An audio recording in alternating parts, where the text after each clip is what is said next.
In the world of Dragon Ball Super, peace had returned to Earth after Majin Buu was defeated. Where is this place? How did I end up here? Wasn't I just trading energy blasts with Majin Buu? Could it be because the PS3 was leaking electricity? He grumbled to himself, figures nothing good ever comes from buying secondhand. Linfan suddenly snapped his eyes open and discovered to his astonishment that he was lying inside a Taoist temple. Before him, a large Bagua diagram spread across the floor. Moments ago, he had been happily playing Dragon Ball Z Budokai Tenkaichi trading beams with the NPC Majin Buu. Because the PS3 he bought was secondhand, he had pressed too hard in the heat of the game and jabbed the controller until it broke. An electric current shot up from the controller into his hand and surged through his body.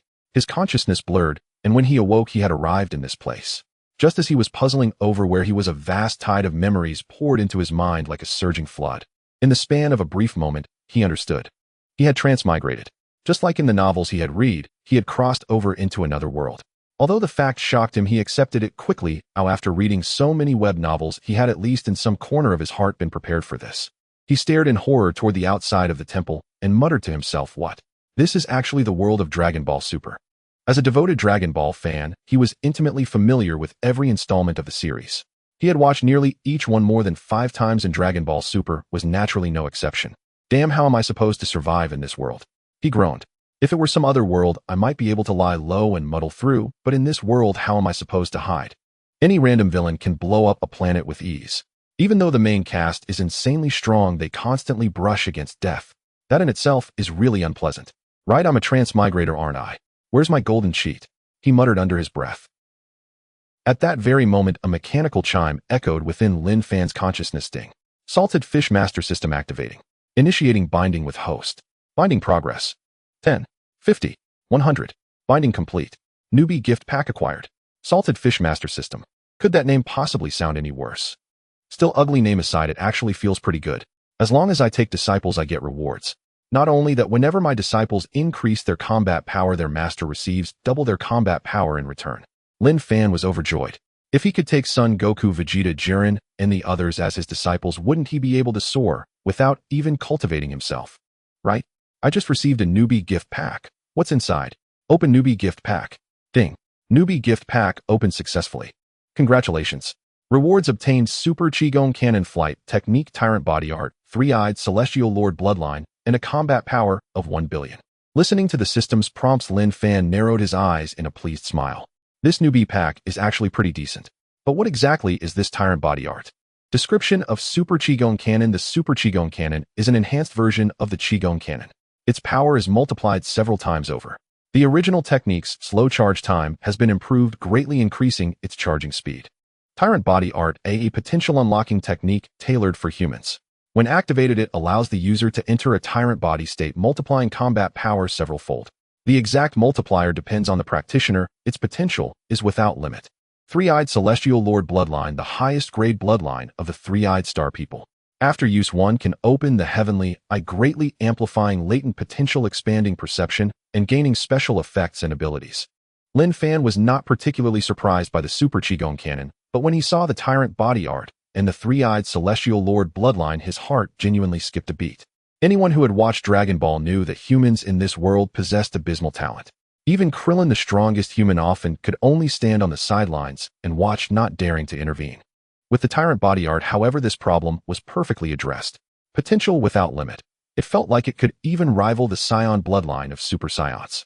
In fact, from Linfan's perspective, Saiyan blood in Dragon Ball Super was not all that extraordinary in itself. It was simply that the protagonist's halo shone too brightly. 3-eyed Celestial Lord Bloodline, huh?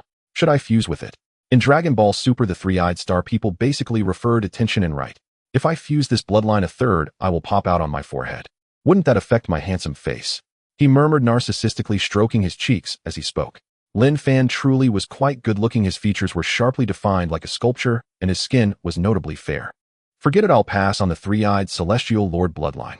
With this Salted Fish Master System, the bloodlines I obtain in the future definitely won't be any worse than this one. Why do I feel so disgusted by the system's name, though? He grumbled. Learn Flight Technique. Learn Super Qigong Cannon. Learn Tyrant Body Art. Ding. Congratulations to the host for mastering Flight Technique, Super Qigong Cannon, and Tyrant Body Art. In that instant, Linfan felt countless strands of knowledge surge into his mind like a tidal wave. At the same time, a gentle stream of energy slowly flowed into his governor meridian. Display host attributes. Host Linfan. Techniques: Super Qigong Cannon Flight Technique. Special Skill Tyrant Body Art. Race Bloodline Human. Base Combat Power 1 billion. Seeing his own stats, Linfan couldn't help scratching his hair. A base combat power of only 1 billion. This was far too low. In the world of Dragon Ball, super combat power had been scaled up, dramatically surpassing that of any other Dragon Ball timeline. Various gods of destruction, grand priests, and bosses from special realms were terrifying beyond imagination. A base combat power of 1 billion was essentially nothing, and soon Beerus and Whis would descend upon Earth.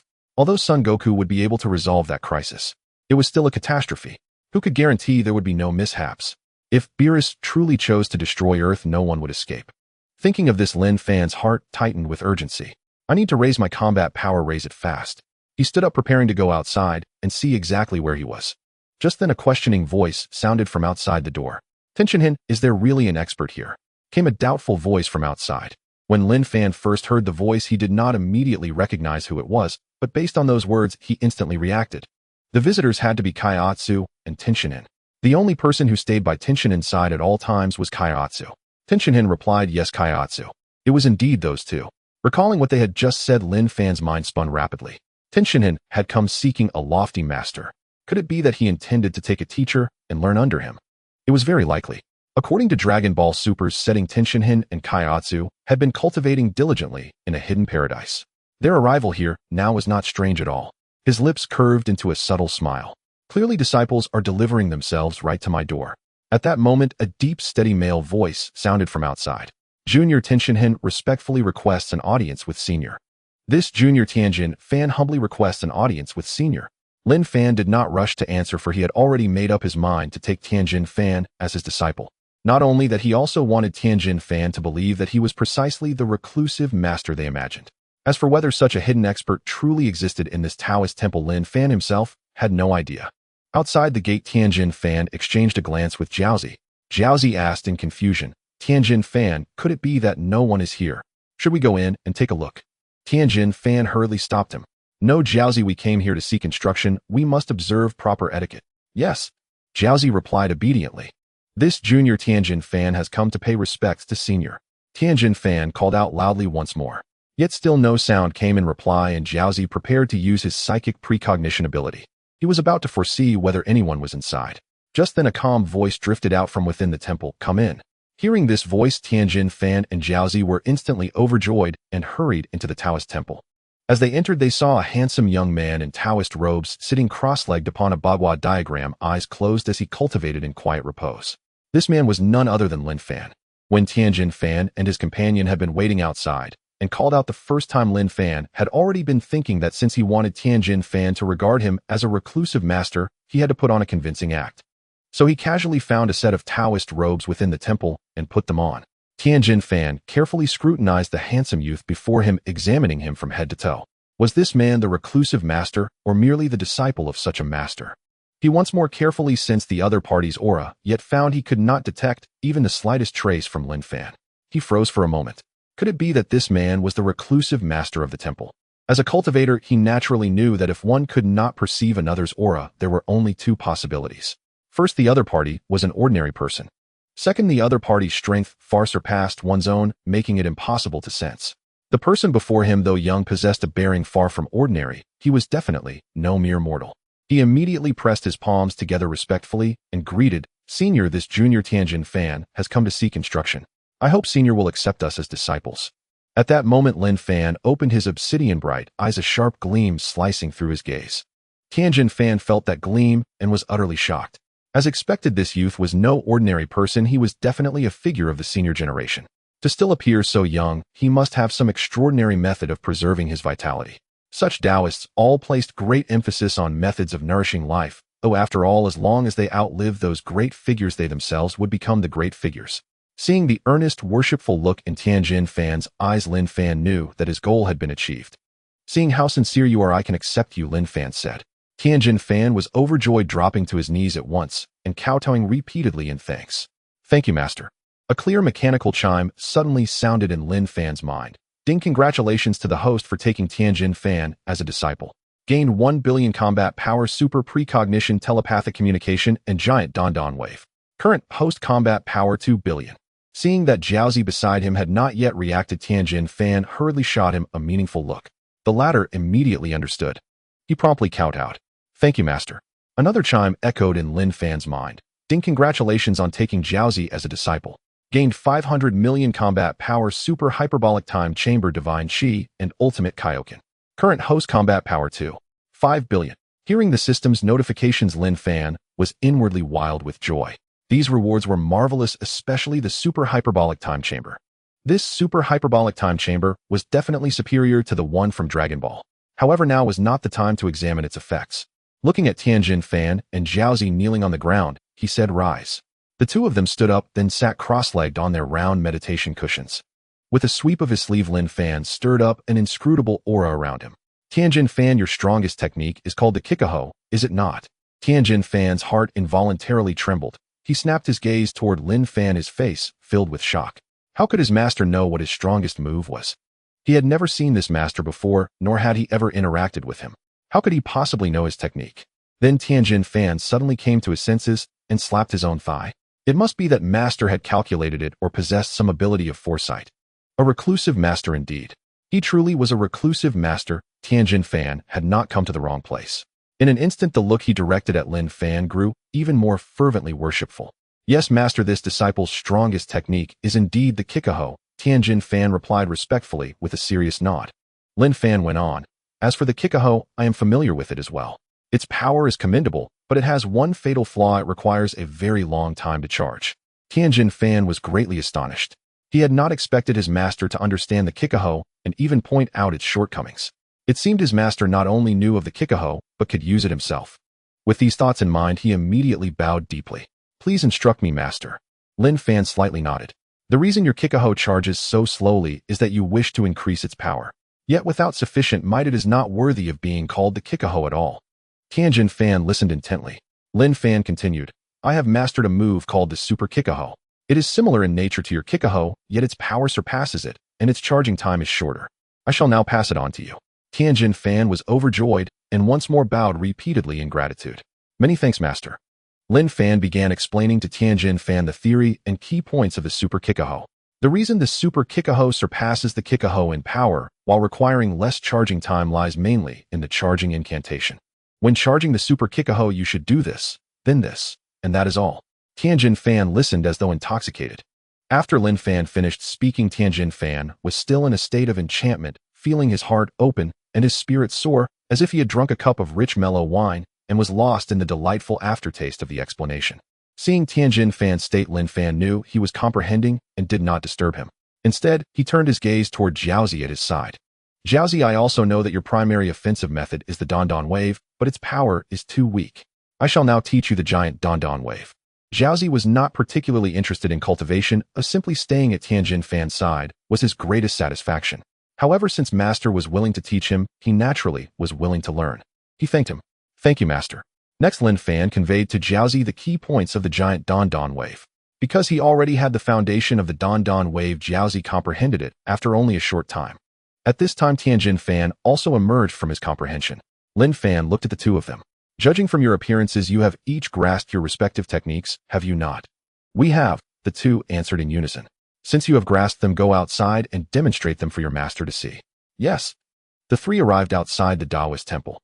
Tianjin Fan suddenly flew a few meters into the air, his expression serious, hovering high above. Placing his right hand on top of his left, the little finger of his right hand touching the index finger of his left with both thumbs touching, he formed a frame and aimed at a mountain in front. Following Linfan's teachings on energy accumulation, he controlled his breath and strength, increasing the degree of his energy buildup as the dense energy flowed through his meridians. He shouted, super strong. Qigong cannon. Boom. A dazzling light surged forward with overwhelming force towards a mountain. Boom. The energy of the Qigong cannon struck the mountainside flawlessly, and in an instant a deafening explosion echoed with clouds of dust billowing up. A massive hole appeared in the mountainside, deep several dozen meters, terrifying indeed. The surrounding birds and beasts were frightened by the dreadful explosion scattering in all directions. Tianjin Fan looked at his hands in disbelief, murmuring to himself, did I really do this? His previous Qigong cannon had such power, but it required all his strength to achieve it. Without full power, it was impossible to do this. However, this Qigong cannon technique, when fully charged, would cause his veins to bulge and result in significant physical loss. Now, by combining the method taught by Master Linfan, he effortlessly reached peak energy accumulation, which was simply formidable. Could this really be his doing? Looking at the hole in the mountainside and the energy still emanating from his hands, he believed this fact. It was indeed his creation. Not a bit of it was false. After realizing this, he quickly flew down to Linfan, his face beaming with joy, respectfully saying, "Thank you for your guidance, Master. Is there anything I should pay attention to?" "Very good practice. More control your power well, and your strength will improve, making your energy accumulation faster. Thank you for your guidance, Master." Linfan then looked at Jiaozi. "Jiaozi, go." "Yes, Master." After walking a few meters, Jiaozi raised his right hand, pointing his index finger at a large tree ahead. A surge of energy enveloped his entire body. Giant whole wave. Whoosh. What was originally just a beam the size of a finger instantly became as large as a head, with an energy accumulation speed akin to the whole wave, but its power increased several dozen times. Whoosh. The giant whole wave struck the large tree in front, directly destroying it with a thunderous crash as it collapsed to the ground. Jiaozi stared at the fallen tree, his eyes wide with shock, completely astonished. He hadn't expected his whole wave to possess such power. This truly was called the giant whole wave without a doubt. Flying back to Linfan's side, he expressed his gratitude. "Thank you, Master." "Jiaozi, I see that you are not combative and prefer to stay by Tianjinfan's side, so regarding cultivation, you can take it easy and focus on honing your superpowers." Linfan knew that Jiaozi possessed several superpowers, including foresight, telepathy, and perception. If cultivated well, these abilities would be immensely useful. Thus, for Jiaozi, there was no need to force himself to cultivate the whole wave. Losing his superpowers would be akin to picking up sesame seeds while dropping watermelons. Jiaozi also felt that he did not enjoy cultivation. "Yes, Master." After hesitating for a moment, Linfan turned his gaze to Tianjinfan. "Tianjinfan, I have another precious gift for you." Tianjinfan did not ask what it was, but first expressed his thanks. "Thank you, Master." Although he had only been a disciple for a short time, just an hour, he understood one thing: the things this master provided would certainly not be inferior. Linfan curiously asked Tianjinfan, "Aren't you curious about what your master is going to give you?" Tianjinfan honestly explained, "I am curious, but I will know soon enough. There's no need to waste your breath." "Huh. All right." Linfan raised his hand, building energy into a beam, placing it on Tianjinfan's chest. Jiaozi and Tianjinfan were puzzled by this scene or what was happening. However, they did not inquire further, as they would soon find out. Linfan focused his thoughts, speaking to the system, used the three-eyed celestial sovereign bloodline on Tianjinfan. The system immediately responded. "Ding, the three-eyed celestial sovereign bloodline has been successfully used on Tianjinfan." In that moment, Tianjinfan clearly felt a significant change occurring in his body. Meanwhile, Jiaozi also sensed a powerful aura emanating from Tianjinfan. The third eye in the center of his forehead radiated a strange light, as if it could pierce through everything in the world. After hearing the system's notification, Linfan slowly withdrew his hand and said nonchalantly, "Tianjinfan, I just granted you the three-eyed celestial sovereign bloodline. You must make good use of it in the future." Tianjinfan was taken aback, unable to close his mouth as he stared at Linfan. After a moment, he slowly asked, "Master Linfan, what did you say?" "The three-eyed celestial sovereign bloodline." As a member of the three-eyed race, he naturally understood what the three-eyed celestial sovereign bloodline represented. It was the highest and purest bloodline among the three-eyed people. Every three-eyed person hopes to possess such a bloodline, as having it not only boosts potential significantly, but also symbolizes a certain status. Any three-eyed individual who encounters someone with the three-eyed celestial sovereign bloodline will revere them as a deity. Thus, when Linfan told him he had granted him the three-eyed celestial sovereign bloodline, he felt completely numb, as if he had fallen into an ice cave, his entire body frozen, unaware of what action he should take next. Linfan naturally understood what the three-eyed celestial sovereign bloodline represented for Tianjinfan. It was no exaggeration to say it was a transformation from an ordinary person to an extraordinary being. With a calm smile, he said, "You heard correctly, it is indeed the three-eyed celestial sovereign bloodline." Hearing Master's words again, Tianjinfan knelt to the ground with a thud, repeatedly bowing his head in excitement. "Thank you, Master. Thank you, Master. I will not disappoint your expectations, Master. I will work hard to cultivate and will not waste a single second." Linfan needed this kind of determination. Only when his disciple worked hard could he enhance his own combat power. "I believe in you, so I have prepared another gift for you." Hearing that there was another gift, Tianjinfan was truly overjoyed. He lifted his head, both expectant and excited. "Thank you, Master. Don't rush to thank me. This gift will make you sweat profusely. A gift that can make me break into a sweat." Tianjin Fan asked, filled with confusion. Linfan, with a smile on his thin lips, gently replied, "That's right, you must have heard of the Spirit Time House, right?" Tianjin Fan slightly moved his head, contemplating as if he had heard of it before. Before Linfan could remind him, he suddenly realized, "Master, I have heard of it. I remember the Spirit Time House is situated above the Divine Temple." "Yes, there is a Spirit Time House in the Divine Temple, and I have one too, but mine is called the Ultra Spirit Time House." Linfan did not intend to gift the Ultra Spirit Time House to Tianjin Fan. Rather, he wanted him to enter and cultivate within. That itself was a gift that could make one sweat profusely. Effects of the Ultra Spirit Time House: it has a vast area similar to Earth with mountains and rivers. Any attacks released by those inside will not damage the Spirit Time House. Gravity can be freely adjusted with a maximum of 99999 times. Temperature can also be freely adjusted, ranging from a low of 120 to a high of 520.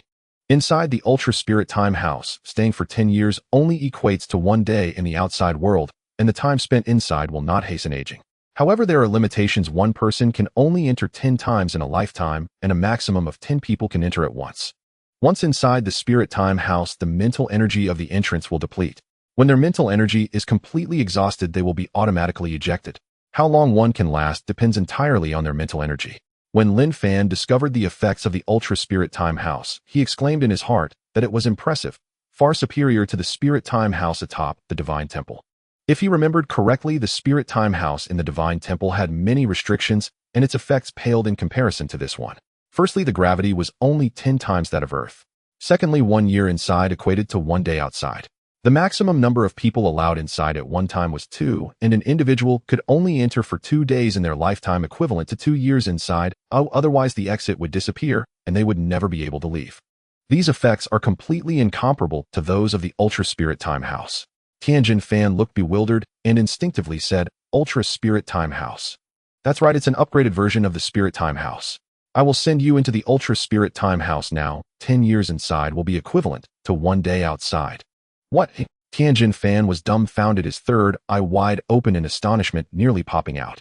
He remembered that in the Spirit Time House of the Divine Temple, 1 year inside equated to 1 day outside, but in this Ultra Spirit Time House, 10 years only equated to 1 day.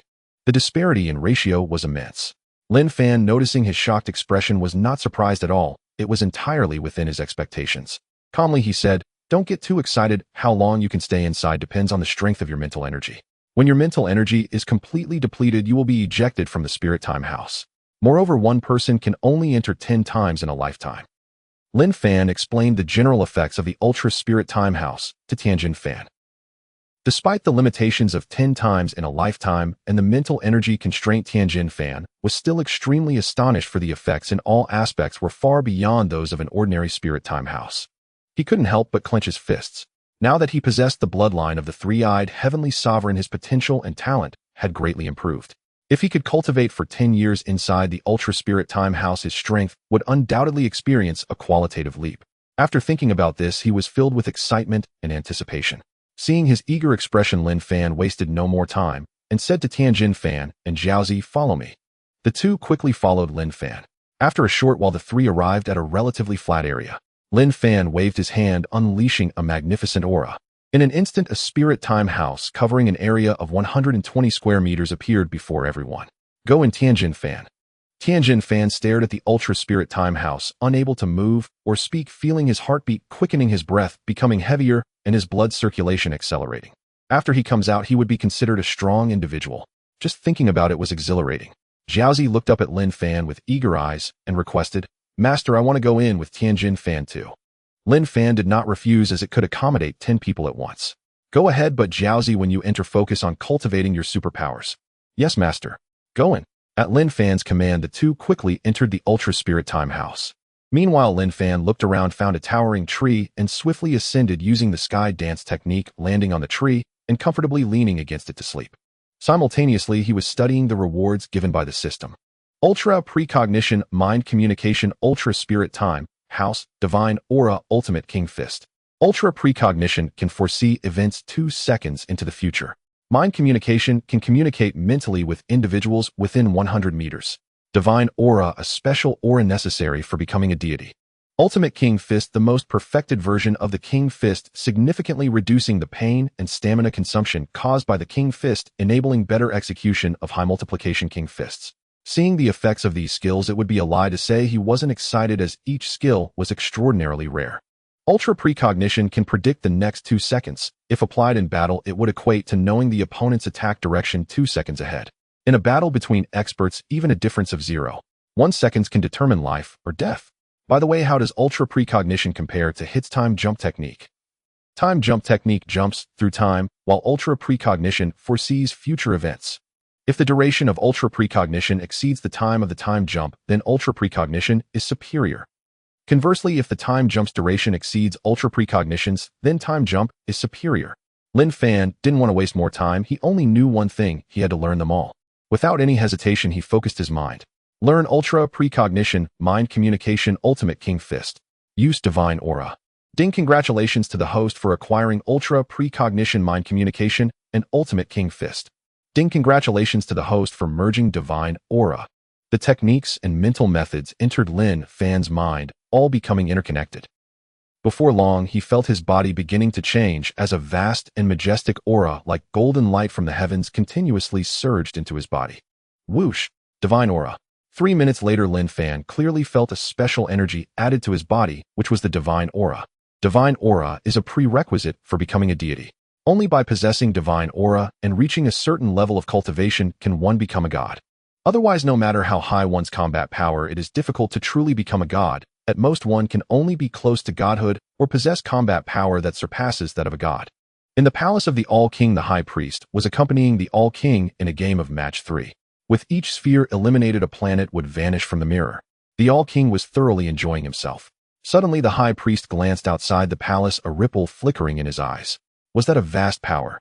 He looked at the All-King and respectfully said, "Your Majesty, please excuse me for a moment." In an instant, he departed from the palace, standing on a planet outside, directing his gaze towards the direction from which the immense power emanated, unleashing his divine energy. He wanted to find out what was going on. Inside the palace, he could not freely unleash his divine energy, or it would alert the All-King's guards, potentially leading to unnecessary conflicts. Moreover, it could also incur the All-King's displeasure. Thus, he could only step outside to use his divine energy. Not long after, he exclaimed, "What is going on? I can't even find the source." His heart trembled uncontrollably as he was horrified to discover that he could not pinpoint the specific location of this vast power, only knowing a general direction towards the 6th and 7th universes. "It seems I need to find Weiss and Bardock." He pondered. Such a change has occurred. I wonder if it is for good or ill. 5 minutes later, the light enveloping Linfan gradually dimmed until it completely vanished. Linfan couldn't help but look up at the sky, murmuring, "Is this the power of the vast heart?"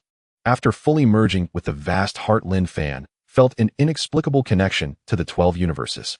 It seemed that with just a thought, he could easily communicate with anyone.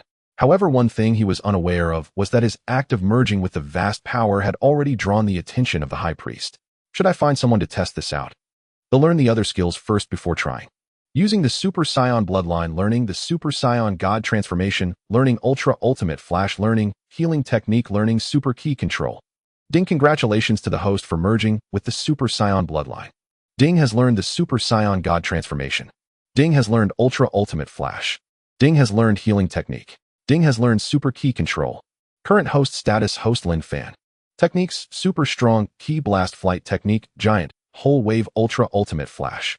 Special Techniques: Dominance Technique, Ultimate King Fist, Mental Communication, Super Precognition, Super Saiyan God Healing Technique. Special Items: Super Spirit Time Chamber. Racial Bloodline: Human Scion. Base Combat Power 9.1 billion. Seeing his stats, Linfan smiled in satisfaction. Not bad, significantly improved since I arrived. This lazy master system is indeed impressive. I wonder how much combat power Son Goku can gain in the Super Spirit Time Chamber. I hope it gives me a surprise. Enough thinking, let's try out the power of the vast heart. After merging with the vast heart, Linfan also learned how to utilize it. He needed to search for the opponent's aura to establish a connection for mental communication. After pondering for a moment, who should he communicate with? For the first attempt, he should seek someone exceptionally gifted and powerful, right? Exceptional talent. Suddenly, Linfan's brow brightened as he gently tapped the back of his hand and exclaimed excitedly, "Isn't Broly the one with exceptional talent?" Broly is the legendary Super Saiyan. Whether in talent or growth potential, he is an incredibly formidable existence. If I recall correctly, Broly and his father Paragus were exiled to planet Vampa. But where is planet Vampa located? Without any coordinates, how could he search? This is quite a headache. If only I had a cosmic map, that would be much easier. Suddenly Linfan remembered something, a smile forming on his lips as he knew who had a cosmic map. Without any hesitation, he soared into the sky heading towards West City. After a while, Linfan arrived at West City. As the most famous city in the Dragon Ball world, West City was naturally very prosperous and thriving. Linfan was not in West City to shop. He had important matters to attend to, standing high above the city, quickly locating his target. He quickly flew over. Vegeta, who was munching on pizza with great gusto, lifted a bucket of water beside him, tilting his head back and gulping it down. Vegeta slowed down. Saiyans really eat in such a rough manner. Bulma, who was still graceful and radiant, complained. As she spoke, she tossed the box into the trash bin, her every move exuding a woman's charming demeanor. Suddenly, Vegeta's gaze sharpened as he clearly saw someone flying in the air and immediately set down the bucket of water. Bulma, seeing Vegeta's action, thought it was her advice that made him behave, feeling a bit excited and pleased. Over the years, she had rarely managed to persuade Vegeta to do things, so now being able to encourage him to eat more elegantly gave her a sense of achievement. Vegeta abruptly stood up, his gaze fixed on the sky. Bulma, perplexed by his behavior, instinctively looked up and saw someone flying towards them. Could it be Gohan? It didn't seem like him. The figure drew closer, descending beside Vegeta and Bulma. The newcomer was a young man with a perfect physique and a beautifully sculpted face that displayed breathtaking features. Even Vegeta couldn't help but exclaim in his heart, "This guy is really handsome." Then he inwardly scoffed, "This pretty boy can't compare to me, the exceptionally talented Prince Vegeta." Bulma, on the other hand, directly praised "so handsome." This made Vegeta extremely jealous, and he let out a heavy snort. The newcomer was none other than Linfan. After sizing up Vegeta, Linfan scrutinized Bulma as well. Although no longer young, she still possessed charm, and her figure and skin were well maintained, looking no more than in her 30s. In terms of looks, she was not inferior to those young girls. Moreover, the mature beauty she exuded was something young girls could not compare to, making her a captivating and sexy woman. However, Linfan knew that staring at another man's wife was quite impolite, especially when her husband was right next to her. He quickly changed the subject. "Bulma, hello." Bulma exclaimed in surprise, "Huh? You know me? How could I not know the illustrious billionaire Bulma?" Three-eyed bald donkey, come out. A clear and lovely female voice broke through Linfan's thoughts, leaving him puzzled. Three-eyed bald donkey. Isn't that what they call Tianjin Fan? In the world of Dragon Ball Super, no one should call him that, right? After all, Tianjin Fan has a nice personality and isn't unpleasant. Who would be so rude as to call him that? Suddenly Linfan thought of someone. Could it be her? At the entrance of the Taoist temple, he saw a woman standing there. She appeared to be in her 30s, wearing a blue chi-pao with a full and curvy figure and her hair styled in two half-circle ponytails. Seeing her, Linfan couldn't help but think it really is her, Yulin. This woman looked like she was only in her 30s, but Linfan estimated she should be in her 40s. However, women who have cultivated in the Dragon Ball Super world tend to appear younger and more vibrant. It's hard to tell her real age. Yulin is one such cultivated woman who once apprenticed with Tianjin Fan under Master Roshi. Later, when Tianjin Fan left secretly, Yulin developed a hatred for him, resenting him for not taking her along and for his ruthlessness. Over the years, Yulin had been diligently practicing demon arts, and now she had mastered them to a great extent, feeling confident that she could seek revenge on Tianjin Fan. So she had come all this way to find him. Upon seeing the righteous-looking Linfan, she paused for a moment, then asked with a gloomy face, "Is Tianjin Fan here?" "He's not here." Linfan, well-versed in the Dragon Ball Super story, knew that this woman had feelings for Tianjin Fan. Her quest for revenge was born out of deep love. However, according to the development of Dragon Ball Super, Tianjin Fan had not noticed Yulin's affection and had ignored her. In Linfan's view, this woman was deserving of Tianjin Fan both in appearance and figure. Upon hearing that Tianjin Fan was not here, Yulin was immediately anxious. She was well aware that Tianjin Fan and Chaozi had come here. Could it be that this Taoist has hidden him? It must be the case. After thinking of this, her expression turned cold. "I advise you to hand over Tianjin Fan." Linfan naturally replied, "Sure." Yulin was taken aback. Did he agree just like that? She thought he would try to hide it for a while. But since the other party was willing to hand over Tianjin Fan, it was a good thing. "Where is he? Hurry up and hand him over." Linfan couldn't help but smile. This woman was quite impatient, but it is precisely such a woman who dares to love and hate.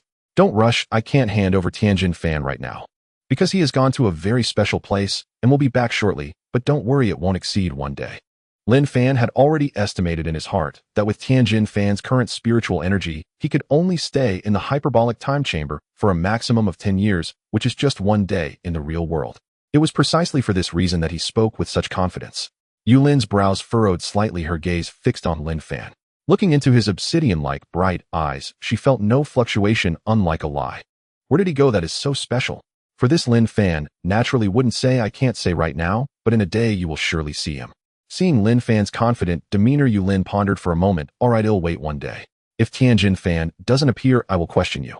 Linfan smiled, but did not speak. With his current battle power of 4.6 billion, handling Yulin was still quite easy. Seeing him silent, Yulin thought for a moment, and curiously asked, it seems that the three-eyed bald donkey came to apprentice under you. Linfan did not deny it. That's right, I am now the master of Tianjin Fan and Chaozi. Yulin's eyes flashed with a sly glint, and she smiled wickedly. I want you to expel that three-eyed bald donkey from your sect. Linfan would naturally not agree. Tianjin Fan was currently in the hyperbolic time chamber, enhancing his battle power, and he had also given him the bloodline of the three-eyed celestial. Expelling him from the sect would result in a significant loss of battle power for Linfan. Would he agree? Obviously not. Tianjin Fan has done nothing wrong. I cannot do that. I know the reason for your hatred towards him, but Yulin, I must remind you that liking someone is not expressed in this manner. Seeking revenge and opposing him will only push him further away. That is not a good way to express it. Yulin was momentarily taken aback, her brows furrowed in confusion, her face showing disbelief. How do you know my name? Did that three-eyed bald donkey tell you? She couldn't help but think, could it be that all this time he has been thinking of her, not forgetting her? Linfan couldn't help but chuckle in his heart. In this Dragon Ball world, how could he not know her name? He knew everyone's name, possessing a godlike perspective. However, he still said, that's right, it was Tianjin Fan who told me. All these years he has been thinking of you. It's just that due to some special reasons he hasn't come to find you. Linfan felt that these two were quite a match, and since he had the opportunity, he would play matchmaker. As for the special reasons he mentioned later, he couldn't find a reason. This complex issue should be left to Tianjin Fan to handle. Upon hearing this, Yulin felt overjoyed. Indeed, Tianjin Fan was thinking of her. However, she still had many questions. What special reasons does he have for not coming to find me? Well, you can only ask him yourself about that later. Yulin thought about it and realized that asking this person wouldn't yield any answers. Linfan stopped talking much with Yulin, found a recliner, and brought it over. Seeing this, Yulin thought Linfan was preparing a seat for her. She mused that the master of the three-eyed bald donkey was quite nice, understanding, and considerate, even bringing out a recliner for her to rest. Just as she was happily approaching to express her gratitude, Linfan comfortably lay back on it, letting out a sigh. Ah, so comfortable. By the way, going out to bask in the sun should be even nicer. Thinking of this, he immediately took the recliner and swiftly went outside the Taoist temple. Watching Linfan arrange the recliner, Yulin furrowed her brows, pouting her sexy lips. Annoying. She then followed him outside. Coming to Linfan's side not far away, Linfan suddenly thought of something and looked at Yulin. Oh, by the way, are you tired? Yulin thought angrily, him finally asking me if I'm tired. Finally realizing that I, the guest, should be allowed to rest first. She politely said not tired. She thought Linfan would politely invite her to sit and rest. Not tired, huh? That's great. Could you please run to the town and buy me some snacks and drinks? Huh? Yulin's face was flooded with question marks as she stared in disbelief at the man reclining lazily on the lounge chair before her. Had he asked if she was tired, just so she'd run errands to town and buy him snacks? Seeing her exasperated, incredulous expression, Linfan explained calmly, look around. This place is idyllic. With a few snacks and refreshing drinks, wouldn't it be pure bliss to savor both the scenery and the flavors in perfect harmony? A surge of fury flared within Yulin. So he truly saw her as nothing more than a messenger. Tianjin Fan is your disciple, not me. She spoke icily. Why on earth should I fetch anything for you? I'm not your disciple. Patience now, he replied lightly. Should you complete this task, I'll arrange for Tianjin Fan to marry you. Linfan showed no surprise at Yulin's temper, nor did he rebuke her. After all, for years resentment had festered in her heart toward Tianjin Fan's past deeds. Even her cultivation of demonic arts stemmed from that very grievance. Thus, over time, her pent-up anguish had inevitably warped into volatile outbursts, a natural consequence. In due course, Tianjin Fan's tender affection would soothe the fire smoldering within her. At his words, Yulin bit her lower lip, her cheeks flushing faintly as she stammered, You? What? I'd never allow that three-eyed bald monk to be with me. Oh, is that so? Then I shall simply have him wed another. Linfan uttered it with utter nonchalance. Instantly, Yulin leapt to her feet, as if struck at her most sensitive nerve, her voice sharp, yet laced with girlish indignation. You dare? He remained utterly unruffled, lifting one corner of his lips into a teasing, knowing smile that accentuated his striking features. Didn't you just declare you had no desire to be with Tianjin Fan? Then why flare up now? Nor do I wish him with anyone else. Linfan teased gently. Isn't that contradictory? Not contradictory, I mean, Yulin retorted instinctively. but faltered, unable to articulate her tangled emotions. Linfan pressed further. What is it then? A refusal to see him thrive. Yes. A punishment. Yes. Love so deep it breeds hatred. Yes. Only after blurting it out did Yulin realize her slip. She had been playfully ensnared. In a flash, she snatched a talisman from her waist pouch and assumed a combative stance. Dare you mock me? I'll punish you thoroughly. Lin. Bing. Lightning. Before her eyes, the talisman ignited into a swift, blazing flame and vanished entirely in an instant. Condense. At that moment, a roiling black cloud coalesced above Linfan's head. Wretched Taoist. I grant you one chance to apologize. Yulin snapped, her voice sharp with scorn. Linfan merely smiled, serene and untroubled, deepening her fury all the more. Very well, I shall oblige you. Descend. Boom. From the churning clouds erupted monstrous, demonic lightning, shifting, crackling, roaring, before a thick arm-thick bolt crashed down upon Linfan. A theatrical grin spread across Yulin's face, already envisioning Linfan struck heated, hair singed into a wild explosion, clothes charred, posture humiliated. Boom. The lightning detonated. Thick smoke billowed upward, the acrid stench of scorched flesh and fabric rippled outward. Yulin inhaled the scent, and her delight swelled. Beaming triumphantly, she declared, dare to challenge this maiden. Even if you're the master of that three-eyed bald monk, what does it matter? Still can't best me. She flicked her delicate nose with pride. That's quite impressive demonic art, Linfan remarked, tone perfectly even. Still basking in triumph, she tossed her head and boasted naturally. Then, suddenly, her mirth froze. Wait, something was wrong. That voice, why did it sound so familiar? She whirled toward its source, and there he was, Linfan, perfectly at ease on the lounge chair, eyes closed, basking serenely in the sun. Her breath caught, her eyes widened in sheer disbelief. You. She had struck him squarely with demonic lightning. Yet he stood unscathed, not even singed, lounging elsewhere, as if nothing had occurred. And he looked utterly relaxed, utterly unruffled. In truth, to Linfan, her lightning moved slower than a snail's crawl, less a threat, more a jest. To strike him at such speed was sheer fantasy. Linfan ignored her entirely.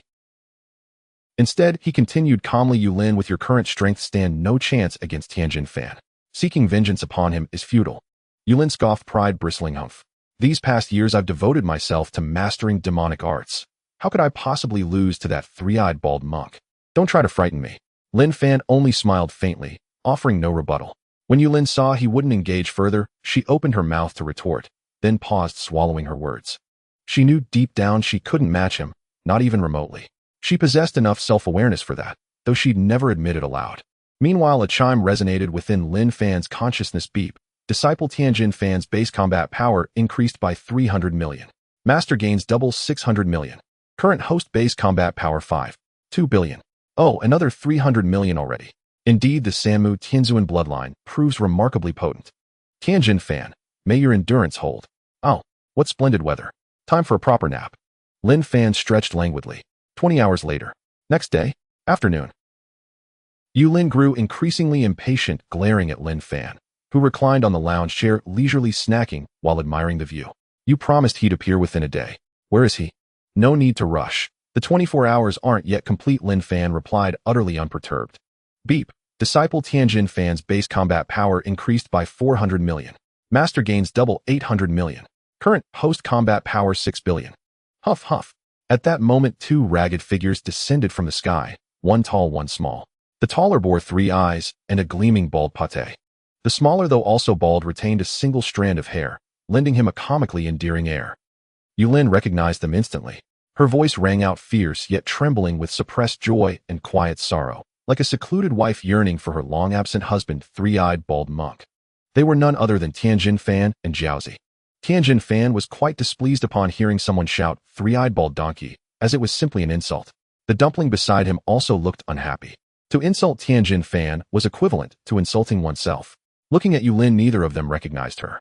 After all, when they left back, then Yulin was just a child. A girl grows and changes greatly, let alone after nearly 2 decades. Although Tianjin Fan and the dumpling were angry, they still flew in front of Yi Fan and respectfully greeted Master. Linfan pointed to the clothes on the ground, put them on. He knew that after they came out they must have looked tattered and disheveled. Yes, the two took the prepared clothes and flew into the Taoist temple. Soon after they flew back wearing new clothes. Before Linfan could speak, Yulin immediately shouted in a delicate voice, three-eyed bald donkey. You will pay. Tianjin Fan did not expect that this woman would call him that again. Why did she call him three-eyed bald donkey? It seemed he had never met her. Had he offended her? Yet there was a slight feeling of familiarity. He asked in confusion, "Who are you? Why do you call me that? Isn't it a bit rude?" Could she be a friend of his master? That shouldn't be possible. How could his master have such an impolite friend? Seeing that Tianjin Fan didn't recognize her, Yulin became even angrier, clearly feeling forgotten. Blushing with anger, she shouted, "Three-eyed bald donkey, you have indeed forgotten me." Upon hearing this, Tianjin Fan thought to himself, had we met before? Why couldn't he remember? Linfan reminded from the side, "You were under the tutelage of immortal Crane. You and she, along with the dumpling, all became disciples together." After Linfan's reminder, Tianjin Fan recalled that indeed there had been a little girl under Immortal Crane's tutelage. Now that he looked closely, this woman bore some resemblance to that little girl. What was that little girl's name? Tianjin Fan momentarily forgot. The dumpling then exclaimed in surprise, "Yulin. Is that you, Yulin?" Tianjin Fan immediately realized yes, that was her name. The woman before him was indeed the little girl Yulin from back then. She had truly transformed greatly. Yulin, seeing Tianjin Fan's astonished expression, felt a little sweetness in her heart, while also feeling a bit smug. "That's right, I am Yulin." Feeling a sense of pride, she thought to herself, "Tianjin Fan, you must be regretting not taking me with you back then." She couldn't help but straighten her waist, showcasing her impressive figure. Tianjin Fan, puzzled, asked, "How did you end up here?" Linfan was quite helpless. Wasn't it obvious that Tianjin Fan couldn't sense Yulin's feelings for him? But then again, if Tianjin Fan could sense these things, he wouldn't have been single for so long. Both being bald, Clin had a stunning, beautiful android wife, while Tianjin Fan had nothing to show for himself. Yulin, angered, clenched her delicate fists. Naturally, she wouldn't voice her inner thoughts. Instead, she shouted sweetly, "I have come to take your life." Oh. Tianjin Fan was bewildered. What had he done wrong? Why did she want to take his life?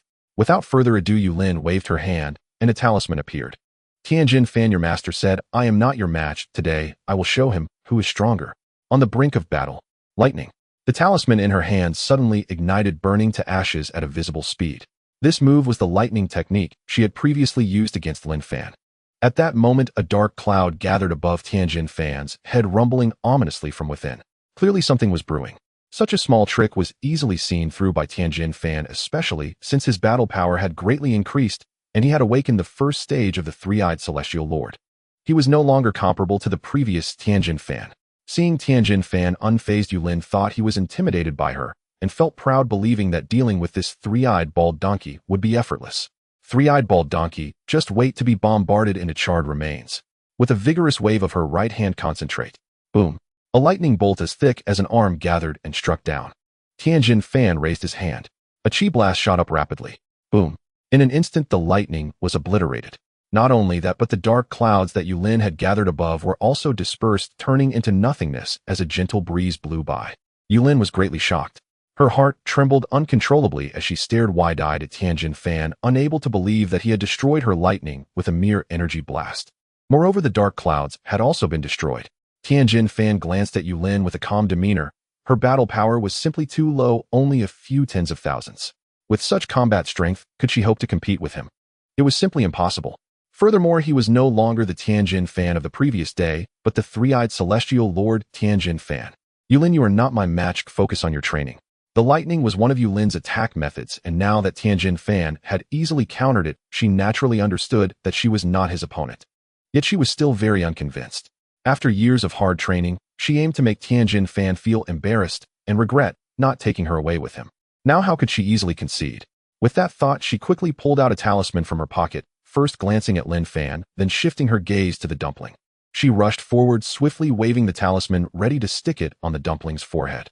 Once affixed, he would have to obey Yulin's commands.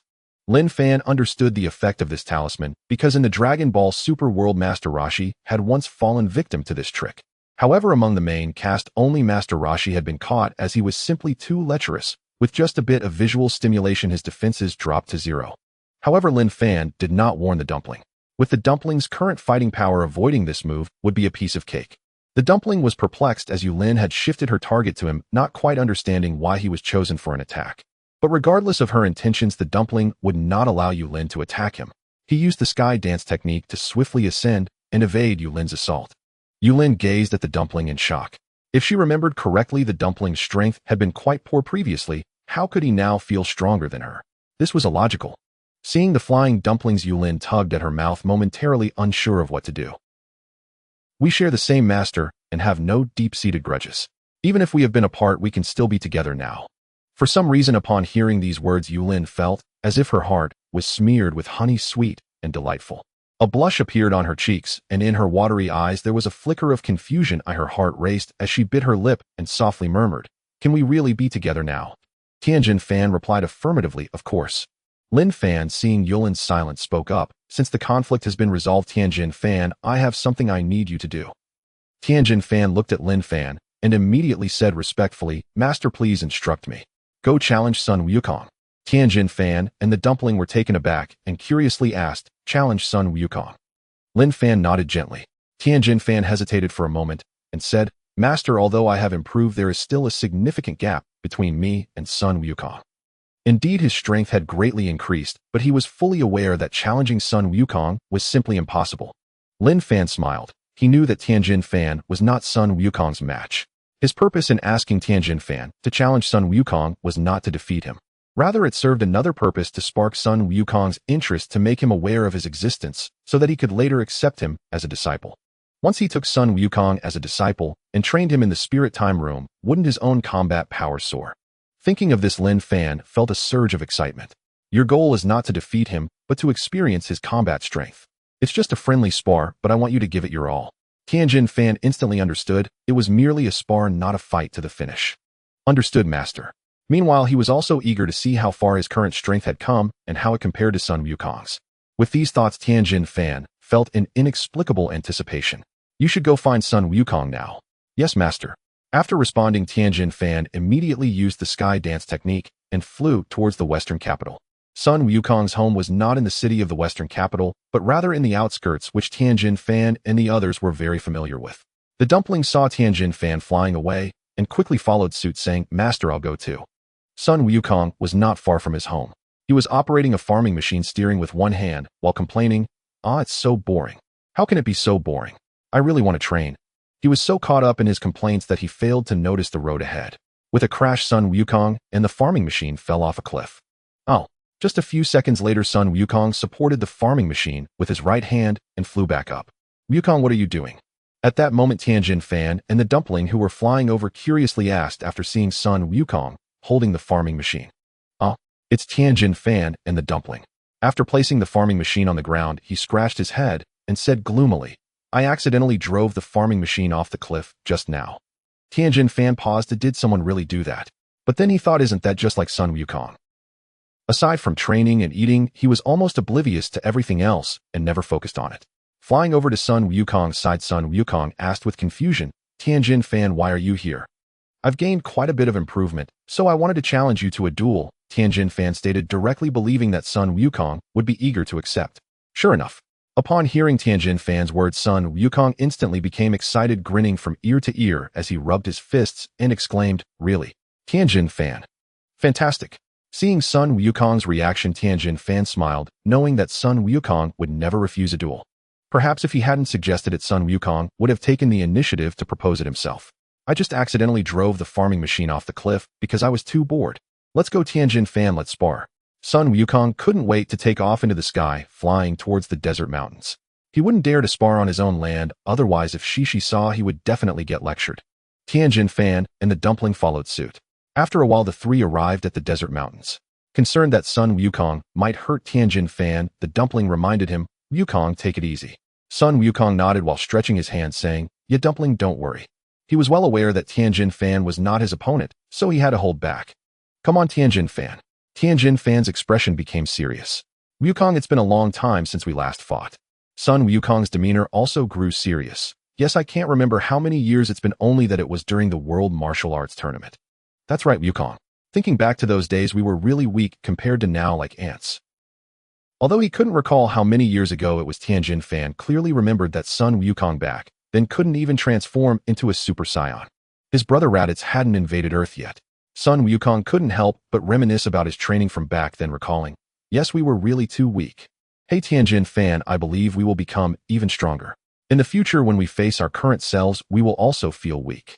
Tianjin Fan agreed with this statement, especially since he now possessed the bloodline of the three-eyed heavenly sovereign, which meant that his current strength was not his endpoint, but merely the beginning. "That's right, Wukong, let's fight." Tianjin Fan instantly raised his aura, and in an instant a wave of wind surged around him, dust swirling up. Centered around him, the wind expanded outwards for 100 meters. Sun Wukong was initially surprised, then excitedly exclaimed, "Tianjin Fan, you've made a lot of progress. This is truly exciting." Huh. Sun Wukong also raised his aura and then charged forward, and at that moment Tianjin Fan charged forward as well. Bang! The two fists collided. Boom! Boom! With a clash of fists, a vast surge of energy radiated outward from the two, stirring up dust and debris. Bang, bang, bang. Both of them retracted their fists, simultaneously launching a relentless barrage of strikes at each other, each impact creating ripples in the surrounding air, even compressing it. At this moment, Sun Wukong had yet to unleash his full power in normal form, while Tianjin Fan had reached his utmost strength in the same state. Because of this, Tianjin Fan quickly gained the upper hand, after blocking Sun Wukong's attack with one punch, he swiftly struck again. With a resounding bang, his punch landed perfectly on Sun Wukong's chest, sending him flying dozens of meters away, crashing into the desolate mountain. Seeing this, Jiaozi was astonished. Tianjin Fan actually hit Wukong. Although it was just Wukong in his normal state, it was still quite impressive. Tianjin Fan did not pursue the attack, as this was not a life-or-death duel. He stood high in the air. Looking down at Sun Wukong, he felt a surge of excitement. Ever since Sun Wukong transformed into a Super Saiyan, he had not dared to imagine that he could one day knock him away. Now that he had actually sent Sun Wukong flying, he felt an inexplicable thrill, as if something long suppressed within him had suddenly been released. It felt exhilarating. His mood was lifted. Sun Wukong suddenly flew out from the dust and smoke, standing at the same height as Tianjin Fan, excitedly, saying, "Tianjin Fan, you are truly amazing now." Tianjin Fan, filled with exuberance, replied, "Wukong, the best is yet to come. Come on." Sun Wukong chuckled, striking his classic attack pose, eyes locked on Tianjin Fan. He charged at Tianjin Fan with sudden speed. This time, both his power and speed had increased significantly, unleashing half of his strength in normal form. Seeing the surge in speed from his opponent, Tianjin Fan did not dare to underestimate him and met the charge head-on. Bang, bang, bang. In an instant, the two exchanged countless punches, with Jiaozi in the distance, only able to see their fist shadows as their speed was simply too fast.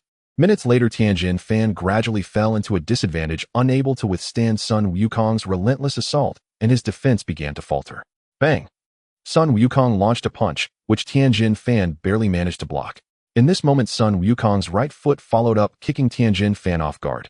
In that instant, Sun Wukong gathered a ki blast in his hand. Seeing the sudden appearance of the ki blast, Tianjin Fan realized he couldn't evade and quickly raised both hands to block. Boom! The ki blast exploded instantly. A cloud of smoke erupted. Suddenly sensing danger, he instinctively looked into the smoke, only to see Sun Wukong charging out like a wolf, kicking him in the stomach. Bang! Tianjin Fan rapidly descended, crashing hard onto the ground, creating a pit several meters wide and deep. Jiaozi watched in horror, worried sick. Fortunately, Tianjin Fan quickly got back on his feet, which calmed his racing heart. Tianjin Fan did not leap into the air, but raised his right hand, aligning his index and middle fingers before his third eye, slowly tracing a line. In an instant, his third eye shone with a blinding white light, and wherever he looked, flames erupted. Even in the barren desert, there was a blaze. Sun Wukong, standing in the air, was astonished and exclaimed, "Wow, is this a new technique from Tianjin Fan?" Then Tianjin Fan clenched his fist and shouted, "Ah!" The momentum around him surged mightily, creating a vortex centered on Tianjin Fan, whipping up violent winds that tore at everything around. The range of the storm expanded from just a few meters to several dozen meters, even reaching hundreds of meters. Dust and debris flew, and the sky turned grayish yellow. When Tianjin Fan's third eye turned crimson, the storm finally subsided. This marked the first stage of Tianjin Fan's three-eyed celestial bloodline, the three-eyed red general state. In a flash, he appeared before Sun Wukong, raising both hands confidently and saying, "Wukong, come on."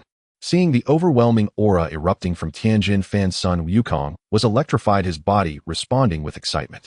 Ever since defeating Majin Buu, he hadn't truly fought a proper battle. Now it seemed he was ready to engage in a serious fight. He struck an attack pose. "Come on, Tianjin Fan." Whoosh! As soon as he finished speaking, Tianjin Fan charged forward like lightning. Bang! A punch landed fiercely on Sun Wukong's abdomen.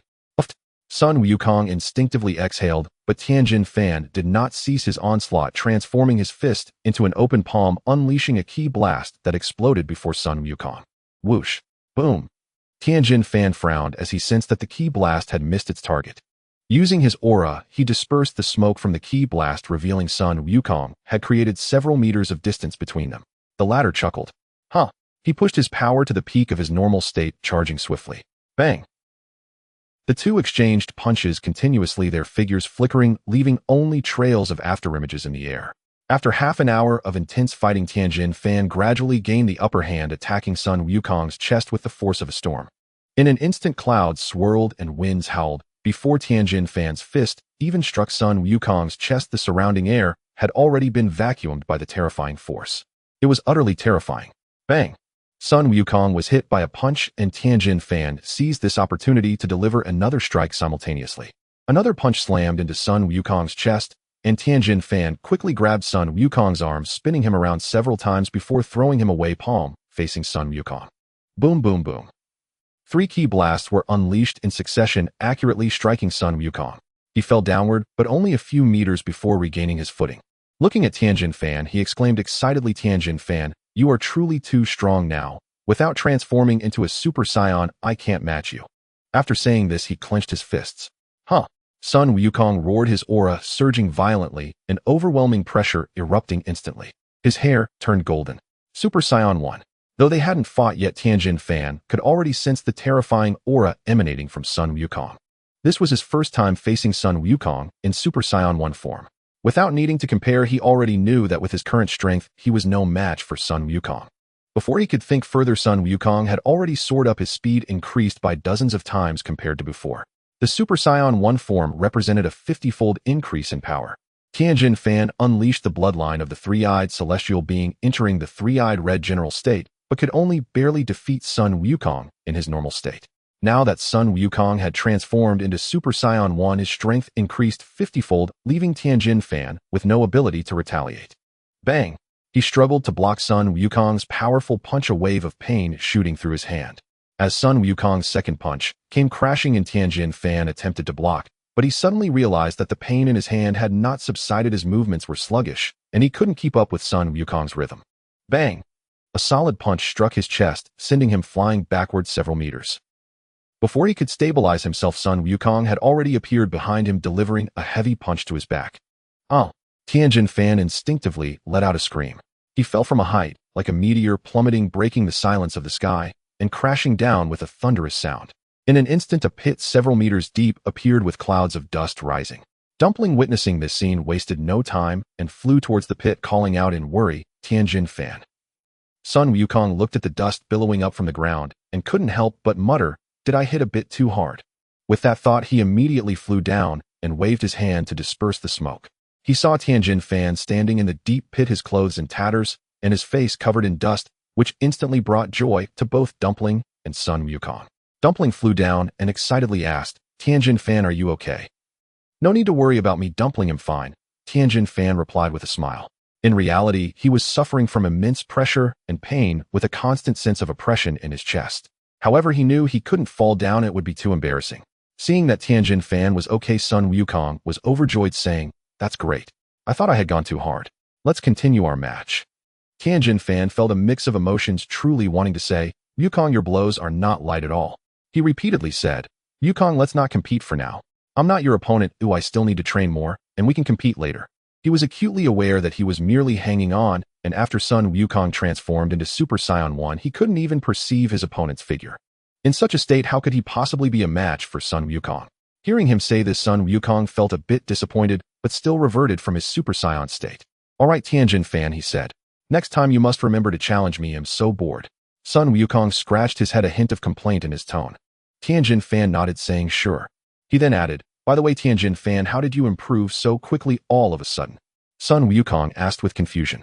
He knew that Tianjin Fan had never given up on training, but he had never made such significant progress before.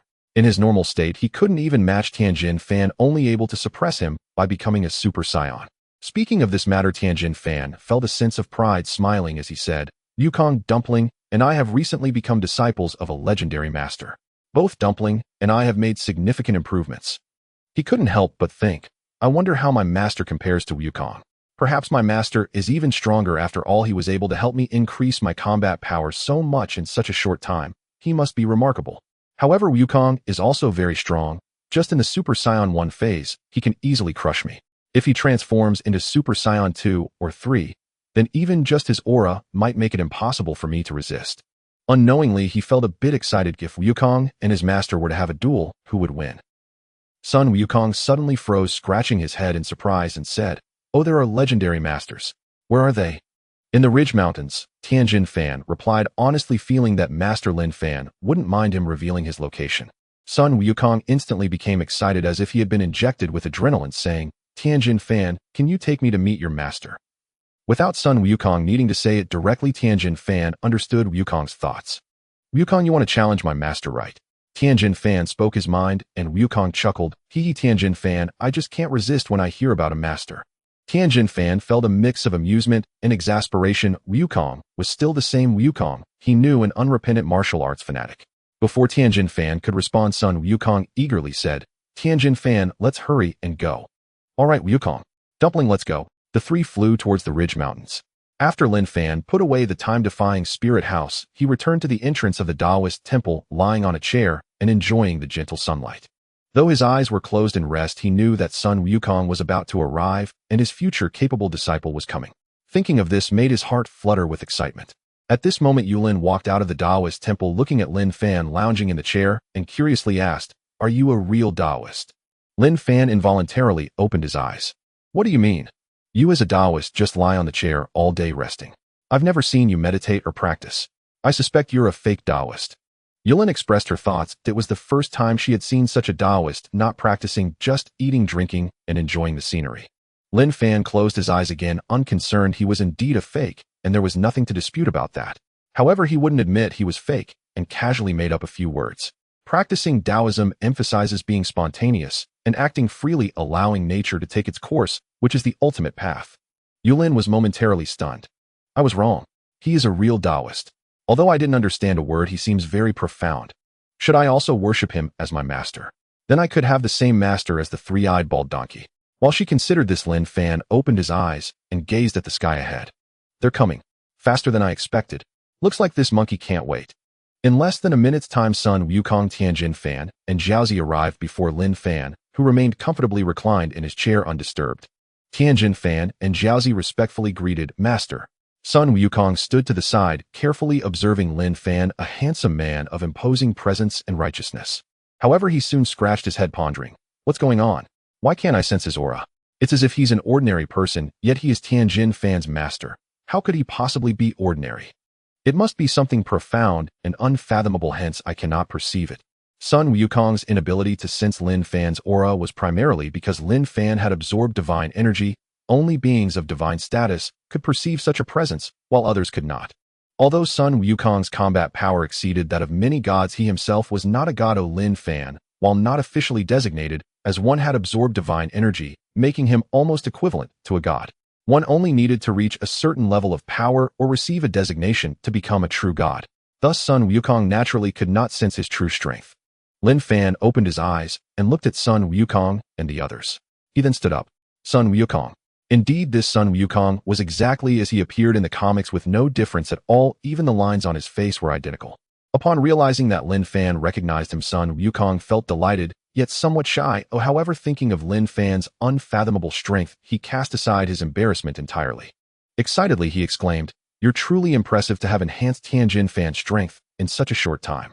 Linfan waved his hand lightly, calmly replying, "That's his effort. I merely guided him into the door of cultivation."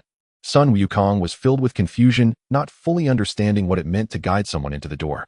"You are really amazing. Just 2 days, and you've helped Tianjin Fan progress so much. Can I spar with you?"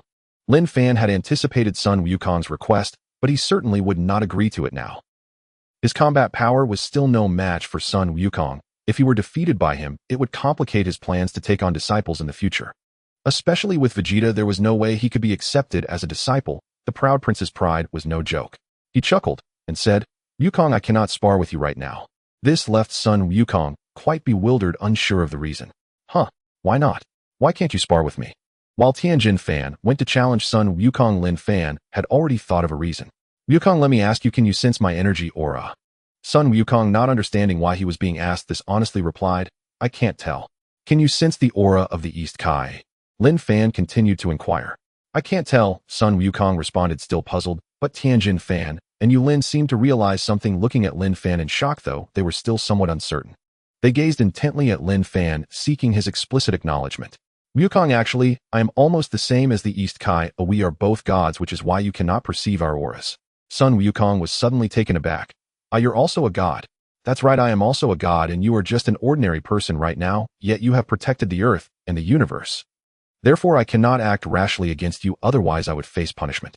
Linfan thought to himself. As expected, Master Linfan is indeed a god, just as I suspected before. No wonder he possesses the Ultra Spirit Time Chamber. That is something only divine realms have. Yulin secretly thought, I need to find a way to become his disciple.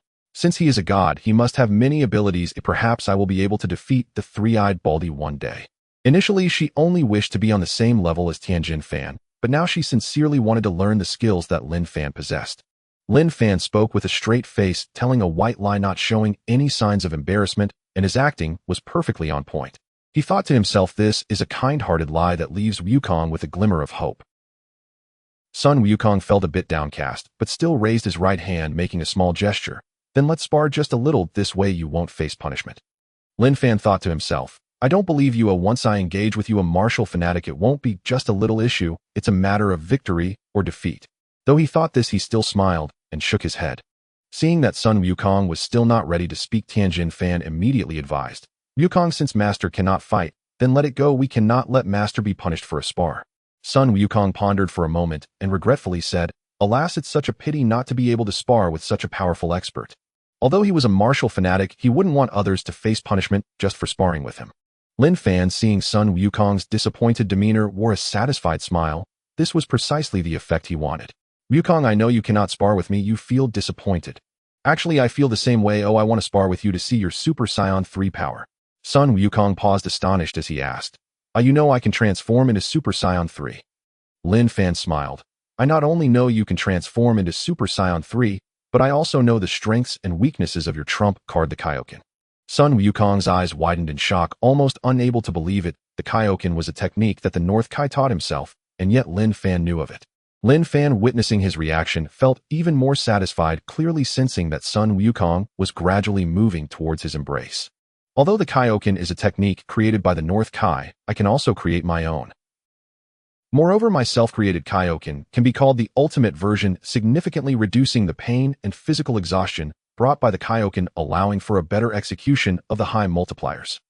Sun Wukong was ecstatic to hear about the ultimate Kaioken, reducing the physical exhaustion and pain brought by the Kaioken significantly.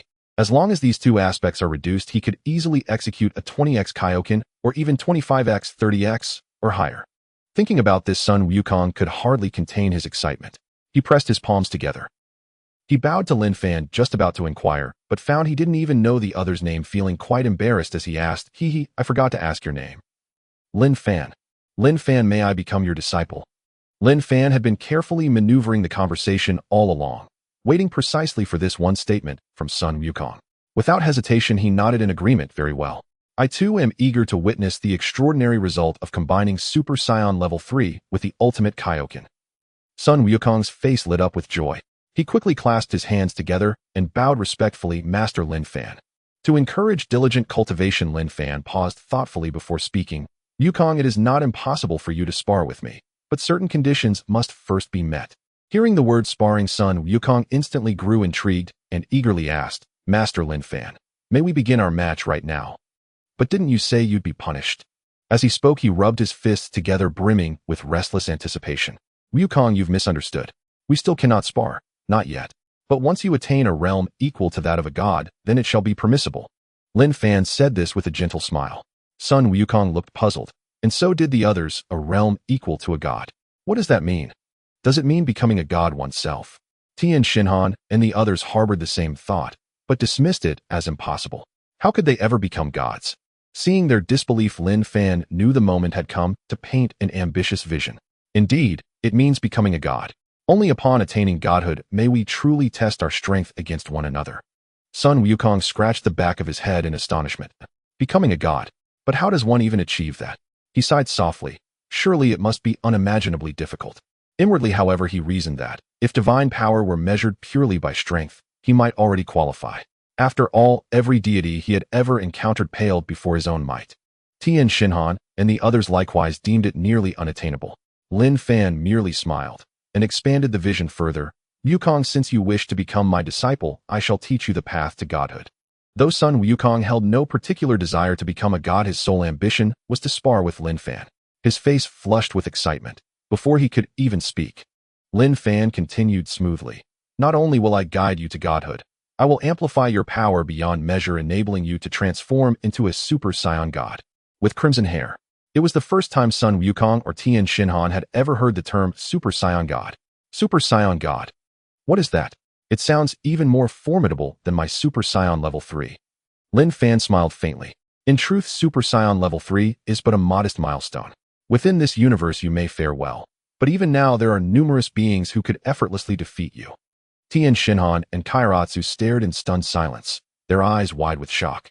Yulin, unaware of Sun Wukong's true strength, watched their reactions closely. They, however, knew full well this was the warrior who had vanquished Majin Buu, the indomitable hero who had saved Earth and the cosmos countless times. And yet within this very universe countless others stood far above him. Just how terrifying must their power be? Yulin, though ignorant of his full might, could infer from Tien Shinhan and Kairatsu's awe that Sun Wukong surpassed even them, and thus far exceeded her own strength. She marveled inwardly, this world, no, this universe, harbors so many hidden masters. Yet these words stirred no despair in Sun Wukong, only exhilaration. His voice trembled with eagerness. Master Linfan, who else can defeat me? I wish to spar with them. Linfan offered a serene smile, and raised 2 fingers. For now I shall name just 2. First Beerus. Second Whis. In truth, only these 2 in Universe 7 could effortlessly overcome Sun Wukong, but Linfan feigned mystery to deepen the allure. Sun Wukong tilted his head aside, murmuring pensively, Beerus, Whis. Why have I never heard these names before? Linfan remained silent. Sun Wukong pressed urgently, where do they reside? Linfan had anticipated this question, but he would not reveal the answer. Neither he nor Sun Wukong, as they stood now, could hope to survive a confrontation with Beerus. Facing such an opponent meant certain death. The time is not yet ripe. I cannot speak of them. When you ascend to Super Saiyan God, I shall tell you. Sun Wukong felt his heart rise into his throat. The sentence cut off midair, deliberately withholding the very knowledge he craved. Sensing Sun Wukong's imminent follow-up, Linfan interjected firmly, Wukong, do not ask further. Even if you do, I will not answer. When the time comes, I shall reveal all, naturally. To disclose everything at once, to leave no lingering curiosity, would serve no purpose. Linfan intended quite deliberately to keep Sun Wukong suspended in anticipation. Recognizing Linfan's unwavering resolve, Sun Wukong understood further inquiry would be futile. Yet one truth crystallized in his mind, my training must continue. My growth has not yet reached its limit. He clasped his hands reverently and bowed deeply. Master Linfan, please teach me how to transform into a Super Saiyan God. A soft chime resonated. System alert, disciple Sun Wukong successfully accepted. Rewards granted: combat power 3 billion, Saiyan bloodline, Super Saiyan God Crimson, O vast heart, Ultra Ultimate Flash. Current base combat power 9 billion. Linfan had not expected Sun Wukong to offer such sincere discipleship at this precise moment. His lazy master system activated only when a disciple pledged genuine devotion, triggering both recognition and reward. Earlier, though Sun Wukong had addressed him as Master Linfan, several times the system remained silent, proof that those utterances lacked true sincerity. Now, however, it was unmistakably real. Moreover, he was astonished to receive this Super Saiyan God Ultra Crimson boon. Without this blessing, achieving Super Saiyan God form required 6 pure-hearted Saiyans to converge the radiant light of their righteous spirits upon a single individual. Linfan withheld this method from Sun Wukong, for if revealed, he would immediately seek out allies to perform the ritual, then demand an immediate sparring match. Once transformed into a Super Saiyan God, combat power would no longer scale in mere billions. It would leap into an entirely new tier of existence, a qualitative transcendence. Linfan had long believed that Dragon Ball Super escalated power levels in ways bordering on the absurd Ultra Instinct, Ultra Blue, Ultra Crimson, and demonic transformations. None could be quantified by simple multipliers. Each marked a paradigm shift, a wholly new stage of being. Had he received this boon earlier, and had Sun Wukong challenged him, Linfan would have gladly accepted. Transforming into a Super Saiyan God would make subduing Ultra Level 3 Sun Wukong effortless.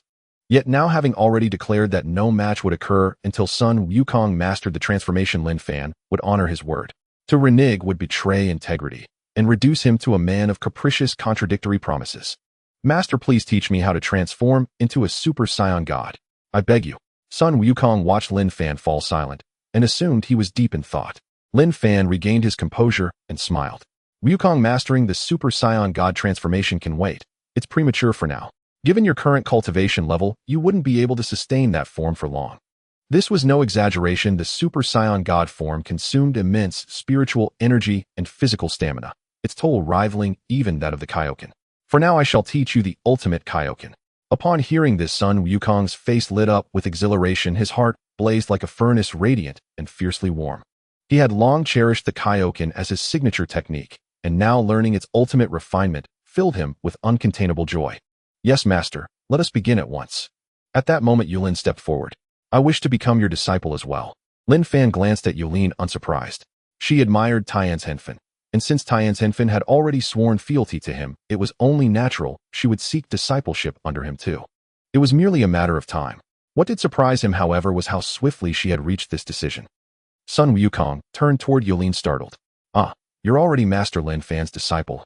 Not until just now, but I am now. Yulin declared with unwavering confidence. Linfan raised an eyebrow. Oh, so certain. Absolutely, she affirmed, her conviction unshaken. Her self-assurance intrigued him. Did she truly believe that simply because he was male he had to accept her? If so, she was gravely mistaken. What if I refuse? Linfan asked. Yulin straightened her voice resolute. I fear nothing.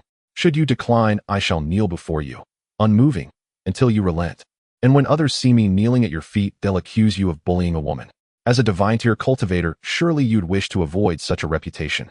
Linfan inwardly groaned. This was sheer audacity. A woman resorting to such brazen tactics. Yet she wasn't wrong. Even setting aside the system's rewards for accepting disciples, he genuinely welcomed more earnest students. Even without incentives, how could he possibly refuse a devoted woman kneeling before him pleading for mentorship? As she implied, he certainly had no desire to be perceived as oppressing her. Very well, you've won. I accept you. He paused, then added, but Yulin, you must call me master, clearly, sincerely. Only if your heart is truly set on becoming my disciple will I take you in. If not, if your intent lacks sincerity, then this ends here. Verifying sincerity was effortless for him. The moment she uttered master, the system would confirm her authenticity or remain silent. Yulin bowed deeply and respectfully. Master. A chime echoed. Ding. Congratulations, sovereign cultivator. Yulin has sworn discipleship. Rewards granted: 100 million combat power, celestial master art, healing art, and supreme chi mastery. Linfan felt a flicker of mild disappointment. The reward of 100 million combat power seemed modest. Yet he quickly reconsidered. Yulin's baseline strength was low, so receiving even this foundational boost from the system was remarkably generous. He instantly recognized the celestial master art as perfectly suited to Yulin's path. The other techniques, however, were less appropriate. Even if viable, he would not impart them all at once. Yulin, I sense your sincerity. Therefore I shall teach you the celestial master art. But precedence matters. I must first complete Sun Wukong's training in the ultimate Kaioken. At the mention of the celestial master art, Yulin was thunderstruck. She had heard whispers of this all-encompassing arcane discipline, a craft infinitely surpassing her own demonic arts, belonging to entirely different realms of power. She had assumed Linfan possessed nothing suitable for her cultivation, given how exceedingly rare practitioners of such arts were in this world. She never imagined he himself mastered it. With this art she could challenge Tianzhenfen, and perhaps even eclipse him. Truly a god among mortals. She hastily bowed again, voice trembling with reverence. This disciple thanks master profoundly. Without delay, Linfan instructed Sun Wukong to sit cross-legged and began transmitting the theoretical foundations of the ultimate Kaioken. Wukong, the Kaioken originated with North Kao, emphasizing explosive unleashing of latent physical potential. The ultimate Kaioken transcends it, not only demanding mastery over such explosive release, but also absolute fluid control over bodily contraction and expansion. An hour later, Linfan concluded the theoretical instruction. Having already mastered the foundational Kaioken, Sun Wukong experienced sudden crystalline clarity after 1 hour of refined principles. Sun Wukong burst out, a single word from you is worth 1,000 words. Linfan nearly choked on his water. Tianzhenfen quickly interjected, Wukong, that's a single word from you is worth 10 years of study. Wukong, meditate on these principles first. Then I shall send you into the ultra spirit chamber. The spirit chamber. To the divine realm. Sun Wukong asked, bewildered. Tianzhenfen clarified, no, the ultra spirit chamber. Far more potent than the ordinary spirit chamber, by orders of magnitude. Its effects include After 4 or 5 minutes of explanation, Sun Wukong fully grasped the chamber's extraordinary capabilities. He clenched his fist, eyes alight. Incredible. Now I understand why Tian's combat power surged so dramatically in such short time. Tian's chuckled softly. Meanwhile, Linfan turned to Yulin. Yulin, the celestial master art, is arduous. Its cultivation demands profound discipline and endurance. Are you still willing? I am, Yulin replied without hesitation. Simultaneously, Linfan willed inwardly learn the celestial master art. A chime rang ding. Sovereign cultivator has mastered the celestial master art. A torrent of knowledge, ancient, intricate, boundless, flooded his consciousness. Now I shall expound upon the celestial master art. Also known as the celestial master Dao, its primary offensive techniques revolve around sacred seals. 3 in essence: first summoning deities, second commanding ghosts, third bearing the Dao. When spirit merges with Qi and Qi harmonizes with the true body, without attaining the true self, all names are mere illusions. The spirit may pierce stone, the spirit may soar beyond form, it drowns not in water nor burns in fire. The celestial master technique is quite complex, and Linfan spent a full 3 hours explaining it to Yulin before she could remember everything. However, she only memorized it simply and did not fully understand it. To comprehend it, she would need to ponder and reflect on her own. Meanwhile, Sun Wukong was impatiently waiting on the side. He already understood the King Kai fist and could use it proficiently. Although the ultimate King Kai fist requires mastery over body control and breathing, he had basically grasped it. He just needed a place to showcase his skills. The hyperbolic time chamber was the best place for that, but Linfan was still teaching Yulin. He couldn't interrupt, so he could only sit by and wait eagerly. Now that the teaching was over, he asked impatiently, Master Linfan, when can I enter the hyperbolic time chamber? I can't wait any longer. He looked as if he could hardly bear it. Linfan stood up and flew towards the previously spacious area, with Sun Wukong and the others hastily following, their faces filled with excitement, finally able to enter the hyperbolic time chamber. Having heard Fan speak of the effects of the hyperbolic time chamber, he had long been eager to enter and see for himself. Soon they arrived at the previously flat area, and Fan and Jiaozi were left dumbfounded. Where was the hyperbolic time chamber? Why couldn't they see it? He was unaware that while he was off looking for Sun Wukong to compete, Linfan had already put away the hyperbolic time chamber. Sun Wukong and Yulin were just as puzzled. Habitually scratching the back of his head, he asked, Master, why did you bring us here? Aren't we supposed to go to the hyperbolic time chamber? Linfan did not reply, but a slight smile curved his lips. With a wave of his hand, whoosh. Suddenly a house appeared on the flat ground. Fan recognized this house very well, exclaiming, the hyperbolic time chamber. Could it be that the hyperbolic time chamber can be retracted? It must be just like that. He originally thought that once the hyperbolic time chamber was taken out, it couldn't be put away again, especially a house this large. Now it seemed it could be retracted, just like items from Capsule Corporation. Upon hearing Fan's words, Sun Wukong and the others carefully examined the hyperbolic time chamber, finding nothing particularly special about it. At this moment, Linfan said, you two hurry and go inside.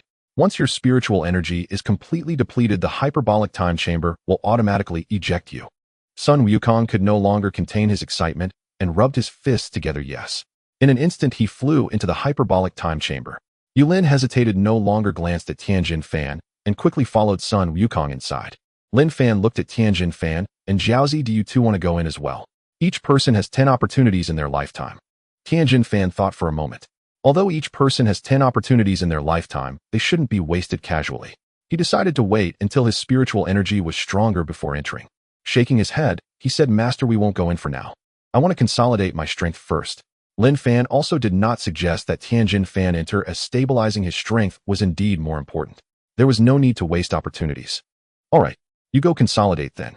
Linfan flew back outside the temple, then lay down on a chair to begin studying the rewards he had previously obtained. When he took on his disciple Sun Wukong, he not only gained 3 billion battle power, but also acquired the Super Saiyan bloodline, Super Saiyan God, Super Red Vast Heart, and Ultra Ultimate Flash. Among these rewards, what he found most incomprehensible was the Vast Heart, as he didn't quite understand what it was. As for Ultra Ultimate Flash, just from the name, he knew it should be the super version of Vegeta's Ultimate Flash. He examined the Vast Heart. Effect of the Vast Heart can merge with anyone. After successful fusion, the fusion participant can communicate with everyone in the 12 universes without distance conditions. For example, if the fusion participant is in the 7th universe, they can communicate with Jiren in the 11th universe, but they must search for the other party's energy signature. Linfan was instantly stunned upon seeing the effect of the Vast Heart. This effect was simply invincible. As long as he could search for the other party's energy signature, he could communicate with them no matter where they were in the 12 universes. In this way, even without venturing into other universes, he could recruit elites from them, as long as he could convince them well. Damn, this is truly invincible. Such a method probably only exists for beings like Whis, right? No, even if it were Whis, he probably wouldn't have such a method, as they are limited to their own universe, unlike him, who can communicate as long as it is within the 12 universes. The effect of the vast heart might only be possessed by someone of the level of the Grand Minister. Has he just stumbled upon a divine artifact? Indeed, he truly deserves to be the main character. The more Linfan thought about it, the more excited he became, wishing he could fuse with the vast heart right away. However, after some consideration, he decided not to rush and to check what the Ultra Energy Control was first. He checked Ultra Energy Control after learning one can achieve super subtle control over energy. He also examined Healing Technique, can perform simple healing on oneself or objects. This Ultra Energy Control is quite good. Son Wukong and Vegeta were able to better master energy under Whis training, which allowed them to break their limits and transform into Super Saiyan God Super Saiyan Super Blue. If Son Wukong's fortune is good, perhaps, when he comes out of the hyperbolic time chamber, his body will reach its current limit state. At that time, he can be taught Ultra Energy Control, and he might be close to Super Blue. If he could fuse with the godly energy, then stepping into the God state shouldn't be a problem. However, godly energy is something that can only be encountered by chance. One should take it easy. Son Wukong and Vegeta will eventually step into the God state. As for this healing technique, it seems average. The healing strength is not as strong as imagined. If it were very powerful, it would indeed be a divine skill. In any case, this time's harvest is still quite good, especially with the acquisition of the vast heart. By the way, let's fuse with the vast heart now. With a thought, he said, use vast heart. Beep, vast heart usage successful. At that moment, Linfan felt a surge of something entering his body. Radiant beams of 7 colors emanated from his body, enveloping him entirely. Linfan instantly focused his mind as warm energy flowed through his body. In the palace of the All-King, the High Priest was accompanying the All-King in a game of Match 3. With each sphere eliminated, a planet would vanish from the mirror. The All-King was thoroughly enjoying himself. Suddenly, the High Priest glanced outside the palace, a ripple flickering in his eyes. Was that a vast power? He looked at the All-King and respectfully said, "Your Majesty, please excuse me for a moment." In an instant, he departed from the palace, standing on a planet outside, directing his gaze towards the direction from which the immense power emanated, unleashing his divine energy. He wanted to find out what was going on. Inside the palace, he could not freely unleash his divine energy, or it would alert the All-King's guards, potentially leading to unnecessary conflicts. Moreover, it could also incur the All-King's displeasure. Thus, he could only step outside to use his divine energy. Not long after, he exclaimed, "What is going on? I can't even find the source." His heart trembled uncontrollably as he was horrified to discover that he could not pinpoint the specific location of this vast power, only knowing a general direction towards the 6th and 7th universes. It seems I need to find Whis and Bardock. He pondered, such a change has occurred. I wonder if it is for good or ill. 5 minutes later, the light enveloping Linfan gradually dimmed until it completely vanished. Linfan couldn't help but look up at the sky, murmuring, "Is this the power of the vast heart?" After fully merging with the vast heart, Linfan felt an inexplicable connection to the 12 universes. It seemed that with just a thought, he could easily communicate with anyone. However, one thing he was unaware of was that his act of merging with the vast power had already drawn the attention of the High Priest. Should I find someone to test this out? They'll learn the other skills first before trying. Using the Super Saiyan bloodline, learning the Super Saiyan God transformation, learning Ultra Ultimate Flash, learning Healing Technique, learning Super Ki Control. Ding, congratulations to the host for merging with the Super Saiyan bloodline. Ding has learned the Super Saiyan God transformation. Ding has learned Ultra Ultimate Flash. Ding has learned Healing Technique. Ding has learned Super Ki Control. Current host status: Host Linfan. Techniques: Super Strong Ki Blast, Flight Technique, Giant, Whole Wave, Ultra Ultimate Flash. Special Techniques: Dominance Technique, Ultimate King, Fist, Mental Communication, Super Precognition, Super Saiyan God Healing Technique. Special Items: Super Spirit Time Chamber. Racial Bloodline: Human Scion. Base Combat Power 9. 1 billion. Seeing his stats, Linfan smiled in satisfaction. Not bad, significantly improved since I arrived. This lazy master system is indeed impressive. I wonder how much combat power Son Goku can gain in the Super Spirit Time Chamber. I hope it gives me a surprise. Enough thinking, let's try out the power of the vast heart. After merging with the vast heart, Linfan also learned how to utilize it. He needed to search for the opponent's aura to establish a connection for mental communication. After pondering for a moment, who should he communicate with? For the first attempt, he should seek someone exceptionally gifted and powerful, right? Exceptional talent. Suddenly Linfan's brow brightened as he gently tapped the back of his hand and exclaimed excitedly, "Isn't Broly the one with exceptional talent? Broly is the legendary Super Saiyan. Whether in talent or growth potential, he is an incredibly formidable existence. If I recall correctly, Broly and his father Paragus were exiled to planet Vampa. But where is planet Vampa located? Without any coordinates, how could he search? This is quite a headache. If only I had a cosmic map, that would be much easier." Suddenly Linfan remembered something, a smile forming on his lips as he knew who had a cosmic map. Without any hesitation, he soared into the sky heading towards West City. After a while, Linfan arrived at West City. As the most famous city in the Dragon Ball world, West City was naturally very prosperous and thriving. Linfan was not in West City to shop. He had important matters to attend to, standing high above the city, quickly locating his target. He quickly flew over. Vegeta, who was munching on pizza with great gusto, lifted a bucket of water beside him, tilting his head back and gulping it down. Vegeta slowed down. Saiyans really eat in such a rough manner. Bulma, who was still graceful and radiant, complained. As she spoke, she tossed the box into the trash bin, her every move exuding a woman's charming demeanor. Suddenly, Vegeta's gaze sharpened as he clearly saw someone flying in the air and immediately set down the bucket of water. Bulma, seeing Vegeta's action, thought it was her advice that made him behave, feeling a bit excited and pleased. Over the years, she had rarely managed to persuade Vegeta to do things, so now being able to encourage him to eat more elegantly gave her a sense of achievement. Vegeta abruptly stood up, his gaze fixed on the sky. Bulma, perplexed by his behavior, instinctively looked up and saw someone flying towards them. Could it be Gohan? It didn't seem like him. The figure drew closer, descending beside Vegeta and Bulma. The newcomer was a young man with a perfect physique and a beautifully sculpted face that displayed breathtaking features. Even Vegeta couldn't help but exclaim in his heart, "This guy is really handsome." Then he inwardly scoffed, "This pretty boy can't compare to me, the exceptionally talented Prince Vegeta." Bulma, on the other hand, directly praised "so handsome." This made Vegeta extremely jealous, and he let out a heavy snort. The newcomer was none other than Linfan. After sizing up Vegeta, Linfan scrutinized Bulma as well. Although no longer young, she still possessed charm, and her figure and skin were well maintained, looking no more than in her 30s. In terms of looks, she was not inferior to those young girls. Moreover, the mature beauty she exuded was something young girls could not compare to, making her a captivating and sexy woman. However, Linfan knew that staring at another man's wife was quite impolite, especially when her husband was right next to her. He quickly changed the subject. "Bulma, hello." Bulma exclaimed in surprise, "Huh? You know me? How could I not know the illustrious billionaire Bulma?" Upon hearing this, Bulma's face lit up, her enchanting eyes sparkling with joy as she covered her mouth and laughed. "Haha, you flatter me."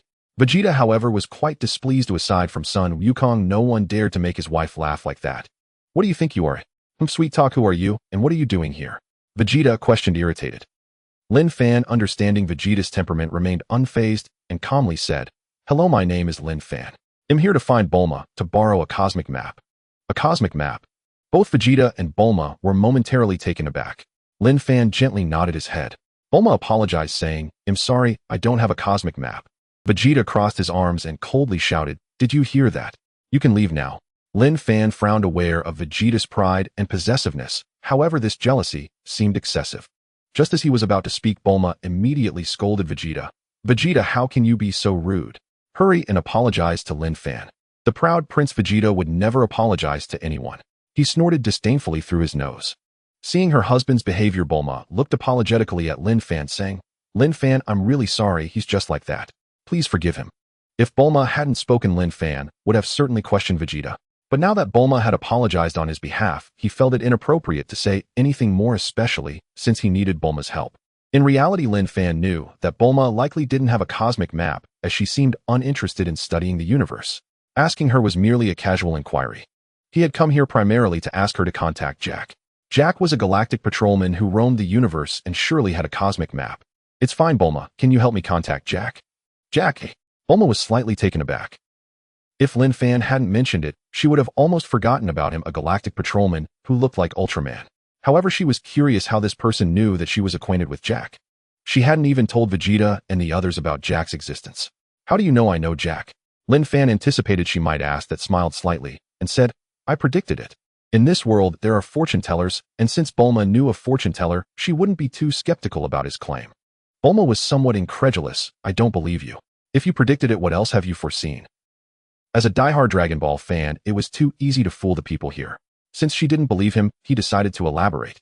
With a sly smile, he said, I also foresaw that you know Jack primarily because of your sister Taisai. Your sister Taisai gave up a privileged life to embark on adventures because she loved writing adventure novels. During her adventures, she met the galactic patrolman Jack, and then followed him aboard his spaceship to travel the universe in search of inspiration. Bulma, do you think I'm right? Bulma was stunned, realizing he was completely correct. Her sister Taisai had indeed met Jack in that way. Could it be that he really predicted it? If he hadn't, how could he know so clearly? Linfan seized the moment and said, Bulma, I truly mean no harm. I just want a cosmic map. Vegeta interjected coldly. If you had any ill intentions, I would eliminate you. Linfan didn't rebut this, but agreed, saying, Bulma, Vegeta is right. If I had any malicious intent, Vegeta could easily defeat me. Upon hearing this, Vegeta felt as if Linfan had acknowledged his strength and raised his nose in pride. With arms crossed, Bulma pondered for a moment, saying, all right, I'll try to contact him. However, I don't have Jack's contact information, so I can only reach out to my sister first. Thank you. Bulma pulled out her phone and dialed her sister's number, but nobody answered. She tried 3 times in a row, but still no one picked up. Sorry, no one is answering. If I'll have to wait for my sister Taisai to call back. Once she does, I will get in touch with you. What's your number? Linfan awkwardly smiled. I don't have a phone. Although he had been here for a few days, he hadn't bought a phone because he had no money. Even his snack money was given by Lin. Bulma, being generous, took out a capsule. With a pop, a delicate phone appeared. This phone is for you. Once my sister replies, I'll contact you. Linfan accepted the phone without hesitation, saying, thank you. He silently thought to himself that Bulma was indeed a good person. If Yamcha had been a bit more devoted, Bulma wouldn't have become Vegeta's woman. However, if Bulma had become Yamcha's woman, her opportunities to appear might have decreased. That would be a significant loss for Dragon Ball. You're welcome. Bulma smiled. Linfan returned a slight smile, saying farewell. As he prepared to use the flying technique to leave, Vegeta suddenly spoke up to stop him. Wait. Linfan turned to Vegeta and curiously asked, Vegeta, is there something else? What's up with your aura? How could you not notice? If it weren't for him having tilted his head to drink water earlier, he wouldn't have even sensed Linfan's arrival, as he couldn't feel his aura. Linfan didn't hide it, saying, it's because I am a god, so you cannot sense my aura. Vegeta frowned slightly. A god? What's so great about that? Those gods are nothing special. Linfan didn't argue. Whether it was the East Kaishin or the North Kaishin, none of them were a match for Vegeta now. However, he didn't want to waste time talking to Vegeta, taking to the skies and flying towards the Taoist temple. Vegeta, feeling ignored, was furious. In this universe, he had not encountered anyone who could ignore him. Those who had ignored him were all killed by him. Even if Frieza were resurrected, he could easily defeat him. But now this unknown god dared to ignore him, truly thinking he was a god. Whooshed. He quickly flew in front of Linfan. Do you dare to ignore me? Linfan curled his lips into a dismissive smile, saying, what's there to be afraid of? The tension was palpable. Linfan narrowed his eyes, surveying Vegeta with a piercing gaze. Vegeta exploded with rage, feeling deeply insulted. The way he was looked at was clearly a sign of disdain, and to be disdained was to be insulted. Get lost. He clenched his fists tightly, his aura surging violently, and the sky darkened with scorched clouds turning into a chaotic gloom. The wind swirled around, converging towards Vegeta's direction. A flash of golden light appeared, revealing Vegeta, his hair golden and crackling with electricity. Linfan remarked with slight surprise, oh. Before even fighting, you transform into Super Saiyan 2. He knew Vegeta's way of fighting was to eliminate enemies as quickly as possible and then leave dramatically. However, whenever faced with a great battle, Vegeta had never been successful. He either got beaten or was on the verge of being beaten. Vegeta snorted coldly. I will finish you quickly. He originally did not want to transform into a Super Saiyan, but sensing that Linfan was not simple and was a god, he figured that in his normal state he would likely be at a disadvantage. He didn't want to embarrass himself, nor did he want to appear pathetic, so he transformed into Super Saiyan 2, aiming to defeat Linfan in one strike. You actually know about Super Saiyan 2. Vegeta was somewhat surprised. He had expected Linfan to be astonished by his transformation and the immense boost in his fighting power, but it seemed the other party was not surprised at all. This left him feeling somewhat slapped in the face, and his anger inexplicably increased. Just as he was about to strike, Bulma below shouted, Vegeta, what are you doing? Vegeta was already consumed by rage and could not care less about Bulma. He merely snorted dismissively at Bulma's words and charged at Linfan, bellowing, what worthless god, get down here. Seeing the charging Vegeta, Linfan was unafraid. He was no longer just equipped with the human explosive technique, domineering body technique, but also possessed the transformation technique of Super Saiyan God. With Linfan's current human domineering body technique, he would definitely not be a match for Vegeta in his Super Saiyan 2 state.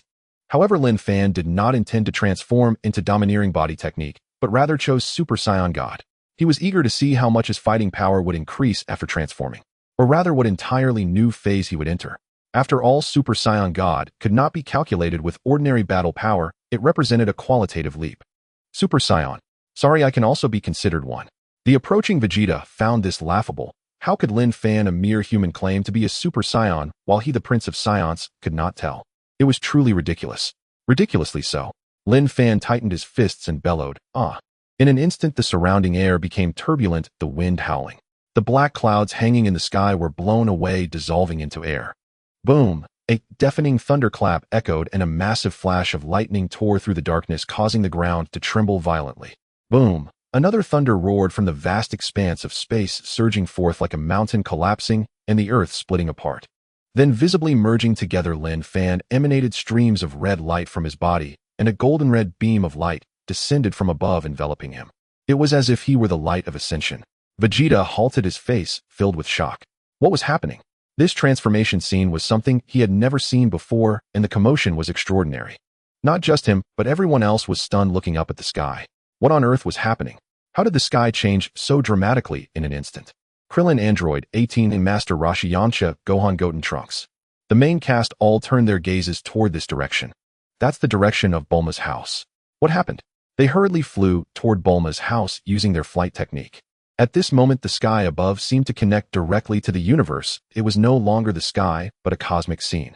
First came the spring sunshine, followed by summer rain, autumn breezes, and winter snowflakes.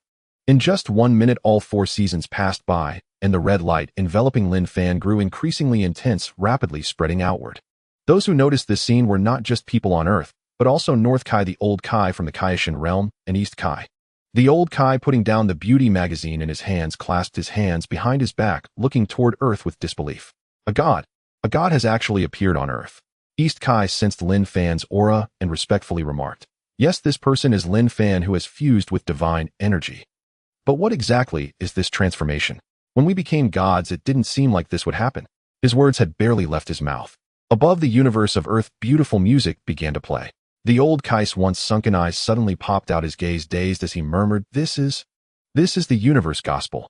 East Kai was confused. What is the universe gospel?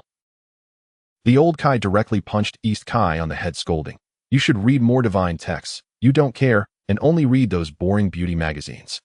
East Kai tugged at the corners of his mouth, looking at the Old Kai with a wronged expression, repeatedly asking himself, "Is it me? Is it really me? It seems to be you." While feeling wronged, he glanced at the beauty magazine that the Old Kai had thrown on the ground, where an open page featured a woman in a bikini. The Old Kai punched down again, still looking. The universe gospel represents the blessing of the universe. The universe cheers for it. For thousands of years, it has been rare to see it appear once. Its appearance signifies that an extraordinary figure will emerge. Now that Linfan has become a god, the universe gospel appearing means the universe is cheering for him. This person has limitless potential. But I don't know if Linfan becoming a god is good or bad. The Old Kai couldn't help but express his feelings. East Kai cautiously said, "I don't think he seems like a bad person." The Old Kai shot him a glance. Whether good or bad, time will prove everything. If he is bad with Goku and the others' abilities, it would be hard to deal with him. However, since Linfan has become a god, if he were to recklessly destroy Goku and the others wouldn't need to intervene. East Kai understood the implications and gently nodded. Moments later, the crimson golden light gradually faded, and the sky, and everything around, returned to its former state. Meanwhile, Vegeta kept his gaze fixed unwaveringly upon Linfan. This Linfan now stood enveloped entirely in scarlet flames. His hair had turned fiery red. Already strikingly handsome, he now radiated an even more breathtaking charisma. A sly, self-assured smirk played across his face. His eyes, deep, piercing, and chillingly cold, were so formidable that Vegeta dared not meet them directly. Linfan slowly raised his hand, clenched his fist, and murmured softly, "Oh. So this is the power of the Super Saiyan God. Truly extraordinary." He could distinctly sense that his strength had undergone a profound qualitative transcendence. Measured in combat power, his current level had soared to 2 Gai, a figure of staggering magnitude. The numerical scale proceeds as follows: Yi Zhao Jing Gai Zi Rang, Go Jian Zheng Zai Ji. Each tier comprises 4 incremental stages. For instance, Yi Shi Yi by Yi Qian, Yi Zhao Shi Zhao by Zhao Qian Zhao, Jing Shi Jing by Jing.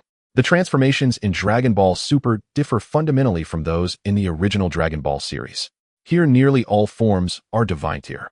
granting not mere multiplicative boosts but irreversible quantum leaps in essence. It was precisely for this reason that upon attaining the Super Saiyan God transformation, Linfan felt utterly confident he could defeat Son Goku. Son Goku's Super Saiyan 3 form peaked at the Zhao level, whereas Linfan, now as the Super Saiyan God, had surged to Two-Guy, leaping past the Jing tier entirely, terrifying beyond measure. Linfan then turned his gaze toward Vegeta, who stood frozen in disbelief, and offered a faint knowing smile. Vegeta, tell me, does this count as a Super Saiyan? At Linfan's words, Vegeta snapped back to awareness and instinctively probed his aura, yet still sensed nothing tangible. Yet one truth remained undeniable: Linfan's current state was without question that of a Super Saiyan, though Vegeta could not discern its precise form. What form is this? Linfan replied calmly, the Super Saiyan God. Vegeta froze abruptly. The name stirred a vague familiarity, as if recalled from some distant echo, but refused to coalesce into memory. Noting his confusion, Linfan continued, the Super Saiyan God is the divine incarnation of the Saiyans, born to eradicate evil, revered as their savior. Hearing this, Vegeta's pupils dilated involuntarily. Astonishment flooded his features. In that instant, the memory surfaced, clear and irrefutable. It lay buried within ancient Saiyan chronicles, an account he'd once stumbled upon by chance long ago when the Saiyan race faced annihilation. A righteous warrior ascended as the Super Saiyan God, and wielding divine power vanquished their foes. Yet for reasons unknown, that warrior, who alone bore the ability to assume this form, vanished without trace. This event belonged to a mythic epoch, to Vegeta, and generations of Saiyans after him. It had long been dismissed as mere legend devoid of historical truth. Now, however, Vegeta beheld Linfan's transformation with his own eyes, proof that the legend was no fiction but living reality. His face contorted in sheer shock. He whispered hoarsely, what? This is the Super Saiyan God. Could it possibly be false? Linfan asked coolly. Vegeta, let me test your combat power. Vegeta swallowed hard. No trial was needed. He knew with absolute certainty that his strength paled before Linfan's. For the first time, fear flickered within him. He regretted his rashness. Seeing Vegeta tremble uncontrollably reminded Linfan of how Vegeta had once quailed before Beerus. Sighing, Linfan remarked, so the proud Prince Vegeta can only flaunt his authority before ordinary mortals. How profoundly disappointing.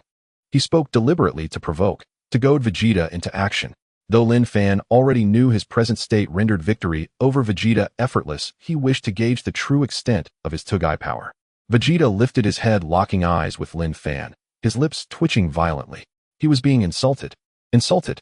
He was the prince of the Saiyans, the embodiment of pride and honor. What did divinity matter?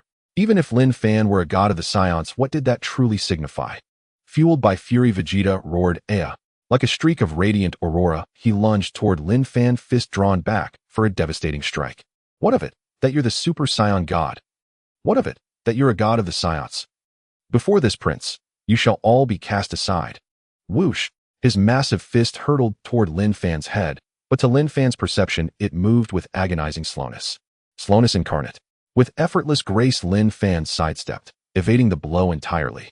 Stunned, Vegeta launched a furious barrage. Fists rained down like relentless drizzle. Yet not a single strike landed. Each was evaded with serene ease. Linfan nodded inwardly, satisfied. Indeed, the Super Saiyan God at Two-Guy was peerless in might. Still, the stamina cost proved considerable. Sustaining this form for mere minutes had already drained him significantly. How much faster would energy deplete if he unleashed a technique?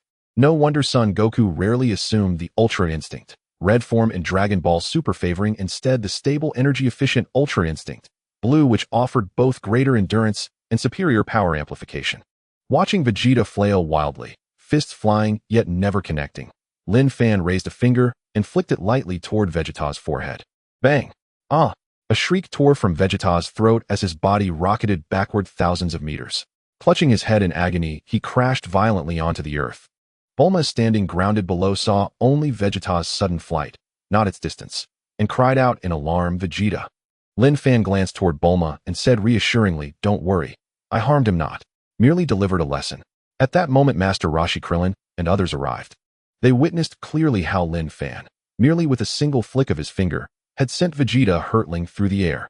Stunned, they nearly fainted upright, jaw slack, brows twitching uncontrollably, speech utterly abandoned. Such power was unimaginable. A warrior as mighty as Vegeta toppled by a fingertip. This foe was unspeakably terrifying, so overwhelming that a chill of primal dread crept up their spines. Never before had they encountered such an entity. Trunks, rooted to the ground, shouted furiously, "You monster! You hurt my father!" Goten, standing beside him, son Wukong, instantly understood the meaning behind his words, and the two immediately began the fusion gesture, preparing to merge. Bulma, seeing the situation, hurriedly urged Trunks and stepped forward to grab Trunks. She was very clear in her heart that if Vegeta could be sent flying by Linfan with just a finger, then even if Trunks and son Wukong fused to become Gotenks, it would have no effect on Linfan. It was just a matter of a finger. Krillin looked at Piccolo nearby and asked Piccolo, "What should we do now?" Piccolo stared intently at Linfan and pondered for a moment. "He seems to mean no harm." "I also feel that he means no harm," added Master Roshi from the side. At that moment, two figures flew in from a distance, one bald and the other short. The crowd recognized them immediately. It was Tien Shinhan and Kairatsu. Their arrival did not surprise anyone, because whenever something happened, these two would always appear on the scene first, ready to lend a hand. Krillin exclaimed in surprise, "What are Tien Shinhan and Kairatsu doing?" They clearly saw Tien Shinhan and Kairatsu flying straight towards Linfan. Were they preparing to fight? But if Vegeta was not a match for him, wouldn't Tien Shinhan and Kairatsu be walking into certain death? Krillin quickly warned Tien Shin and Kairatsu, "Come back." Tien Shinhan looked at Krillin, smiled politely, and then turned to Linfan respectfully, asking, "Master, what has happened?" The crowd was momentarily stunned, a shock passing through them. Tien Shinhan and Kairatsu called him what? If I heard correctly, it sounded like they called him Master. Krillin and the others exchanged glances and saw the confirmation in each other's eyes. They had not misheard. Tien Shinhan indeed called him Master. Linfan smiled slightly and said, "It's nothing." As he spoke, he released his Super Saiyan God transformation. Tien Shinhan turned to the crowd and explained with a smile, "Hello, everyone, this is my Master Linfan." He had been cultivating when he suddenly noticed the sky change dramatically, revealing a cosmic scene filled with red light, which emanated from the direction of Vegeta's house, prompting him and Kairatsu to come and check it out. Upon arriving at Vegeta's house, they immediately saw Linfan in his Super Saiyan God form and exclaimed inwardly, "So cool." Especially the overwhelming pressure emanating from him was astonishing. Just a glance could make his heart tremble. After hearing Tien Shinhan's explanation, everyone felt somewhat relieved, realizing that this person meant no harm. But why had he clashed with Vegeta? Master Roshi and the others flew over curiously, asking, "Hello, Linfan." "Hello, Master Roshi." Krillin. He then focused his gaze on Android 18 beside Krillin. The moment he saw her, Linfan felt his vision was struck. With brows like paintings and cherry-red lips, her oval face and slender, yet curvaceous figure were simply breathtaking. Compared to Bulma, they were equally matched. If a comparison had to be made, it could only be said that each had their own unique charm. However, in an instant, Linfan averted his gaze and greeted everyone one by one. The gathered crowd was quite surprised. They did not expect Linfan to know them. Krillin curiously asked Tien Shinhan, "Isn't your master Master Roshi? Why has it changed to him?" Tien Shinhan simply explained, "Master Roshi is my master and Linfan is also my master. I have improved a lot under Master Linfan's guidance." In the Dragon Ball world, there is no rule that one can only have one master in a lifetime. As long as both parties are willing, one can have as many masters as they like. Everyone sensed Tien Shinhan's strength and indeed found that his aura was immensely stronger than before. After contemplating, it was normal for Tien Shinhan to have greatly improved under Linfan's tutelage. At this moment, Vegeta flew in from a distance. Seeing Krillin, Piccolo, and the others talking to Linfan, he felt quite puzzled and displeased. However, considering Linfan's terrifying combat power, he could only keep his mouth shut. He then landed. Bulma, standing on the ground, called out to the people in the sky, "Everyone come down to chat." The group exchanged glances. It was not practical to keep flying in the sky, so sitting down to talk was better. Linfan descended first. In his heart, he wanted to get to know the main characters, but he did not expect to meet them in this way. He landed in Bulma's garden. Everyone sat down. Bulma was the first to apologize. "Linfan, I'm sorry. Vegeta was a bit impulsive. I really didn't expect you to be Tien Shinhan's master." Vegeta sat on the other side, arms crossed, visibly displeased. Linfan smiled unbothered. "It's nothing." He understood Vegeta's personality, and he thought it might be good to teach Vegeta a lesson to temper his proud nature. This would also make it easier for him to take Vegeta as a disciple in the future. Piccolo looked around, sensing something was off, as if something was missing. Noticing his actions, Krillin curiously asked Piccolo, "What are you looking for?" Piccolo calmly replied, "Haven't you noticed that something seems to be missing?" Krillin looked puzzled and glanced around as well, indeed feeling something was lacking, but he couldn't pinpoint what it was. "Yes, what is missing?" Linfan, overhearing their conversation, had already guessed, but just smiled. "Kakarot," a displeased Vegeta coldly remarked. He had been puzzled by this. Linfan's transformation was so loud, and he had released such a powerful aura, yet Kakarot had not shown up. Krillin, Piccolo, and the others immediately realized they were missing Son Goku. In that situation, how could Goku not have come? He was always the most proactive in battle situations. Tien Shinhan, noticing the crowd's confusion, chuckled. Goku is currently training. The crowd turned to Tien Shinhan in unison, as if asking how he knew Goku was training. Tien Shinhan quickly explained Goku is also a disciple of Master Linfan. What? In an instant the surroundings fell silent, and everyone felt as if the air had solidified. They could hardly believe their ears. It felt like a thunderous shock or being doused with cold water from head to toe, leaving them numb. Son Goku is also Linfan's disciple. This was simply unbelievable. Especially for Vegeta, he felt very uncomfortable. He thought Kakarot was farming, but unexpectedly, he had secretly gone to train behind his back. And he had taken such a master. It was incomprehensible. Ding. Disciple Son Goku's base combat power increased by 2 billion. Master receives a doubled increase of 4 billion. Current host's basic combat power 1 billion. Linfan thought to himself, how did Son Wukong increase his basic combat power by 2 billion so quickly? That's quite impressive. After he emerges, Vegeta will no longer be his opponent. At that time, Vegeta will surely want to become his disciple. Tianjin Fan smiled and comforted everyone, saying, isn't it normal for Wukong to become Linfan's disciple? You all saw how formidable Master Linfan is, didn't you? The others nodded, gently acknowledging the truth. Do. At that moment, Bulma's phone rang. She took out her phone to check the caller ID. It was her sister Tais. She immediately looked at Linfan and said, my sister Tais is calling. Then you should answer it quickly. Linfan was instantly delighted. It was indeed a year of good fortune. Son Wukong had just boosted his combat power by 4 billion, and now Tais was calling. After Bulma answered the call, she inquired about Gak's contact information. Tais, being close to Gak, naturally provided his details. After chatting for a while, they hung up. Bulma looked at Linfan and said, I've got Gak's contact information. Then Bulma, please help me reach out to Gak and ask him for a cosmic map on my behalf. Bulma, being very clever, agreed without any hesitation, saying sure. She knew that once she helped Linfan with this, he would owe her a favor. Later on, when she needed something from Linfan, he wouldn't be able to refuse. Thank you, Linfan said. Everyone was puzzled. Oh, what did Linfan need a cosmic map for? But since they had just met, they didn't feel it was appropriate to ask. Bulma didn't waste any time and promptly contacted Gak. After a while, she hung up the communication.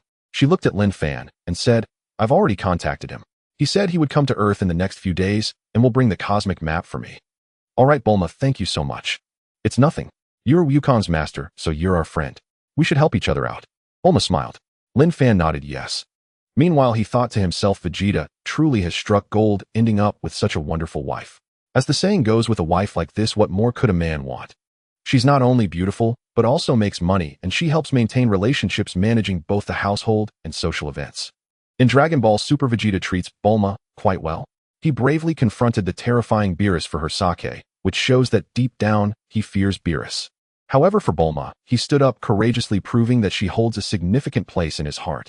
Yet Vegeta usually appears extremely proud and doesn't want others to see his softer side. At this moment, Linfan stood up and said, Everyone, I've taken care of what I needed to sew him off. With arms crossed, Vegeta coldly asked, Where's Kakarot training? Though he wasn't particularly fond of Linfan, he was even less willing to let Kakarot surpass him, as that would damage his pride. Linfan was open and didn't hide anything. In the hyperbolic time chamber. After saying this, without waiting for Vegeta to ponder, he immediately soared into the sky, flying towards the Taoist temple. For someone like Vegeta, he needed a blow to his proud spirit to make him respect Linfan. Only then could he truly become his disciple and earn rewards. Tianjin Fan also said at that moment, I need to return to my training. Farewell, everyone. Saying this, he flew off in the direction of the Taoist temple with Dumpling. Vegeta stood still and coldly remarked, Kakarot actually went to the hyperbolic time chamber behind my back. Without saying more, he flew swiftly towards the temple. The hyperbolic time chamber is located in the temple. Seeing Vegeta fly off, Bulma called out helplessly, Vegeta, Saiyans really are reckless, leaving without saying a word. Krillin and the others realized Vegeta's intention and laughed helplessly, saying, Vegeta is heading to the temple. Piccolo, pondering, suddenly remarked, He'll find no trace of Son Wukong at the temple. Huh, why not? The others present were quite puzzled. Didn't Linfan say that Son Wukong was in the hyperbolic time chamber? Piccolo explained, Linfan said Son Wukong is in the hyperbolic time chamber, while the temple has the time chamber. The former has an extra hyperbolic in its name. Upon hearing this, everyone realized it was indeed the case, but did it really matter? Bulma waved her hand dismissively, not wanting to concern herself further, saying, Forget it, let him go. Seeing Bulma's indifferent attitude, everyone understood that nothing more needed to be said. Piccolo stood up and said, then he'll be heading back. Earlier he had sensed that Tianjin Fan's combat power had increased significantly. If he wasted any more time, it wouldn't be long before Tianjin Fan surpassed him. It would be quite ridiculous if someone who had never been his opponent were to surpass him. Therefore he absolutely could not allow such a thing to happen. The others also began to stand up. Bulma suddenly recalled something important and smiled, saying, everyone, there's something important I need to tell you all. What is it? In a month I will be throwing a birthday party, a luxurious cruise birthday party. Everyone immediately congratulated her, saying, congratulations, congratulations. Bulma looked at Android 18, her alluring lips curling into a mysterious smile. 18, I will prepare a grand raffle on that day, and the first prize will be quite a nice reward. 18 immediately became interested. A grand raffle hosted by the wealthiest would certainly have great prizes, perhaps even cash. The thought of this made her eyes sparkle. All right, Bulma, I must win the first prize. Huh? Bulma laughed joyfully. Krillin, looking at the beaming Bulma, asked curiously, Bulma, how old will you be this birthday? Bulma's expression darkened immediately, and Android 18 shot a glare at Krillin. Don't you know that it's rude to ask a woman her age? Just don't ask. The answer is 18. Krillin awkwardly chuckled. After chatting for a while, everyone left together. Meanwhile, Vegeta arrived at the temple. Currently, the deity of the temple is Dandy, and the servant remains Bu. Dandy, noticing the cold and sharp aura radiating from Vegeta, instinctively shivered. Vegeta, where's Kakarot? Vegeta asked coldly without any small talk. Dandy looked confused. Shouldn't Son Goku be at his own home? Why would he come here to find me? I don't know. Vegeta frowned, scrutinizing Dandy closely. The latter trembled in fear, but seeing Vegeta's serious gaze, he felt he wasn't lying. Isn't he in the hyperbolic time chamber? Dandy immediately replied, no, Son Goku can no longer enter the hyperbolic time chamber. He has already used up his 2 opportunities. That's right, each person can only enter the hyperbolic time chamber twice in their lifetime, and Kakarot has already exhausted his chances. I was deceived by Linfan. Thinking of being tricked, he instinctively clenched his fists, a surge of anger bubbling within him. Linfan, one day, I will defeat you no matter how divine you are. Meanwhile, Linfan was unaware that he had already been marked by Vegeta with hatred upon returning to the temple. Lying on the chair in front of the temple, enjoying the cool breeze, he was calculating how many days it would take for Jack to arrive on Earth, feeling it was a waste of time. According to the setting of Dragon Ball Super, Beerus would awaken in a month, and the first thing he would do upon awakening is to find the Super Saiyan God, then come to Earth. His arrival on Earth would be an unknown disaster for the planet. He must elevate his power to Beerus level, or even surpass him within this month. Reaching Beerus level in a month is a significant challenge. Even in his Super Saiyan God form, his combat power is merely 200 quintillion. Compared to Beerus, he was leagues away. Fortunately, the determinant of a combat power of 200 quintillion is the base combat power. The stronger his base combat power is, the stronger his Super Saiyan God transformation will be. Just as he thought this, a reminder echoed in his mind. Ding! Disciple Son Goku's base combat power increased 1.8 billion. Master gains double 3.6 billion. Current host's base combat power 16.7 billion. Oh, Son Goku has improved again. Truly deserving of being the protagonist of Dragon Ball, just a single ultimate Kaioken has elevated his base combat power by 3.8 billion. I have a feeling this guy can still improve a lot. Ding! Disciple Yulin's base combat power increased by 650 million. Master gains double 1.3 billion. Current host's base combat power 18 billion. Oh, Yulin actually improved by 650 million. Is this due to grasping some key aspects of the mastery technique? Linfan was very clear in his heart. The mastery technique is not simple. If he could fully comprehend and skillfully apply it, it would also be an immensely potent technique. In future battles, it could provide significant assistance to Tien Shenron. Linfan quickly snapped back to reality, realizing that although he had increased his base combat power by several billion today, he was still far from Beerus. No, I must accelerate the pace of accepting disciples. I can't just wait for them to come to me. He pondered, wondering who else on Earth had good talent. Gohan. As the first hybrid of humans and Saiyans, his potential is indeed formidable. During the battle with Cell, his single-handed Kamehameha was simply spectacular. This drew countless female fans to scream and celebrate. However, unfortunately, since then he had devoted himself entirely to his studies, neglecting martial arts. When the Frieza force returned for revenge, he couldn't even defeat a small soldier. It was a waste of his limitless potential. Now approaching Gohan to become his master, he certainly wouldn't be interested. A person without interest in cultivation wouldn't even enter the super hyperbolic time chamber. The idea of taking Gohan on as a disciple could only be put on hold for now, to be considered again when necessary. Who else has decent potential? Goten and Trunks. They are still just kids and haven't realized the importance of training. It's not suitable to accept them as disciples yet. That leaves Piccolo and Krillin. Although Piccolo isn't too arrogant, he has high aspirations. If he were to take the initiative to become his disciple head, likely refuse unless he brought it up himself. Krillin is also slacking off. Isn't it better to spend time with his wife than to train? Damn. Thinking about it, it seems that aside from Vegeta, there aren't any promising disciples on Earth. Who else participated in the Tournament of Power? Frieza, Android 17. These two have great potential, not any worse than Son Goku. But Frieza is currently in heaven. If I want to accept him, I must resurrect him, and the way to do that is with the Dragon Balls. However, I currently don't have a Dragon Ball radar, which makes it quite difficult. Next time I go to Bulma's, I can ask her for a Dragon Ball radar. For now, I can first recruit Android 17. Over the years, Android 17 has been a warden on an island. He doesn't like to interact with people much and prefers small animals. Despite this, he hasn't neglected his training during those years, which is why he performed excellently in the Tournament of Power. The last one standing on the stage was him. Without hesitation, Linfan took to the skies, moving swiftly while releasing his powerful aura to search for Android 17's energy. Although he didn't know how Android 17's energy felt, he knew that 17 was strong. Anyone with a formidable energy encountered on the island should be Android 17. About 15 minutes later, Linfan arrived above an island. Looking down, it was a sea of green. On this island, he sensed a potent aura. The owner of this aura should be Android 17.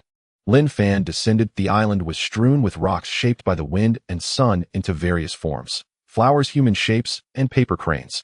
These naturally formed stones are rarely seen. On the sandy beach, he occasionally spotted a few crabs crossing the path. Vast trees towered like clouds and mist swaying in the gentle breeze, as if to engulf the entire island. I have to say the scenery here is quite nice. Android 17 really knows how to enjoy life. After saying this, Linfan prepared to fly towards the direction where 17 was, only to see a speedboat racing towards him. This made him feel something was off. Could it be? Could it be poachers? Soon Linfan realized that his suspicion was not unfounded. The people on the speedboat were indeed poachers. There were 4 men on the speedboat, all of them muscular. They did not notice Linfan on the shore as they had parked the boat on the other side. The 4 men jumped down holding submachine guns, dressed in tactical gear, fully equipped. One burly man with a black mole on his face looked at another man with a tiger tattoo on his arm and said, "Big brother, someone has spent a lot of money to buy a colorful deer. If we catch it, we won't have to work for years." The man with the tiger tattoo laughed heartily. "That's right, but we should still be careful and not attract the forest rangers."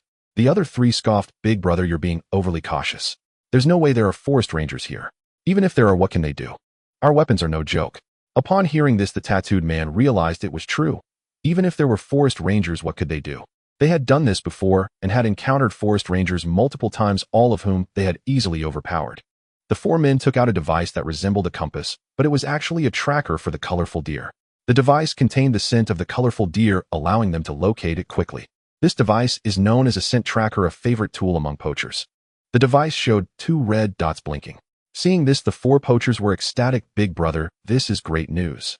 There's not just 1 colorful deer, but 2. With this, we won't have to work for the next decade." "Huh." The 4 laughed heartily, filled with excitement. The man with the tiger tattoo said, "Prepare to act." Instantly, the 4 took out universal capsules from their pockets, threw them on the ground, and with a loud bang, 4 flying devices appeared. They skillfully equipped themselves with the flying devices, then activated them, flying toward the location indicated by the tracker. Linfan rose into the air, following them from above, keeping a safe distance. Thanks to the device, they quickly arrived at the location of the 2 colorful deer, which were incredibly beautiful and adorned in vibrant colors resembling a walking rainbow. The 4 poachers were thrilled to see the 2 colorful deer. They pulled out their guns ready to shoot, while the deer remained unaware of the impending danger, drinking water by the riverbank. The leader of the poachers nodded slightly and signaled with his fingers, counting down from 3. With a soft puff, 4 silent shots rang out, almost inaudible without careful listening. The 4 fired simultaneously, pairing up to shoot at each colorful deer. Whoosh, whoosh, whoosh. Just as the bullets were about to hit the colorful deer, a figure appeared in midair, sporting shoulder-length hair, dressed in a dark green long-sleeved outfit, and wearing black gloves with a cold face. Upon his arrival, he effortlessly caught all 4 bullets, his eyes coldly staring at the 4 poachers. The poachers were horrified to see someone suddenly appear, standing in midair, without any flying device. How could this be possible? It completely defied logic. Especially when they saw the man's gaze, a chill ran down their spines, and despite the hot weather, they felt an icy coldness. Swallowing hard, they questioned, "Who are you?" Linfan, hovering in midair, looked at the sudden arrival with a slight smile on his lips. So it's number 17. Indeed, the person who appeared was number 17, an entity of infinite power. To the poachers, number 17 coldly stated, "I am here to send you to hell." The four poachers were stunned, their minds ringing as they felt the sharp, killing intent, causing them to shiver simultaneously. The burly man with the black mole shouted, "Big brother, he's just one person. We are four armed with guns. Let's take him down together." Hearing this, the others felt encouraged. It was just one person while they were four armed with weapons. What was there to fear? With newfound confidence, they straightened their postures and shouted, "What a joke. Get lost." Bang, bang, bang. They kept pulling the trigger. The bullets rained down on number 17, but he showed no fear, steadily advancing toward the group. Thud, thud, thud, thud. All the bullets struck number 17's body, yet he felt no pain. It wouldn't be an exaggeration to say there wasn't even a single hole in his clothes. This was because just before the bullets hit him, number 17 had used his chi to dissipate their force, making them simply patter down on him like rain. And could rain harm the formidable number 17? Clearly not. The four poachers were completely stunned by this scene. Without hesitation, they threw away their guns and turned to flee in panic. Number 17 would never show mercy to poachers. He would not let these four escape, vanishing from his spot. Whoosh whoosh. When number 17 reappeared, it was right in front of the four men. Bang. Almost simultaneously, number 17's fist struck the four men, sending them flying into the sky, disappearing without a trace. After dealing with these men, number 17 looked down at the two colorful deer, which were still drinking water, and a gentle expression crossed his face. Fortunately, he hadn't disturbed them. He prepared to fly back to his cabin. "Would you like to chat? Would you care to talk?" Na voice abruptly resonated in the air. And no. 17 froze in astonishment, then whirled around sharply, only to find a young man standing silently behind him, as if he had materialized from thin air. His heart lurched with shock. A cold shiver traced his nape. When had this man appeared? He hadn't sensed a thing. Had the stranger harbored ill intent? If he'd struck without warning, no. 17 would already be fallen. And the youth before him was none other than Linfan. As these thoughts raced through his mind, no. 17 instinctively probed Linfan's aura. Only to recoil in disbelief, he detected no trace of energy whatsoever. Before him stood not a cultivator, but an ordinary man. A man utterly devoid of energy. Yet he knew this could not be true. Could an ordinary man master the art of flight? No. 17 blurted, "Who are you?" "In, Linfan." And sensing the other's tension, Linfan offered a calm reassurance, "Don't be alarmed. I bear no ill will." "No." 17 gave a slight nod. He could feel it, the absence of hostility. Had there been malice, they would not be speaking so calmly. They would already be locked in combat. And Linfan wasn't surprised by no. 17's silence. He knew well this man was reserved, sparing with words. He continued gently, "May I join you in your cottage?" And after a moment's quiet contemplation, no. 17 replied simply yes. Without another word, he took flight, leading the way toward his cottage. And Linfan followed closely behind. Within moments, they arrived at no. 17's humble wooden hut, a fragile structure assembled from raw timber so light that even a strong gust might scatter it like kindling. Yet in this forest, violent storms were no concern. Towering ancient trees formed an impenetrable barrier. Winds fierce enough to shatter mountains would weaken to mere breezes before reaching his door. Inside the hut, Linfan pulled up a wooden chair and sat with serene composure. "No. 17, he began. "Allow me to reintroduce myself. I am Linfan. Not an ordinary man, but something rather extraordinary." How extraordinary, however, he left unspoken, for even he himself did not yet fully understand. Hearing those words, no. 17 instantly grasped the truth. Linfan was a god. That explained why his energy remained utterly imperceptible. Yet confusion lingered. And why have you come to me? And if he were truly divine, he could not be evil. So what purpose brought him here? Linfan smiled faintly, not answering directly, but continuing warmly. "I know you've never abandoned cultivation. In fact, over these years your progress has been remarkable. You are no longer the no. 17 of old. And that much had been evident during the recent power tournament. No. 17 was deeply startled. How could Linfan know he'd persisted in training? Then again, a god would know such things effortlessly. What baffled him still was Linfan's true intention. And with growing perplexity, he asked, "What then is it you wish to say?" "I wish to say, you can ascend far faster. If you become my disciple, I will elevate your combat prowess beyond measure." And this time Linfan revealed his purpose plainly. Truth be told, he couldn't predict whether no. 17 would accept. Unlike Sun Wukong and others, this man's heart was inscrutable, neither impulsive nor easily swayed. Still, Linfan believed he must assert his authority. Only then might he earn this man's genuine allegiance. And no. 17 paused for several seconds, then asked quietly, "Become your disciple?" "Precisely." Do you doubt my worthiness? Linfan asked, voice calm and unshaken. In that instant, he unleashed the overwhelming aura of a Super Saiyan god, a terrifying cosmic pressure that surged across the entire planet. At Capsule Corporation, Vegeta, mid-training in the gravity chamber, jolted violently under the sudden crushing weight. His legs buckled, he nearly collapsed. Instantly, he recognized the source, Linfan. In such a monstrous aura, what is Linfan? He felt stronger than before, far stronger. And was this the power of a god? Yet the gods he'd met earlier, were they not laughably weak? Dend, East Kaishin, Old Kai, these names flickered through his mind. And no, I am Vegeta, the prince of all Saiyans. I will not yield. I will surpass Linfan. Training, more training. And driven by fury and resolve, he cranked the gravity chamber to its absolute maximum. Vegeta wasn't alone in sensing that dread presence. At that very moment, Master Roshi, peering through binoculars at bikini-clad beauties aboard a luxury cruise ship, nearly dropped them. It's Linfan's aura, and simultaneously no. 18 and Krillin, locked in tender embrace, both stiffened, overwhelmed by the same oppressive force. Piccolo, Gohan, every awakened warrior felt it. Even ordinary humans stirred uneasily, gripped by a primal dread, as though calamity itself loomed on the horizon. All who knew Linfan's existence understood instantly this pressure bore his signature. For in this age, only Linfan possessed such terrifying dominance. Even Super Saiyan 3 Goku could not rival it.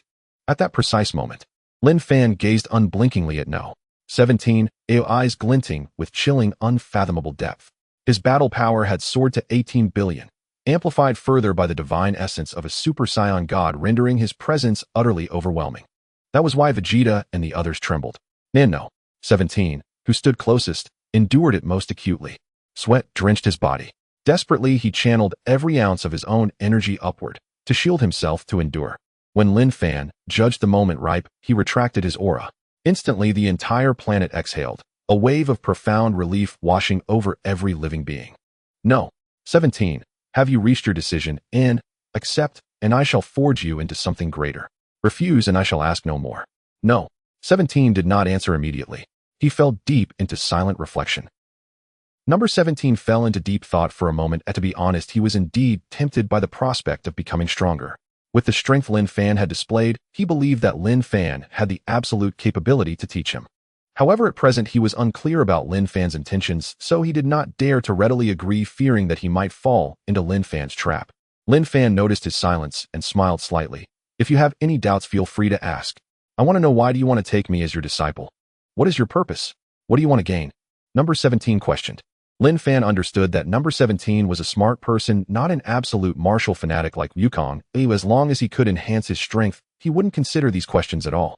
Smiling, he replied, the reason is simple. I want my disciples to be spread throughout the universe, and you and Son Wukong are my key selections for disciples.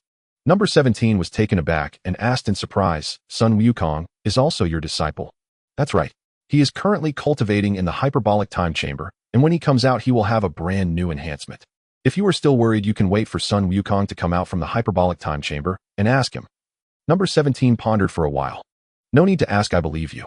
He knew that if he really asked Son Wukong, it would mean he had backed down. If that were the case, if he did become Linfan's disciple, it would surely lead Linfan to look down on him, as the other party would think of him as too cowardly. Moreover, deep down he was indeed inclined to become a disciple. Thus he felt it unnecessary to ask. Even if he had to, he would have to hide it from Linfan and ask quietly. In that case, what should I call you now? Linfan teased. Number 17 respectfully greeted, Master.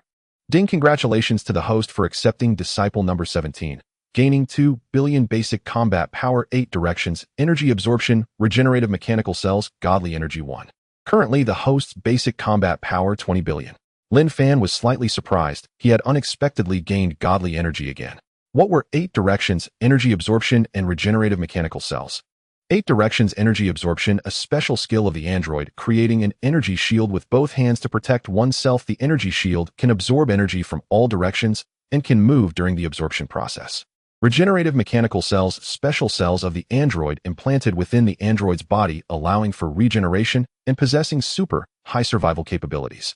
Seeing the effects of these 2 items, Linfan couldn't help but think, isn't this designed specifically for number 17? Number 17 also has the capability to absorb energy, but he cannot move, which becomes his most fatal weakness. However, 8 directions energy absorption completely counters this weakness. During the energy absorption process, he can move, thus avoiding being hit by enemies. Looking at regenerative mechanical cells, they are also the android's divine equipment. As long as the cells are not completely destroyed, they can regenerate. For number 17, this is simply super divine equipment. He originally possessed infinite energy, and with this regenerative mechanical cell, it equates to infinite energy and pseudo-infinite life. I will first learn 8 directions energy absorption and then teach number 17. Learning 8 directions energy absorption. Successfully learned 8 directions energy absorption. Linfan withdrew his thoughts. Number 17. Since you have already taken me as your master, I will now teach you how to absorb energy. Before Linfan could speak, number 17 raised his eyebrows and teased. Master Linfan, I learned energy absorption a long time ago. You don't need to teach me that. He thought to himself, could it be that this is all he could do? If this was the case, was there really a need for him to become a disciple? Linfan slightly raised his brow and then stood up, turning his back to number 17. I know you can absorb energy, but your energy absorption is too ineffective. During the absorption process, you cannot move at all. This has become your weakness, and the energy absorption I want to teach you allows for movement during the absorption process. What? Moving while absorbing? How is that possible? The issue of not being able to move during energy absorption was something he had researched for countless years, yet he had never found a breakthrough. In fact, it was fundamentally impossible. But now Linfan said it was possible to absorb energy while moving, which was like suddenly realizing something he had deemed impossible for years. He looked at Linfan in shock. Is this true? Number 17 found it hard to believe this was not a trivial matter and struck his mind, so he had to ask for clarification. Linfan once again enunciated clearly. Yes, it's true. During the energy absorption process, you can still move. This technique of energy absorption is called 8 directions energy absorption. It is quite similar to your original energy absorption, but it provides a protective shield. If it is broken, you cannot absorb. If it is not broken, you can continue to absorb. Number 17 was even more shocked. This was not just an energy absorption shield, it could also be used as defense, which was terrifying. It is no exaggeration to say that this is simply a super-level defense. Seeing number 17 repeatedly stunned, Linfan smiled slightly. Let's not waste any more words, let's begin. Saying this, the two flew out of the small wooden house and arrived at a broader area. Linfan said, I will first teach you the theoretical knowledge. 8 directions energy absorption means that you can absorb energy projectiles coming from all directions and convert them into your own energy to enhance your strength. To use 8 directions energy absorption, androids have the best effect. After half an hour of explanation, number 17 completely understood the theoretical knowledge of 8 directions energy absorption. Number 17, you have roughly digested the knowledge of 8 directions energy absorption. Give it a try. Yes. Number 17 did not waste any more words and immediately flew forward, modifying his energy absorption based on Linfan's theoretical instructions. Controlling his breath, he suddenly raised his hands. Rised. Whoosh. He saw a beam of energy emerge from between his hands, forming an energy shield that enveloped him. An energy absorption shield was created. At the same time, number 17 began to move at high speed, but he had only moved 7 or 8 meters when the energy absorption shield disappeared. Linfan, seeing this situation below, reminded him, don't rush, take your time to adapt. Using high-speed movement right from the start makes it hard to adapt. Start slowly with low speed. Number 17 immediately reattempted. Rised. The energy shield reappeared above his body, enveloping him, and he began to adapt to low-speed movement, as Linfan had said. Flying 100 meters, the energy absorption shield remained intact, so his speed gradually increased as he adapted more. Linfan, seeing his actions, couldn't help but praise. Number 17's talent is indeed impressive. It seems it won't be long before he can proceed to the next step. P.S. I just looked at the boiling water. So far I have added 11 gifts, and am just a bit away from 100 gifts. Everyone, keep it up, raise your lovely little hands, and generate love. 2 hours later, no. 17 had already mastered the technique of 8 directions energy absorption, allowing him to perform high-speed movements after its application. Even at his peak speed, he was able to move freely. This filled no. 17 with joy, though he wouldn't express it outwardly. His face remained calm, while his heart was elated. Flying in front of Linfan, although his tone was calm, Linfan could hear the gratitude in his voice. Master Linfan, this 8 directions energy absorption is indeed very useful. As long as it works well, that's all that matters. I have another gift for you. Linfan said calmly. No. 17 immediately became curious. What is it? Coming from Master Linfan's hands, it would surely be something valuable. Linfan approached and placed his hand on No. 17's shoulder. A dazzling rainbow light burst forth. At the same time, Linfan said in his mind, Use the regenerative mechanical cells on No. 17. Beep usage successful. In that instant No. 17 clearly sensed that something new had been added to his body. At that moment Linfan retracted his hand and No. 17 felt a pang of panic because Dr. Gero had previously installed a destruction device in their bodies. Now Linfan was implanting something into his body, making him feel as though he were a startled bird. Instinctively he took 2 steps back, staring intently at Linfan. Linfan noticed his tension and reminded him, "Don't be nervous. This is my second gift to you, the regenerative mechanical cells. As long as the regenerative mechanical cells are not completely destroyed, you will not die and can recover to your original state. This way you will possess infinite energy and pseudo-infinite life." No. 17 immediately felt his body confirming that the new addition was indeed cells, and he discovered that these cells quickly integrated with a part of his body. At that moment, while No. 17 was distracted, Linfan swiftly seized one of No. 17's hands. "Oh, no." 17 cried out in agony, his face suddenly tense and vigilant as he looked at Linfan, who had taken advantage of the opportunity to attack him. Furiously he shouted, "What are you doing? I want to kill you." He had trusted him so much, yet now he treated him like this. Linfan replied leisurely, "Don't rush No. 17. I told you as long as the regenerative mechanical cells are not completely destroyed, you will be able to recover to your original state. Look at your arm." Hearing Linfan's words, No. 17 instinctively looked at his arm and was astonished to find that it was visibly regrowing. This is too incredible. Such powerful regeneration ability. No. 17 instantly understood that Master Linfan had done this to make him believe, but this method of proof was rather extreme. In less than a minute, No. 17's arm had completely regrown. He moved it a few times and found it was just like a normal arm, fully under his control, without any discomfort. Recalling Linfan's earlier words, he realized he had gained pseudo-infinite life. Overcome with excitement, he could no longer contain his joy, which he usually kept hidden. With a face full of excitement, he said to Linfan, "Thank you, Master Linfan." It was truly heartfelt that Master Linfan gifted him such a precious treasure. This made him feel grateful. "This is a welcoming gift for you. Are you willing to cultivate inside the super spiritual time house?" No. 17 nodded without hesitation, saying, "I am willing." He glanced around looking troubled, "But I still have to work. If I leave for too long, bad people might come to poach." Linfan smiled and explained, "Don't worry, it won't take too long. The super spiritual time house is incredibly magical. Spending 10 years inside is equivalent to just 1 day outside." He roughly explained the effects of the super spiritual time house to No. 17. No. 17 no longer hesitated and said, "Master Linfan, I am willing to go in and cultivate. Let's go now." Linfan had been waiting for this moment. He needed No. 17's fighting spirit. "Follow me." Linfan flew ahead with No. 17 closely following behind. In no time they arrived at the entrance of the super spiritual time house not far from the Taoist temple. "This is the super spiritual time house, No. 17. Go in." No. 17, seeing the super spiritual time house, entered without hesitation, having no doubts about Linfan's words. He felt that with Linfan's formidable strength, if he had any malicious intent, he wouldn't go through all this trouble. He could simply attack directly. It was impossible for him to gift him regenerative mechanical cells and teach him the 8 directions energy absorption.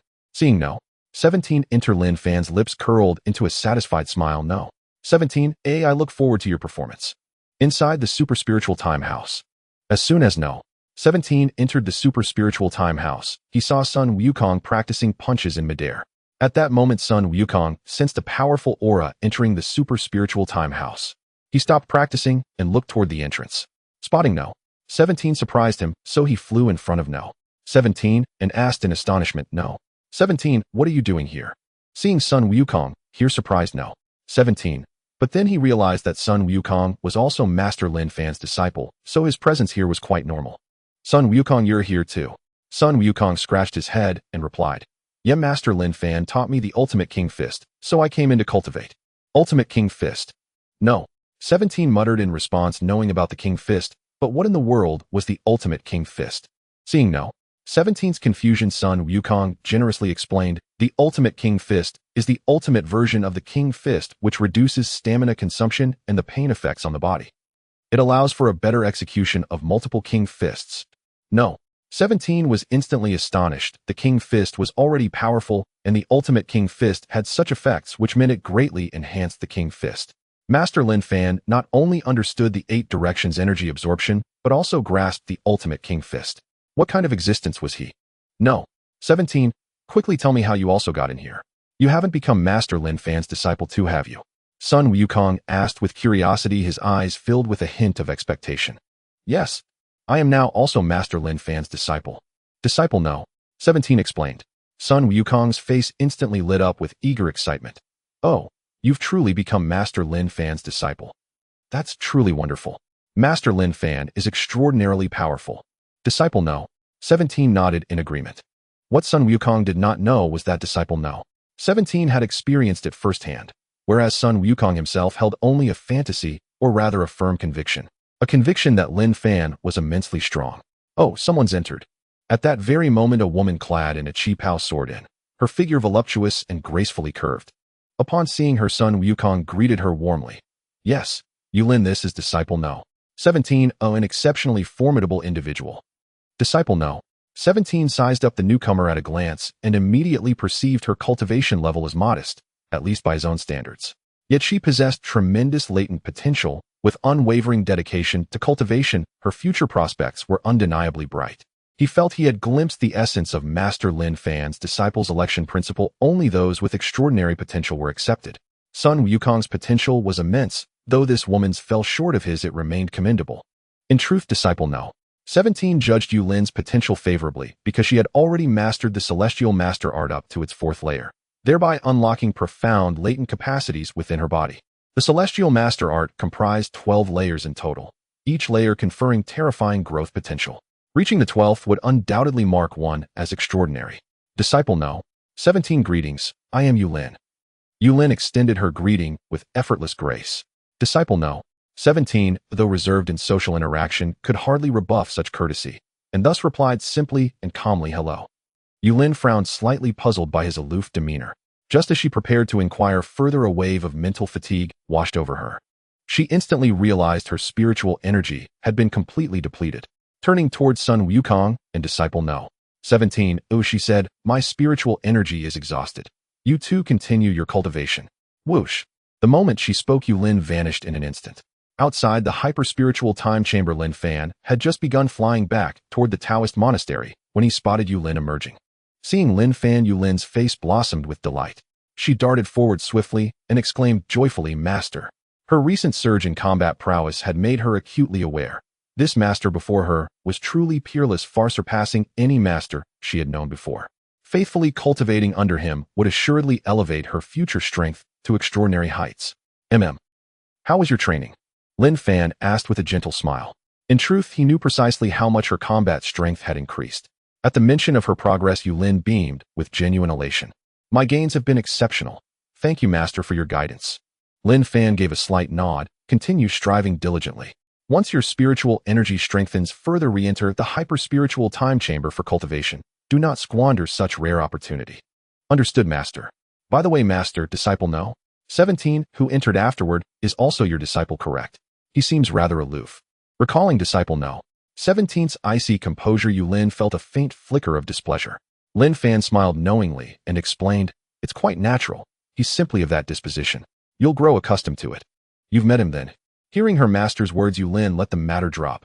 Yes, Sun Wukong encountered him as well.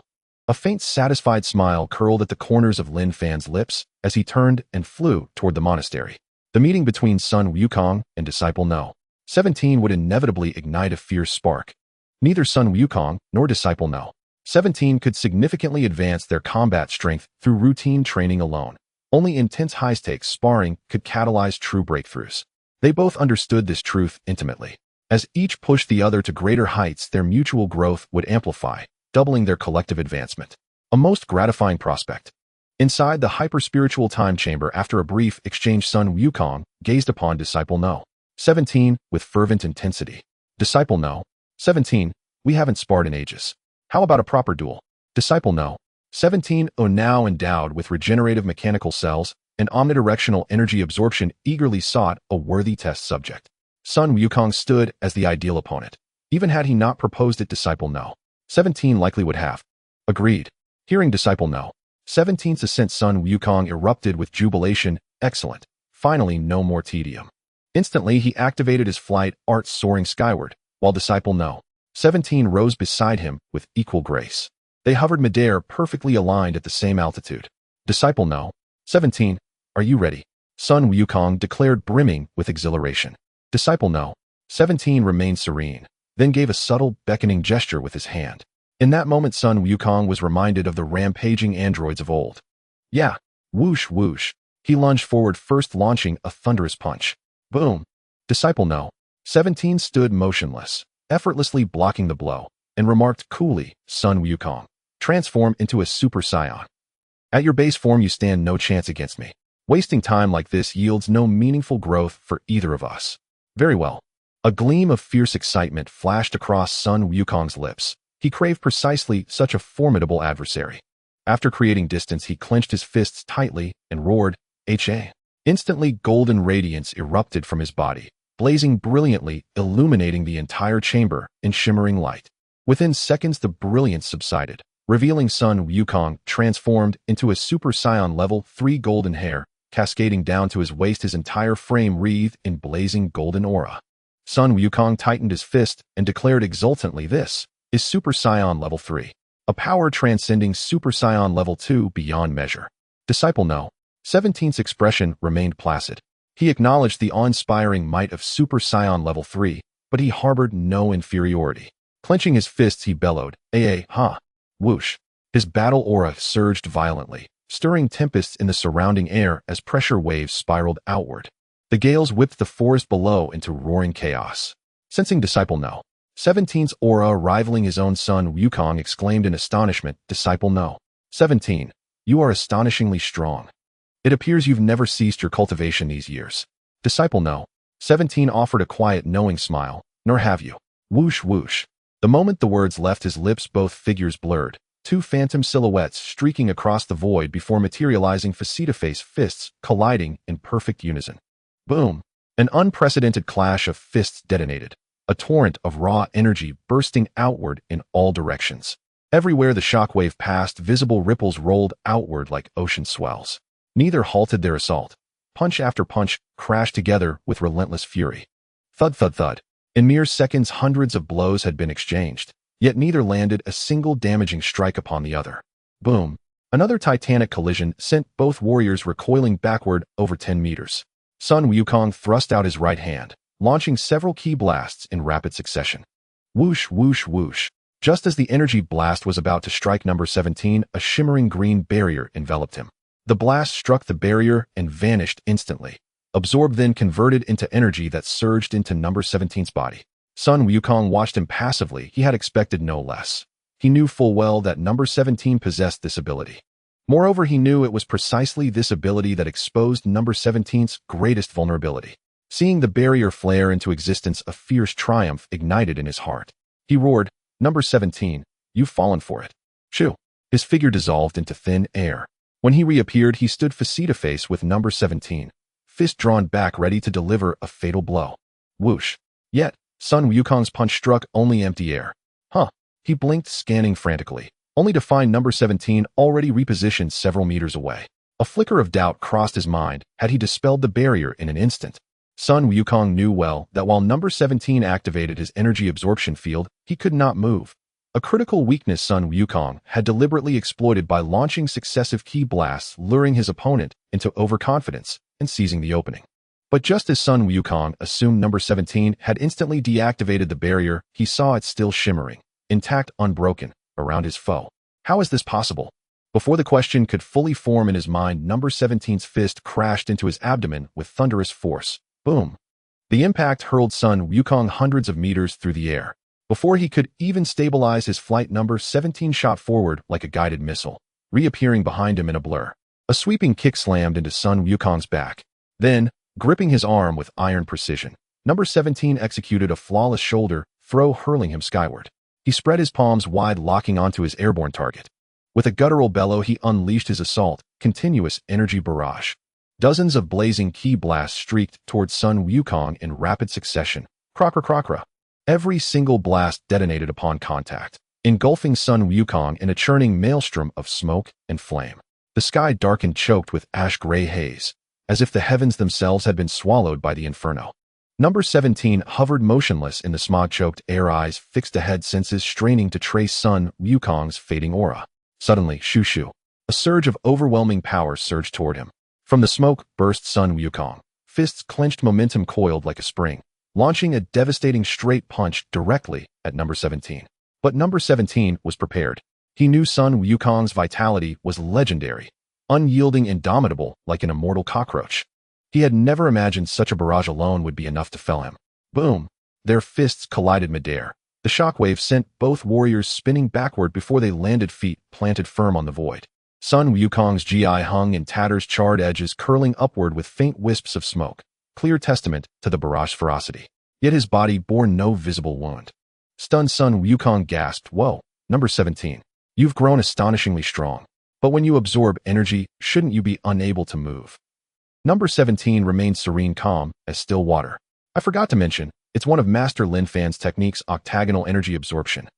His voice carried quiet pride, not for himself, but for his master. Sun Wukong scratched his head, bewildered. Octagonal energy absorption. It allows seamless movement while absorbing energy, an evolved, perfected form of the standard energy barrier. Number 17 explained. Sun Wukong's eyes widened in genuine awe.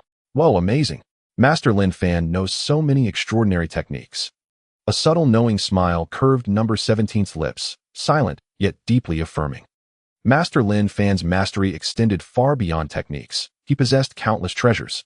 Even the regenerative mechanical cells gifted to number 17 were nothing short of miraculous. "Let's go all out, number 17. Sun Wukong declared, brimming with exhilaration. As he spoke, Quad Ha. His aura erupted anew, a tempestuous world-shattering force that eclipsed his prior state entirely. He ascended fully into Super Saiyan 3 at peak output. Number 17 tilted his head, a captivating, enigmatic smile playing on his handsome features. "So, you finally unveiled your true strength," he added, voice low and resonant. "Then let me unveil my ultimate technique, Final King Kai Fist." Sun Wukong chuckled. "I reserve the Final King Kai Fist for absolute desperation only." He wanted to test number 17's limits, to determine whether unleashing it was truly necessary. At present, activating it would amplify his power 30-fold, stacked atop Super Saiyan 3's maximum output. With that, he was certain he could not only defeat, but annihilate number 17. Thus, he refused to wield it lightly. Even if he did, he would not dare push it to its full 30-fold potential. Control was paramount. To annihilate number 17. Sensing Sun Wukong's dismissive stance, number 17 felt no anger, only acknowledgement. His opponent earned that confidence.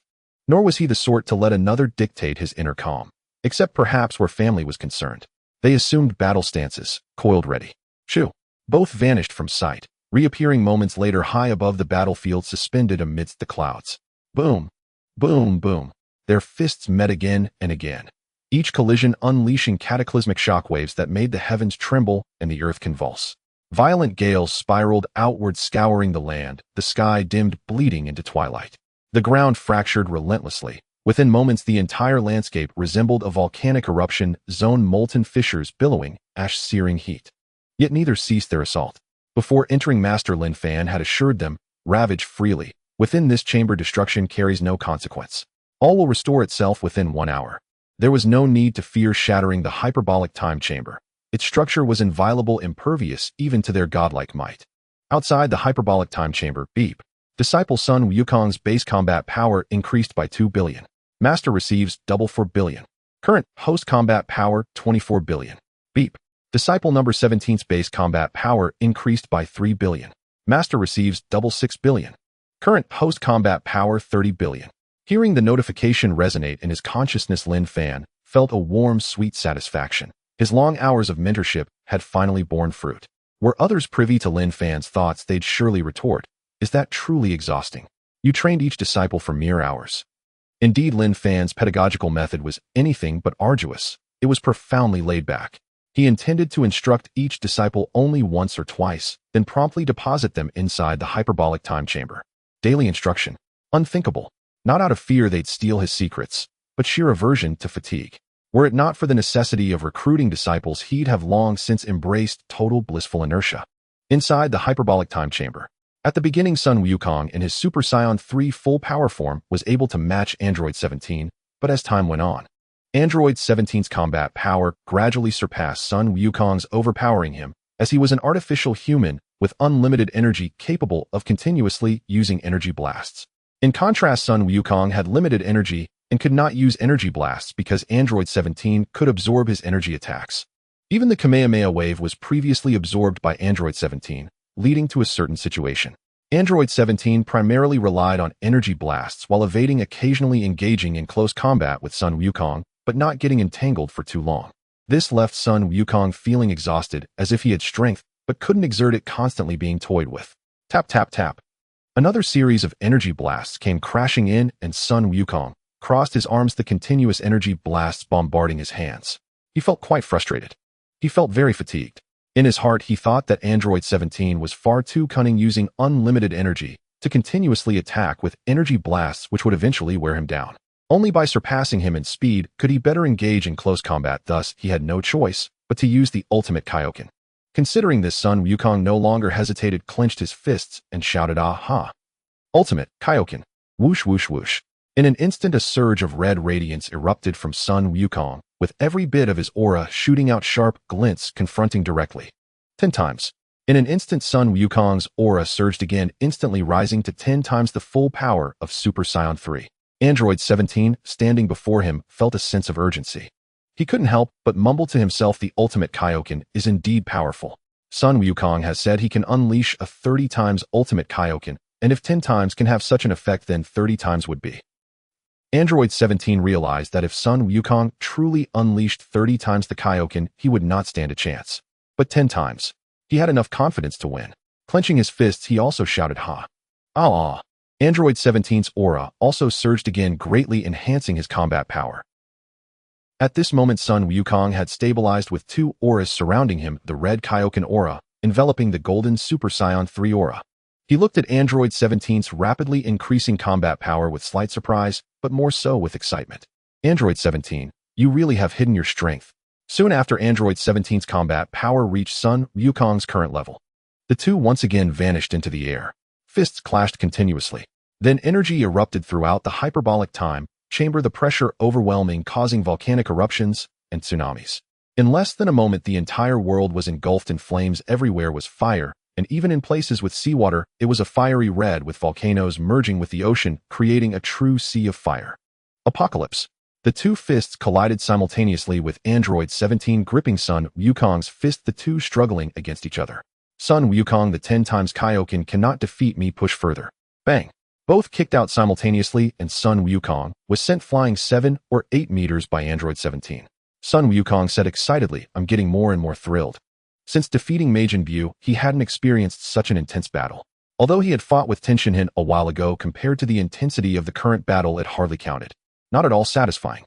For a martial arts enthusiast, not having an exhilarating battle was a tremendous torment. Aha! Ultimate Kaioken, 20 times. Sun Wukong increased the ultimate Kaioken to 20 times. If it were just a regular Kaioken, increasing it to 20 times would bring him pain. Not only that, but his stamina would also deplete rapidly. However, after unleashing the ultimate Kaioken at 20 times, he felt no pain at all. Although his stamina was depleted, it was not nearly as terrifying as the consumption from the regular Kaioken. The red aura around him became even denser. Sun Wukong clenched his fists confidently, declaring, "Android 17. This is the ultimate Kaioken at 20 times. I'm about to attack." Whoosh. His figure vanished in an instant. At that moment, Android 17 sensed something was wrong, as he saw Sun Wukong's figure becoming very blurry. This indicated that the opponent's speed had already surpassed his by a considerable margin. Quickly trying to distance himself from Sun Wukong, he aimed his hands forward and shouted continuous energy blasts. Dozens of energy blasts were unleashed. At this moment, the continuous energy blasts were not comparable to the initial ones, but rather represented Android 17's peak power. If most of these blasts struck Sun Wukong, it could inflict significant damage. While these blasts might not force Sun Wukong to retreat, if they hit him, they would greatly reduce his speed. At that point, Android 17 would be able to unleash even more powerful attacks. If he didn't even know the opponent's position, he wouldn't know how to attack. Boom, boom, boom. All the energy blasts exploded in the air. Yet Android 17 had a very bad premonition. Whoosh. Suddenly, he felt a breeze by his ear, and he realized that Sun Wukong was already beside him just as he was about to react. Bang. Sun Wukong appeared behind him, delivering a solid punch to his body. Fortunately, Android 17 had the 8 Directions Energy Absorption Shield. This 8 Directions Energy Absorption Shield, while mainly for absorbing energy blasts, also provided decent defensive capabilities. Therefore, Sun Wukong's punch was not too severe for Android 17. After Android 17 reacted, he kicked towards Sun Wukong, trying to create distance, but Sun Wukong had already anticipated his thoughts. He sidestepped first, dodging the attack. Bang! Another punch slammed into Android 17's 8 directions energy absorption shield. Android 17 understood that Sun Wukong was using his speed advantage to launch attacks first. At this rate, he was no match for Sun Wukong. After realizing this, Android 17 clenched his fists with veins bulging on his arms, his head raised to the sky. He roared unlimited continuous energy blasts. Boom, boom, boom, boom. Suddenly, a terrifying energy aura erupted from within Android 17, transforming into countless energy blasts that spread out from his body, launching a massive assault in all directions. Sun Wukong never expected that number 17 would have such a move. As he watched the densely packed energy blast like a drizzle, he continuously tried to evade them, ultimately using his arm to block what he could not avoid. At that moment, number 17 seized the opportunity of Sun Wukong blocking the energy blasts and charged towards him with the momentum of a mountain crashing into the sea. Bang! A punch was thrown. However, he did not strike Sun Wukong's chest. Instead, Sun Wukong blocked it with a palm. He then noticed a smile on the opponent's face. In an instant, he realized was Sun Wukong deliberately waiting for him. His guess was not wrong. Sun Wukong had indeed done it on purpose. Sun Wukong knew that it would be somewhat difficult for him to approach number 17 actively, as the latter possessed unlimited energy, but he could lure number 17 into coming to him. Now it seemed that his approach had been very successful. Number 17 was preparing to retract his hand, but was grabbed by Sun Wukong. With a strong pull, he drew him closer. Bang! Meanwhile, the other fist was already smashing towards number 17's chest. Bang, bang.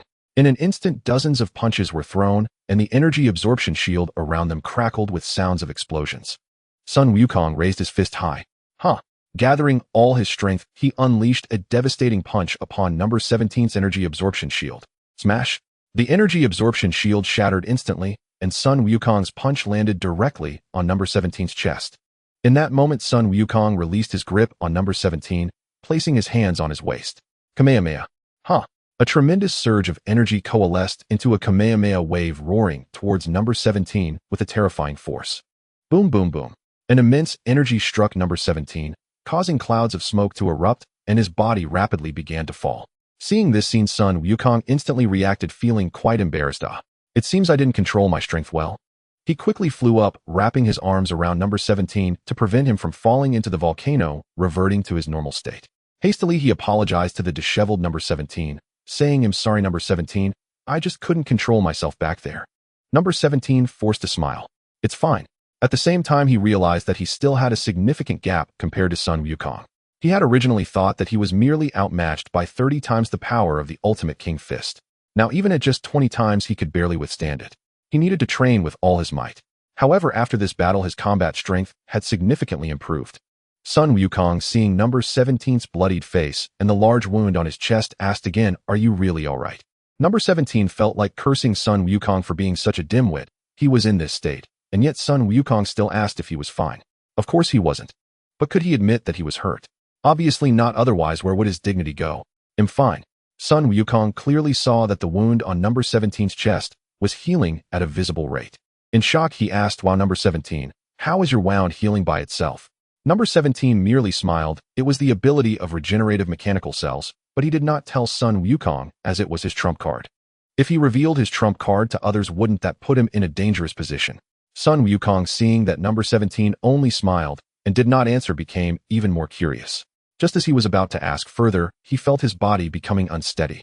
His mental energy felt a bit hazy, and he quickly realized that it must be completely drained. Number 17, "Oh, my mental energy is exhausted. Ooh, I need to leave for now. After I come out, we can compete again." Whoosh. Sun Wukong's figure instantly vanished, as if he had never existed. And with his sudden disappearance, number 17 began to plummet again. He fell onto the edge of a volcano with his thigh just touching the sea of fire. The flames were gradually melting number 17's thigh. Unable to hold back, he cursed Sun Wukong. "Not only are you a monkey, but you're also a real dog." At that moment, the ground of the hyperbolic time chamber was rapidly returning to its original state, just an hour since the last recovery. Outside the hyperbolic time chamber, Linfan heard a voice in his consciousness. "Ding, disciple." Sun Wukong's basic combat power increased by 3 billion, a master's power doubled, increasing by 6 billion. Currently, the host's basic combat power 36 billion. Ding Disciple number 17's basic combat power increased by 3 billion, Master's power doubled increasing by 6 billion. Currently, the host's basic combat power 42 billion.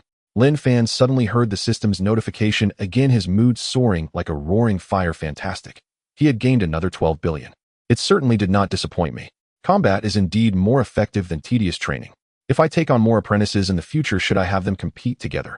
That way I could watch the matches and my combat power would soar. Sweetly thinking this seems like a very good idea, but I need a reason, otherwise they won't put in their all. Not everyone is as obsessed with martial arts as Wukong. Right, I can hold a Lin family disciple competition offering some nice rewards to surely attract everyone to compete fiercely. Not bad, this method is truly excellent. Master Linfan. At this moment, while Linfan was happily pondering, a magnetic voice called out. Just by the voice he knew it was Sun Wukong. He opened his eyes and smiled. You're out. Sun Wukong nodded joyfully. Clenching his fists, he said excitedly, Master Linfan, I feel like I've improved a lot. You've improved a lot. Then I'm doubling it. However, Linfan wouldn't say this thought out loud, instead encouraging, keep working hard, you're just getting started. Sun Wukong did not become complacent, for he knew his journey was still long, and his goal was to catch up to Master Linfan. Thinking of this, he immediately said, Master Linfan, teach me the method to become a deity. I want to fight with you soon. Linfan was not afraid of Sun Wukong at all now, so there was nothing to hide. Sure, you should rest well tonight. Come find me tomorrow, and I'll teach you how to control your energy. Originally, he wanted to tell Sun Wukong that as long as 6 radio-sharded Saiyans concentrated their righteous energy on one of them, they could become Super Saiyan gods, but after thinking about it, he decided against it. Because at this moment, Sun Wukong's son Gohan's wife was not yet pregnant, and even if she were, no fetus would form. Without the inclusion of his granddaughter Xiaofeng, Sun Wukong could not become a Super Saiyan god. Control energy. Sun Wukong did not quite understand, isn't controlling energy a very basic practice? Why would he need to be taught? Linfan provided a general explanation. This control of breath is not merely a simple manipulation, it is the first step into the realm of the divine. Great. Master, hurry back and change into another outfit. Linfan reminded, looking at Sun Wukong's tattered clothes. By the way, Master. Sun Wukong suddenly recalled something. What? Linfan asked, somewhat puzzled. Could it be that Sun Wukong had another question? What is the deal with the body of number 17? I saw his wounds healing automatically. Sun Wukong had been puzzled by this question until now.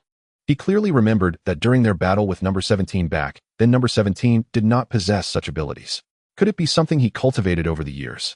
Or perhaps it was taught to him by Master Linfan. Sun Wukong had come to trust Master Linfan's abilities. He seemed to know various techniques. Linfan observed Sun Wukong's confusion and pondered for a moment. His curiosity meant he must have asked number 17 already, and the latter hadn't told him, not out of disbelief. Rather, he wanted to keep the regenerative mechanical cell effect as a trump card. If he revealed it to Sun Wukong, wouldn't that be exposing number 17's secrets? Although number 17 wouldn't blame him, this approach was indeed inappropriate. You should still ask number 17 about this. Sun Wukong immediately misunderstood, thinking Linfan was unaware, scratching the back of his head.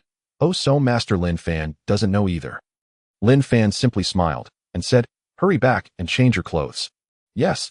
Sun Wukong then brought his index and middle fingers together, and with a thought he disappeared instantly. Linfan watched Sun Wukong vanish and muttered, this teleportation is quite impressive. It's simply a must-have skill for home and travel.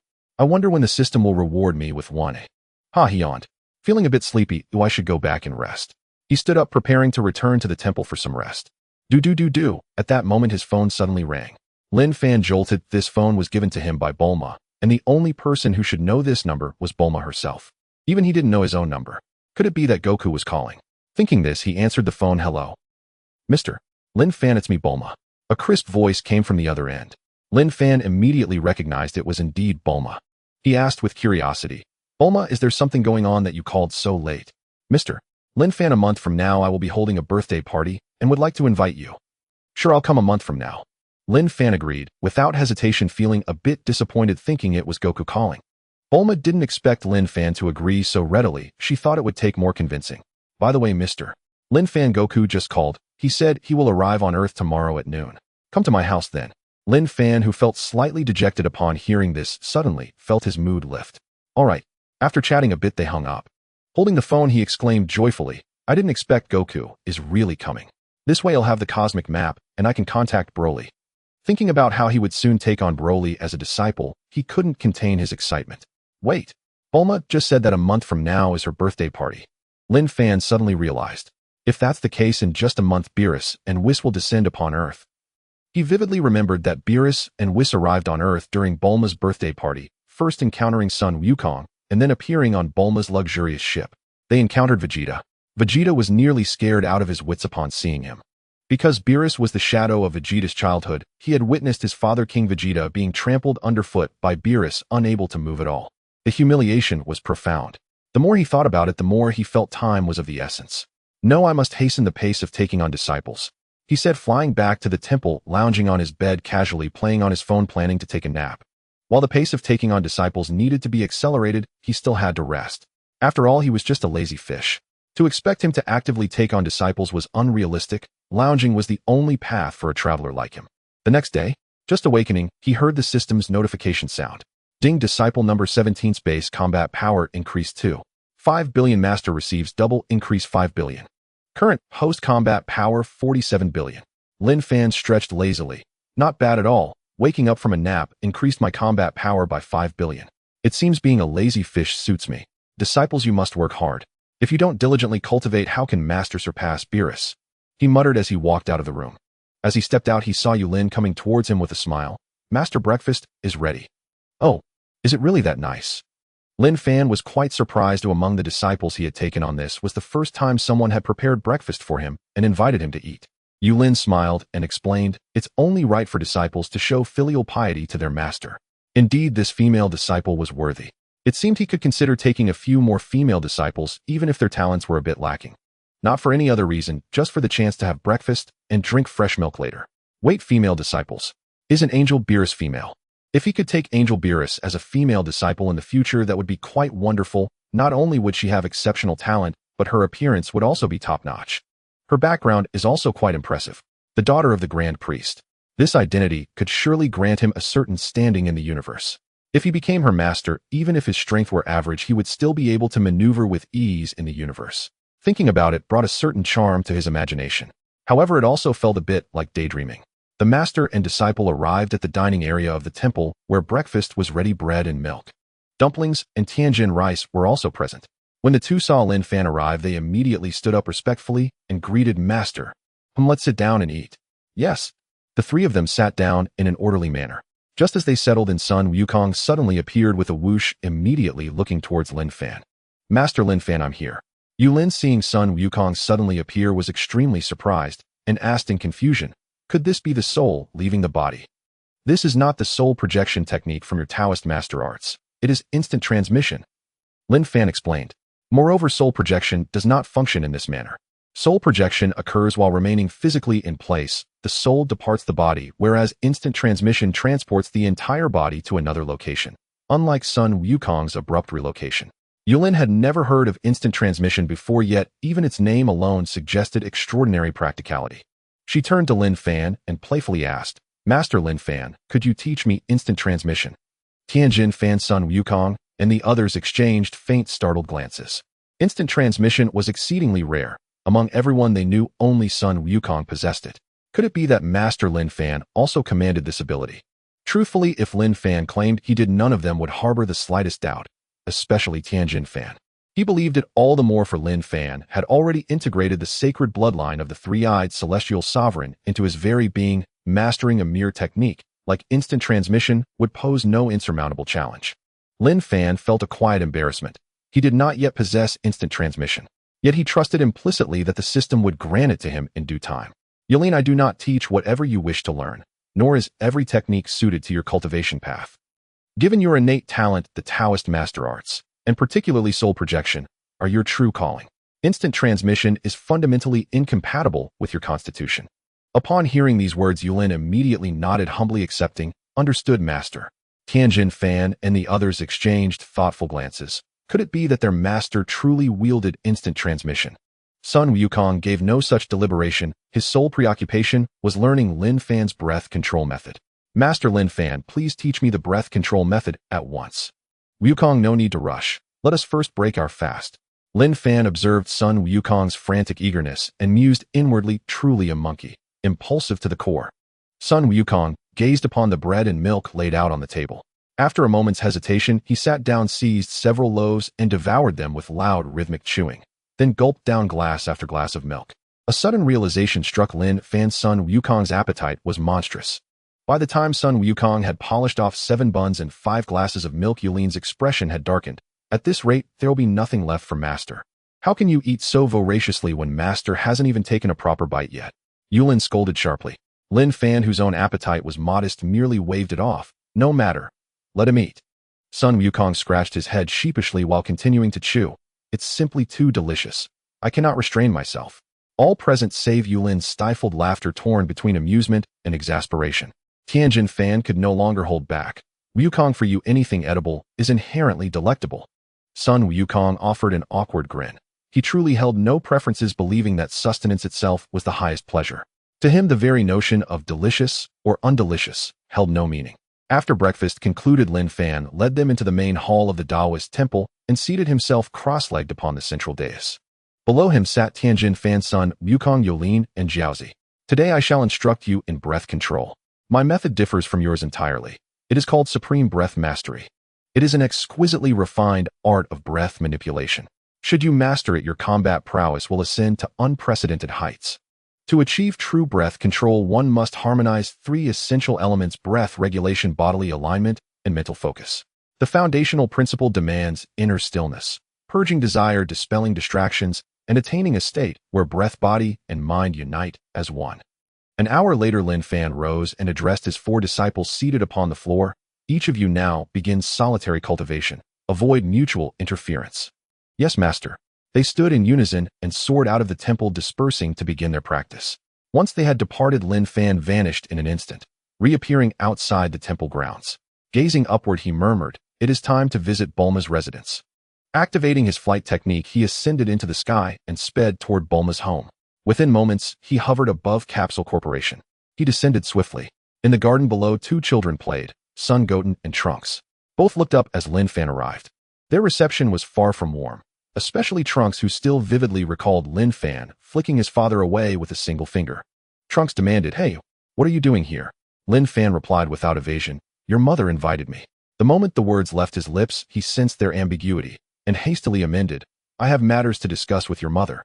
Damn, it still sounds suspicious. Enough. Further explanation would only deepen the confusion. Trunks, please inform your mother that Linfan has arrived. Trunks, harboring ill will toward Linfan, refused to comply. Yesterday you injured my father. I won't help you now. Linfan paid no heed to Trunks' words. He understood a child's instinct to protect his father. With a gentle smile, he said warmly, Now, no tantrums. Be obedient. Yesterday, I was teaching your father how to live with dignity. I did not strike him. Teaching my father how to live? Trunks blinked, utterly bewildered. Linfan's eyes twinkled mischievously as he continued, Precisely. I imparted vital life lessons to him. No harm intended. It was for his own good. And presently your uncle Wukong is also my disciple. Thus my guidance serves your father's betterment, not his injury. These words plunged Trunks into deep contemplation, for he and Goten had indeed heard yesterday that son Wukong had become Linfan's disciple. Yet skepticism lingered. Is it true, he pressed. Are you really teaching my father how to live? Gazing upon Trunks' guileless, innocent face, Linfan inexplicably felt a pang of guilt. Why do I suddenly feel like the big bad wolf? No, this is righteous instruction. I am indeed teaching Vegeta how to live, to temper his arrogance, to release his pettiness. Hey, Linfan. At that moment, Bulma descended on her hovercraft. Bulma, Mom, Trunks called out. Bulma gave a light nod. Linfan wasted no time. Bulma, has Gohan arrived yet? Not yet, but he should be here shortly. Please take a seat over there. She gestured toward the garden chairs. Whoosh, Kiki. A series of strange, discordant cries echoed from the sky above. Linfan and Bulma heard the sound and looked up only to see a UFO descending rapidly. The two instantly understood.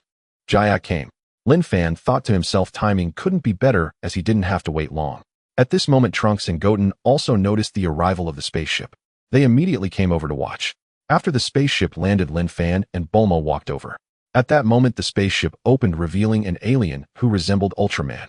This alien was Jayak, a galactic patrolman, a hero of justice. Many adventure comic book protagonists drawn by Bulma's sister Tai Si were based on Jayak. Unfortunately, they weren't very popular. If it weren't for their family's wealth, they would have starved long ago. Upon seeing Jayak, Bulma took the initiative to greet him. Hi Jayak, long time no see. Indeed, it had been a while since they last met. They couldn't remember exactly how long it had been, only that it felt like ages. Jayak also greeted long time no see Bulma. Then he curiously asked Bulma, I heard from Tai Si that you need a cosmic map. What do you need a cosmic map for? Bulma didn't hide anything and explained it's not for me, it's for Linfan. She pointed to Linfan beside her. Linfan smiled slightly and said, Jayak, hero of justice, hello. Jayak's eyes sparkled with stars and his fondness for Linfan skyrocketed. He loved being called a hero of justice. Hello, Linfan. What do you need a cosmic map for? Jayak asked in confusion. Although a cosmic map wasn't anything forbidden, he needed to clarify its purpose to prevent anyone with ill intentions towards the universe. Upon hearing Jayak's question to Bulma, Linfan had already considered how to respond. He explained, I have a disciple who got lost in the universe and I want to find him. Disciple? Jayak seemed a bit skeptical. He looked young, how could he possibly have a disciple? Bulma explained Linfan is very strong. Even Sun Wukong is his disciple. Sun Wukong, Jayak murmured. Linfan reminded him, the one who defeated Frieza. Jayak suddenly took a few steps back, panic evident in his eyes as he looked at Linfan. His impression of Sun Wukong was a bit hazy, but he was crystal clear about Frieza. He was the former cosmic emperor, a being of extreme cruelty. They had received orders to capture Frieza but had never succeeded. In fact, they were quite fearful of Frieza as many of their colleagues had perished at his hands. Moreover, they suffered torment before dying. It was utterly terrifying. For a time, just mentioning Frieza would give the Galactic Patrol a headache, and they hoped someone would come forth to eliminate Frieza. Fortunately, not long after they discovered that Frieza had been defeated, but they never investigated who did it. Why not investigate? Because no one wanted to get involved, since the person was already eliminated, let it be. It felt a bit like giving up. However, Jayak never expected to meet the master of the one who had defeated Frieza on Earth. If the disciple could defeat Frieza, how powerful must the master be? After contemplating this, his view of Linfan instantly changed, becoming much more respectful. His demeanor and speech became significantly more relaxed compared to his earlier seriousness. Once he steadied his emotions, he smiled and said, Ahem, your disciple Sun Wukong is quite impressive. Linfan understood Jayak's personality. His attitude towards strong individuals was entirely different from that towards the weak. He wasn't the type to bully the weak, but rather liked to show off in front of them. Whenever he had a chance, he would try to act cool. Sometimes he was quite cowardly, yet at critical moments he could take action. To say he was useless would be an exaggeration, but to say he was useful would be even more so. After Linfan's analysis, Jayak and Yakalob's personalities were nearly identical. If these two were to meet, would they feel a sense of kinship? Wukong is not bad. By the way, can you give me the cosmic map now? Jayak immediately reacted, no longer delaying, and promptly took out the cosmic map to hand to Linfan. Here, just don't do anything bad. Linfan assured, don't worry, I'm not that kind of person. Though he wasn't a great person, he wasn't a bad one either. He couldn't go against his conscience to do something bad. After receiving the map, he glanced at it, seeing numerous coordinates and names. He would study it carefully later. Thank you, Jayak. Jayak smiled, you're welcome, Bulma. Is there anything else? If there's nothing else, I'll take my leave. He glanced at his spaceship, seeing Trunks and Goten pressing buttons randomly. Hey, don't press randomly. Seriously, mischievous kids. Jayak said helplessly. Linfan reminded these two kids, one is Prince Vegeta's son, and the other is Sun Wukong's son. Oh. Jayak's mouth twitched, his heart trembling. What kind of background was this? The son of Prince Vegeta and the son of Sun Wukong. Either one of them was someone he couldn't afford to offend. He quickly changed his tone, saying, since that's the case, you can play, just don't press that purple button. However, he shouldn't have mentioned it. After the warning, the two mischievous little ones began searching for the purple button. The purple button was located on the side of the spaceship seat. Trunks looked at Goten beside him and asked Goten, what do you think this purple button does? I don't know. Goten naturally had no idea. Shall we press it? Trunks' little eyes were spinning eagerly. Goten and Trunks were like two peas in a pod. Naturally, he wouldn't deny Trunks' request. Trunks pressed it with a smiling face. Ding dong, a series of urgent alarm sounds rang out. Upon hearing the alarms, Jayak was stunned and shouted in panic, not good. Bulma hurriedly asked what happened. Jayak, terrified, twisted his expression and said, it's out. What is out? Bulma asked, bewildered. A cosmic-level demon has been released. Jayak explained in a flurry as a white mist floated out from a square green box. Goten, Trunks, quickly get out of the way. Wu-Tian, Trunks, get out of the way. Linfan urgently reminded as he sensed something amiss. However, Trunks was a step too slow, becoming enveloped by a cloud of white smoke. Not good, Bulma, hurry and run. Jack urged Bulma to escape upon witnessing the situation. Would Bulma run away with her son shrouded in an unknown mist? Clearly not. Grabbing Jack, who was about to flee, she questioned Jack, what on earth is this? Jack still intended to move forward. Bulma threatened, if you don't explain clearly, I'll tell Vegeta that you deliberately harmed Trunks. Upon hearing this, Jack immediately cowered, stepping back in fear, and hurriedly explained, this cloud of smoke is the essence of Karda. Karda is a universe-level demon who can possess people and control them, and not only that, he can enhance their combat power. It can be up to 10 times more. He continued, this is an extremely terrifying ability. Bulma instantly understood, looking at Trunks, who was enveloped in the mist, and struck Jack on the head, saying, "So you mean Trunks has been possessed?" Trunks appeared, contorted, his lips, cracked face, flushed hands clenched tightly, with the smoke swirling around him. Trunks exclaimed, "Mom, I feel so uncomfortable." Enveloped by the mist, he felt a stinging pain as if salt was rubbed into a wound. Seeing her son in distress, Bulma felt heartbroken and was about to rush forward, but Jack grabbed her. "Bulma, you must not go near. If you approach now, you too will be possessed." Linfan paused slightly, looking at Jack, and asked, "What do you mean?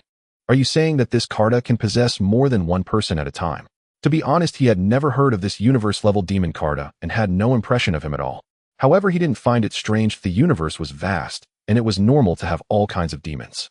Moreover, Jack was a universe patrolman who frequently transported such criminals. According to the timeline of Dragon Ball Super, Jack did not arrive on Earth at this time, but rather later.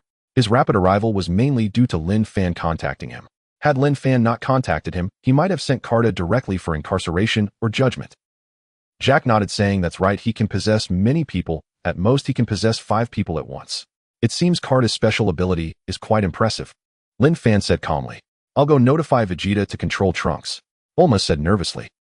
Suddenly, she remembered that Vegeta was training in the gravity chamber and might not hear her.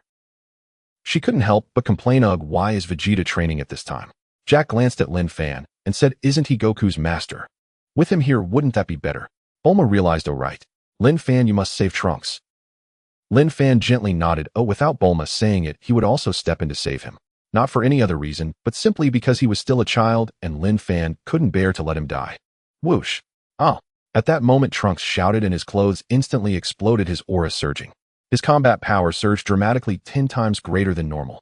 Linfan observed this scene, thinking that Jack was indeed right. Once possessed, the combat power would soar tenfold. Bulma saw Trunks in this state and felt heartbroken, her eyes red, face dark, contorted, and visibly suffering. "Jack, think of a way to bring Trunks back to normal." Jack replied, "We can only force Karda out and then put him back in the box." "Force? Do we have to hit Trunks?" Bulma said, heartbroken. "Isn't there any other way?" Jack, feeling helpless, responded, "If there were another way, I would have said it. There's no other option but this." The demonized Trunks glared at Linfan with blood-red eyes as if he wanted to devour him. This surprised Linfan. "Why was that?" "Jack, does he seem to hold a grudge against me?" "Why is that?" Jack immediately explained, "Before Trunks was possessed by Karda, he already disliked you deep down. Now that he is possessed, he can't control himself. And because Karda shares Trunks' hatred for you, he too will hate you." At this moment, the demonized Trunks clenched his fists, gazing at his own hands, and excitedly said, "This body is just a child, yet it's so strong. I really like this. It will be mine from now on." Prepared to die, Trunks, though a child, was a Super Saiyan, and such potential was naturally extraordinary. Linfan paid no mind to the demonized Trunks' words, feeling both amused and exasperated that Karda also disliked him simply because Trunks did die. The demonized Trunks rushed towards Linfan, delivering a solid punch. Jack couldn't help but exclaim, "What a fast punch." Although he saw Trunks' punch speed, in reality, if it were him facing this move, he wouldn't be able to evade it at all. His eyes could see it, but his body couldn't react. Jack had a special talent for keen eyesight. He could see many subtle things, almost to the point of being able to see through. Phew. However, Linfan was faster. With a casual wave of his hand, he easily blocked the punch from the demonized Trunks. The look of astonishment flashed in Trunks' eyes. His punch was blocked. Despite how fast his punch was, how could Linfan possibly block his attack? After realizing this, he prepared to retract his hand, but at that moment, he suddenly found his fist firmly grasped by Linfan, and all his efforts were in vain. It felt as if he were caught in a bottomless pit with endless strength pulling him in. In an instant, a cunning glint flashed in the eyes of the demonized Trunks, and a smile crept onto his lips. Linfan frowned slightly, sensing that something was off. Sure enough, as expected, a wisp of dark smoke rose from the hand of the demon-possessed Trunks, coiling swiftly toward Linfan. Seeing this, Gaku shouted urgently, "Dodge, now!" Linfan frowned. This Kardar dared even attempt to possess him. How insufferably obnoxious. Begone. Huff, huff. A cold, commanding voice, brimming with overwhelming sovereign authority, resounded sharply. Instantly, the ascending smoke recoiled violently, as though fleeing some unspeakable horror.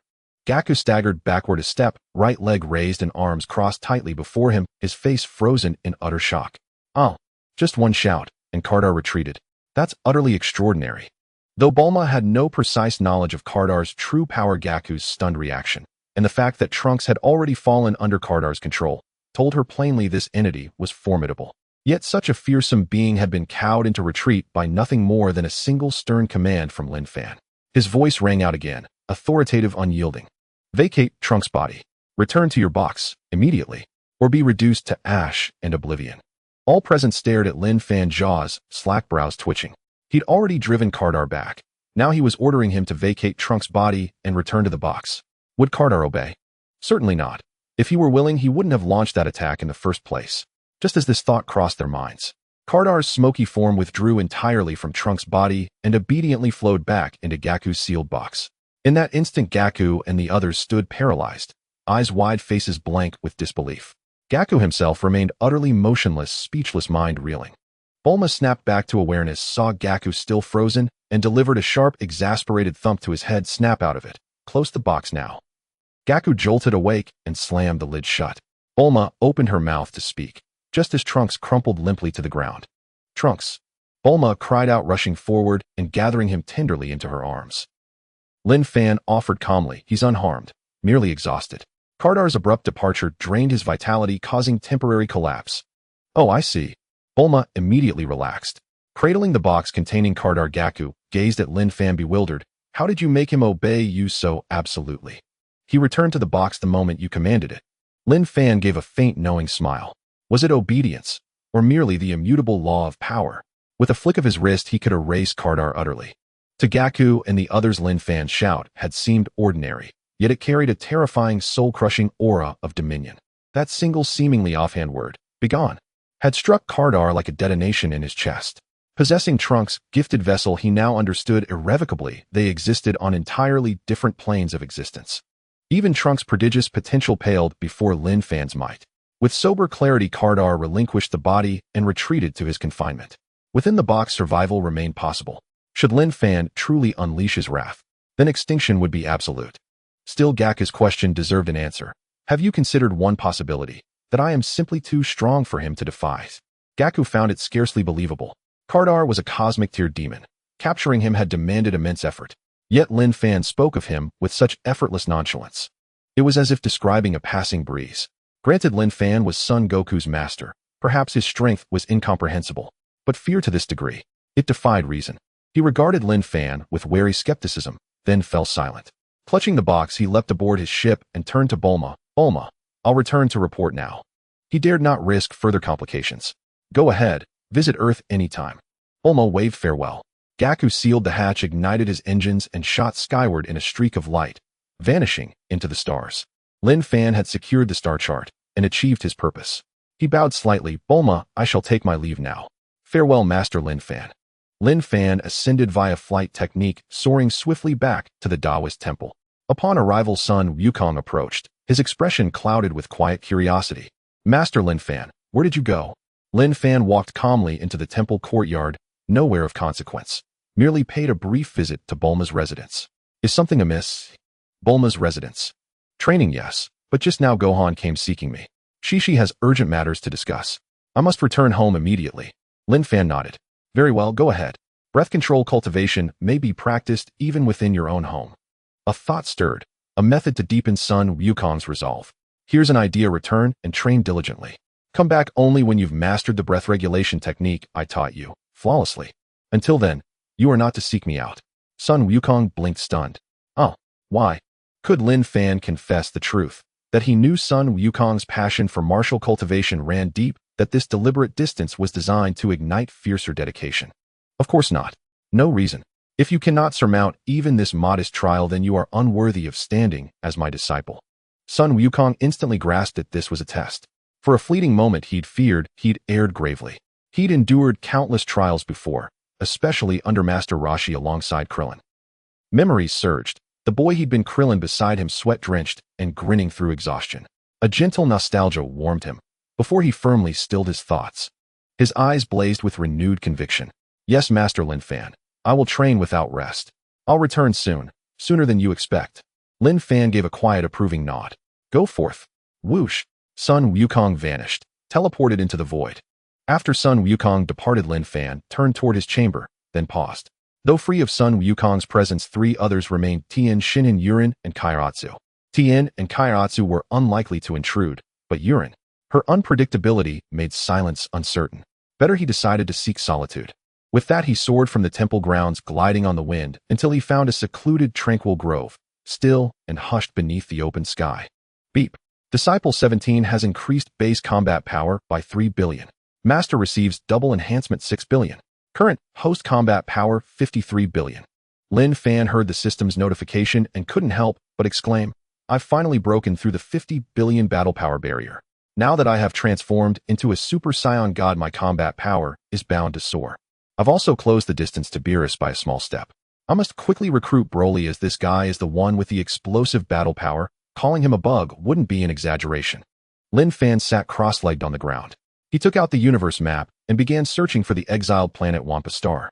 The universe map was very large and the markings were extremely small. It was easy to overlook them if one didn't pay close attention. If it weren't for Linfan's keen eyesight and his eyes not getting fatigued, just looking at the dense text would make anyone's eyes dry within a few minutes. He was making an effort to keep his eyes open, focused on every single word. An hour later, Linfan still hadn't found the location of Wampa Star, which left him rather frustrated, but his eyes remained wide open. He was unwilling to miss any details. This. When Linfan saw the 3 characters for Wampa Star, a wave of joy surged within him. After searching for an hour, he had finally found it.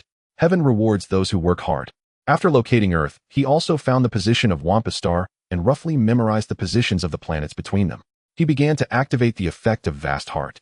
With his gaze fixed on the universe map, the search function of Vast Heart started to move quickly, shifting from Earth towards Wampa Star. Since it was his first operation, Linfan was quite cautious, worried about failing and undoing all his previous efforts. After about 20 minutes, the search had reached Wampa Star. On Wampa Star, Linfan sensed many life forces. However, he only detected 2 Saiyan presences, one with a very weak battle power, approximately 4,000.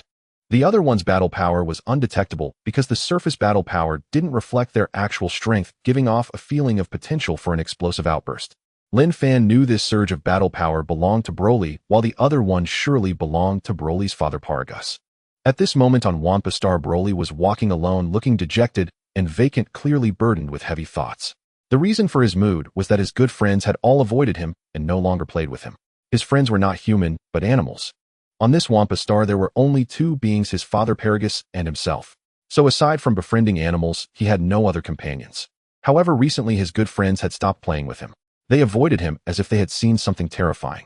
This left him feeling quite gloomy and confused about the situation. Broly. At that moment, a magnetic voice resonated in Broly's mind. Broly felt as if it was a summons. The sudden voice startled him, but in an instant he steadied his mind. He looked around and shouted, Who's talking?" The voice he heard was indeed from Linfan.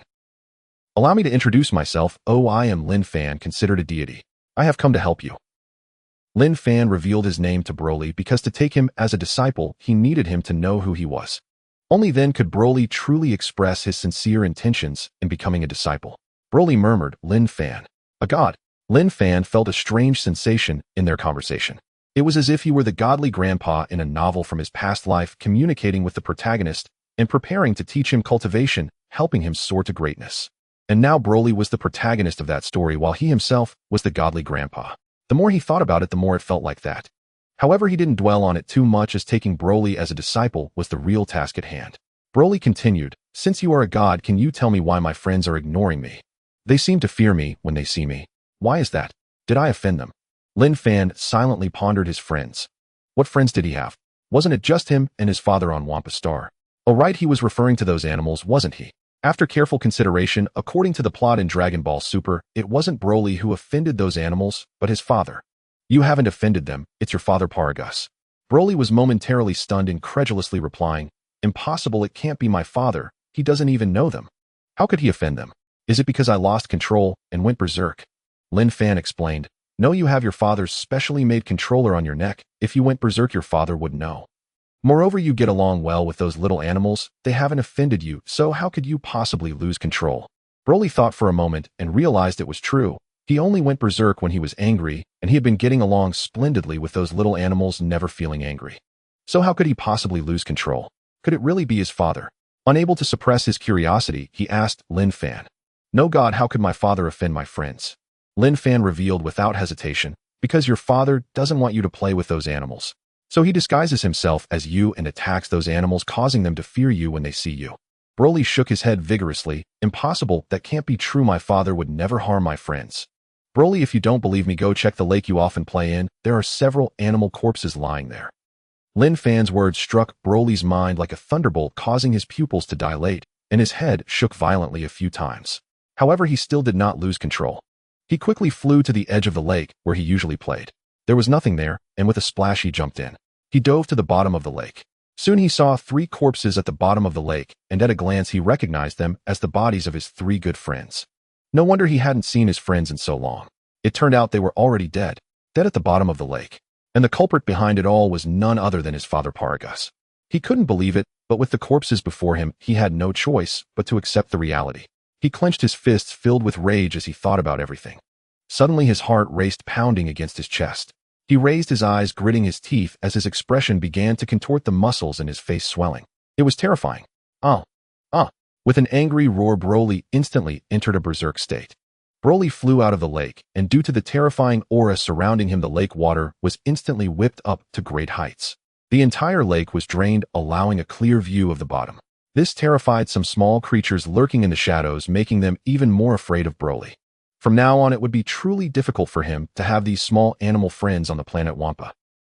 Feeling the explosive power of Broly, Linfan couldn't help but exclaim, "No wonder he is the legendary Super Saiyan. His explosive force is truly terrifying." In this state, he had not yet transformed into a Super Saiyan. If he did, his combat power would soar even higher. In the cave, Paragus was repairing the spaceship when he suddenly heard the alarm blaring. What's going on? Why did Broly suddenly go berserk? The alarm indicated that Broly had entered a rampage state. Paragus immediately set down his work and flew out of the cave. Outside the cave, he saw the rampaging Broly wreaking havoc, continuously bombarding everything with energy blasts. "Broly!" Paragus exclaimed urgently upon seeing Broly in a berserk state. Hearing his father's voice, Broly immediately looked over, his eyes filled with bloodshot fury, as if he had locked onto Paragus. This caused Paragus to momentarily freeze, a chilling sensation creeping down his back. What the hell? What is happening? He had seen Broly go berserk before, but never had he looked at him like this, as if he had locked onto him, ready to send him to hell. He shouted again, "Broly, stop it immediately." However, how could Broly in a berserk state possibly listen? Moreover, the reason Broly was in this state was that he knew his father Paragus had killed his good friend. Having destroyed the bond between himself and his friend, he could not control his emotions and entered a berserk state. Therefore, the root of all this was Paragus. Would Broly stop just because he was asked? Naturally not. Seeing he could not stop Broly, Paragus took out the remote control and unhesitatingly pressed the button. The special controller around Broly's neck emitted jolts of electricity, continuously shocking him, making it seem as if Broly was a snake caught by the throat. After struggling in pain for a few minutes, he collapsed to the ground unconscious. Paragus flew over and picked up Broly, heading back to the cave. About 10 minutes later, Broly awoke and opened his eyes to see his father Paragus, who was always holding the remote control. As long as Broly showed any signs of movement, Paragus would immediately press the button. However, deep down he knew that Broly would not harm him in a non-berserk state. In reality, if he truly cared about Broly and regarded him as a son, offering some paternal love, then even if he did not put the special controller on Broly, he would not be harmed even if Broly went berserk. Although Broly was berserk, there was still a trace of rationality remaining. As long as he occupied a significant place in Broly's heart, he could be awakened. However, Paragus' love for Broly was extremely twisted, which could be described as selfish. The reason he was willing to be exiled to the planet Wampa with Broly was primarily due to the terrifying potential he saw in him. He wanted to use Broly to help himself dominate the universe and become the emperor of the universe. It is no exaggeration to say that Broly was like a sword for him, a sharp blade to unify the universe. When a father thinks of using his son, paternal love becomes distorted, purposeful, selfish, and twisted. "Father, Broly, why did you suddenly go berserk? What is happening?" Paragus asked, filled with confusion. Broly did not answer. Instead, he asked, "Father, did you kill my friends?" Paragus paused, uncertain why Broly would ask him that, and lied. "Your friends? I don't know them. Why would I kill them?" After living with his father for so many years, Broly could see that his father was lying at a glance. "Father, I saw their bodies in the lake. Why did you do this? Why did you kill them?" In the face of Broly's continuous questioning, Paragus was furious. He was the father, and Broly was just the son. What kind of tone is that? "Yes, I killed those beasts, so I did it all for you." For me. Broly was bewildered. Killing his good friends was supposedly for his sake, and now no animals were willing to be his friends. Was this also for his benefit? Paragus continued to explain, indeed, I did it for you. Anyone who achieves great things must endure loneliness. If you want to accomplish great things, you must withstand solitude. I don't want you to be friends with them, it's to help you endure the test. Broly weakly replied, but I don't want to achieve anything great, I just want to. Paragus immediately shouted, Broly, shut your mouth. You are the legendary Super Saiyan with terrifying potential, your life is destined for great deeds, and you cannot avoid it. Back then King Vegeta was jealous of your talent, and wanted to kill you. If for your sake, I was exiled to this planet Wampa. Don't you remember how we have survived all these years? We will take revenge on King Vegeta, rule Vegeta planet, and then we can change Vegeta planet to Paragus planet. Then we will dominate the universe and become the emperor of the universe, and you will be my first general. Broly, the universe belongs to us, father and son. Huh. Paragus became increasingly excited, as if he already held the entire universe in his hands. Linfan couldn't help but sigh. Encountering such a father is truly a tragedy. He really treats his son as a tool. Broly was about to say something when Paragus immediately interrupted. Enough, Broly, don't say anything. Reflect on yourself. I need to fix the spaceship. Once it's repaired, we will leave this damned place and head into the universe to fulfill our path to becoming emperors. Broly opened his mouth. Father, just now. Father, just now. Broly was about to reveal Linfan's situation, but decided against it. Broly shook his head and then walked out of the cave. As he stepped outside, Linfan's voice echoed once more. You were about to tell your father Paragus about me, weren't you? Broly did not refute. Yes. So why did you suddenly give up? Linfan asked curiously. With a tone filled with sadness, Broly said, because I want to be friends with you and don't want my father to drive you away or kill you. Linfan understood in his heart that Broly was not a bad person, but he was surrounded by a villain like Paragus, which made certain actions unavoidable. However, if Linfan was involved, he would naturally not allow Broly to do things that could harm him. Huh. Linfan merely smiled at Broly's words, not explaining further. In reality, how could Paragus possibly drive Linfan away? How could he kill Linfan? It was absurd to think that someone with a power level of 4,000 could kill someone with 53 billion. Originally, Linfan wanted to say that Paragus was not qualified to do so, but after some thought he decided it wasn't necessary. It is unreasonable to insult one's father. These matters were for Broly to understand on his own. Broly, do you want to leave this planet? Do you want to meet more humans and make more friends? Linfan asked, feigning ignorance. Broly replied without hesitation, yes. His father Paragus wanted to leave planet Vegeta, and how could he not want to leave as well? However, without a spaceship, he could not leave planet Vegeta at all. He could only wait for his father to repair the spaceship. What he did not know was that even after Frieza's soldiers Zarbon and Dodoria arrived, his father Paragus had still not repaired the spaceship. In the end, the two would leave this planet by following Zarbon and his group, and their first stop would be to find Son Wukong and Vegeta. At that time, Son Wukong and Vegeta had already transformed into Super Saiyan gods Super Saiyan Super Blue, yet they were still pressed to the ground and beaten. Ultimately, it was because the two fused into Vegito, transforming into Super Blue Vegito, that they managed to defeat Broly. This shows just how terrifying Broly's potential truly is. He was simply a man akin to a bug. However, over the years, Broly had been persistent in training daily. Even if he didn't want to train, his father Paragus would never allow it. After all, Paragus wanted to unify the universe and become the emperor of the cosmos with Broly as his sword. If he didn't sharpen this sword, who would slay all his formidable foes? Alright, Broly, if you take me as your master, when the time comes, I will come to fetch you. Moreover, if you become my disciple, I will teach you many skills. With these skills, your combat power will increase significantly. Broly did not care much about skills. He was more concerned with leaving planet Vegeta. Initially, he could be friends with these animals, but now his father had severed his relationship with them, making it difficult for him to become friends again.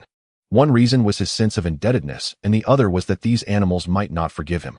Even if they did, they might not dare to become friends with him. Moreover, as long as his father was around, if he became friends with them, it would be equivalent to putting them in danger. Thus, regardless of the reason, he wanted to leave this place. I am willing to take you as my master. Master. Earth. Linfan. Ding. Congratulations to the host for accepting Broly as a disciple, gaining combat power of 2 billion purification technique, Super Saiyan 4, Super Saiyan God, Super Saiyan Super Blue, and God Ki 1. Currently, the host's base combat power is 55 billion. Oh, I actually obtained Super Saiyan 4 and Super Blue along with another God Ki. With this, I now have 2 God Kis, allowing me to create 2 disciples with divine realms. That's quite good. It's a bit of a pity that I didn't obtain instant transmission. Since witnessing Son Wukong's instant transmission, Linfan had been wanting one, but everything depended on luck. The system wasn't providing it, and he was helpless but to wait. But he believed it would come eventually. The rewards from this lazy master system were quite good, and each time there were 3 or more rewards. Apart from items, very few duplicates appeared. Therefore, the instant transmission should not take long before it would be rewarded to him. Let's see what this purification technique does. Purification technique, it can be cast on entities that have lost their rationality and entered a violent state, calming their minds and restoring normalcy. Linfan's eyes lit up. Isn't this purification technique specifically designed for Broly? Currently, the one who is prone to rage and losing control is none other than Broly. With this purification technique, he wouldn't have to worry about him losing control anymore. Learn purification technique. Learn Super Saiyan 4. Learn Super Saiyan God, Super Saiyan Super Blue. Acquired purification technique. Acquired Super Saiyan 4. Acquired Super Saiyan God, Super Saiyan Super Blue. Memories surged into Linfan's mind. Master, are you still there? A voice from Broly echoed in his consciousness. After calling him master, he hadn't heard Linfan's voice, which puzzled him. Once Linfan realized this, he immediately explained. Yes, I was just thinking that since you have become my disciple, I will also gift you some presents. Broly did not ask what the gifts were. Instead, he expressed his gratitude. First, thank you. Linfan contemplated whether to teach Broly the purification technique, but decided to hold off for now. He chose to first teach Broly how to cultivate the control of ki. In his view, Broly had immense potential, but his training had always been chaotic and unstructured. To put it bluntly, he was just messing around. On this planet, there was only his father, and his father was utterly incompetent in the realm of cultivation. He simply could not provide Broly with any proper guidance. Therefore, it was necessary to lay a better foundation for Broly. If he could master his control of ki, then his combat power would naturally increase significantly. In the future, regardless of what techniques or skills he trained in, he would be able to learn them relatively quickly and better manage his ki during battles. Broly, the first gift I bestow upon you is a technique known as control of ki. Listen closely. An hour later, Linfan asked in Broly's consciousness, Broly, have you remembered everything? Broly nodded. I remember, master. Linfan was quite satisfied. Teaching a clever disciple was indeed easy and pleasant. All right, then you can start your training. Once you master the technique of controlling your breath, it'll come to teach you other techniques. Broly hurriedly asked, Master, when will you take me away? The question he cared about most was leaving planet Wampa. A significant reason he was willing to apprentice under Linfan was that Linfan had promised to take him away from planet Wampa. Don't worry about that. You just need to learn the technique to control your breath well. After that, I'll teach you some techniques and take you away. Just consider this period as a time for secluded training. Broly no longer pressed the issue. After all, Master Linfan had said so. Yes, Master. Earth. Linfan retracted his vast heart effect, stood up from the ground, and gently exhaled. It's truly remarkable. The effect of this vast heart is simply powerful. As he flew towards the temple, he muttered to himself, next, who should I take as a disciple? In this 7th universe, the only ones with decent potential and a love for battle were Vegeta and Frieza. If Vegeta were to actively request to be taken as a disciple, he'd definitely act proud, perhaps even putting on airs. It seems the next target is Frieza. However, this guy is currently enjoying the fantasy in heaven, and I can't enter heaven myself. The only way is to gather the Dragon Balls and resurrect him. I have to find Bulma again. Wait, Bulma's birthday party is coming up soon. She'll be gathering the Dragon Balls as the grand prize for her party. Linfan suddenly realized that Bulma would be collecting the Dragon Balls as the grand prize for her party. Later, due to Beerus' appearance, the Dragon Balls were used to search for the god of Super Saiyans. If I want to collect the Dragon Balls, I need to hurry, but this means I can't go find Bulma, otherwise she'll know I'm looking for the Dragon Balls. Soon Linfan flew to the entrance of the temple. He descended and walked into the temple, still pondering who else had a Dragon Ball radar. At that moment, a clear female voice came from outside. King Pilaf, there is a temple here. Upon hearing this voice, Linfan paused and asked in confusion, King Pilaf. Could it be the comedic trio? He turned to look and indeed saw the combination of Pilaf, Mai, and Shu. Oh, it really is those three. It seems like a nap is just what I needed.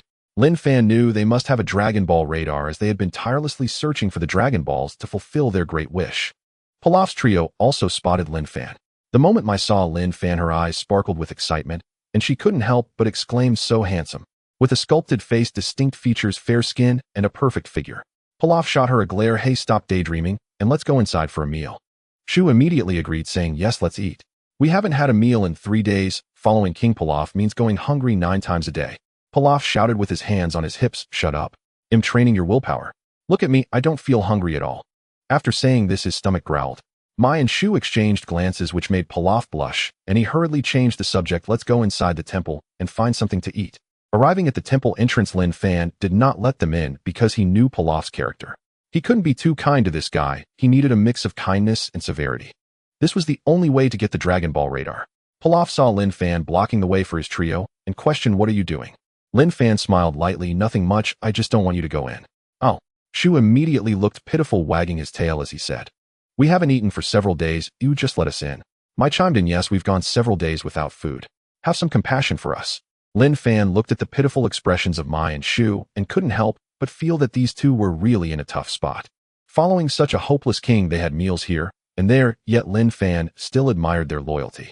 Despite following Pilaf and living like this, they had never betrayed him. Such loyalty was rare. Pilaf was not as easy to deal with as Mai and Shu. He glared at Linfan and put on a fierce expression, shouting, "Hurry up and cook for this king, or he'll kill you." Mai and Shu exchanged looks, thinking this wasn't right. Seeing the trio's act, Linfan couldn't help but laugh. They looked just like they could really take him down. Pilaf, seeing Linfan suddenly laugh, immediately became displeased and questioned, "What are you laughing at? Do you think I can't handle you? I am King Pilaf." As he spoke, he looked at Shu and shouted, "Release the dog." Shu immediately put on a fierce look, "Woof, woof, woof, King Pilaf is the best in the world." Looking at the loyal Shu, Linfan really didn't want to discourage him, but with a person like Pilaf, if he didn't let him know his strength, he would never listen to him. With a smile on his face, he waved his hand. A terrifying pressure erupted from Linfan instantly, sending Pilaf and his companions flying several meters, crashing heavily to the ground. "Oh, that hurts." The three of them fell to the ground, rubbing their backs and thighs, feeling immense pain. Linfan calmly asked, "Tell me, if I merely released a bit of my aura and you couldn't withstand it, how do you expect to handle me?" Pilaf instantly understood. The seemingly amiable and harmless handsome man in front of him was not that simple. He was a formidable character. Immediately he softened and said timidly, "I was just joking earlier." Linfan didn't have time to waste with Pilaf on this matter. "Pilaf, Mai and Shu, I can give you three something to eat." Upon hearing there was food, the three were instantly delighted, especially Shu and Mai, who were overjoyed. Yay. Though Pilaf was happy, he cunningly thought to himself, pulling the two close, he whispered, "Don't you find anything odd?" Mai and Shu didn't think too much. They replied, "What's odd? What is wrong?" Ashio and Xiao Wu looked at the idolized King Pilaf in confusion. Pilaf analyzed, "Did you not notice that he knows our names?" The three pondered carefully and realized he was right. "How does he know our names?" Pilaf continued to show off his intelligence, analyzing like a detective. "In this desolate place, there is actually a Taoist temple. I suspect he is targeting me, deliberately setting a trap for us to investigate, waiting for us to jump down."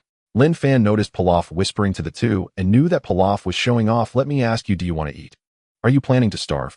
Xiao Wu shook her head vigorously upon hearing about starving. "I don't want to starve." Ashio also spoke up, "I want to eat." Pilaf once again grabbed the two. "Have you forgotten what I told you?" Looking at Linfan, he asked, "Hey, I have seen through your scheme. Are you hiding some sinister plan for us?" Linfan rolled his eyes, feeling speechless. "Pilaf, you have no money and no treasures. What kind of sinister plan could I have for you? However, I do need your help with something." Pilaf instantly rejoiced and proudly said, "Haha, Xiao Wu, Ashio, see. My analysis is correct, he does have a scheme." Ashio and Xiao Wu looked at him with admiration. "King Pilaf is so amazing." Linfan couldn't help but sigh. Their loyalty seemed a bit foolish. They seemed rather foolish. "Pilaf, I can give you food, but you need to lend me the Dragon Ball radar for a while." Pilaf paused slightly. "The Dragon Ball radar? How do you know we have the Dragon Ball radar?" Linfan smiled. "I know a lot of things. Think about it. Will you lend me the Dragon Ball radar for a while, or will you leave hungry?" "I will give you 1 minute to consider." Ashio and Xiao Wu exchanged glances and unanimously agreed. "King Pilaf, let's lend him the Dragon Ball radar, since we can't find the Dragon Balls anyway." Pilaf's lips twitched slightly. "Can we have a bit of dignity? How could we not find the Dragon Balls?" Ashio said pitifully, "So should we give him the Dragon Ball radar?" "Of course, give it." Pilaf said decisively with a look that said, "If you don't give it, I will be angry." Ashio was instantly overjoyed. "Great. Finally we have food." Xiao Wu was also very happy. Finally there was food. She had been hungry for several days and was almost out of strength. Meanwhile, Pilaf slightly turned his head away, revealing a sly smile. Looking at Linfan, he said, "We can lend you the Dragon Ball radar, but you need to guarantee that we eat enough." "No problem." Linfan snapped his fingers, signaling the others to follow him into the Taoist temple. After entering the temple, Linfan was not in a hurry to ask Pilaf for the Dragon Ball radar, because he knew this guy would not easily give it to him unless the food was served. He called out Yulin, who was in meditation. "Yulin, go prepare some food for these three, make sure there is enough." "Yes, master." Yulin glanced at the three in confusion, feeling strange about why she had to cook for them. However, since it was the master's order, she didn't ask too many questions and obediently went to prepare. After a while, Yulin brought out the food. As Pilaf and the others prepared to eat, Linfan stopped them, extending his hand. "Dragon Ball radar. The Dragon Ball radar was on Xiao Wu, and before King Pilaf could speak, she took it out from her pocket and handed it to Linfan. Pilaf originally wanted to make some demands, but Xiao Wu was practical. In her opinion, since they had already reached an agreement earlier. Then Linfan had to fulfill his promise after he did his part. In fact, among the three of them, Pilaf was the most scheming. It was precisely because of this that Xiao Wu and Aishio were easily manipulated by him remaining loyal. After Linfan obtained the Dragon Ball radar, he immediately activated it and said to Yulin, after they finish eating clean up, I will go out for a while. Yes, master. Looking at the display on the Dragon Ball radar, he used the sky dance technique to fly out in the direction indicated by the radar. Yulin sat on the round cushion, closed her eyes to rest, and began to practice the Heavenly Master technique. Half an hour later, Pilaf and the others were stuffed, leaning back on their hands, slumped on the ground wearily, saying so full. Aishio said, weakly, eating too much will also make you weak. Not eating will also make you weak. King Pilaf, can we eat normally in the future? That would be much better. But how could Pilaf not want to eat normally? However, could he say that his strength does not allow it? If he said that, where would the dignity of King Pilaf go? I am training your willpower. Xiao Wu said, I don't want to train my willpower this way. King Pilaf, why don't we join the Taoist temple? That way we can eat every day? Aishio was the first to agree to this suggestion. King Pilaf, I support this proposal. Before Pilaf could speak. Hoo-hoo. Linfan flew in, handing the Dragon Ball radar back to Pilaf. The Dragon Ball radar has been used up. Here it is. King Pilaf, look. Xiao Wu pointed at the bag in Linfan's hand. A transparent plastic bag contained 7 Dragon Balls. The three were stunned at the sight of the 7 Dragon Balls, their eyes nearly popping out, their corners twitching. Were these 7 Dragon Balls just collected?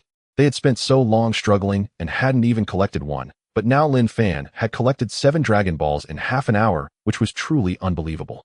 In fact, for someone like Linfan, collecting Dragon Balls was an extremely easy task. As long as there was a Dragon Ball radar, it was a matter of minutes.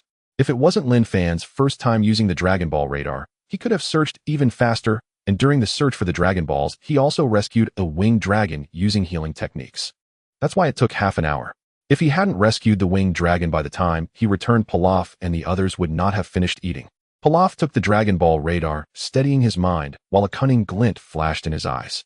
The reason he was willing to lend the Dragon Ball radar to Linfan was not just for a meal, but to use Linfan to help him collect Dragon Balls. However, he did not expect Linfan to collect the Dragon Balls so quickly. At this moment, seeing these 7 Dragon Balls, he was already contemplating how to seize them for himself. Linfan noticed the look in his eyes and calmly reminded, Pilaf, I know what you are thinking, but you'd better not have any designs on the Dragon Balls, otherwise I will truly kill you. As he spoke of killing, Linfan utilized a certain amount of energy, causing Pilaf to feel a chilling force pierce through his heart, making him shudder involuntarily. In an instant, Pilaf abandoned the idea of coveting the Dragon Balls, not daring to act mischievously in front of Linfan. Although Linfan was not a bad person, he would not let anyone off lightly if they touched his belongings. In his heart, he always adhered to the principle, if others do not offend me, I will not offend them. If they offend me, I will certainly retaliate. If Pilaf did not provoke him or touch his bottom line, he could pretend not to see him. After all, such a character was just a comedic figure not worthy of fear. However, it could also lead to trouble. For instance, when making his wish, Pilaf might suddenly reveal his own wish, which would ruin his plans. Once a wish is made, one must wait a year before making another wish with the Dragon Balls. Thus, Frieza could only be revived a year later, and his plans to take on Frieza would also have to be postponed for a year. He absolutely could not allow such things to happen. Because Beerus would awaken soon, and then he would descend upon Earth. He needed to confront Beerus and defeat him, and even if he could not win, he must protect the Earth. Although he was not originally from this Earth, it was quite similar to the Earth of his past life. Since that was the case, he would try his best to protect it. Moreover, if he were to live on other planets, he would not be accustomed to it. Since that was the case, it was better to continue living on Earth. Pilaf retreated repeatedly, fearfully saying, I dare not. I dare not. Linfan stepped out with the Dragon Balls, preparing to lay them out and make a wish, but after thinking for a moment, he decided it would be safer to act with caution. Flying into the air at high speed, he headed in another direction, arriving at a relatively secluded place. Linfan placed the 7 Dragon Balls on the ground and shouted loudly, Come forth, Shenron, to fulfill my wish. As soon as he spoke, dark clouds quickly filled the sky and streams of golden light burst forth. In no time, the entire world was enveloped in darkness. Piccolo, Gohan, and others who were visiting at Gohan's house looked at this scene in astonishment and said, What is this? Could it be Shenron? On Corinne's island, Master Roshi was enjoying the sunlight when the sky suddenly darkened, turning into night. He also looked astonished and said, Who summoned Shenron? Android 18 exclaimed, Shenron. Everyone knew that such a scene was the way Shenron appeared. Before long, a green Shenron appeared coiling in the sky, gazing at Linfan with extreme pride and saying, "Now speak your wish." Before Shenron could finish, he immediately sensed something was off about Linfan. "Huh, you are also a god." He felt a divine aura emanating from Linfan, and this aura was even more intense than his own, indicating that Linfan surpassed him in strength and other aspects. Of course, aside from the power of wishes. Linfan gently nodded. "Shenron, please revive Frieza." Upon realizing that Linfan was also a god, Shenron lost his previous arrogance. After a moment of silence, he said, "Frieza's body was shattered into pieces long ago. It cannot be restored." Hearing Shenron say this, Linfan instantly recalled that Frieza was cut into countless pieces by future Trunks. Shenron continued, "Even if the soul is summoned back, it would be meaningless, as it would only be a scattered body and soul." Linfan found himself in a predicament, thinking carefully. It seemed that when Sorbet from Frieza's army revived Frieza, he had Shenron summon the scattered pieces of his body and soul, and then used a regeneration device to bring Frieza back. "Yes, that's it." With this in mind, he said, "Shenron, revive Frieza." "All right." Shenron's eyes turned red. In the sky, pieces of Frieza's broken body began to fall, dozens, even hundreds of pieces. Linfan glanced at them and couldn't help but smile. Trunks really was ruthless, but in his world it was tough to survive, unlike this one. In future Trunks' world, Goku and Vegeta were both dead, leaving only him and Gohan. A later Gohan also died, leaving him all alone. "The first wish has been granted, and there are 2 wishes remaining. Please give me an advanced regeneration device right here." Shenron replied, "This wish is a bit difficult. It requires a significant amount of energy, and will count as 2 wishes to fulfill. Since the regeneration devices on Earth are not advanced, it would require at least a Frieza army level regeneration device." "That is fine." Linfan had no other wishes, so counting this wish as 2 to fulfill was no problem. Whoosh! Shenron's eyes flashed. A red light surged forth. An advanced regeneration device appeared before Linfan. "The wish has been fulfilled, farewell." With that, Shenron transformed back into the 7 Dragon Balls, scattering in all directions across the world. Linfan waved his hand, opened the regeneration device, and lightly waved again, causing a gust of wind to draw Frieza's scattered body into the regeneration device. After pondering for a moment, he used a healing technique on Frieza's body, which would speed up Frieza's revival. Once everything was ready, he activated the device. Waves of green energy flowed within the regeneration device. A few energy blasts struck the nearby trees, simply using these trees to make a shelter to prevent the rain from damaging the regeneration device. After doing all this, Linfan flew towards the Taoist temple.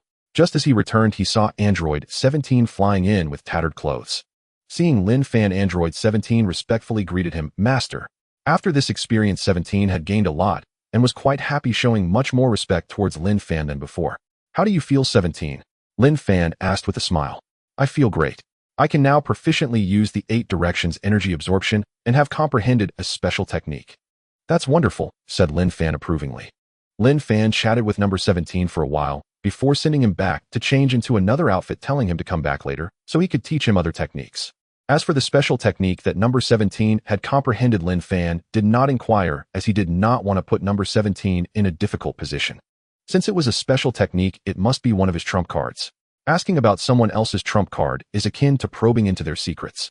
Such matters can easily cause resentment, and Linfan naturally did not wish to do so. The next day, Linfan stood outside the Taoist temple, feeling the breeze, pondering how long it would take for Frieza to recover. Pilaf approached him with Xiao Wu and Ash.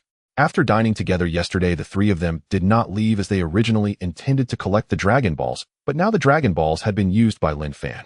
It would take a cooling-off period of a year to use the Dragon Balls again, so they planned to stay at the Taoist temple for a while. Pilaf looked at Linfan, who was comfortably resting against a chair, and asked, "Can we stay at your Taoist temple for a while?" Linfan did not look at Pilaf, but he understood what was going on in his heart. He jokingly said, "Sure, but I want to provide you with food and drinks." "Oh." Xiao Wu and Ash immediately grew tense. The reason they stayed was to have enough to eat every day. If they couldn't eat enough daily, wouldn't that be the same as being elsewhere? Pilaf's face darkened, feeling quite uncomfortable. "We can help you with chores, and you can provide us with food and drinks." "Oh, so you want to work for me?" Linfan pretended to have an epiphany. With nothing pressing to attend to, it was quite amusing to tease Pilaf. Pilaf remained silent, believing himself to be the esteemed King Pilaf, deserving of respect, but it was indeed true. "All right, as long as you do your tasks, well, I can provide you with food," Linfan stated. Xiao Wu and Ash immediately rejoiced, saying, "Great. We will definitely complete the tasks excellently." Finally, the days of uncertain meals were coming to an end. It was truly wonderful. Pilaf felt happy as well, though he did not show it too much. He had to maintain his composure as a king. Linfan waved his hand, saying, "You go clean up now." All right. The three left cheerfully. Just as they departed, a reminder appeared in Linfan's consciousness. Ding, disciple Sun Wukong's basic combat power has increased by 1 billion. Master gains double the boost, 2 billion. Current host's basic combat power is 57 billion. Oh, Sun Wukong has increased his combat power by 1 billion. That means he has grasped the technique for mastering the Super Chi. It seems he is about to come looking for me. Whoosh. Just as Linfan thought this, Sun Wukong appeared before him, looking at Linfan resting on the chair excitedly, saying, "Master Linfan, I have mastered the Super Chi technique." Linfan nodded lightly. "Not bad, you learned it quickly." Linfan truly admired Sun Wukong. Mastering the Super Chi technique was quite difficult, and he had done it so quickly, which was quite surprising. Indeed, he was the protagonist of the Dragon Ball series. Although his talent was not particularly impressive, his comprehension was absolutely unparalleled. Truly invincible. "Master Linfan, please teach me how to become a god," Sun Wukong said, eagerly rubbing his fists together. Linfan asked, "Why do you want to become a god?" "To defeat you," Sun Wukong replied directly. Linfan, instantly speechless, he thought, this guy still hasn't forgotten what I said before. Only by becoming a god can he fight me. Seeing Linfan fall silent, Sun Wukong felt a bit puzzled. Did he say something wrong? No, he was just speaking the truth. He wanted to become a god just to compete with Master Linfan and defeat him. "What's wrong, Master Linfan?" Linfan recovered and smiled, saying, "It's nothing, all right. I will start teaching you how to become a god today, which is to transform into a Super Saiyan god." Currently, Linfan had a basic combat power of 57 billion, while Sun Wukong was only over 200 billion. This meant that Linfan's basic combat power exceeded Sun Wukong's by over 200 billion, so he naturally did not fear Sun Wukong. Sun Wukong's greatest reliance was the ultimate Kaioken, which Linfan also knew. Not only that, but Linfan possessed a plethora of techniques and special skills. How could he possibly lose? Sun Wukong excitedly said, "Yay. Finally, I can learn how to become a god. The Super Saiyan god is simply stunning. Follow me." Linfan used the sky dance technique, soaring through the air toward a denser forest, which was also the direction of the original location of the hyperbolic time chamber. To transform into a Super Saiyan god, a significant amount of time was needed for comprehension. Not only that, but training was also essential.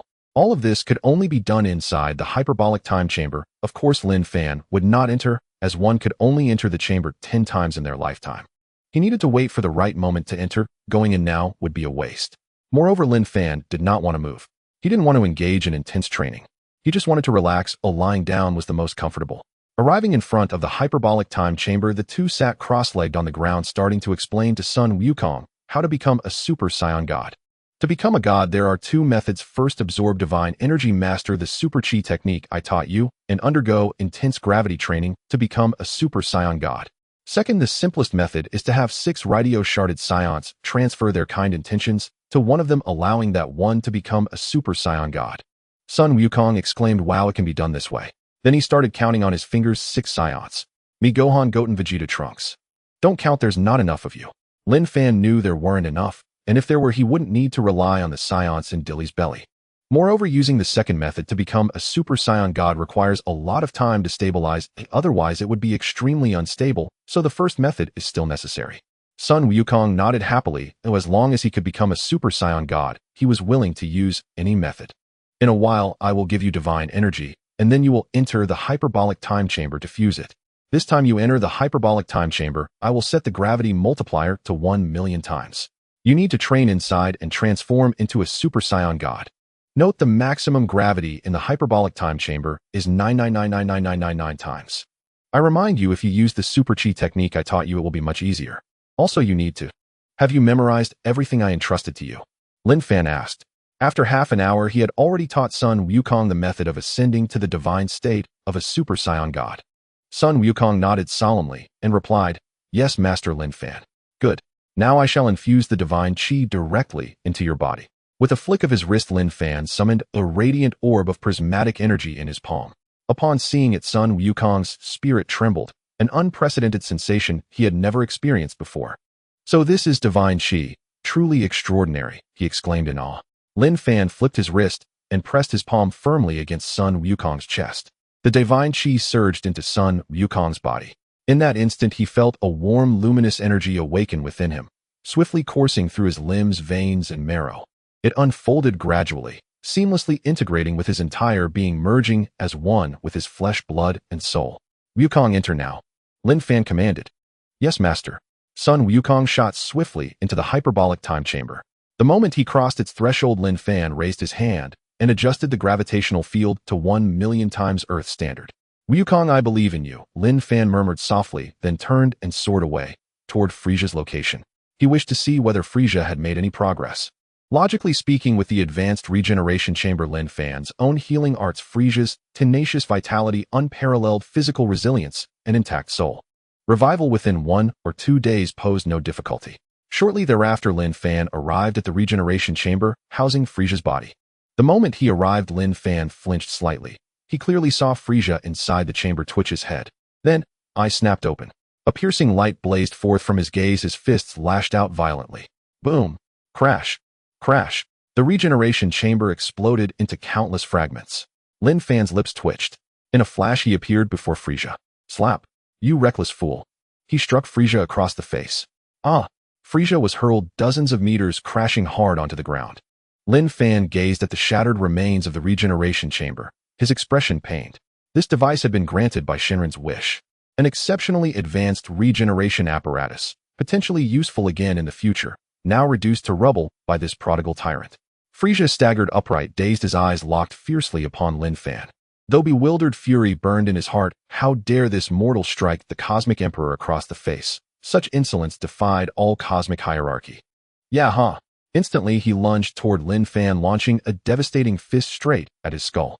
Linfan stood motionless. Then at the very instant the fist neared, he shifted his body ever so slightly, evading the blow with effortless grace. Insolent! He retaliated with another sharp slap. Ah! Another resounding strike sent Frieza flying once more. His jaw spasmed, his cheek twisted grotesquely like knotted rope. Clenching his fists, he heard the grinding crunch of bone and sinew. He roared a slap. You dared strike me, across the face. Unforgivable. Utterly unforgivable. Ah ha ha ha. Frieza bellowed in rage, his aura surging violently, swirling vortexes of energy coiling around his form. Huh. Ho huh. He achieved his final transformation, the dark regal visage of the sovereign form. With chilling calm he declared, behold my ultimate form. For daring to strike the emperor, I shall beat you to death, slowly, excruciatingly. Whoosh. He vanished, reappearing instantly before Linfan, delivering another thunderous punch. His speed had increased exponentially, but still fell immeasurably short. Ho ha ha. Linfan sidestepped with serene ease. Frieza stared, disbelief widening his eyes. How could even this form's decisive blow be evaded? Impossible. I refuse to believe it. Tum, tum, tum. Fist after fist rained down, yet each struck only air. Not even a single hair on Linfan's head was disturbed. Frieza seethed inwardly. How could the cosmic emperor fail to land a single blow upon this man? Yeah. With a final desperate roar, Frieza unleashed his full might in one cataclysmic strike, only for Linfan to evade it yet again, unchanged, unshaken. This time, however, Linfan chose not to endure further assault. Raising his hand, he exhaled and delivered a thunderous resonant slap that sent Frieza hurtling hundreds of meters, his body smashing through countless ancient trees. Before Frieza could rise, Linfan stood over him. Cheeks swollen crimson, eyes bloodshot, with murderous fury, Frieza glared upward, desperate to devour his tormentor alive.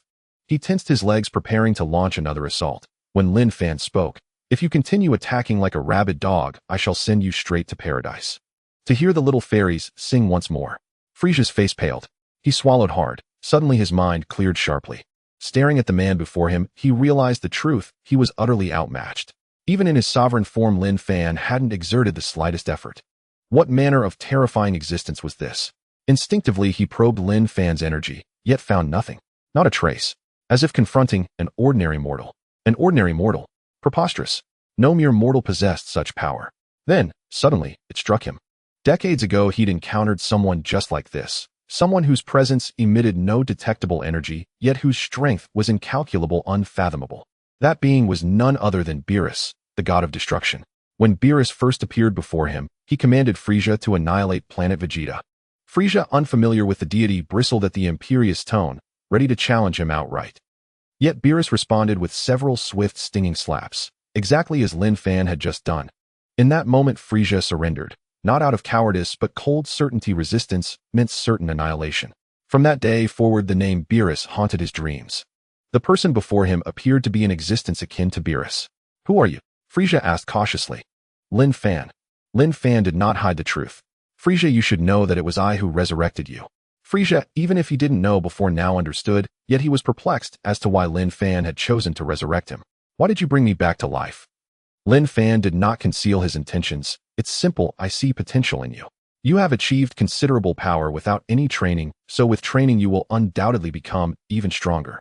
Mentioning his own potential, Frieza felt proud and confidently said, That's right, I've never trained before. If I did, my strength would absolutely soar. He then smiled ominously. I might even surpass you. Linfan chuckled knowingly, wondering if that was even possible. Such a thing seemed utterly impossible. Unless you choose not to become my disciple. If you do become my disciple, my strength will forever surpass yours. However, if you refuse, will I allow you to live? Naturally, that was not an option. It wasn't fear of Frieza threatening him, it was because Frieza was resurrected by him. If he could not be utilized, he would simply return Frieza to his original place in heaven. Seeing Linfan's playful smile, Frieza's mouth twitched a few times, his heart filled with rage. He clenched his fists, wanting to kill. Yet reason told him that he was not Linfan's match at present. If he acted impulsively, it would be his own demise. He did not wish to return to heaven, nor did he want to hear those damned fairies singing. It was simply detestable. You see my potential, what do you want from me? Frieza also found this question puzzling. What could Linfan possibly want with his potential? Was he preparing to seize his potential? However, he had never heard of any method that could steal another's potential. Linfan quickly resolved his doubts. Don't worry, I merely want to take you as my disciple. I have no other intentions. Frieza suddenly paused, looking at Linfan in confusion. Take me as your disciple. Indeed, I can help you enhance your combat power and make you stronger. Linfan said with a faint smile. Frieza took a couple of steps forward, the distinctive sound of his steps echoing, and with a sly grin asked, If you make me stronger, aren't you afraid I will come after you? Frieza, let me tell you the truth, even if you become stronger, you will never be my opponent. I will always be an existence you cannot surpass. Linfan originally didn't want to undermine Frieza, but since this guy kept bringing it up, he had no choice but to strike a blow. Frieza's mouth twitched uncontrollably, his expression grim, as though he had just lost a loved one. Even when his father died, he hadn't twitched like this. All right, Frieza, I will ask you now, do you want to become my disciple? Just as Frieza was about to respond, Linfan reminded him, Think carefully before you answer. Frieza suddenly felt a chill run down his back, as if his life were under severe threat. However, one thing he understood was that his life was indeed at risk.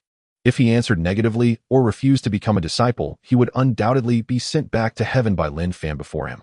Reluctantly, he replied, I agree. I agree to become your disciple. Seeing Frieza's proud demeanor, Linfan noticed that he did not hear the system's notification, realizing Frieza did not genuinely wish to become a disciple. Since the other party was not sincerely willing to become a disciple, the system would not activate any rewards. He said lightly, Frieza, you are not truly sincere about becoming my disciple. If you want to be my disciple, then be earnest about it. If you just give me lip service, the outcome will only be one. Frieza felt both anger and helplessness. For the first time in so long, he encountered such a situation. Even facing Sun Wukong, he had never felt this way. Linfan then reminded him, By the way, there's one more thing to inform you. Sun Wukong can easily kill you now. Off. Frieza exclaimed in surprise, his pupils dilating like that of a bull. What? Sun Wukong can easily kill me? He would not think much if it were someone else who could easily kill him. But when it came to Sun Wukong being able to easily kill him, his thoughts ran wild, for Sun Wukong was his archenemy. His descent to hell and ascent to heaven were both attributed to Sun Wukong. At this moment, the person he most wanted to kill was Sun Wukong, along with that mysterious scion who had obliterated him into countless pieces. Future Trunks. Linfan continued. You heard me right, Sun Wukong can now easily kill you. Majin Buu has already been defeated by him. Do you think you can contend with Majin Buu? Frieza swallowed hard. His father had warned him several times that there was one being in this universe that must not be provoked, and that was Majin Buu. He was an extremely terrifying existence. Although he had never clashed with Majin Buu, he knew that his father would not scare him unnecessarily. It was because Majin Buu was truly formidable. After pondering these matters, he understood that Sun Wukong was indeed very powerful now. Oh, it won't be long before Sun Wukong becomes a god, and his strength will increase dramatically. Linfan saw Frieza's face change drastically and continued to reveal information. The originally somewhat eased Frieza's familiar voice rang out again, bombarding his nerves with information once more. In an instant, his body froze like stone, his tongue tied, unable to utter a word for quite a while. Linfan found Frieza's expression at that moment quite enjoyable. This was precisely the effect he desired. He believed that Frieza would surely become sincerely willing to become a disciple next, as everything had already fallen into his plan.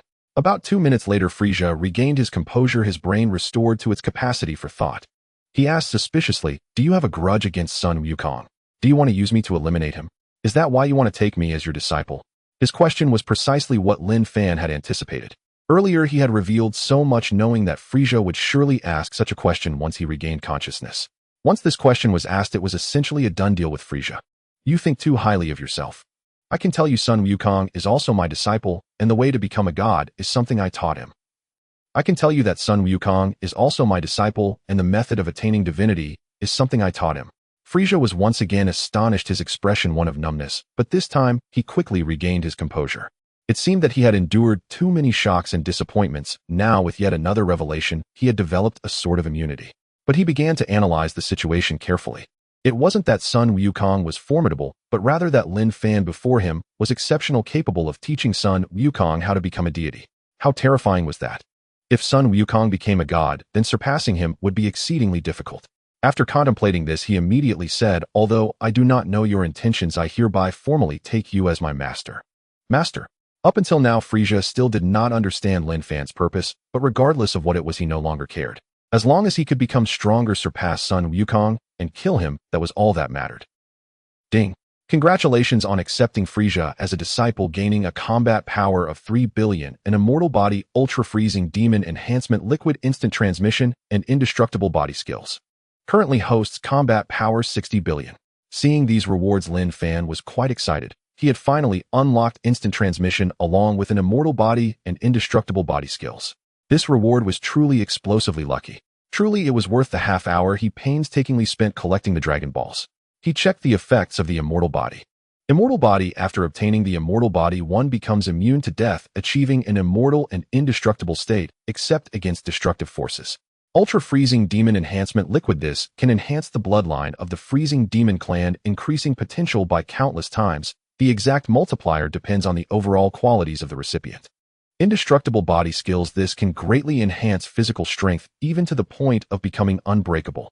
After reviewing these effects, Linfan decided to give Frieza the ultra-freezing demon enhancement liquid for boosting his potential. "Frieza, come here." Linfan beckoned him to approach.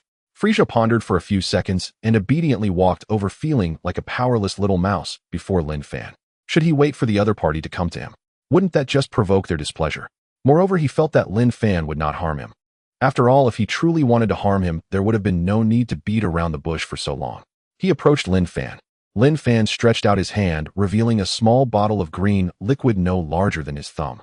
"Frieza, this is called ultra-freezing demon enhancement liquid. As the name suggests, it can enhance your bloodline.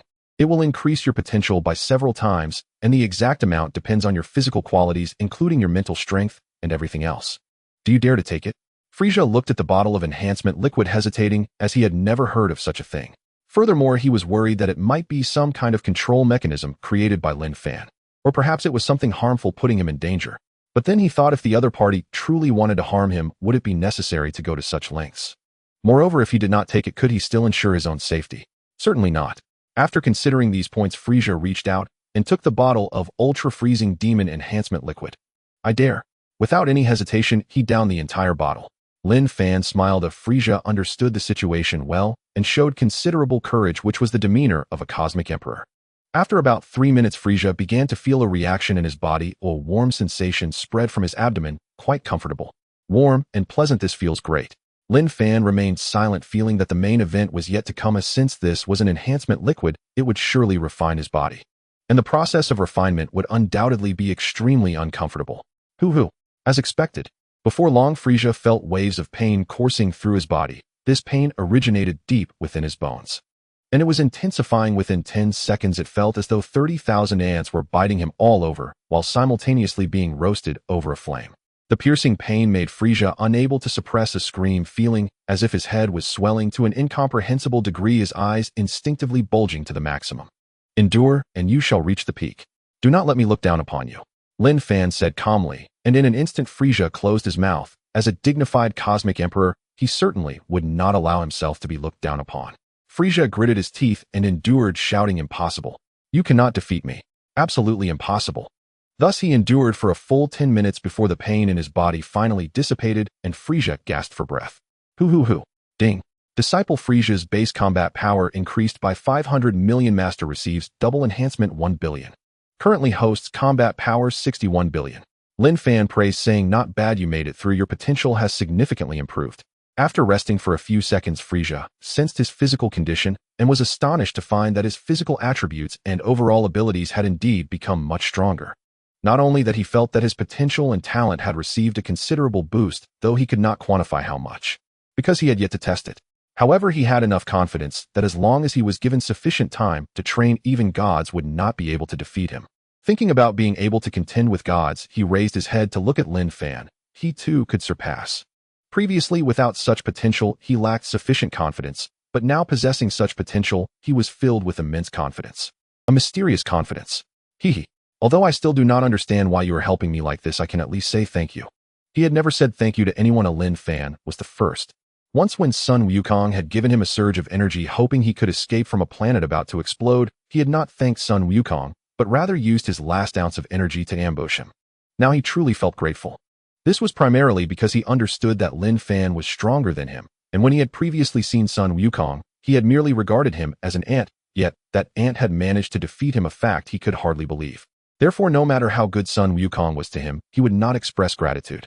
A person with extreme pride and arrogance could thank the strong, but it was impossible to thank an ant or someone he looked down upon. Linfan smiled faintly, accepting his gratitude. This is just a small gift. Frieza's expression changed dramatically. What? Such an impressive thing to him is merely a small gift. How powerful could the real gift be? However, he quickly realized, because today he had received too many shocks. He had become accustomed to it, and one could even say that Linfan's remarks about Frieza being a destroyer god would no longer astonish Frieza. After all, he had already become numb. I will now teach you a special technique called indestructible art. Indeed, Linfan planned to teach the indestructible art to Frieza. Originally, he did not want to, but after some thought, he realized that after training, Frieza could transform into Golden Frieza. Moreover, after mastering the indestructible art, he would take on a golden hue with 2 layers of golden color stacked. Wouldn't that look even more impressive? Furthermore, the higher the disciple's strength, the happier he would be, not for the sake of having talented students everywhere, but for combat power. Indestructible art? Frieza asked in confusion. Mastering the indestructible art can greatly enhance your defensive capabilities. With equivalent combat power, it would be difficult to damage your body, making it hard to inflict harm on you. Frieza was shocked. Such a technique exists. He is actually willing to teach me something so powerful. What on earth is he after? Why does it feel like he genuinely cares about me? Linfan did not waste any time and began explaining the principles and techniques of the indestructible art to Frieza. Earlier, while Frieza was enduring the enhancement liquid, he had already learned the indestructible art and instant transmission, and he had also integrated the immortal body into his own. At this moment, his body had reached a state of immortality, yet he still feared destructive power, leading him to believe that this did not truly qualify as immortality. Only when one is unafraid of destructive force could they be considered truly immortal. However, he believed that one day he would also be immune to destructive power. An hour later, Linfan said to the confident Frieza, "Why don't you give it a try?" Frieza immediately clenched his fists and shouted, "Ha!" In an instant, Frieza's body transformed into a golden hue. Seeing him like this, Linfan couldn't help but think, wow, this look, aside from the aura and combat power, is almost identical to Golden Frieza. After transforming, Frieza lightly patted his body, producing a series of bang bang bang sounds. "Good. Very good," Frieza said with great satisfaction, a wicked smile forming at the corners of his mouth. With his current defensive power, it was impossible for anyone with equal combat power to break through his defenses. Standing there to hit the opponent, they could not possibly harm his body. The more he thought about it, the more excited he became. Linfan actually had such divine skills. He looked at Linfan, noticing the calm expression on his face, and suddenly remembered a question that would overturn his previous thoughts. That is, he had been very confident about defeating Linfan before, but now he had lost that confidence. Whether now or in the future, he felt he could never defeat Linfan. Such a precious thing like the super freezing demon enhancement liquid and a technique like the indestructible art. Linfan taught me all of this, which means that these are not significant to him at all. Such a being is this not trivial. How strong could Linfan's trump card be? How invincible could he be? Moreover, he had mentioned that he had already taught Sun Wukong the method to become a god. Suddenly, Frieza understood Linfan's earlier words, "I can never surpass him." Previously, Frieza thought that this statement was ridiculous and arrogant. But now it seemed that this statement was entirely true. The ridiculous one was himself. It was not Linfan. He truly could not surpass him. Linfan saw the changes in his expression and eyes and had a rough idea of what he was thinking. With a slight smile, he said, "Now you finally realize how insignificant you are." Frieza no longer denied it. "Indeed, I am insignificant, but I still hope Master can guide me more. Now calling you Master feels much more natural." Linfan teased. Frieza said nothing further. He felt it was nothing to take a powerful being as his teacher, especially one as unfathomable as Linfan. Linfan continued, "Don't be greedy. First, you should properly explore your potential and cultivate the indestructible art. Once you reach perfection, I will naturally teach you." Frieza's current mastery of the indestructible art was only at the minor accomplishment level. It would take a long time to reach perfection. Once he did, his defensive power would increase exponentially. Frieza also understood the principle of not being greedy. "Yes. All right, you should focus on your training here. I will come back to find you the day after tomorrow." Originally, Linfan planned to throw Frieza into the hyperbolic time chamber, but after thinking it over, he decided against it for now, since Sun Wukong had only just entered. If Frieza went in, a conflict would surely arise. Given Sun Wukong's current strength, defeating Frieza would be an easy task. He would wait until Sun Wukong came out before throwing Frieza in. Frieza nodded in agreement. "Yes." Linfan utilized the air dance technique and prepared to leave, but suddenly stopped, looking at Frieza and reminding him, "By the way, during this time, don't cause trouble. Focus on your training. Your current strength is still quite weak. You don't have the qualification to cause trouble." Frieza's mouth twitched slightly. If someone else had said this, he would have definitely gone berserk. However, since Linfan said it, he could endure it. The main point was that this was also the truth. Sun Wukong already had the potential to become a god, while he was still this weak. How could he have the capital to cause trouble? "Yes, Master." Linfan then flew towards the Taoist temple. He believed that after reminding Frieza like this, Frieza would definitely not dare to cause trouble again. Not only because of himself, but also because of Sun Wukong. Before reaching the Taoist temple, Linfan remembered one thing: Broly. Sun Wukong took just over a day to comprehend the super energy mastery, so Broly shouldn't be far behind either. After thinking about this, he immediately found a large tree to land on, leisurely leaning against it. Unable to help but mutter, "Why do I feel a bit tired? Constantly teaching disciples. It doesn't seem so lethargic." He thought for a moment. "But it's just the beginning. I can understand once everything falls into place, it won't be so busy. In the future, it will just be about relaxing and improving combat power. The future is promising." Without wasting any more time, he began to utilize the effects of the vast heart. He took out the cosmic map and began searching for the location of Broly on Wampa Star according to the trajectory on it. Thanks to previous experience, this time it was much simpler. On planet Wampa, Broly mastered the Ultra Instinct in just one day.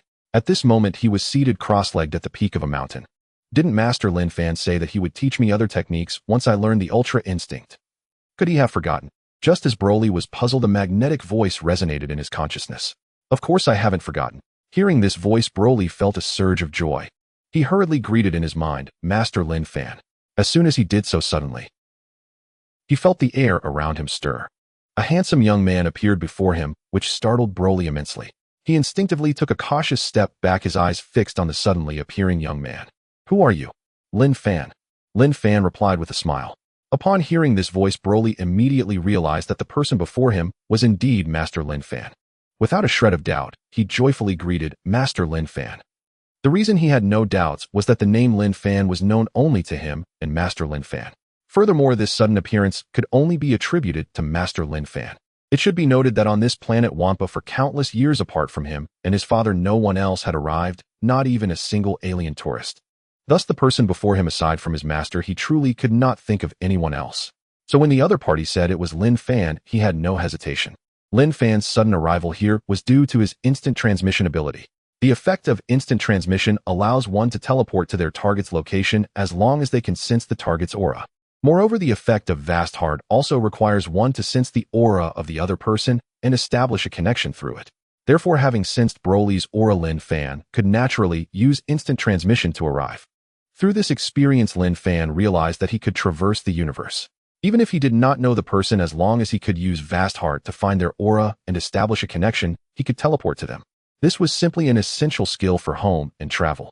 Linfan examined Broly, noting he was quite handsome, with a slightly melancholic demeanor, especially accentuated by the scar on his face. Not bad. To comprehend the Ultra Instinct in just one day is impressive.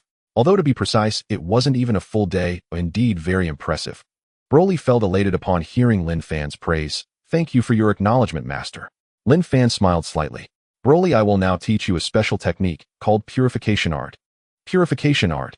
Broly asked in response. Linfan explained, Purification Art, as the name suggests, can purify your emotions, thoughts, and restlessness in your body. In simpler terms, once you possess the Purification Art, you can control your berserk state and keep yourself in a clear state of mind. Broly was instantly overjoyed. If he could control his berserk state, he wouldn't need to wear the control device around his neck. This is fantastic. Master, please teach me. Linfan sat cross-legged, and Broly sat down obediently, ready to learn about the Purification Art. Purification Art consists of 3 parts: purifying the heart, purifying the spirit, and purifying the body.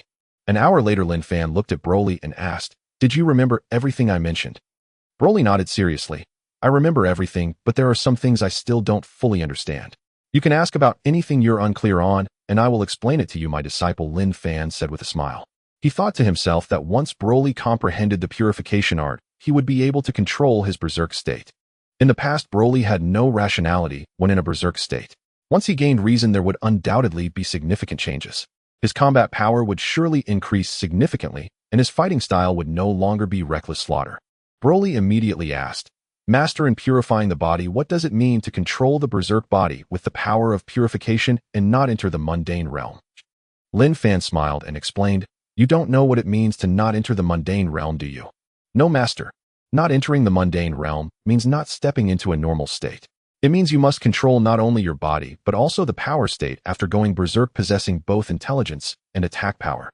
With your condition, after entering the berserk state, you lose your rationality, but your attack power, speed, and combat power will increase significantly. However, you need to control your intelligence and attack power. Only then can you truly achieve the state of purifying the body. As for how to control these, you need to comprehend it. Broly, focus on your comprehension. Once you master the Purification Art, we will discuss your departure." Linfan reminded him deliberately. Upon hearing that they would soon discuss leaving, Broly was overjoyed and nodded repeatedly, saying, "Don't worry, Master, I will comprehend it thoroughly." Linfan then stopped speaking, using instant transmission to return to Yulin's side at the Taoist temple. Yulin was meditating on the Heavenly Master technique. Feeling someone suddenly appear beside her, she immediately opened her eyes and saw Linfan. Surprised, she said, "Master." Linfan nodded gently. Continue your training. I just came to see how your training is going." "Yes, Master." Yulin closed her eyes and continued her training. Meanwhile, on the other side, at Capsule Corporation, Vegeta emerged from the gravity training room.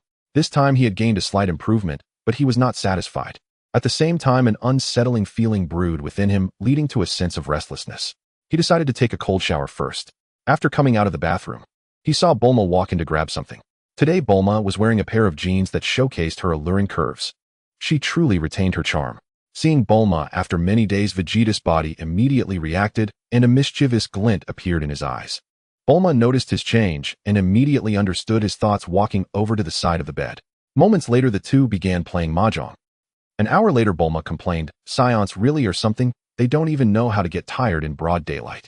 Vegeta leaned against the pillow, lost in thought, remaining silent, which puzzled Bulma. Curiously, she asked, "What's wrong with you? You seem troubled." Bulma asked with confusion, "Vegeta, what's wrong with you? Why do you look so troubled?" Vegeta hesitated for a few moments and then explained, "What do you think Kakarot is doing?"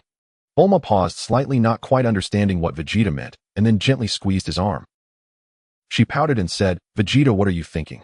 During our mahjong game, just now, were you thinking about Son Goku the whole time?" Vegeta immediately felt a wave of wickedness. He snorted, clearly indicating that he thought she was talking nonsense. He continued, "I was just wondering what kind of training Kakarot is going through. He is Linfan's disciple. What kind of training would Linfan give him?" Bulma instantly understood how it turned out her husband was worried that Son Goku would surpass him. However, he didn't want to admit it due to pride. "If you want to know, why not just go and see for yourself?"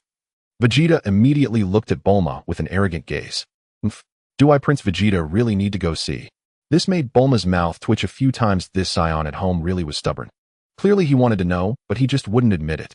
After getting dressed and standing up, he said, "You have 2 choices. Go see for yourself or think about it nicely in bed. As for me, I have research to do now."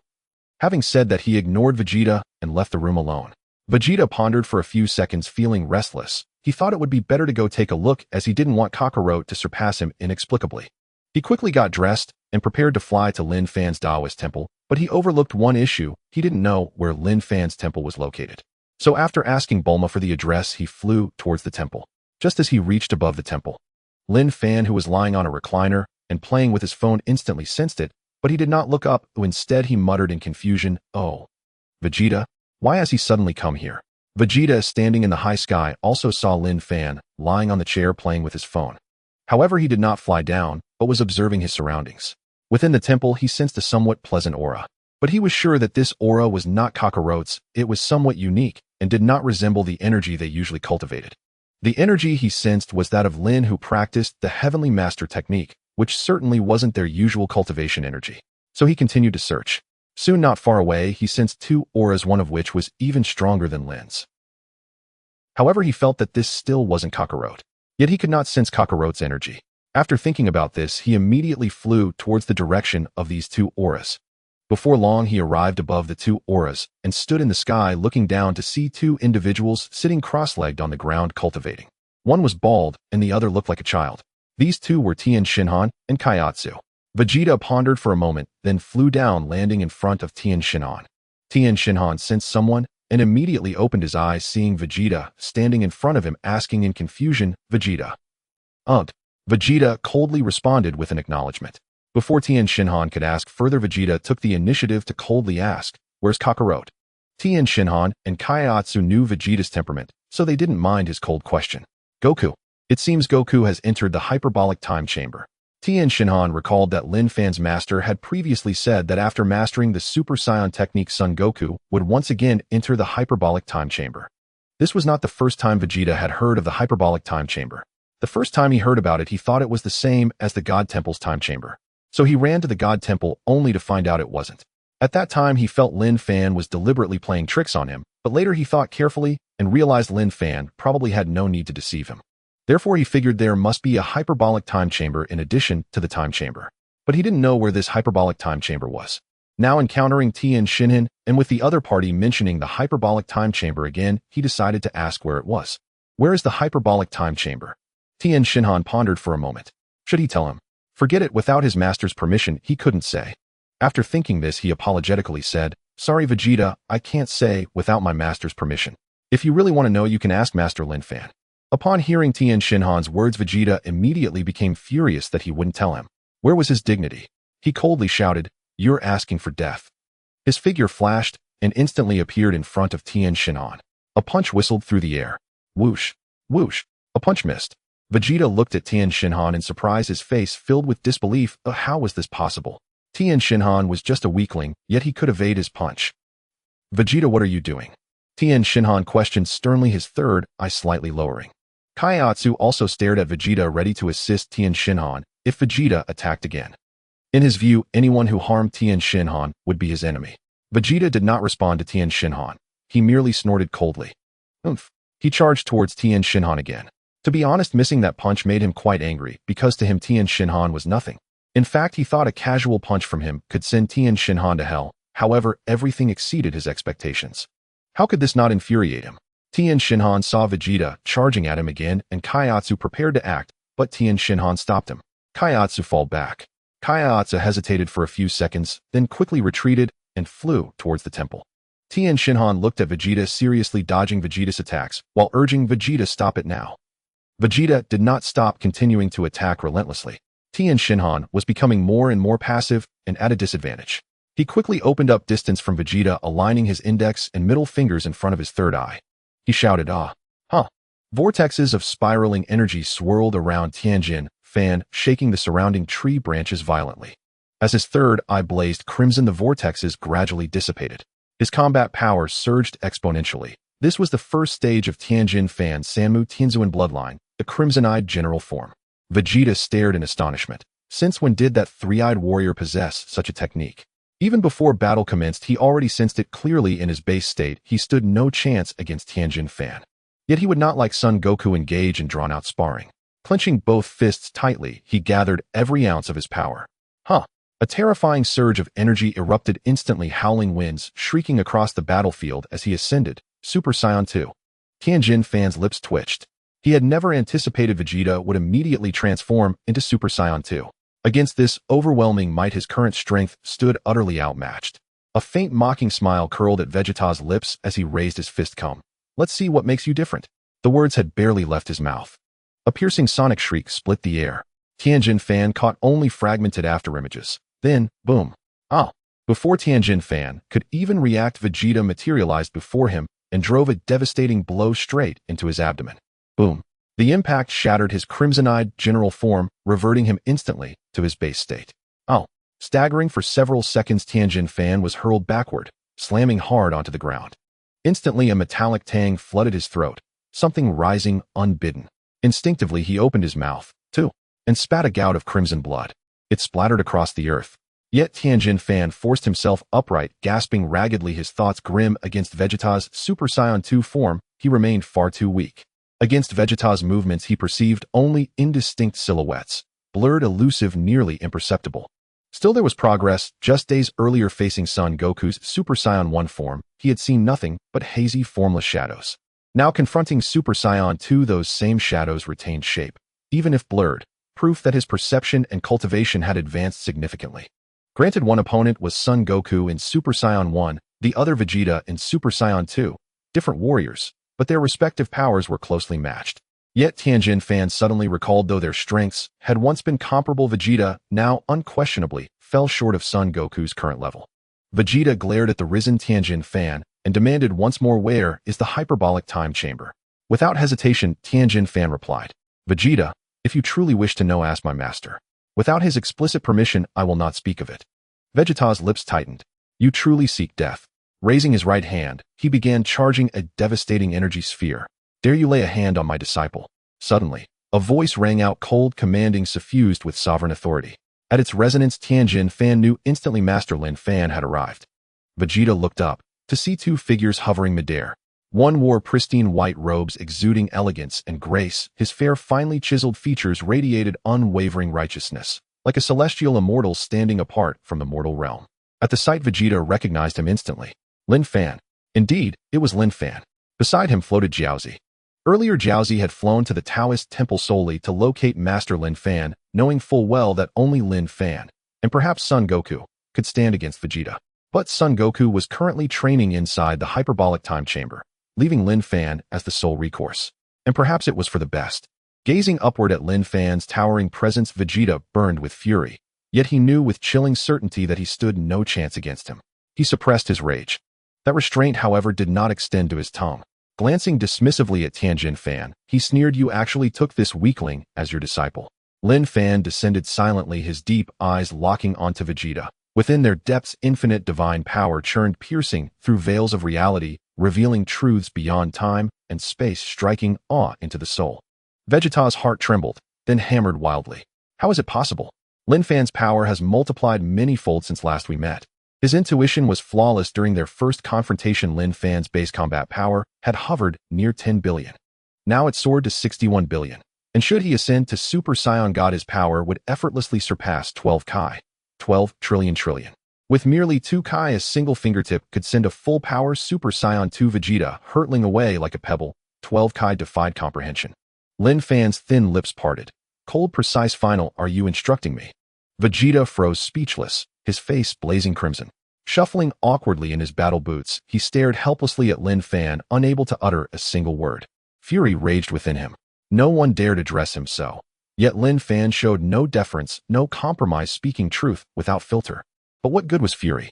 He could neither defeat Linfan nor match him in verbal combat. And worst of all, he knew with absolute certainty defiance would invite immediate crushing retribution. Lacking any hope of victory, he dared not strike. "Oh, Master Linfan, what brings you here?" "Master Linfan, how did you arrive here?" "Vegeta, what are you doing here as well?" There he stood, midair, a man clad in a blue training uniform and deep blue loose trousers, his wrists and ankles wrapped in bandages, black martial arts shoes on his feet. Upon seeing him, Vegeta instantly recognized him and cried out in astonishment, "Kakarot." Indeed, the newcomer was none other than Sun Wukong. Linfan gazed at Sun Wukong with faint surprise. If he had emerged, why had Linfan's own combat strength not risen? Sensing Sun Wukong's aura, he realized it had ascended to the divine realm. No longer ordinary. This aura bore the unmistakable resonance of divinity. What then had transpired? Not only Linfan perceived the transformation of Vegeta, felt it too. "Kakarot, what has happened to you? Why can I no longer sense your aura?" Vegeta asked, bewildered. Even as he spoke, a single explanation flashed through his mind: Kakarot had become a god. Yet he refused to believe it. Not just yet. Still, Sun Wukong would soon dispel his doubt. Clenching his fist with exhilaration, Sun Wukong declared, "I have become a god." The words made Vegeta's lips twitch. He'd already considered this possibility, but dismissed it outright. Now, however, disbelief crumbled into reluctant acceptance. A surge of bitter resentment welled within him. Kakarot had become a god, and once again outpaced him. Why? Why? Did Kakarot always surge ahead first? He was merely a low-class warrior while Vegeta was the noble prince of the Saiyans.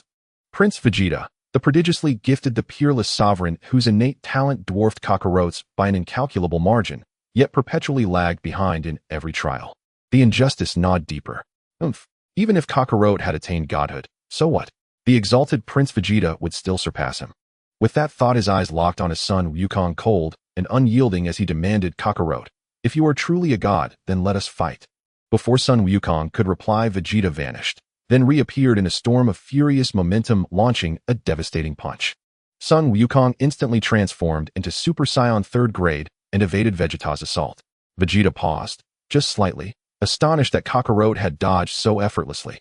He hadn't expected his blow to land against a 3rd grade Super Saiyan after all, but even so, he'd assumed evading it would demand immense effort. Yet Kakarot had slipped away with serene ease, revealing in that instant the staggering leap in his foundational combat power. What training had he undergone? Sun Wukong made no counterattack, instead saying calmly, "Vegeta, do not act rashly." As if Vegeta would heed such counsel. Recovering instantly, he hurled massive fists in relentless succession, each strike deflected with effortless grace. "Vegeta, what are you doing?" His fury deepened with every passing moment. In the blink of an eye, he had unleashed hundreds of blows. Yet not a single one grazed Sun Wukong. Even a hair remained untouched. Frustration curdled into mortified rage. After all, though Vegeta fought in his 2nd grade Super Saiyan form, its true potency rivaled, or even surpassed, that of Kakarot's 3rd grade. When Beerus descended upon Earth, Kakarot in his 3rd grade form fell in an instant, while Vegeta in his 2nd grade state held his ground against the god of destruction for a fleeting but valiant span. That alone proved that Vegeta's 2nd grade was no mere evolution. It was a transcendent apex equal in might to the 3rd grade itself. "Kakarot, fight back! Fight back! Hit me, hit me!" Vegeta roared, unleashing barrage after barrage. He aimed both palms at Sun Wukong and fired wave upon wave of energy blasts. Boom, boom, boom, hundreds erupting in a heartbeat. Sun Wukong vanished from sight. Vegeta blinked, startled, only to hear a sharp gust of wind whoosh. And there Kakarot stood face to face. Thud! A solid, precise punch struck Vegeta squarely in the abdomen. Ack! He gasped, eyes wide with shock, staring up at Sun Wukong. His face contorted, not only from pain but from anguish, as he choked out syllable by agonized syllable, "Kaka. Rot. Why did you ask me to hit you?" Sun Wukong asked, genuinely puzzled. Vegeta's facial muscles spasmed. "You told me to hit you, and I hit you." Linfan watched from afar, barely suppressing laughter. Truly, Sun Wukong was unfailingly earnest. Perhaps in all his life he'd never encountered such an absurd and utterly sincere demand. Gritting his teeth against the searing pain, Vegeta leapt backward. He landed 50 meters away, brow furrowed in wrath, eyes blazing with murderous intensity. Had glances been blades, Sun Wukong would have perished 10,000 times over. Furious beyond reason, he bellowed, "Kakarot! Kakarot! I, the noble Prince Vegeta, have been struck by a low-class warrior." Each word sharpened with mounting fury. His jaw clenched until molars groaned, fists clenched until tendons snapped, taut veins bulging like coiled serpents, knuckles cracking with ominous force. Boom, boom, boom. Unfathomable, utterly unfathomable. Absolutely unfathomable. Whoosh! Linfan's eyes suddenly gleamed. He studied Vegeta, intently intrigued. Oh, it seems Sun Wukong's actions have breached his deepest threshold, provoking Vegeta's eruption of wrath.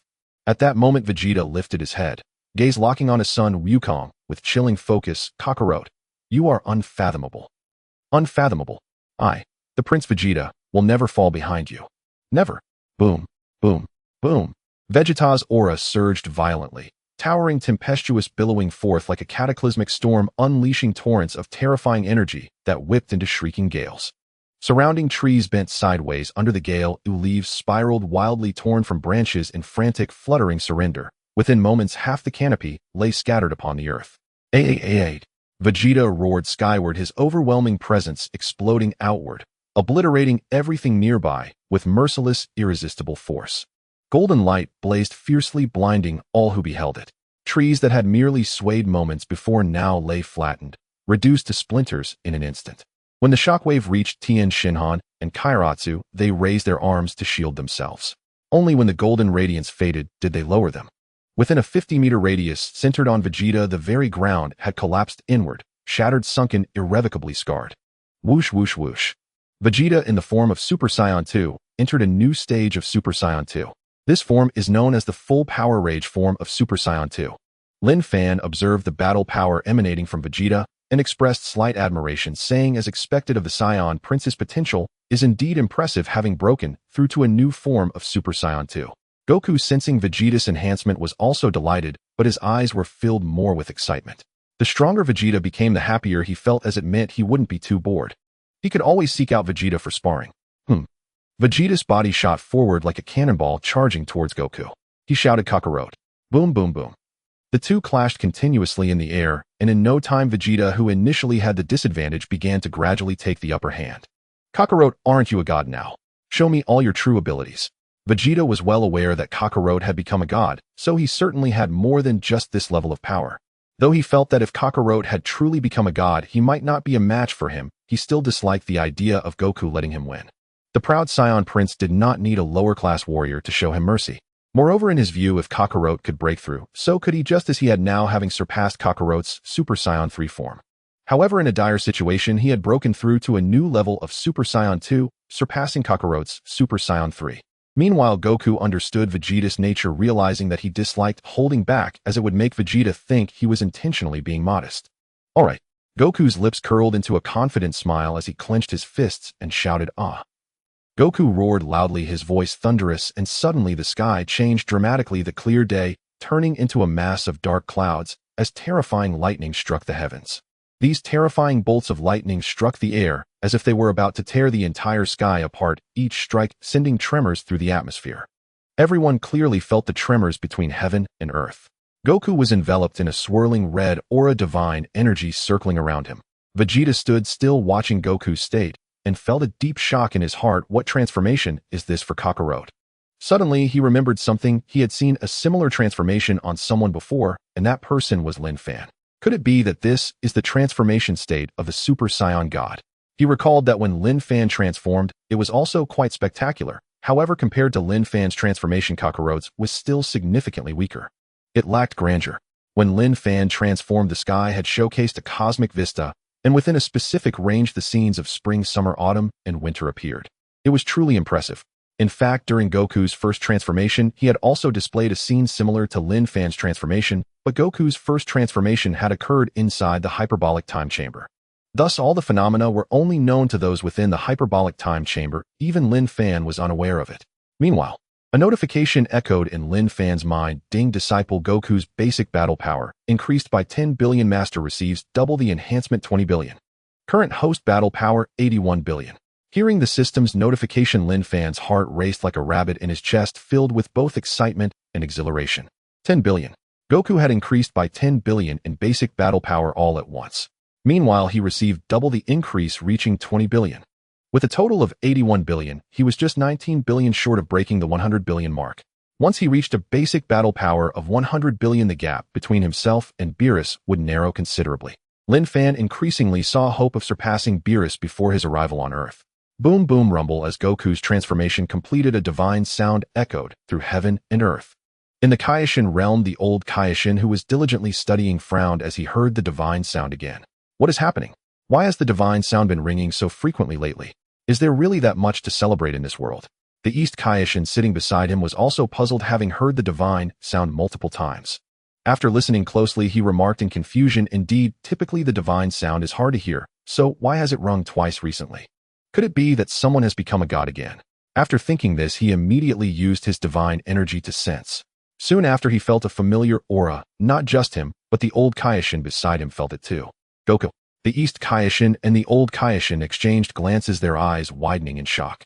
No matter how they thought about it, they never expected Goku to have become a god. With Goku's strength, he indeed had the qualifications to become a god.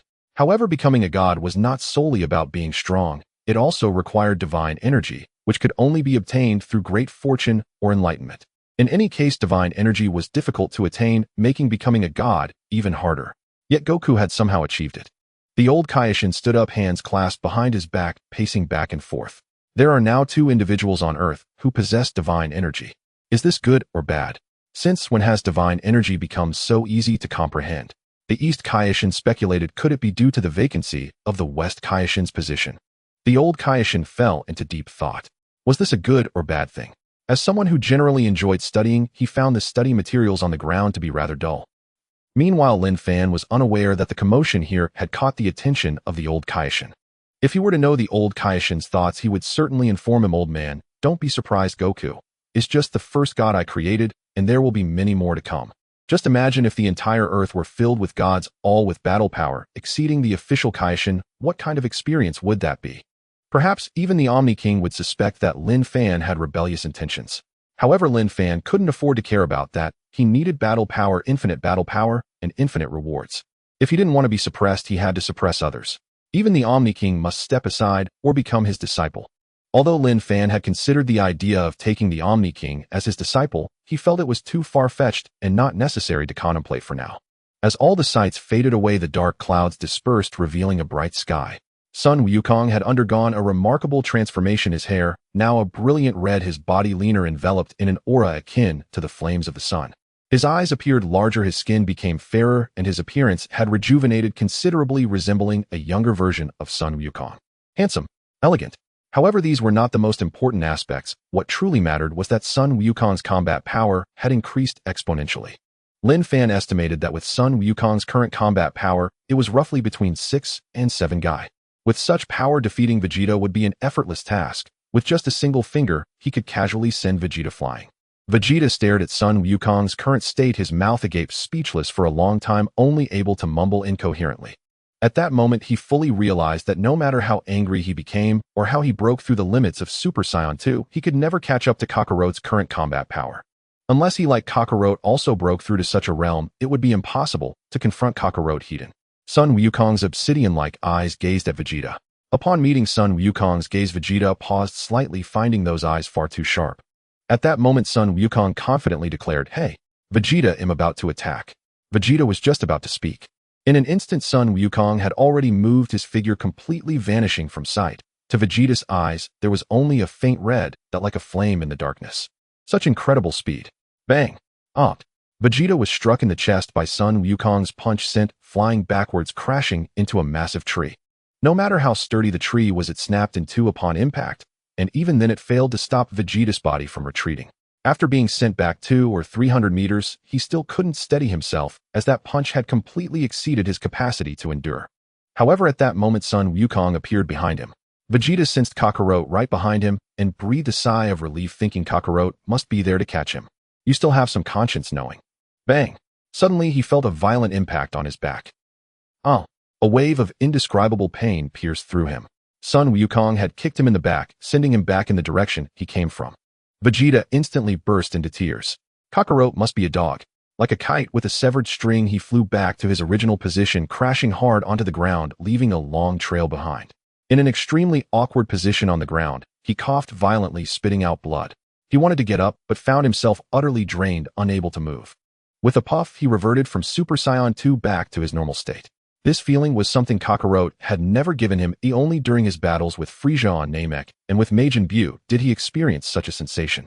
The opponent had exerted absolute pressure over him, causing not just physical harm, but mental oppression as well. Yet now Kakarot had once again made him feel this way. Sun Wukong appeared before Vegeta, seeing him sprawled on the ground in his normal state, looking somewhat disheveled. He couldn't help but say, Vegeta, why have you reverted to your normal state?" Linfan, standing aside, nearly burst into laughter upon hearing Sun Wukong's words. How did he revert to his normal state? Wasn't it because of you? Those who didn't know your character would think you were mocking Vegeta. Indeed. With this single remark from Sun Wukong, those who were unaware of his personality would certainly misunderstand it as a mockery of Vegeta. In reality, Sun Wukong was simply being himself. Naively innocent, unaware of social nuances. To put it bluntly, he had low emotional intelligence. His intelligence was also somewhat lacking. Linfan found himself somewhat impressed by Sun Wukong's intelligence, regardless of whether he had traversed into the Dragon Ball Superworld or not. He was genuinely impressed by Sun Wukong's emotional and intellectual capabilities. Not because they were high, but because they were so low to the point of being off the charts. The only time Linfan admired Sun Wukong's intelligence was during the GT version, where Wukong's intellect was considerably better. In other versions he was indeed a bit weak. Hearing Sun Wukong's words, Vegeta nearly fainted on the spot. Kakarot. You. He disliked Kakarot precisely because of the latter's incredibly low intelligence, which often sabotaged his own plans. As if low intelligence wasn't enough, he would often preemptively achieve breakthroughs. This made him feel as though his own intelligence was even lower than Kakarot's. Observing Vegeta lying on the ground, Sun Wukong realized that perhaps he had struck too hard. He immediately reverted from Super Saiyan God Super Red back to his normal state. Rubbing the back of his head, he awkwardly said with a smile, "Vegeta, I'm sorry, I didn't expect you to be so fragile." Linfan and Tianjin Han were momentarily stunned. That way of apologizing was somewhat hurtful. It would have been better to not apologize at all. Vegeta's cheeks twisted in frustration, feeling his pride wounded once again. Fragile. Me. He had once considered himself superior to Kakarot, but ever since he became Linfan's disciple he had been beaten down time and again, and now he was ridiculed for being fragile. It was infuriating, simply infuriating. Yet deep down he understood that Sun Wukong did not truly intend to mock him. He was merely speaking the plain truth. If it were him, he would have said Kakarot was fragile, but he would have done so with a mocking tone and an arrogant posture. Struggling to bear the blows to his pride and the pain in his body, he managed to stand up. He fixed his gaze. Kakarot. Sun Wukong, still feeling somewhat embarrassed, scratched his head, unsure of what to say, only managing an awkward chuckle. Vegeta, seeing him still laughing, felt an overwhelming urge to explode. With a final display of stubbornness, he pushed Sun Wukong away. He then turned to Linfan, scrutinizing him, leaving Linfan feeling puzzled about what this guy intended to do. Could it be that he wanted to settle the score? However, if he couldn't even handle Sun Wukong, how could he possibly be a match for Linfan? With Vegeta's intelligence, he wouldn't engage in such self-destructive behavior. Whoosh! A gust of wind rushed towards Linfan. A gust of wind rushed toward Linfan. Vegeta was seen bowing slightly to Linfan, his head lowered, eyes fixed on the ground. Linfan observed Vegeta's actions and vaguely understood his intentions, but pretended not to know and asked, "Vegeta, what are you doing?" Vegeta did not beat around the bush. "Please teach me how to cultivate." Linfan found it somewhat amusing. Vegeta's intelligence was much higher than Goku's, so how could he say something so clueless? It seemed he still had not truly set aside his pride. Vegeta's desire to seek a master was solely to catch up to Goku, or even surpass him. In contrast, he would rather be defeated by Linfan than by Goku, for he had always believed that his strength surpassed Goku's. However, now Goku had easily defeated him, which posed the most severe challenge to his pride, the most brutal trampling of it. Yet he still found it hard to let go of his pride. A proud Saiyan prince like him actively seeking a master would certainly be a laughingstock. Linfan smirked with amusement, thinking that since you haven't let go yet, I will make you let go completely. I will strip away the proud mask you wear in front of me. Coldly he asked, "Why should I teach you? What gives you the right?" Vegeta paused, and this question left him speechless. Indeed, what gave the other person the right to teach him? He wasn't his disciple. After pondering for about 7 or 8 seconds, he said again, I am willing to be your disciple." Linfan chuckled. "Vegeta, are you not clear about your position? You are willing to be my disciple. But what if I do not wish to accept you?" Goku, seeing Vegeta stammering and wanting to become a disciple, immediately urged, "Master Linfan, please teach Vegeta the way of cultivation. Let us progress together." Linfan provoked Vegeta by saying, "Goku, progressing together is indeed good, but wouldn't it be better if you advanced alone? Directly surpass this Saiyan prince, and then his dignity and pride will be rendered insignificant before you." Upon hearing these words, Vegeta shivered slightly, and at that moment, he felt a sudden clarity in his heart. He realized, yes, if Kakarot's strength continues to surpass mine, then what do my pride and the dignity of Prince Vegeta mean before him? They amount to nothing at all. If one must say what they are, then they can only be seen as the antics of a clown. Since that is the case, it would be better to let go of so-called dignity and pride now to learn powerful skills and maintain my dignity and pride as Prince Vegeta. Yet Goku, hearing Linfan's words, said in confusion, "Vegeta isn't proud, he just doesn't talk much." "Vegeta, isn't that right? I know you like me too." Goku grinned at Vegeta beside him. Vegeta rolled his eyes at him and replied flatly, "Get lost." This left Goku feeling awkward. "Hey Vegeta, why are you like this?" Vegeta ignored Goku again and turned to Linfan, his attitude extremely serious, still keeping his head lowered. Please accept me as your disciple." After saying this, Vegeta's body trembled slightly. He had never let go of his dignity like this before. This was his first time. Linfan saw the change in him and smiled with satisfaction. This was the effect he wanted, that Vegeta would drop all pretenses of dignity and pride before him. Even a wild stallion could be tamed. Since the other party had already let go of their dignity before him, there was no need to tease him further. For his initial goal had always been to tame him and accept him as a disciple. The objective achieved, it was time to withdraw gracefully. Vegeta, I can accept you as my disciple, but it depends on whether you are truly sincere. Vegeta felt somewhat tragic. He was clearly being sincere now. Did he really have to be tested? However, Linfan's words made him instantly feel at ease. Whether you are sincere or not, just call me master, and I will know. Upon hearing this, Vegeta did not hesitate and earnestly called out, Master. Ding! Congratulations to the host for accepting Vegeta as a disciple, gaining battle power of 3 billion spatial, traversal, angelic bloodline, ultra blue secret, and ancestral scion bloodline. What? Angelic bloodline. Ancestral scion bloodline. Linfan was nearly excited enough to jump up upon hearing the rewards from the system. Just the angelic bloodline alone thrilled him, and now he also received the ancestral scion bloodline. He had a bit of understanding about the ancestral scion bloodline, but not much. This bloodline had never appeared in the Dragon Ball world, and the only reason he knew was from some netizen speculations in his previous life, giving him a certain level of insight. At first he thought this bloodline was just a bit of fun as self-indulgence by netizens, but he never expected it to actually manifest in Vegeta.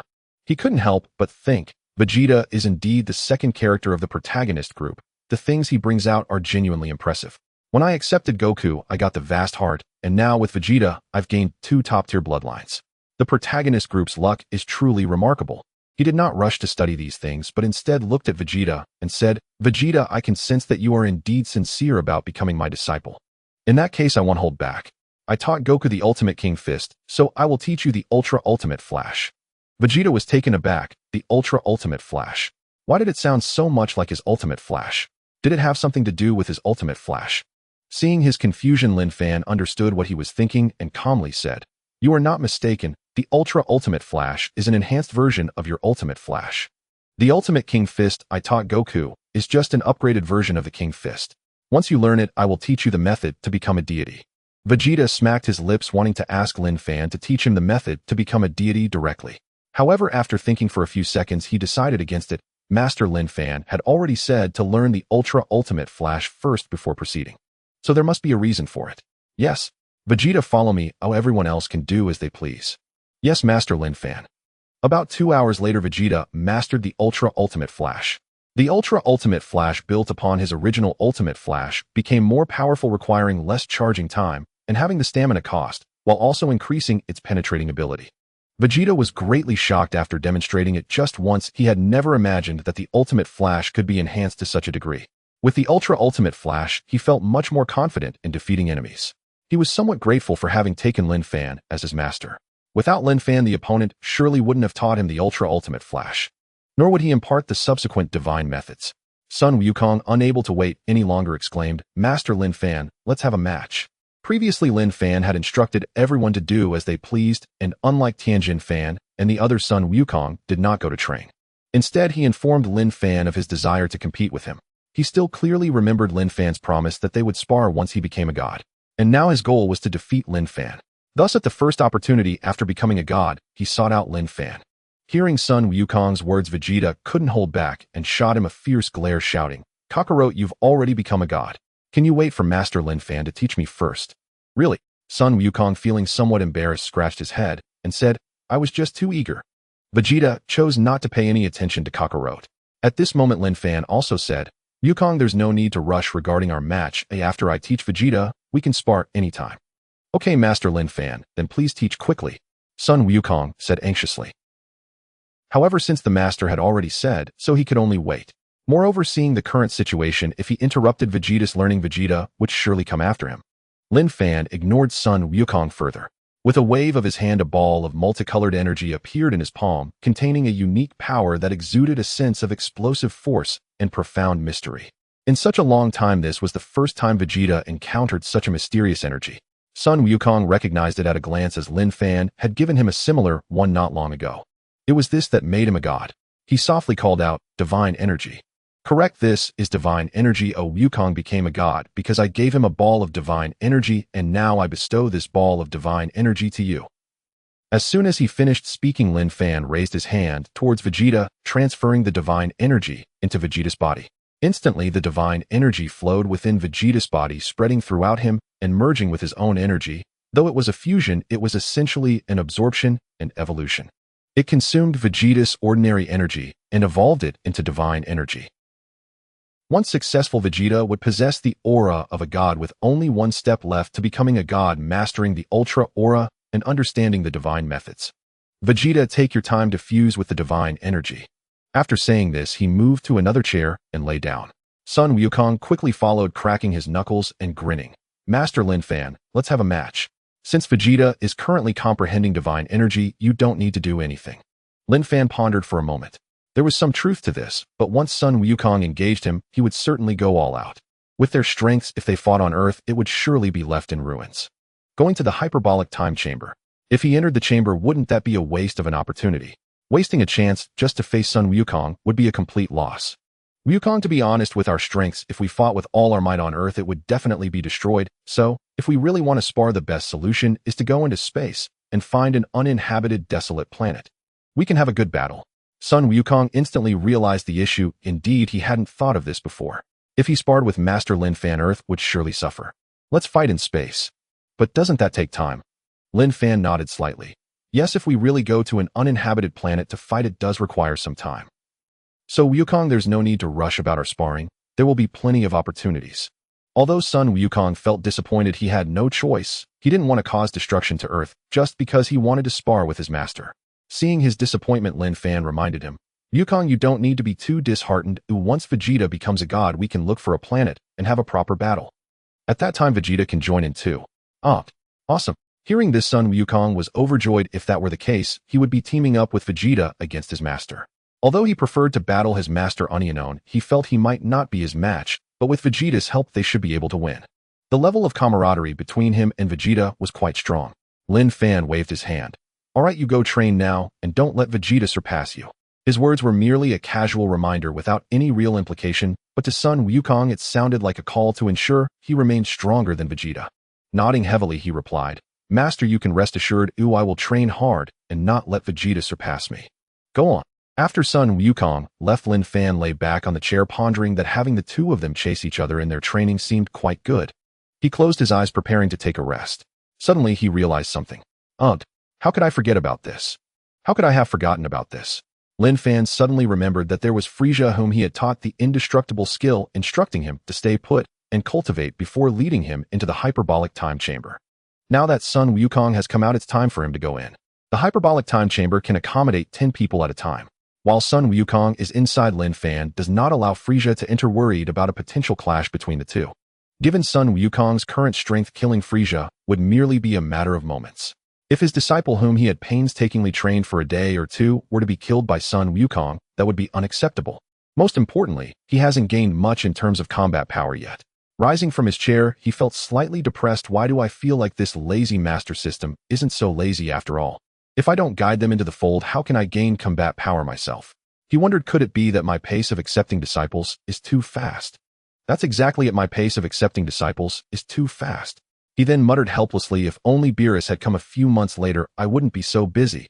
I could just take it easy and gradually improve, or perhaps if I had crossed over before Majin Buu had emerged, I wouldn't have to rush. Although Majin Buu is quite powerful, the early form of Fat Buu requires not too much combat power to handle. After all, he possesses a childlike innocence. Very easy to manipulate. After pondering for a long while, Linfan felt it was of no use. Forget it, I need to catch up with Beerus as quickly as possible. I wonder how much combat power this god of destruction Beerus has. Back when Sun Wukong transformed into the Super Saiyan god, Beerus claimed he used 70% of his power, but in reality, it was merely to provoke Sun Wukong.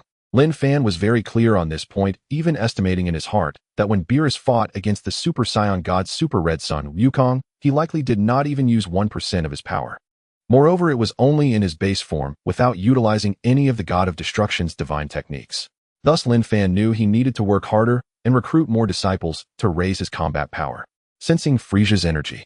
At this moment, Frieza was cultivating the indestructible skill. After demonstrating it, he gently patted his chest, producing a crisp sound of bang bang bang. He took 2 steps, making a clattering sound, and with a shadowy smile said, my indestructible skill is getting stronger. With this skill, even if Sun Wukong becomes a god, what can he do? Frieza, don't be overly confident. A voice suddenly echoed in the air. Upon hearing this voice, Frieza immediately knew who had arrived and looked towards the direction where the air rippled. He saw a handsome young man suddenly appear. It was Linfan. Master. Linfan nodded gently. Frieza's son Wukong has already become a god. With your current strength along with your understanding of the indestructible skill, you wouldn't last even a single round against him. A single punch could shatter your indestructible skill. This statement was not meant to scare Frieza, but rather the truth. Frieza's current combat power was far too low to keep up with the backdrop of Dragon Ball Super. Even if he perfected the indestructible skill, he would still be unable to withstand a punch from Son Wukong. Frieza was astonished, but he did not doubt Linfan's words as he knew that his master had no reason to deceive him. He simply couldn't comprehend how such a powerful indestructible skill could not withstand a punch from Son Wukong. Master Linfan, the indestructible skill has already increased my defense several times. How can it not withstand Son Wukong's punch? Linfan smiled faintly, because his strength and attack power have exceeded your imagination. Even with the indestructible skill, what difference does it make? It's still useless. Frieza, let me tell you, while the indestructible skill is indeed powerful, one must have a solid foundation. Without absolute base combat power, no matter how powerful the skill, it amounts to nothing unless you possess the ability to sweep away the universe and all things with a wave of your hand. Frieza chuckled. Master Linfan, how could there be such a skill? Regarding this question, Linfan already had an answer in his heart. How could there not be? That child possesses such a skill after all.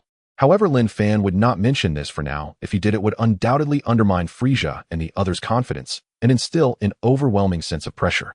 Perhaps for Wukong it was not a problem, but for Frieza, Vegeta, and the others it would create an absolute sense of oppression.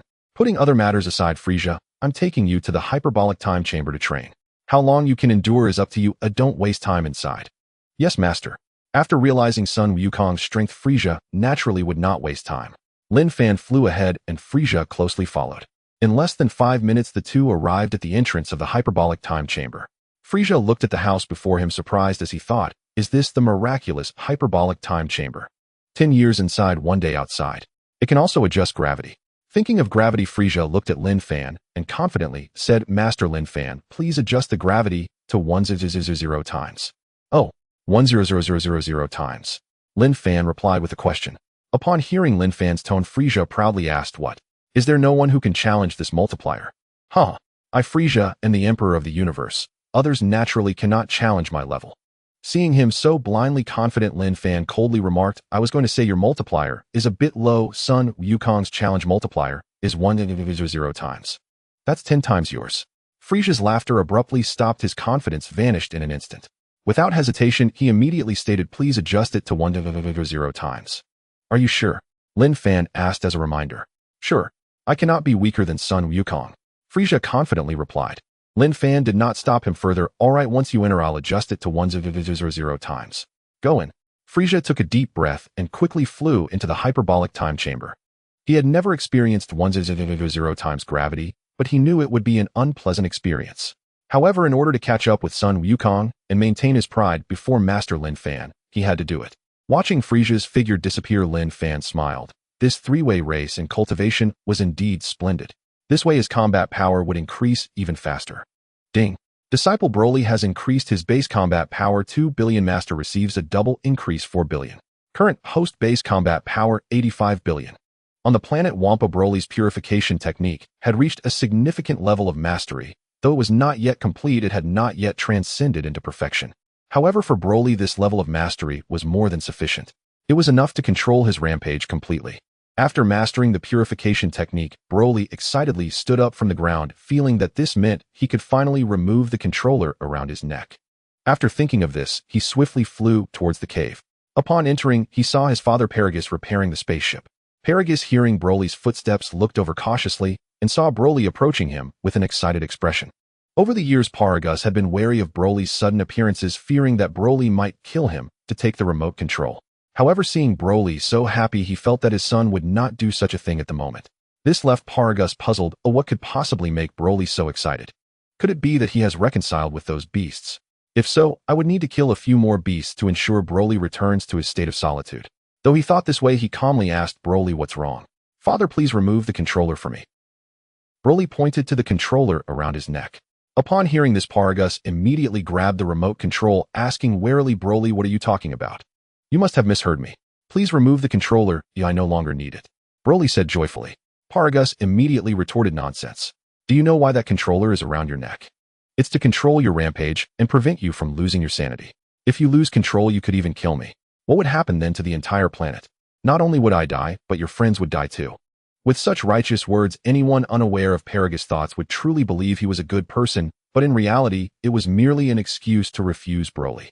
Regardless of the situation, he would never remove Broly's controller. Yet Broly did not perceive his father's thoughts. To him, no matter what, Paragus was his father and had his best interests at heart. He could not do anything detrimental to him. Smiling, he explained, "Father, I can now control my rampage. Even in a rampage state, I can maintain my rationality and the ability to think normally. I will never lose control." This statement made Paragus furrow his brows, clearly not believing it. "Nonsense. If you can control yourself, why would I even need to make this controller for you?" "Father, I am telling the truth. If you do not believe me, test me. Stimulate me." Seeing Broly's insistence, Paragus began to doubt. Could it be that what Broly said was true? In the past, he had never been insistent about anything, especially regarding the controller, because he knew it was meant to prevent Broly from rampaging. With this thought, Paragus felt half convinced. "Fine, I will test you. Broly, listen carefully. All your friends who died on this planet were killed by me. I want you to be lonely, to have no friends. Not just them. If you have any other friends in the future, I will kill them too. So you had better give up on the idea of befriending those beasts." These words struck Broly directly, his face contorting in rage as his expression twisted and his eyes gradually filled with fury. Just as Paragus thought Broly was about to enter his rampage state, he clearly saw Broly's eyes instantly return to normal. However, there was still anger in his eyes. He just had not entered a rampage state. At this moment, he looked like a normal person who was angry. Though upset, he did not easily lose control or his rationality. Seeing this, Paragus frowned. What was going on? How did it seem like Broly had returned to normal? Was it not enough stimulation? No, normally this level of provocation would definitely be enough to push him into a rampage. Alright then, let's change the approach. Broly, have you forgotten? We were exiled by King Vegeta, and we almost died on planet Vegeta. Therefore, we must seek revenge on King Vegeta and annihilate his entire clan. Kill, kill, kill. Paragus shouted angrily, repeating the word kill 3 times to provoke Broly. Though Broly was very angry, he still did not enter a rampage state. He simply wore an angry expression. In a calm tone, he said, "Father, rest assured, I will help you kill King Vegeta." Paragus was not the slightest bit happy about Broly's assurance. On the contrary, he felt quite gloomy. In the past, whenever this topic was brought up, Broly would either enter a rampage state or be on the verge of one. Moreover, he had just deliberately repeated the word kill 3 times. This should have stirred Broly's rampaging emotions. Yet now, though Broly was angry, he did not enter a rampage state nor lose his rationality. "Father, do you see? I can already control my rampage. If I do not wish to enter a rampage state, no matter how much you provoke me, I will not lose control," Broly said joyfully. He had now mastered the purification technique, able to cleanse his mind and emotions without needing others to influence him. "Broly, if you cannot feel anger, wouldn't your fighting power not increase?" Paragus furrowed his brows. After these years of interaction, he clearly understood that Broly's fighting power would dramatically increase upon entering a rampage state. It was terrifying. If he did not enter a rampage state, would that not mean his fighting power would not increase? Broly smiled and explained, "Father, you misunderstand. I can still feel anger. I can control my rampage state. I can also enter a rampage state and remain rational. Simply put, I can freely control my rampage. After entering a rampage state, my fighting power can still increase." Paragus pondered for a moment before finally saying, "No, Broly, I still do not fully trust you. To prevent you from losing control and harming your father and endangering this planet, you cannot remove the controller. I must tell you, do not take it off by yourself. The moment you touch the controller, my remote will receive an alert. Then you'll be in trouble." Broly naturally understood that he could not remove the controller on his own, just as his father had said, once his hands touched the controller. The controller would emit an alarm and deliver an electric shock that would directly affect his brain's nerves. The best way to remove the controller was to seek his father's help. But looking at the current situation, his father was unwilling to help him remove the controller. "Father!" Calling out so suddenly, Paragus was momentarily taken aback, but he still looked at Broly attentively. He had a feeling that the other party was about to say something. Sure enough, he saw Broly looking at him with disappointment in his eyes. "Do you not want to help me remove the controller?" Paragus knew that Broly was filled with great hope regarding this question. If he said he was unwilling, it would surely sadden Broly, and perhaps he would no longer listen to him in the future. But did he really want to remove the controller for Broly? Once he removed the controller, he would no longer be able to control Broly. He would be free. If Broly refused to help him conquer the universe, all his efforts over the years would be in vain. All those hardships would have been for nothing. After some thought, he spoke in a different tone. Broly, listen to your father. I do not wish to withhold the controller from you. Your father knows that wearing this controller has been hard for you over the years, and you have always felt restrained. Although you have never said it, your father understands. But your father also has no choice. If I let you go and you enter a berserk state, I may end up dead at your hands. Wouldn't you regret it then? Do you really want to kill your father? Broly shook his head. Although his father was not very good to him, he felt that ultimately he was still his father. Blood is thicker than water. He could never kill his father. Of course not, you are my father. But father, I can really master the berserk state myself now. Paragus waved his hand and comforted him. How about this, Broly? Let's observe for a while longer. If you can truly control your berserk state freely, then I will remove your controller. Broly contemplated for a moment. Given his father's current attitude, he was certainly unwilling to remove the controller for him. It seemed he could only wait until his father trusted him enough to remove the controller. With a downcast expression, he nodded. All right. He was about to turn and leave when Paragus immediately called out to him, asking in confusion, Broly, how did you suddenly learn to control your berserk state? Broly felt this question was somewhat contradictory. It wasn't his father not trusting him. Why was he asking like this? Paragus realized the ambiguity in his words. In fact, he had already started to believe in his heart, but he did not want to lose control over Broly. He quickly corrected himself, saying, Broly, what I mean is, how did you suddenly manage to control your berserk state to some degree and manage your emotions? Broly pondered for a moment and decided not to hide it any longer. Perhaps if he did not conceal anything, his father would completely trust him and then remove the controller. Father, it's like this. I met a god a few days ago. He taught me. A god, eh? Paragus was filled with confusion. How could a god possibly descend on this godforsaken planet? Moreover, if a god had descended, how could he not know? What was the intention of this being? Was it really a god? If it was a real god, perhaps he could use him to take them away. But for now, he must make Broly develop a dislike for this so-called god and ensure they would not meet again. Broly, you have never experienced the malice of human hearts. It is too easy for you to be deceived. Just because he says he is a god, do you really believe he is? Perhaps he has ulterior motives and wants to use you to achieve something. Broly immediately retorted, Father, I believe Master Linfan is not that kind of person. He is definitely not a scheming person. He taught me how to cultivate, and even plans to take me away from Wampa Star. Hearing this, Paragus' heart raced violently as he stared at Broly. What did you say? He wants to take you away from Wampa Star? Broly gently nodded at his father's agitated expression. Broly, why didn't you tell me about this plan to leave Wampa Star? Do you want to hide it from me and leave on your own? Do you want to abandon your father? Have you forgotten who has taken care of you all these years? Who rescued you from King Vegeta? Paragus was not agitated about Broly potentially leaving Wampa Star, but rather that he had concealed this matter from him. If Broly were to leave without him knowing, what would he do on Wampa Star? Or would he be left to live a life of solitude? In that case, the one who became friends with the beasts would not be Broly but himself. Broly hurriedly explained, Father, it's not like that. I have no such intention. Paragus breathed a sigh of relief. So you have no intention of leaving? That's good, very good. No, I do want to leave, but I want to abandon you. Broly spoke honestly, feeling a bit shy to meet his father's gaze. Although his father was not as strong as him, he was still his father. The blood connection was deeply rooted.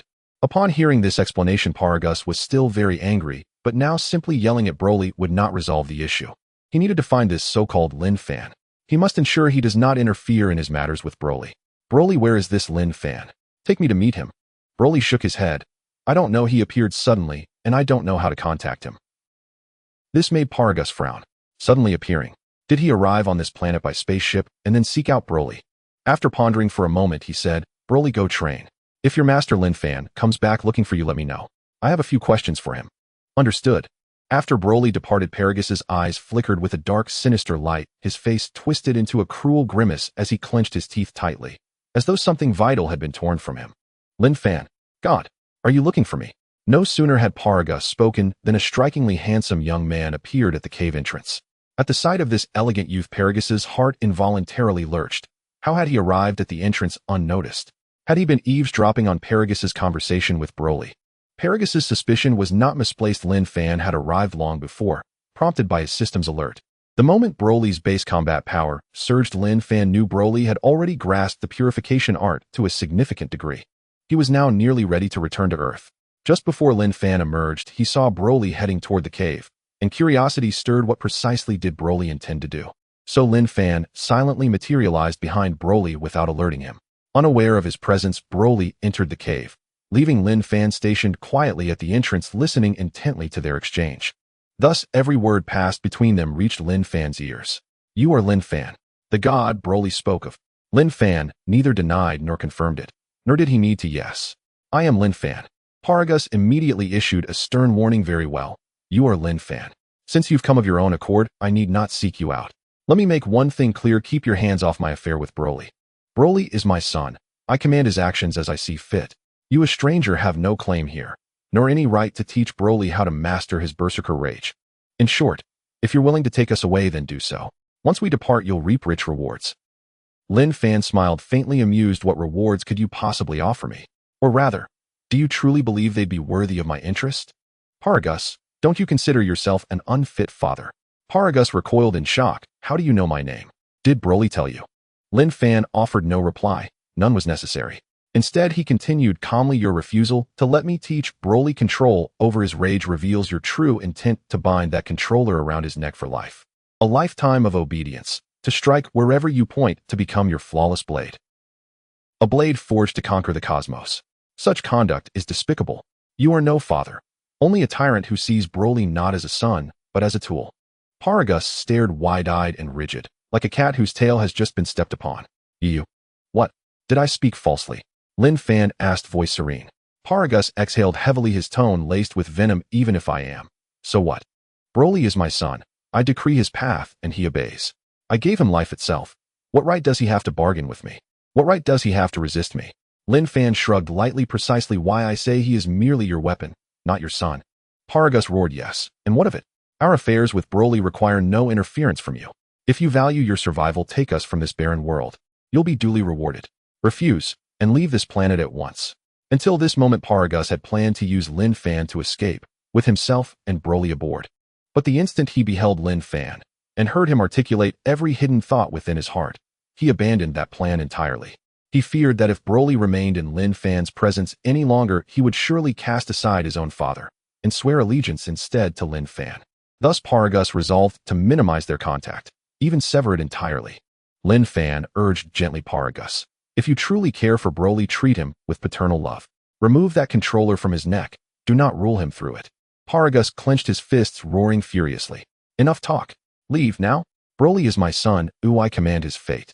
How I treat him is my affair. Yes, I will control him for life. And what of it? I will wield him to dominate the cosmos. And what of it? Linfan ceased persuasion and turned to depart. The moment he turned, Broly stood motionless at the cave mouth. Paragus glimpsed him, and his pulse spiked. A panic flooded his face, leaving him paralyzed, speechless. His earlier words were certain to trigger Broly's berserk state and provoke an assault. Yet Paragus held the remote, so fear held no dominion over him. What terrified him was the exposure now that all had been laid bare. Even if Broly remained under his control, he would no longer be easily deceived, because Broly now knew he had been lied to utterly. Linfan, however, showed no surprise at Broly's arrival. He had known Broly would return. His earlier words had been deliberately spoken for Broly's ears alone, to shatter the illusion, to reveal Paragus's true nature. What Broly chose to do afterward, how he confronted his father, was now wholly his own decision. Linfan unveiled the truth not out of malice, but to liberate Broly from exploitation and restore his authentic self, to live not for others, but for himself. A being of such latent potential deserved boundless growth, not confinement within Paragus's petty cosmic ambition. In the world of Dragon Ball Super, what meaning lies in ruling a single universe? If the Destroyer decrees your death at midnight, you shall not see dawn. If the Omni King commands your end in the next second, you shall not endure too. Emperor of the universe is nothing but a farce. Paragus whirled toward Broly, stammering desperately, Broly, listen to me. What I said just now was not truth. It was distortion provoked by him, Linfan. It was never sincere. Linfan stood aside silent. Truth or falsehood, Broly would judge for himself. And Linfan wished to observe, could Broly's mastery of the purification art now steady his turbulent emotions? Broly gazed at his father, voice calm, yet cutting. Father, how much longer will you feign innocence? From the moment you refused to remove my controller, I sensed your hidden agenda. Yet I refused to believe it, because you were my father. Yet, you have truly disappointed me. Hearing those words, Paragus lunged forward, then abruptly halted, recoiling as if struck. Broly, wait. Hear me out. What? Not even the courage to stand before me. Broly cut him off. Broly had been watching Paragus step forward and then retreat. He understood that his father was worried he would harm him, which is why he hesitated to approach. It was not a concern that he might lose control in his rage. Rather, it was a simple lack of trust. If he truly believed in him, even if Broly were to go berserk, he would come forth without hesitation. Paragus was momentarily rendered speechless as Broly had hit the nail on the head. After a few seconds of contemplation, he found an excuse and said, "It's not like that, Broly. I'm worried about you going berserk." Broly interrupted him once more. No more words. He turned and flew away swiftly with Linfan following closely behind. At that moment, Paragus shouted from behind, "Broly, stop." However, at that moment, how could Broly possibly heed Paragus' words? He felt a deep disappointment in this father and needed to calm down. Without any hesitation, Paragus pressed the remote control. Zzz. A surge of electricity coursed through Broly's body, entering his brain and wildly stimulating his nerves. Oh! Broly let out a painful scream. His body fell heavily to the ground, clutching his neck and rolling in agony. Oh! Linfan, seeing Broly writhing in pain on the ground, wasted no time. With a wave of his hand, a healing energy surged into Broly's body. As the pain began to subside, Broly clutched the controller, shouting, "Ah!" Crack! The controller was instantly torn from his neck, tightly grasped in his hand, crushed into fragments that scattered on the ground. A gentle breeze swept by. Not a speck of dust remained, as if the controller had never existed in Broly's hands. Paragus watched this scene, trembling in fear. His eyes were filled with terror, fearing that Broly would rush forward and kill him with a single punch. With Broly's combat power, it would be a matter of an instant or merely a ki blast to finish him off. Muttering to himself, he said, "Broly, don't be impulsive, don't be angry. I am your father." The anger within Broly continued to rise, his face contorted and fists swelling. Suddenly he shouted, "Ah!" A deafening roar erupted, and with it the ground of planet Wampa began to shake as if an earthquake was imminent. The tremors grew stronger, and the ground began to crack, fissures appearing. But this was not the end, it was just the beginning. Mountains began to collapse, seawater surged, forming terrifying tsunamis that swept across the land, inundating it in an instant, overwhelming countless things. The mountains crumbled, and the tsunamis came together. All the while Broly's body expanded step by step, and Paragus' eyes were filled with horror, realizing he could not stay here any longer. This was the first thought that crossed his mind. Without hesitation, he turned and fled towards the cave, trying to distance himself from Broly. Linfan, noticing Broly entering his rage, felt no panic. On the contrary, he was quite pleased. The angrier Broly became, the more likely he was to break through, thereby boosting his own combat power. Moreover, with Broly in this state, he could still maintain his rationality. If he could not purify himself, Linfan would assist him in that purification. Ding! Student Broly's base combat power increased 5 billion. Master receives a double increase, 10 billion. Current host's base combat power, 95 billion. Linfan looked at his own base combat power and felt quite pleased. It was now 95 billion, and he was about to reach 100 billion. Once he reached 100 billion, transforming into Super Saiyan God would grant him 20 quintillion. If he added the body of domination and the 30-fold King Kai fist, or directly transforming into Super Saiyan God, Super Saiyan Super Blue, while enhancing with these boosting methods, his strength would surely increase dramatically. Thinking about it made him quite excited, but Linfan's pursuit of combat power did not end there. His current small goal was to defeat Beerus. After about 8 minutes, Broly's rage subsided, and he entered an extremely rugged state, with massive muscles, green hair, and green pupils. This was the Broly after going berserk, different from the Broly of the past. Now, although he had entered a rage state, he retained his thoughts and reason. Linfan looked at Broly and asked, "Broly, are you alright?" "Master, I'm fine. I can control my body and emotions." Linfan nodded in satisfaction. "Not bad. You have already mastered the purification technique well enough. Even if it has not reached perfection, it's sufficient for your use. Return to your normal state."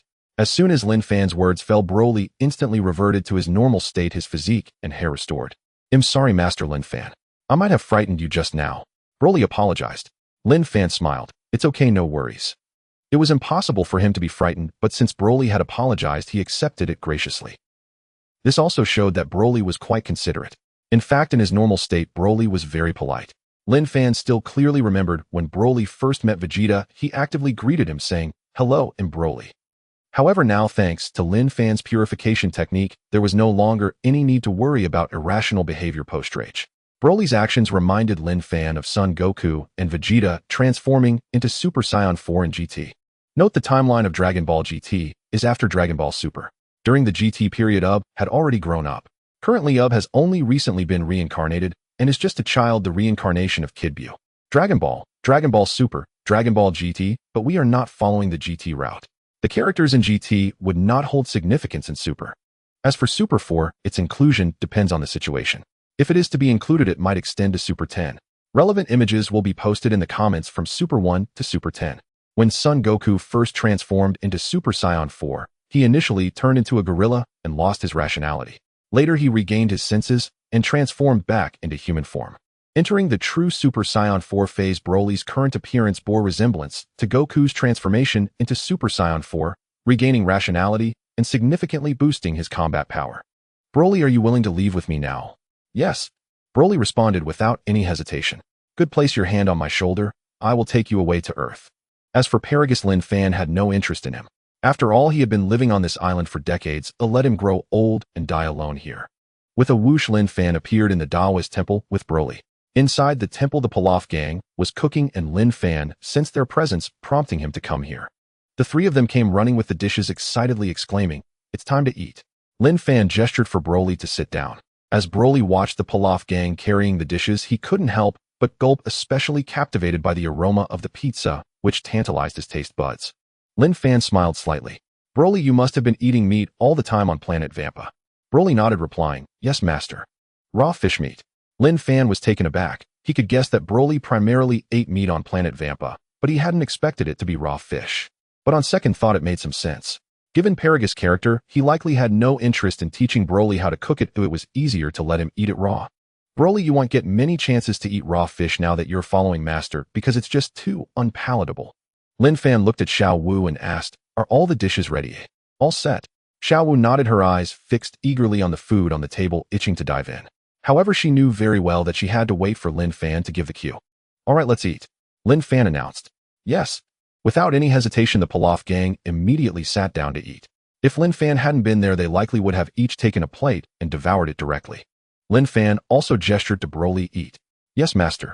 They were halfway through their meal when, with a whoosh, Son Wukong and Vegeta suddenly appeared, and upon seeing the group eating, Son Wukong couldn't help but swallow hard. Vegeta, having mastered the godly energy, wanted to consult Linfan about what to do next, so he had Kakarot bring him to find Linfan. "Master Linfan, why didn't you invite us to eat?" Son Wukong exclaimed cheerfully. Buzz, a sound of impact echoed in Broly's mind, and he wore a pained expression, immediately turning his gaze to Son Wukong, his pupils dilating with anger, as if Son Wukong had done something despicable to him. From the moment Son Wukong appeared, Linfan had been observing Broly, wanting to see if Broly would feel anger upon hearing Son Wukong's voice. Sure enough, after hearing Son Wukong's voice, Broly was filled with rage, his eyes blazing with fury. Everyone present instantly felt the shift in atmosphere, sensing Broly's anger like a volcano ready to erupt. The fiery intensity was palpable. Son Wukong, confused by Broly's gaze, asked, "Hey, why are you looking at me like that?" Linfan pondered whether to let Broly duel with Son Wukong. When Broly first came out of planet Vampa and encountered Son Wukong and Vegeta, he had begun unleashing a relentless assault on the two, though he initially found himself at a disadvantage. However, as the battle went on, Broly's potential gradually emerged, allowing him to gain the upper hand over Son Wukong and Vegeta, even overpowering them after they transformed into Super Blue. Ultimately, it was only because Frieza endured some hits that Son Wukong and Vegeta had the opportunity to fuse into Vegeto, becoming Super Blue Vegeto, which finally allowed them to subdue the ferocious Broly. It was simply unfathomable that someone who had never undergone proper training could dominate Super Blue Son Wukong and Super Blue Vegeta. Linfan even referred to Broly as a bug-like existence. Indeed, he was truly too much of a bug. If such a person received training, he would undoubtedly rival or even surpass Jiren. After contemplating for a moment, Linfan felt that the timing for a duel between the two was not yet ripe, with the most critical factor being the lack of a proper battleground. They couldn't possibly let the two enter the hyperbolic time chamber, could they? Wouldn't that waste a precious opportunity for both? Although a battle would significantly enhance their combat power, it would be far too extravagant to go in just because of a fight. Thinking about this, Linfan reminded Broly, "Calm your mind." Upon hearing Linfan's voice, Broly hesitated not at all and immediately performed a purification technique. About half a minute later, he stabilized his mind, and his gaze towards Son Wukong softened considerably. Seeing Broly's expression return to normal, Son Wukong scratched his head in confusion, asking, "Master Linfan, who is he? Why is he looking at me like that?" Vegeta was equally puzzled by Broly, but he could sense that this person was extraordinary. Yet in his view, what did it matter if he was extraordinary? Now that he had mastered godly energy, he was confident he could hold his own against Kakarot, let alone this person before him. If Linfan were to learn of his thoughts, he would surely feel compelled to dissuade him. "Vegeta, you are quite optimistic. This bug-like man before you is not as simple as you think. A Super Red is not so formidable to him." Linfan set down his bowl and chopsticks explaining, his name is Broly, and he is a very powerful individual. He gets angry just by looking at you. By the way, he is also a scion from planet Vegeta. Huh. Vegeta was taken aback, scrutinizing Broly closely. He was also from planet Vegeta. This was quite surprising. He had thought he was one of the only survivors from planet Vegeta, along with Kakarot. He never expected there to be another person, and Linfan said he was a very powerful one. Anyone who received Master Linfan's praise was undoubtedly exceptional.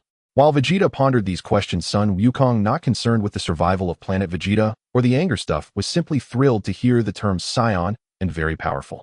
He looked at Broly with excitement, saying, very powerful. Awesome. Let's have a match. Linfan reminded him, given the destructive power of both of you, Earth can't handle the chaos you would create. Once Vegeta becomes a god, find a desolate planet where you three can spar. Master Linfan, I can't wait. Broly, let's have a match. Sun Wukong exclaimed eagerly. Broly's lips twitched slightly. I listened to Master Linfan. Oh, you're also Master Linfan's disciple. Sun Wukong and Vegeta were both surprised. Linfan smiled and nodded. All right, Wukong, as for the match, let's wait until Vegeta becomes a god. If you want to fight quickly, then help Vegeta become a god fast. At that time, you two can take him on together. Together? Sun Wukong looked shocked. Vegeta couldn't help but snort. Linfan knew their thoughts and smiled faintly. Broly is different from you.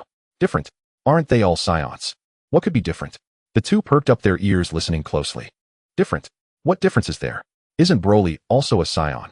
Sun Wukong and Vegeta perked up their ears, looking at Linfan with confusion, waiting for an explanation. Linfan didn't keep them waiting long, explaining. Broly is the legendary Super Saiyan, an ancient scion. What? Vegeta was immediately stunned, his eyes wide open in disbelief, trembling with shock as he looked at the seemingly harmless Broly. Sun Wukong, feeling a bit numb, asked in confusion, ancient scion. Is that very powerful? He scratched the back of his head, but aren't ancient scions still scions? He didn't understand anything about the bloodline hierarchy of scions. He only knew they were all scions. Vegeta immediately scolded, Kakarot, you're an idiot. Ancient scions are a very strong bloodline among scions. It is said to be just below the bloodline of the progenitor scion, but the progenitor scion bloodline has always been a legend and has never truly appeared, while the ancient scion bloodline is a real existence. So in a strict sense, ancient scions are the most powerful scions, as the progenitor scions do not exist.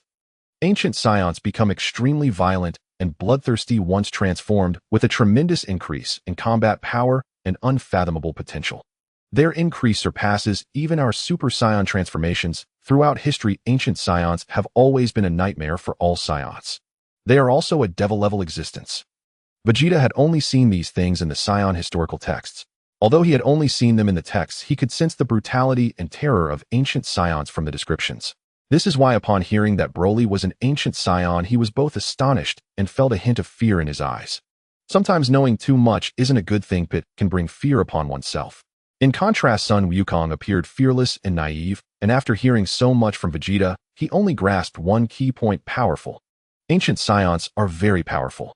Linfan was slightly surprised. He hadn't expected Vegeta to have heard of the progenitor scions. However, according to what Vegeta said, the historical texts recorded that the progenitor scions did not exist and were merely a legend. Just like the Super Saiyan God, which is also just a legend.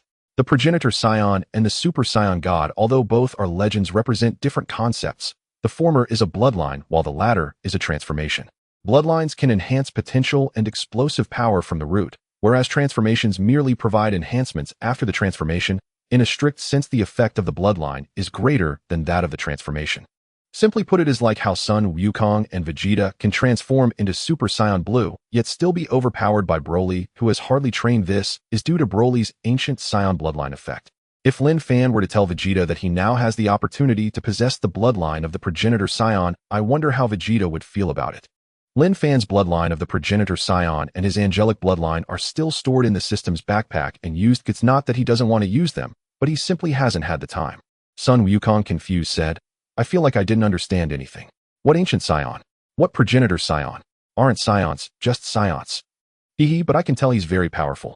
I really look forward to battling with him, he said, rubbing his fists together, clearly excited. Vegeta's lips twitched. He truly couldn't find a way to converse with this dim-witted guy. Ultimately, his gaze turned to Linfan. As long as the master understood, that was enough. Linfan nodded slightly, saying, Vegeta, you are correct. The bloodline of ancient scions is indeed very powerful. He then smiled at son Wukong. Wukong, there's one more thing I can tell you, Broly, and you were born on the same day. He was born with a battle power of 1000 which scared you to tears, and it was the kind of crying that couldn't be soothed no matter what. As a result, he developed a psychological issue, which is that he becomes inexplicably irritable upon hearing your voice. Vegeta and son Wukong were instantly horrified. What? He was born with a battle power of 1000. Although their current battle power was already over 1 billion, a battle power of 1000 was insignificant before them, they were still very astonished. Being born with a battle power of 1000 was something they couldn't even imagine. After son Wukong processed this information, he scratched his head in embarrassment, saying, "No wonder I was scared to tears by him. When Vegeta invaded Earth, he only had a battle power of 1800. Vegeta poked son Wukong in the chest with his finger, giving him a fierce glare. "What was that for, Vegeta?" Son Wukong replied, feeling quite annoyed. Vegeta always did this, occasionally giving him a jab. In fact, he was reluctant to bring up past events, especially the invasion of Earth. He was even less willing to talk about it. Because now he had people to protect on Earth, and in his view those who invaded Earth were all villains, and his past actions were also villainous. It's just that he was unwilling to admit that he used to be a villain. Linfan couldn't help but laugh. Wukong really didn't know how to beat around the bush. Hurtful, not understanding how to be subtle. He spoke up. "Alright, without further ado, you two haven't eaten yet, right? Vegeta, after we eat, I will teach you the method to master your aura. Once you grasp it, the path to becoming a deity will be just around the corner." "Yes." Son Wukong looked at the dishes on the table, already unable to wait any longer. If they couldn't spar, then eating was the greatest happiness. The two began to wolf down their food. Their eating speed instantly made Pilaf, Xiao Wu, and Ash feel a deep sense of threat, so they also sped up their eating. Thus, a rather comical scene was created with 5 people desperately eating, racing against each other at a speed that was extremely exaggerated. To describe it as pouring would not be an exaggeration. With such speed and so little food, it was naturally not enough for them, so, in less than 3 minutes, there was not a single morsel left on the table. If it weren't for the slight oil stains on the plates, anyone looking would definitely think they had been washed. Linfan looked at Vegeta seriously and said, "Vegeta, next time bring 1 billion. Huh? Vegeta paused. Son Wukong also asked in confusion, "Master Linfan, why do you want Vegeta to bring 1 billion? With your 2 appetites, does the money from Tianjin Fan suffice for you?" Vegeta said a bit unwillingly, "Kakarot also eats quite a lot. Why doesn't he have to bring anything? Him? Does he have it?" Son Wukong. Son Wukong scratched his head awkwardly. He truly had no money. Up until now, he and Chi-Chi were still living in a small house, unlike Bulma and Vegeta, who resided in a world-class luxurious mansion. Vegeta instantly felt a surge of relief, finally having won against Kakarot once. "Alright, let's eat, and then you can come with me." Linfan soared into the air. The 3 followed closely behind. Arriving at a cooler spot, Broly, son Wukong, and Vegeta sat cross-legged, while Linfan stood explaining the method to master the Ultra Aura. Both son Wukong and Broly had already grasped the technique of mastering the Ultra Aura, but they did not disdain Linfan's master for explaining it once more. Although they had mastered it, they had only reached the level of great accomplishment, not yet attaining perfection, let alone reaching the realm of transcendence. Therefore, listening to Master Linfan's explanation was undoubtedly beneficial. About 2 hours later, Linfan not only explained the method of mastering the Ultra Aura to Vegeta, but also elucidated the secrets of becoming a deity. Vegeta had decent talent and remembered everything, but remembering did not equal learning, let alone mastery. He still needed to comprehend it himself. Linfan planned to let Vegeta enter the hyperbolic time chamber after Frieza emerged from within, temporarily keeping the two from meeting. He even contemplated that when Frieza came out, he would send him back to his army and instruct him not to mention that he was his master. Just like when the great sage equal to heaven apprenticed under Patriarch Puti, it was best not to mention it. "Vegeta, take your time to comprehend." At this moment, Broly looked at Linfan with confusion and asked, "Master Linfan, may I ask why I can't perceive this secret of becoming a deity?" "Huh?" Linfan chuckled and calmly explained, "There is no divine energy within your body, so naturally you cannot sense it." Divine energy? Broly was puzzled. Linfan roughly explained to Broly, and the latter began to understand that divine energy was essential for becoming a deity. "Broly, while becoming a deity is good, I do not plan to let you become one." "Off. Why?" Broly was quite confused. According to what Master Linfan had said earlier, becoming a deity would increase his battle power exponentially, so why not let him? Was it reluctance? This thought crossed his mind, but he quickly dismissed it, believing that Master Linfan would never be the type to feel such reluctance. Instead, he must have other considerations.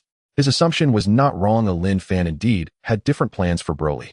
Because your body contains the ancient Scion bloodline, a purely divine path is not suitable for you. You are more suited for the ancient Scion class route. Ancient Scion class route. Broly was a bit confused. Linfan explained, exactly, it refers to the paths of Super Saiyan 1, Super Saiyan 2, and 3, like Sun Wukong and Vegeta. As long as your strength is sufficient, you can become a deity through the ancient Scion class route, and the deity you become will possess greater strength and ferocity. Super Ancient Scion 1, 2, 3, 4, and even up to 10. After this simple explanation, Broly roughly understood and nodded lightly. Broly for now focus on cultivating the purification technique. Once you elevate the purification technique, I will assist you in breaking through to Super Ancient Scion 4. To transform into Super Ancient Scion 4, one needs to revert to a giant gorilla state, and then control their sanity to return to a normal human form. This is the true way to enter Super Ancient Scion 4. This method is not only for transforming into Super Ancient Scion 4, but also the method used by Sun Wukong and others to become Super Saiyan 4. They all need to undergo the reversion to the giant gorilla state. Given Broly's current purification technique, it is indeed suitable for his present state. However, transforming into Super 4 and entering the giant gorilla state will lead to greater ferocity and loss of sanity.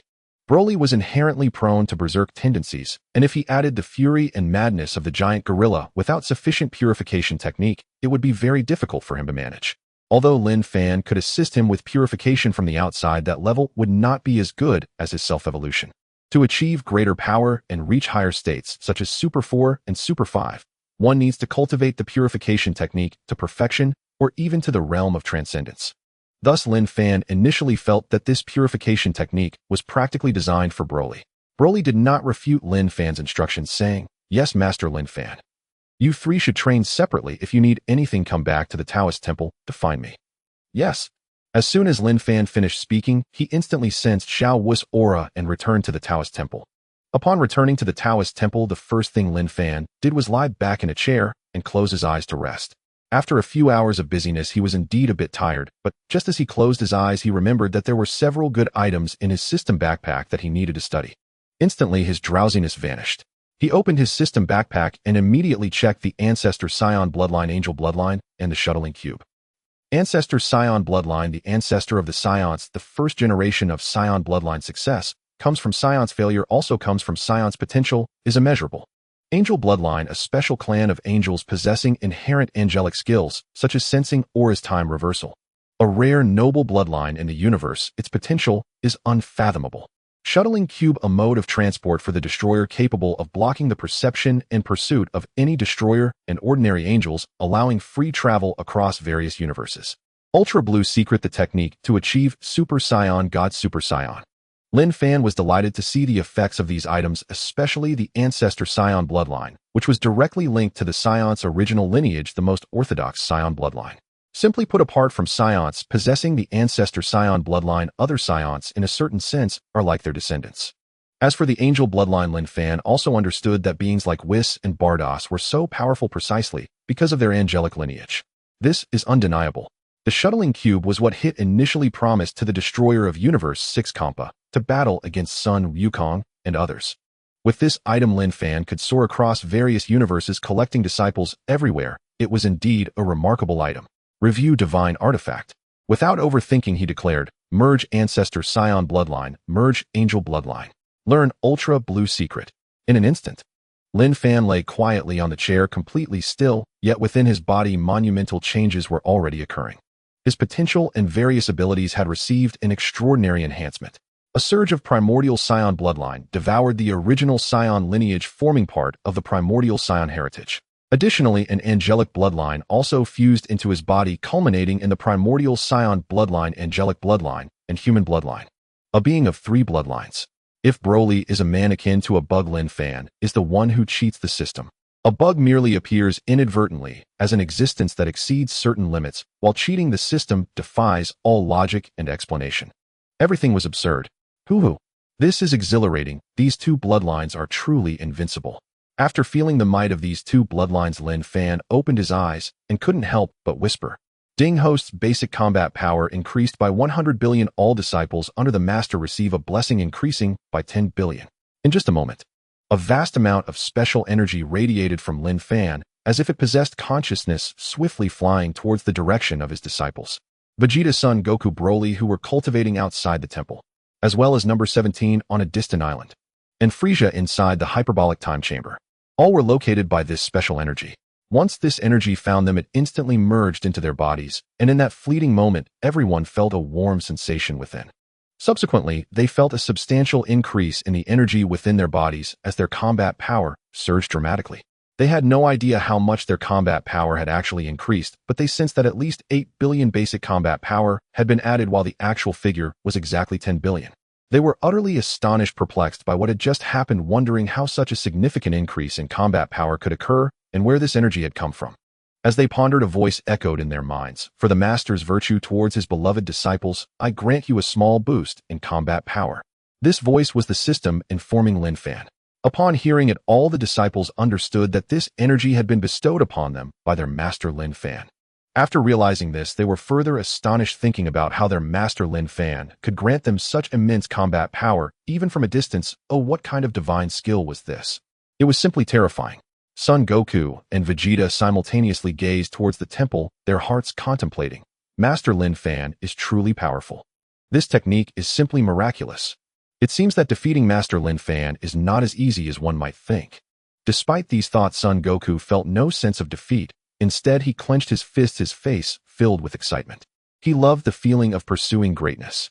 Linfan, hearing the system's notification, was pleasantly surprised. Oh, I can actually bestow combat power to my disciples. This is indeed the first time. The system immediately clarified, when the host's combat power increases by over 100 billion at once, the disciples will receive a blessing. The amount of blessed combat power is random, but will not exceed half of the host's increase. For instance, if the host increases by 100 billion in basic combat power, the randomly blessed amount will not exceed 50 billion. After hearing the system's explanation, Linfan fully understood, realizing why he hadn't discovered this before. The requirement was indeed too harsh, requiring an increase of 100 billion in combat power at once to trigger a blessing. However, whether he could grant blessings was not something Linfan was overly concerned about. If he could, that was great, but if not, it wouldn't be a loss for him.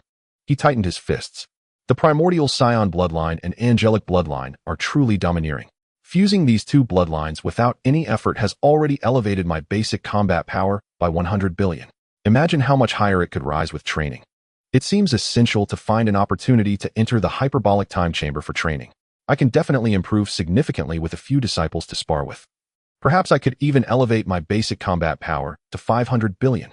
Linfan's ambitions grew larger. Previously breaking through to 1 billion felt remarkable.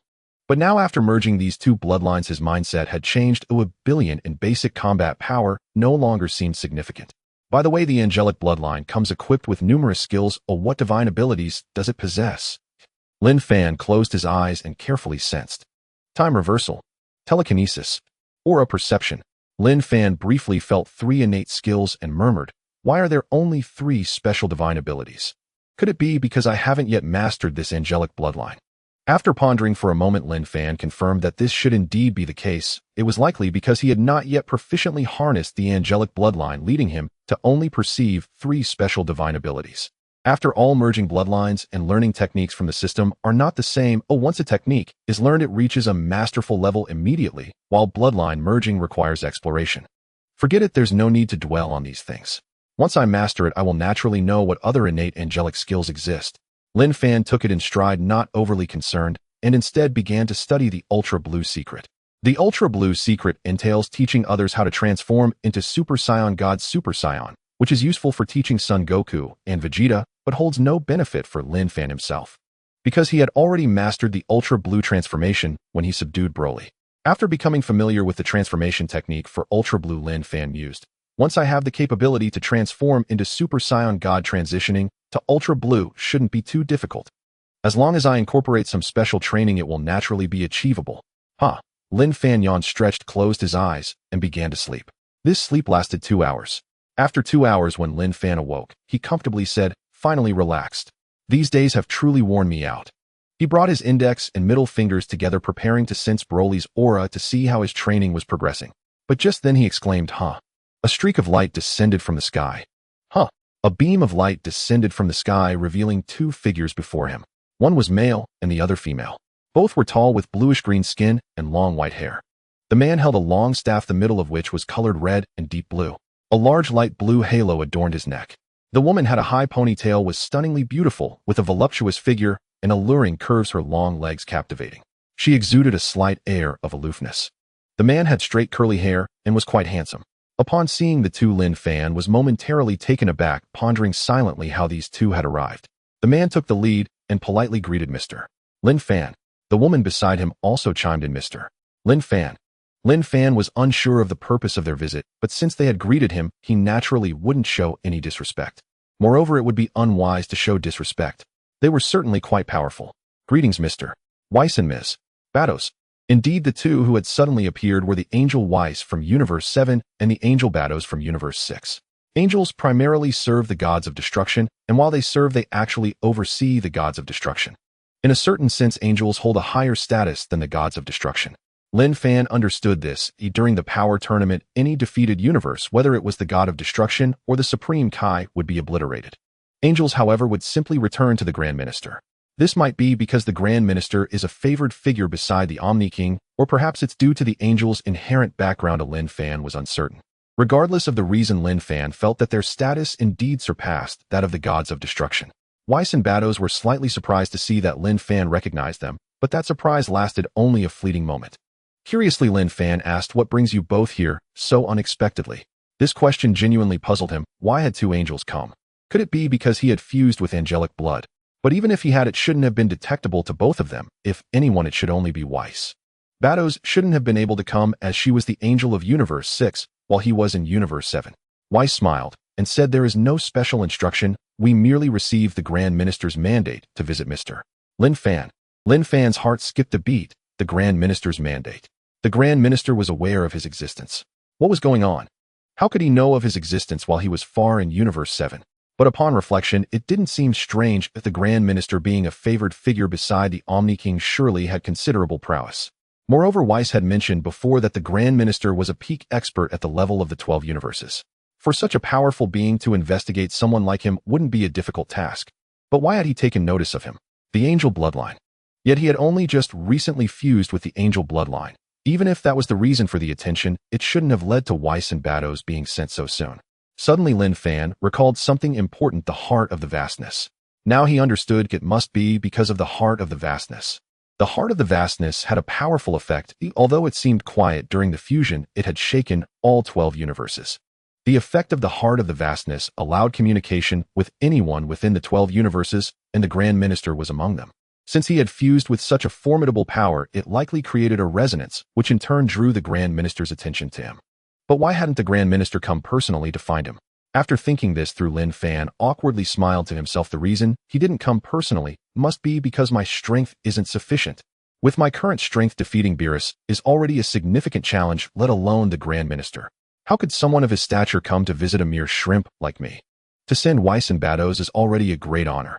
Linfan smiled politely. I wonder what the Grand Minister has commanded. Now, under the roof of others, one must bow their head. It was necessary to remain humble. Weiss also smiled politely. Mr. Linfan, the Grand Minister has no specific command. He only asked us to convey a message to you. What message? The Grand Minister asks if Mr. Linfan is willing to become one of the Supreme Kais. Currently, the position of Supreme Kai in Universe 7 is vacant. The West Supreme Kai, North Supreme Kai, and South Supreme Kai are all gone. The Grand Minister is willing to let Mr. Linfan take any position as Supreme Kai. Linfan hesitated for a moment. Becoming a Supreme Kai? Why was that? Was the East Supreme Kai recommending him? Mr. Weiss, may I ask if someone has recommended me? Or is this a direct order from the Grand Minister? Weiss did not conceal anything. There is no recommendation from anyone. No recommendation meant it was a direct order from the Grand Minister. To be honest, if it were a recommendation from the East Supreme Kai for him to become a Supreme Kai, he might consider it, as it would show the East Supreme Kai's appreciation for talent wanting him to work alongside. But if it was a direct order from the Grand Minister, he had to seriously consider it. Why did the Grand Minister want him to become a Supreme Kai? He had never met the Grand Minister. What could he gain from him? After thinking carefully for a moment, Linfan speculated that the Grand Minister believed in his potential, thinking he would become a great power in the future and wanted to pull him into their camp ahead of time. In that case, even if he became a powerful being, it would still serve them. If he were outside their camp, he could become their enemy. If that was the case, he couldn't refuse to join. After all, with his current strength, he simply couldn't compete with the Grand Minister. However, Linfan still wanted to give it a try. He wanted to test whether his thoughts were correct. Weiss, I am someone who values freedom. I fear I cannot fulfill the role of Supreme Kai. Weiss smiled slightly, his tone carrying a hint of reminder. Mr. Linfan, becoming a Supreme Kai would bring no harm to you. At the very least, the benefits outweigh the drawbacks. You are a wise man, I believe you can understand the Grand Minister's good intentions. Upon hearing Weiss' words, Linfan instantly understood the meaning behind them. It was indeed, as he had guessed earlier, the Grand Minister wanted to recruit him because he saw great potential in him. Joining their ranks. To put it bluntly, those who go along with me will prosper. Those who oppose me will perish. If he did not agree, he could be in serious trouble. Very well, since the Grand Minister is so considerate, I cannot let his goodwill go unreciprocated. However, I do have one question. All right, since the Grand Priest is so considerate, I cannot let the Grand Priest's goodwill go to waste. However, I have a question. Linfan looked at the siblings Weiss and Beerus and asked. Weiss, being quite straightforward, smiled slightly and said, Mr. Linfan, please go ahead. The life of the Universe King God is bound to that of the Destroyer God, so if I become the Universe King God, will my life be bound to that of the Destroyer God Beerus? In Linfan's view, although Beerus is powerful, he certainly would not agree to bind his life to him. However, given his current strength, there was no way to refuse. But it is better to ask about such matters in advance. Weiss and Beerus were slightly surprised. They did not expect Linfan to know about such private matters. However, Weiss, being exceptionally intelligent, understood Linfan's meaning. Mr. Linfan, you can rest assured. Lord Beerus' life was once bound to the old Universe King God. Now that the old Universe King God has abdicated and the Eastern Universe King God is in charge, the 7th universe is lacking 3 other universe kings, so now Lord Beerus' life is bound to the Eastern Universe King God. Linfan was somewhat surprised. He thought Beerus' life was still bound to the old Universe King God. He did not expect it to have updated to the Eastern Universe King God. However, he did not care about this as long as it was not bound to himself. Mr. Linfan, do you have any other questions? None. Linfan did not have any more questions. If he were to ask about other matters, it would be that he really did not want to be the Universe King God. Could he refuse? Perhaps he would be exterminated immediately after refusing. Even with his current foundational combat power of 195 billion, it was still insufficient. Perhaps Weiss could end his life with a wave of his staff. Weiss then asked, May I ask, Mr. Linfan, what position of Universe King do you wish to become? What position? It seems there isn't much difference, right? Since there is now an Eastern Universe King God, I will become the Western Universe King God, opposing the Eastern Universe King God to avoid conflicts later on. Linfan did not care what position he became, as he did not covet this position at all. All right. Weiss lightly tapped his staff, and a set of blue Universe King attire appeared on Linfan. At the same time, a decree appeared in Weiss' hand. By royal decree, Linfan is specially appointed as the Western Universe King God of the 7th universe, granted the divine power of the Universe King God. After Weiss finished speaking, he tossed the decree high into the air, and it immediately flew toward Linfan, hovering above him, as a surge of divine power continuously flowed into Linfan's body. Linfan's body radiated with golden light, emitting beams of brilliance that spread out in all directions like a sun. At the same time, 2 special energies manifested around Linfan, one being azure and the other silver blue. Weiss and Beerus exchanged glances upon seeing the azure special energy. After a moment, they nodded at each other, confirming the answer they had seen. Once the brilliance enveloping Linfan converged into his body, Linfan felt an additional creative power within him. Not only that, but there were also some special skills of the Universe King God, such as instant teleportation, divine strike, sealing. The Universe King God, also known as the Creator God, can create countless beings and objects, and a powerful Universe King God can even create planets. Weiss looked at Linfan and asked with a smile, how does it feel? Not bad, as expected of the Universe King God. The creative power is quite strong. Linfan praised. He was not overly excited. With his system, these divine skills did not impress him much. Still, as he thought earlier, if he could avoid this position, he would prefer not to take it. Beerus then calmly asked, you are also of the angel race? Although it was a question, it conveyed an affirmative tone. They affirmed that Linfan was indeed of the angel race. Earlier, they saw the azure special energy, which is a sign of the special bloodline of the angel race. As for the other silver blue special energy, they did not know what it was, but they could be certain it was another type of bloodline. Similar to the Saiyans, but not quite like them. Linfan, though not entirely sure why Beerus suddenly said this, or if he had discovered something, did not deny it. After all, they were speaking with an affirmative tone, so they must have seen something. That's right, I can also be considered part of the angel race. Although Beerus and Weiss had already seen that Linfan was of the angel race, it was still surprising to hear him admit it in person. They knew the people of the angel race, but they had not recognized Linfan before. Could it be that he was the illegitimate child of their father? That couldn't be possible. Their father was powerful, and even if there were illegitimate children, there was no need to hide them. But what exactly was the angel bloodline within him? Another angel race. Could it be? Weiss and Beerus did not speculate further. This matter could only be reported to the Grand Priest for a decision. Weiss smiled and said, Linfan, since you are of the angel race, you should have informed us earlier. Perhaps you wouldn't need to become the universe king god, but rather become an angel member. Linfan simply smiled at this. Compared to the positions of angel and universe king god, he found it easier to accept being the universe king god, especially since it was not bound to the life of the destroyer god. If he were to truly become an angel, then Linfan would have to remain neutral. Aside from cultivation, he could not engage in any battles, or he would vanish. If he wanted to deal with someone, he couldn't act directly and could only incite the destroyer god from the sidelines. That was not his character. He preferred the approach of hitting anyone who displeased him. Moreover, becoming an angel would come with many restrictions, as neutrality imposed limitations. In comparison, being the universe king god was much freer. Weiss saw that Linfan only smiled and realized he did not wish to take up the angel position. He no longer pursued the topic and carefully examined Linfan's angel physique. Oh, isn't your normal state the ultimate instinct state? The art of unfettered supreme will, a divine technique nearly universal among angels, almost as fundamental to them as breath itself. In their natural state, angels remain perpetually attuned to this art, granting them extraordinary physical responsiveness and reflexes. Linfan was well aware that true mastery of the art of unfettered supreme will, exemplified by beings like Whis, meant sustaining it effortlessly at all times, enabling the body to instinctively evade any attack before conscious thought intervened. It was not as with Sun Wukong, a transformative ability. Linfan shook his head firmly. No, I won't learn it. A fleeting notion crossed his mind. Should I ask Whis to teach me? Mastering it would undoubtedly amplify his combat prowess. But after brief reflection, he dismissed the idea. If taught conventionally, he would endure grueling training, only to grasp perhaps a superficial semblance of the art. Yet if acquired through the system, his proficiency would instantly reach peerless, transcendent mastery. Why exhaust himself? Wasn't effortless attainment far more elegant? Wasn't waiting for the system's benevolence infinitely wiser? Learning from Whis would incur both a profound debt of gratitude and unbearable toil. Bardock and Whis exchanged a glance.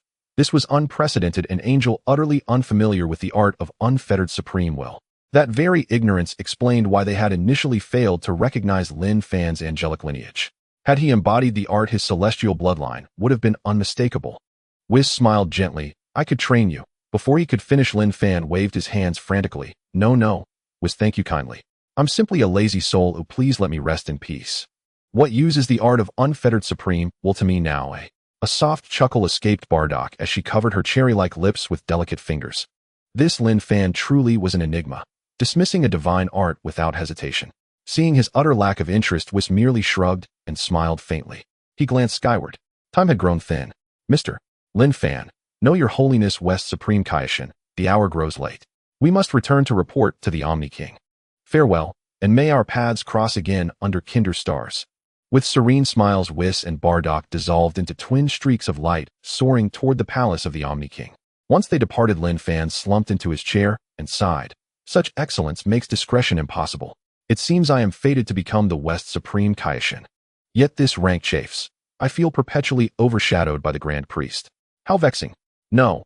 Urgent action is required. I must gather disciples, swiftly surpass Beerus, then eclipse the Grand Priest himself. So what if I am a Supreme Kaishin? Who decreed a Supreme Kaishin cannot outshine a destroyer? When that one arrives on Earth and speaks recklessly, I'll be the first to silence him. To treat me as they did East Supreme Kaishin or the Elder Kaishin. Impossible.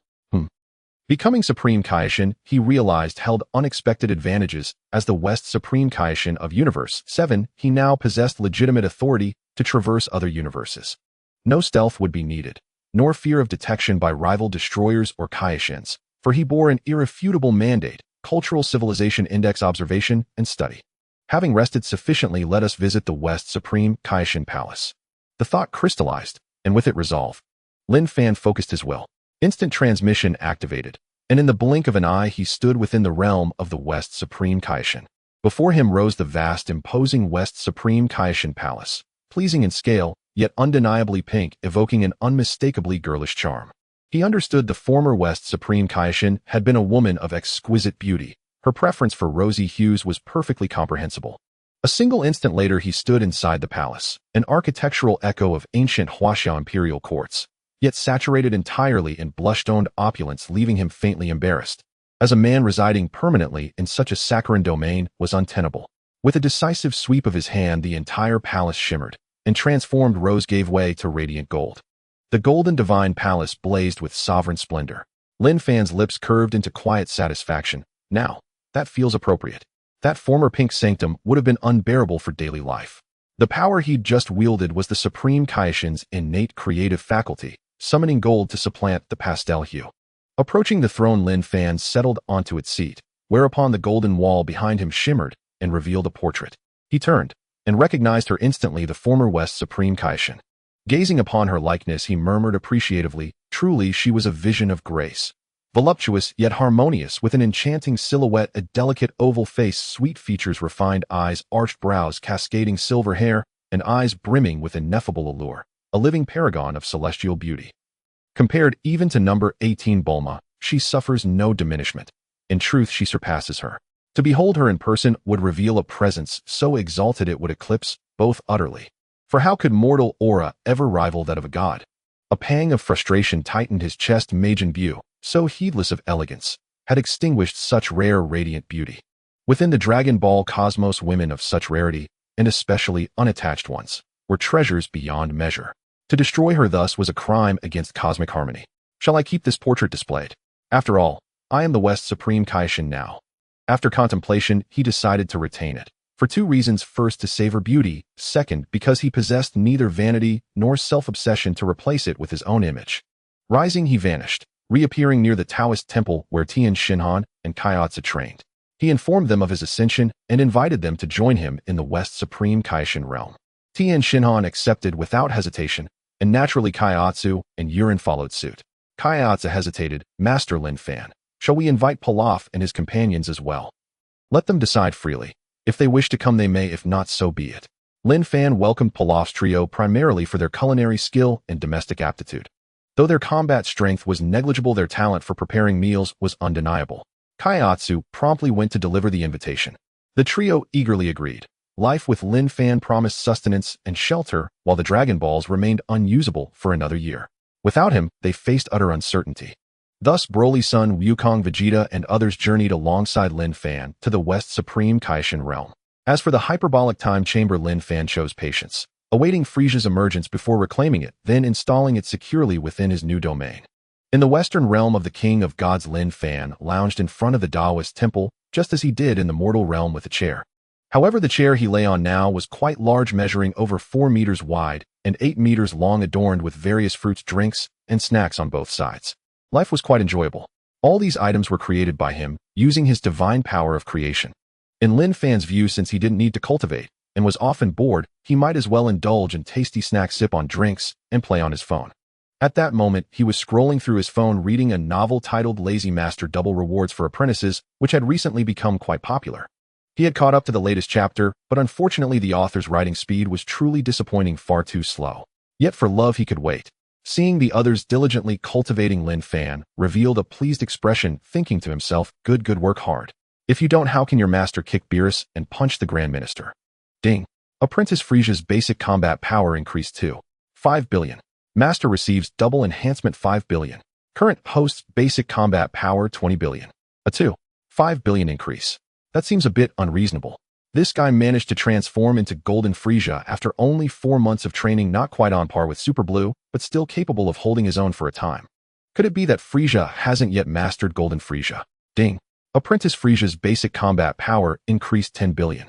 Master receives double enhancement 20 billion.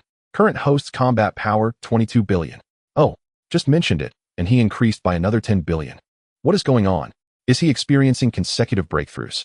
However, just a few minutes later, a voice echoed in Linfan's mind. Ding. Apprentice Frieza's basic combat power increased 15 billion. Master receives double enhancement 30 billion. Current host's combat power 25 billion. Oh, increased again. What is Frieza doing? How can he keep breaking through one after another? Could it be that at the beginning he merely comprehended the indestructible skill at a higher level? The real breakthrough comes afterward.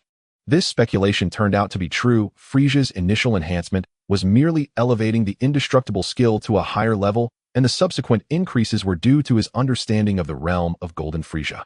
Thus, he continuously boosted his basic combat power.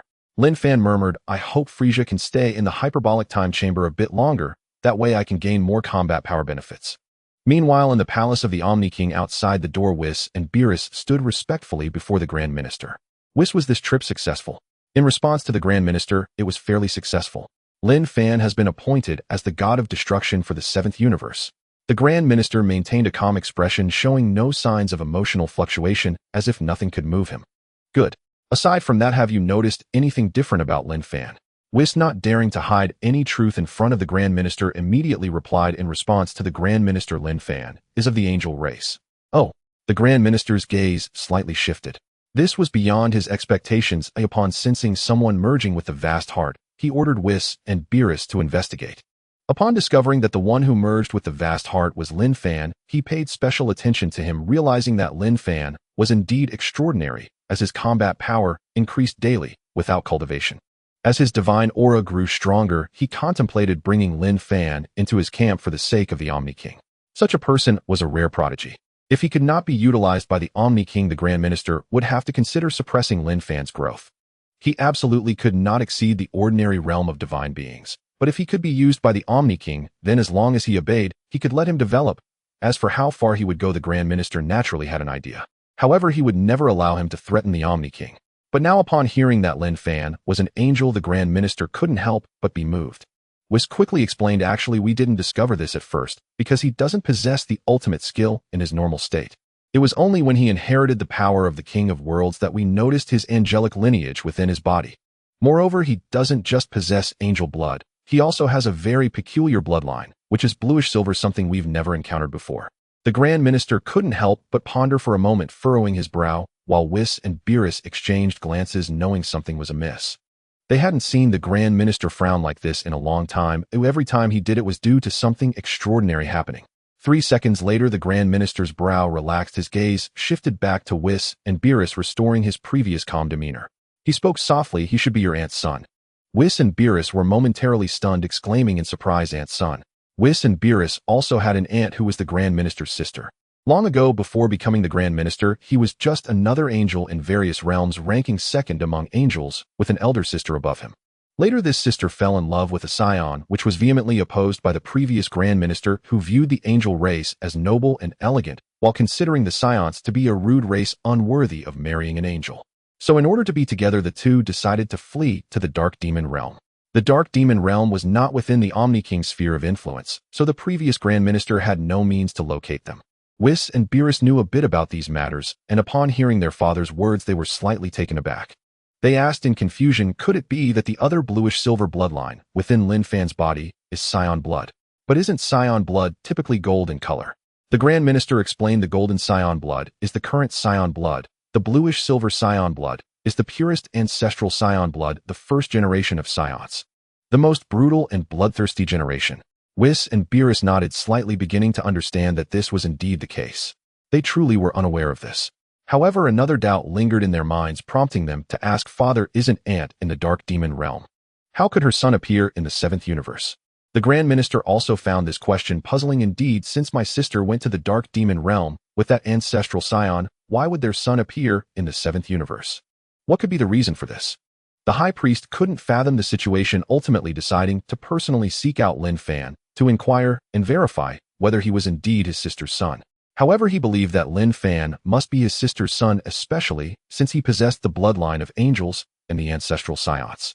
No matter how coincidental, it couldn't possibly be that fortuitous, with both points aligning. Yet what the High Priest did not anticipate was that everything was indeed that coincidental. Linfan was not his sister's son, but merely a traveler from another world. Weiss observed his silent father, the High Priest, who remained quiet, patiently waiting. The High Priest smiled slightly and said, "You may return now." Weiss then asked, "Father, should we continue to monitor Linfan and impose limitations on him?" Indeed, the High Priest had given orders for Weiss to keep an eye on Linfan, ensuring he did not exceed controllable limits. There must also be restrictions on his growth. It had to remain within a controllable range. If Linfan were not his aunt's son, not of the angelic race, Weiss would not have posed this question. However, now that his father mentioned Linfan might be his aunt's son and an angel, he was a bit perplexed about whether he should still take measures against Linfan. He was uncertain about whether he should implement certain actions against Linfan. The high priest thought for a moment and said, "For now, don't worry about it. Wait until I confirm whether he is your aunt's son. If so, then there is no need for surveillance. Nor should we restrict his development. If he can help, we should provide more assistance. After all, we owe them too much." Weiss respectfully nodded, "Yes, father. You may return now." "Understood." After Weiss and Bardos left, the high priest turned and softly murmured, "Sister, how could you send the child to the 7th universe? Could it be that life in the dark demon realm was not to your liking? With your strength, you could almost dominate there. What kind of upheaval occurred?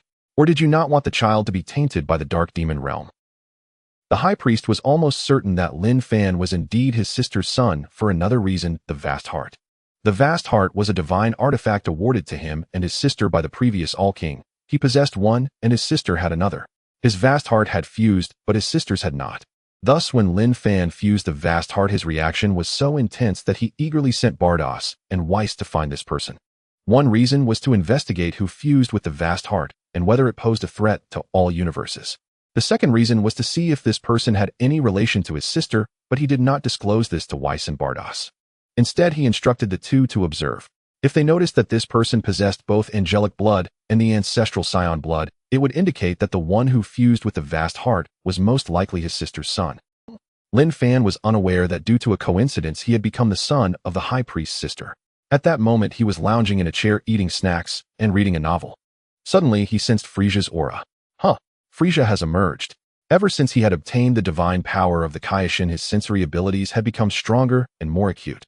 This was one of the divine techniques of the Kaishin, allowing him to sense everything in an instant. With such a divine skill, he could better oversee the universe. Huff huff. His figure blurred and instantly appeared outside the hyperbolic time chamber. After Frieza emerged, he clenched his fists and let out a series of sinister laughs. Power, this is the feeling of power. Son Goku, I will crush you, blow you apart with each punch. Ha ha, what are you laughing about? Linfan said flatly. Upon hearing this voice, Frieza instantly reacted, looking at Linfan and greeting Master Linfan. You seem very happy. It seems you are quite satisfied with your training results. Frieza did not hide anything. Being an extremely proud existence, he straightforwardly replied, haha, indeed, I am very satisfied. Now I can crush Son Goku without any issues. To this, Linfan simply replied, Frieza, you can leave now. Frieza was taken aback, not quite understanding the meaning behind it. Did he say something wrong?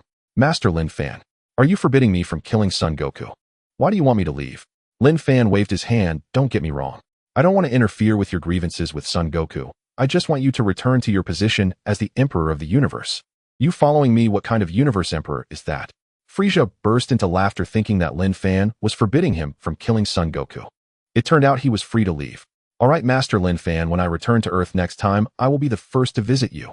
Linfan slowly waved his hand. No, Frieza, you don't need to visit me. Moreover, from now on, don't say you are my disciple. Huh, why not? Master Linfan. Frieza couldn't quite understand what was going on. Linfan had already thought it through. As a mighty emperor of the universe, if you still have a master, wouldn't that be a joke? So you can't tell anyone that you still have a master. Upon hearing this, Frieza found it very reasonable. The persona of a universe emperor must be perfect. If he still had a master, wouldn't that make his persona slightly imperfect? His master truly considered his interests. Thank you, Master. Linfan waved his hand, storing the hyperbolic time chamber into his system backpack, and told Frieza, you can go now. Yes, Master. Remember what I said. From now on, don't tell anyone you are my disciple. Keep our master-disciple bond in your heart. Understood, Master. Linfan no longer wasted words and instantly returned to the West Kaishin realm. After arriving in the West Kaishin realm, Linfan found a spacious area and waved his hand to release the hyperbolic time chamber. He then used telepathy to contact Vegeta, Son Goku, and Broly. Upon hearing Linfan's summons, the three immediately stopped their training and flew over quickly. Standing beside Linfan's son, Goku curiously asked Master Linfan, did you call us for something? Linfan did not respond to Son Goku, but looked at Vegeta and asked Vegeta, to what extent have you grasped the super aura? Vegeta replied, it won't take long before I comprehend it. Linfan reminded, you still need to comprehend it thoroughly and put in a bit more effort. Son Goku only took about a day to master it. Upon hearing this, Vegeta glanced at Son Goku, who was scratching his head. Son Wukong scratched his head and chuckled. Vegeta quietly exclaimed, Kakarot. He also secretly resolved to quickly comprehend and surpass Kakarot's record. Linfan looked at the three of them and said, Son Wukong, don't you want to compete with Broly? I will send you three into the hyperbolic time chamber now, where you can freely battle. Son Wukong was completely unaware that entering once more would waste an opportunity As in his view, as long as he could fight, nothing else mattered. Great. Vegeta also spoke up, saying, this time I will defeat Kakarot. Suddenly he realized that Linfan had yet to teach him the key to becoming a god. Without that he couldn't defeat Kakarot. Master Linfan, you haven't taught me the secret to transforming into a Super Saiyan god yet. I will teach you soon. Linfan naturally hadn't forgotten.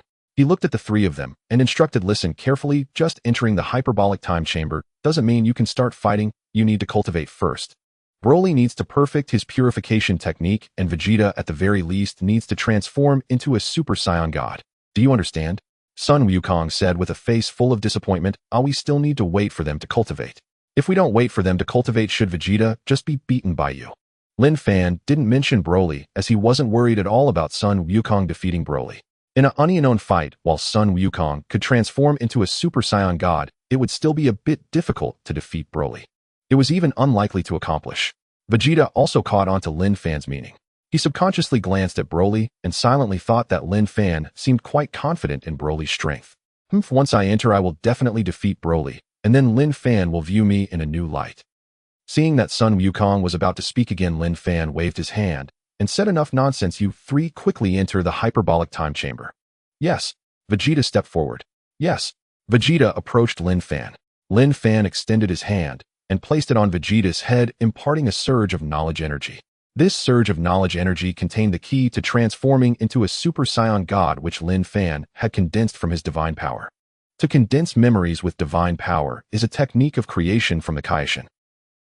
In simpler terms, in the future, when Linfan teaches his disciples, he won't need to teach them verbally. He can just copy his memories and condense them into memory energy, imparting it into their minds.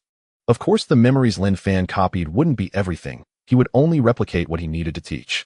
If he copied everything, wouldn't he expose his secrets? Withdrawing his hand, Linfan said, Vegeta, the knowledge for transforming into a Super Saiyan god is now stored in your mind. Once you enter, make sure to comprehend it well. Yes. All right, go in. The three no longer said anything and quickly flew toward the hyperbolic time chamber. After seeing the three enter the chamber, Linfan yawned, preparing to lie down, when suddenly he felt a surge in the air. A streak of light flashed out. Two familiar figures appeared. Seeing these two, Linfan was not surprised at all and greeted, "Oh, East Kaishin, Old Kaishin, what a rare visit." The newcomers were indeed those two. Congratulations, West Kaishin. East Kaishin stepped forward, smiling to congratulate him. Old Kaishin carefully scrutinized Linfan, finding that this person before him was quite extraordinary, containing a powerful divine energy within his body. Old Kaishin can develop a person's potential, so he is quite sensitive to power. You are quite impressive. Linfan was momentarily taken aback, not expecting Old Kaishin to suddenly say this. He smiled and replied, not bad. Then curious, he asked, I wonder what brings the two Kaishins here. Could it be just to congratulate me on becoming a Kaishin? No way. East Kaishin waved his hand, producing a pair of earrings and a beautiful box. These are the Patera earrings, the tokens of a Kaishin. Originally, they should have been given to you by the Grand Kaishin, but since he was absorbed by Majin Buu, I can only give them to you on his behalf. Welcome aboard. Linfan guessed when East Kaishin brought out the earrings that these must be the Patera earrings. Linfan also knew that Vegeta and Goku fused through the Patera earrings. If non-Kaishin fuse, they can only maintain the form for an hour, and their techniques will merge, while two Kaishin can achieve a permanent fusion. Linfan put on the Patera earrings. Thank you. What is in this exquisite gift box? East Kaishin handed the exquisite gift box to Linfan, saying, this is the residual soul of the previous West Kaishin. The residual soul of the previous West Kaishin. Linfan's face was filled with confusion. East Kaishin continued to explain, that's right, after the previous West Kaishin was killed by Majin Buu, a trace of her residual soul was sent to the Kaishin realm stored with me. I have been waiting for the new West Kaishin to appear so I could send the residual soul of the previous West Kaishin to you.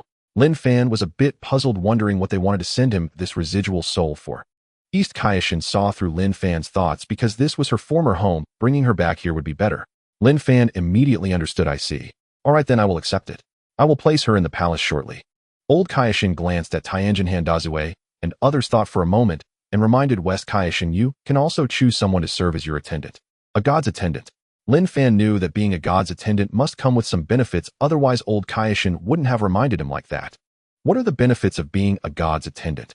A god's attendant can receive a certain amount of divine power and creativity, under your influence. Even without cultivation, their strength will improve along with yours. And their strength increase will greatly enhance your own strength. Linfan thought to himself, this effect is somewhat similar to the lazy master system, isn't it? However, compared to the lazy master system, the differences were vast. I see, understood. Since there are such effects, I won't choose carelessly. If I really had to choose now, I would definitely pick Broly, as he has the best talent and can improve quickly. Given the current situation, he could say that his own improvement would be the greatest. Was at that moment. At that moment, a harmonious sound resonated through heaven and earth, and a beam of colorful light suddenly appeared from the sky. The East Realm King and the Old Realm King instinctively trembled upon hearing the heavenly sound, for they knew who was arriving. They hurriedly turned around to see a figure about 1.5 meters tall, with light blue skin, a white slick-back hairstyle, and purple eyes and lips. A light blue divine ring floated behind his head, and he wore a belt that read big. This person appeared humble and polite, amiable, yet exuding an unapproachable divine authority. The East Realm King and the Old Realm King gazed upon him. With a thud, they knelt on the ground, slightly bowing their heads, and respectfully greeted Great Divine Officer. The two were guessing in their hearts how the Great Divine Officer could have come to the 7th universe. This was something that hadn't happened in a million years. Indeed, the visitor was the Great Divine Officer, a favored figure beside the King of all, second to none across all universes. His power was also at the pinnacle level. His appearance brought honor to both Earth and the 7th universe, hence the harmonious sounds resonated. In the entire universe, only he and the King of all could invoke such responses. However, the King of all did not appear easily. His emergence could very likely cause planetary or even cosmic destruction. Due to the eccentric nature of the King of all, they could never gauge his mood. If it were the King of all arriving, Linfan might feel joy, as the East Realm King and the Old Realm King could not gauge him, but he could. As long as he presented the other party with something interesting or fun, they would be pleased.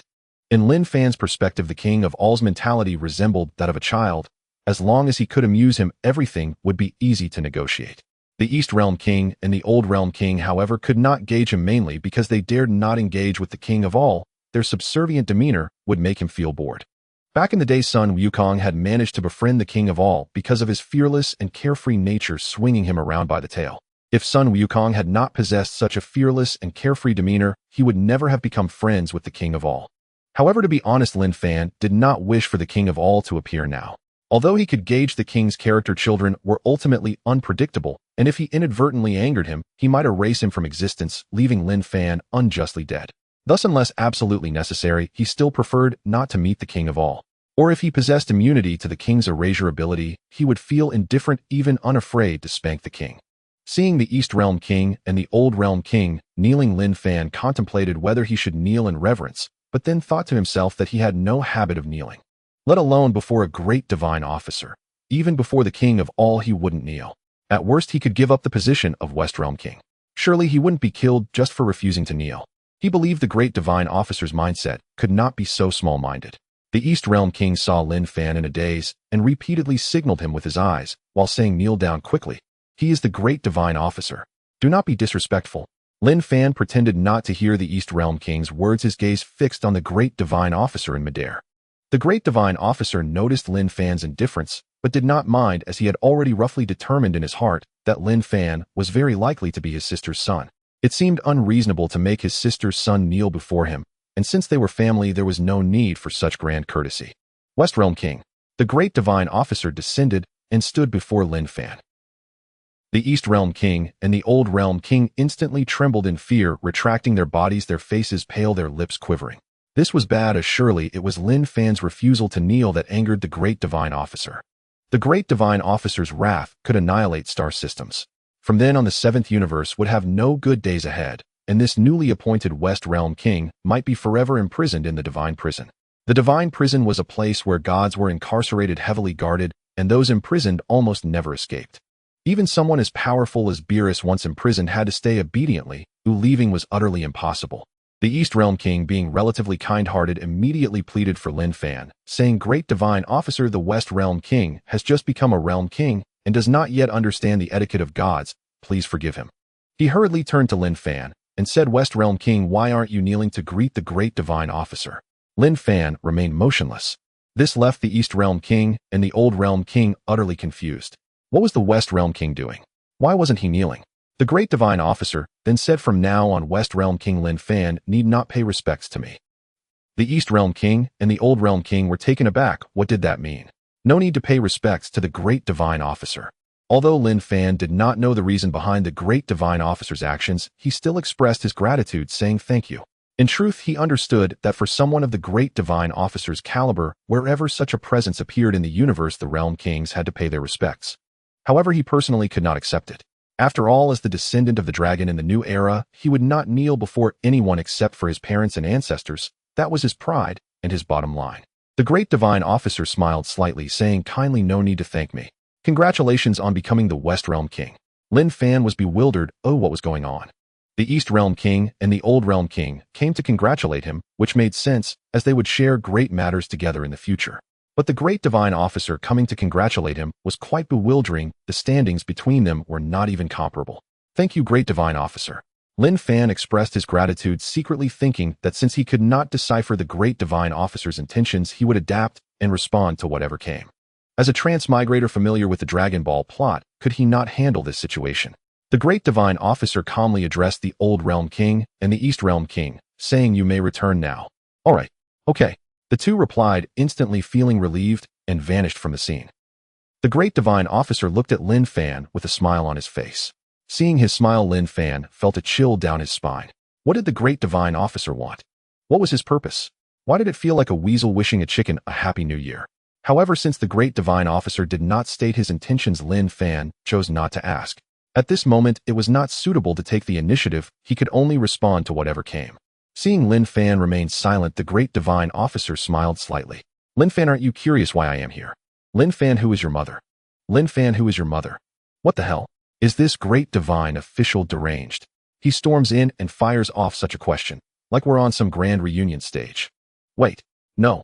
This great divine official is renowned for his meticulous deliberation. Why would he pose such a question? There must be far more beneath the surface. I'll respond as the situation demands. I'm genuinely curious to see what you're after. A faint knowing smile flickers across my lips. Great divine official, that is a private matter. I believe I'm under no obligation to answer. As soon as the words leave my mouth, I fix my gaze upon him, watching closely for any sign of anger in his eyes. Yet Linfan finds none. Not a trace. His expression remains perfectly unruffled, calm, serene, even benevolent, as he replies. Indeed, it is a private matter, one you may ordinarily decline to address. But now I require your answer. And when I require it, there is no longer any private matter, only necessity. A tremor stirs deep within Linfan's chest. Damn, this great divine official is truly a viper in silk, gracious on the surface, disarmingly gentle, yet concealing lethal intent. In truth, he is utterly domineering. Even having acknowledged the question's privacy, he still demands compliance. Refusal is simply not an option.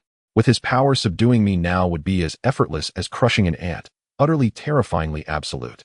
Power. Power truly reigns above all. How then shall I reply? My eyes dart restlessly. Then suddenly a spark ignites in my brow. So, he opens with, who is your mother? That means he truly has no knowledge of her. Then I shall craft a lineage. Make him understand Linfan is no unmoored wanderer, but one backed by formidable roots. A calculated bluff, the empty fort strategy. Those born in the new era of Longhua are never short on stratagems. Very well. Since the great divine official shows such keen interest, I shall speak plainly. My mother does not reside within this universe. At these words, the great divine official's eyes flicker, subtly, fleetingly, but Linfan catches it. So, my words struck a chord. Not within this universe. Then where is she? He presses. Linfan pauses, feigning contemplation, then continues, weaving his tale. How best to put it? The cosmos is divided into 12 distinct universes, and ours is the 7th. Great divine official, I speak true, do I not? Indeed, you know even this. The great divine official thinks inwardly. This is highly suggestive. How else could Linfan, newly ascended as Western Realm sovereign, know such esoteric truths? He must truly be my sister's son. Surely my sister, or that brash scion, must have told him. Linfan lightly touches his nose. To one who knows the Dragon Ball cosmology inside out, deceiving its denizens, that is my craft. And my mother resides beyond those 12 universes entirely, in a realm outside the Grand Kai's jurisdiction, and thus beyond even your own authority, great divine official. The great divine official's voice tightens, edged with sudden intensity. Then where is she? Beyond the Grand Kai's reach, so she must dwell in the dark magic realm. Confirmed. This youth is his sister's son, beyond doubt. Of course she's in Huaxia. But Linfan keeps that truth sealed behind silent lips. Oh, I've stirred his composure. My fabrication is working flawlessly. Wait, Has he misinterpreted something entirely? Has he mistaken me for the scion of some supreme cultivator? If so, two perils loom. First, if that cultivator is his mortal enemy, learning my identity may seal my fate.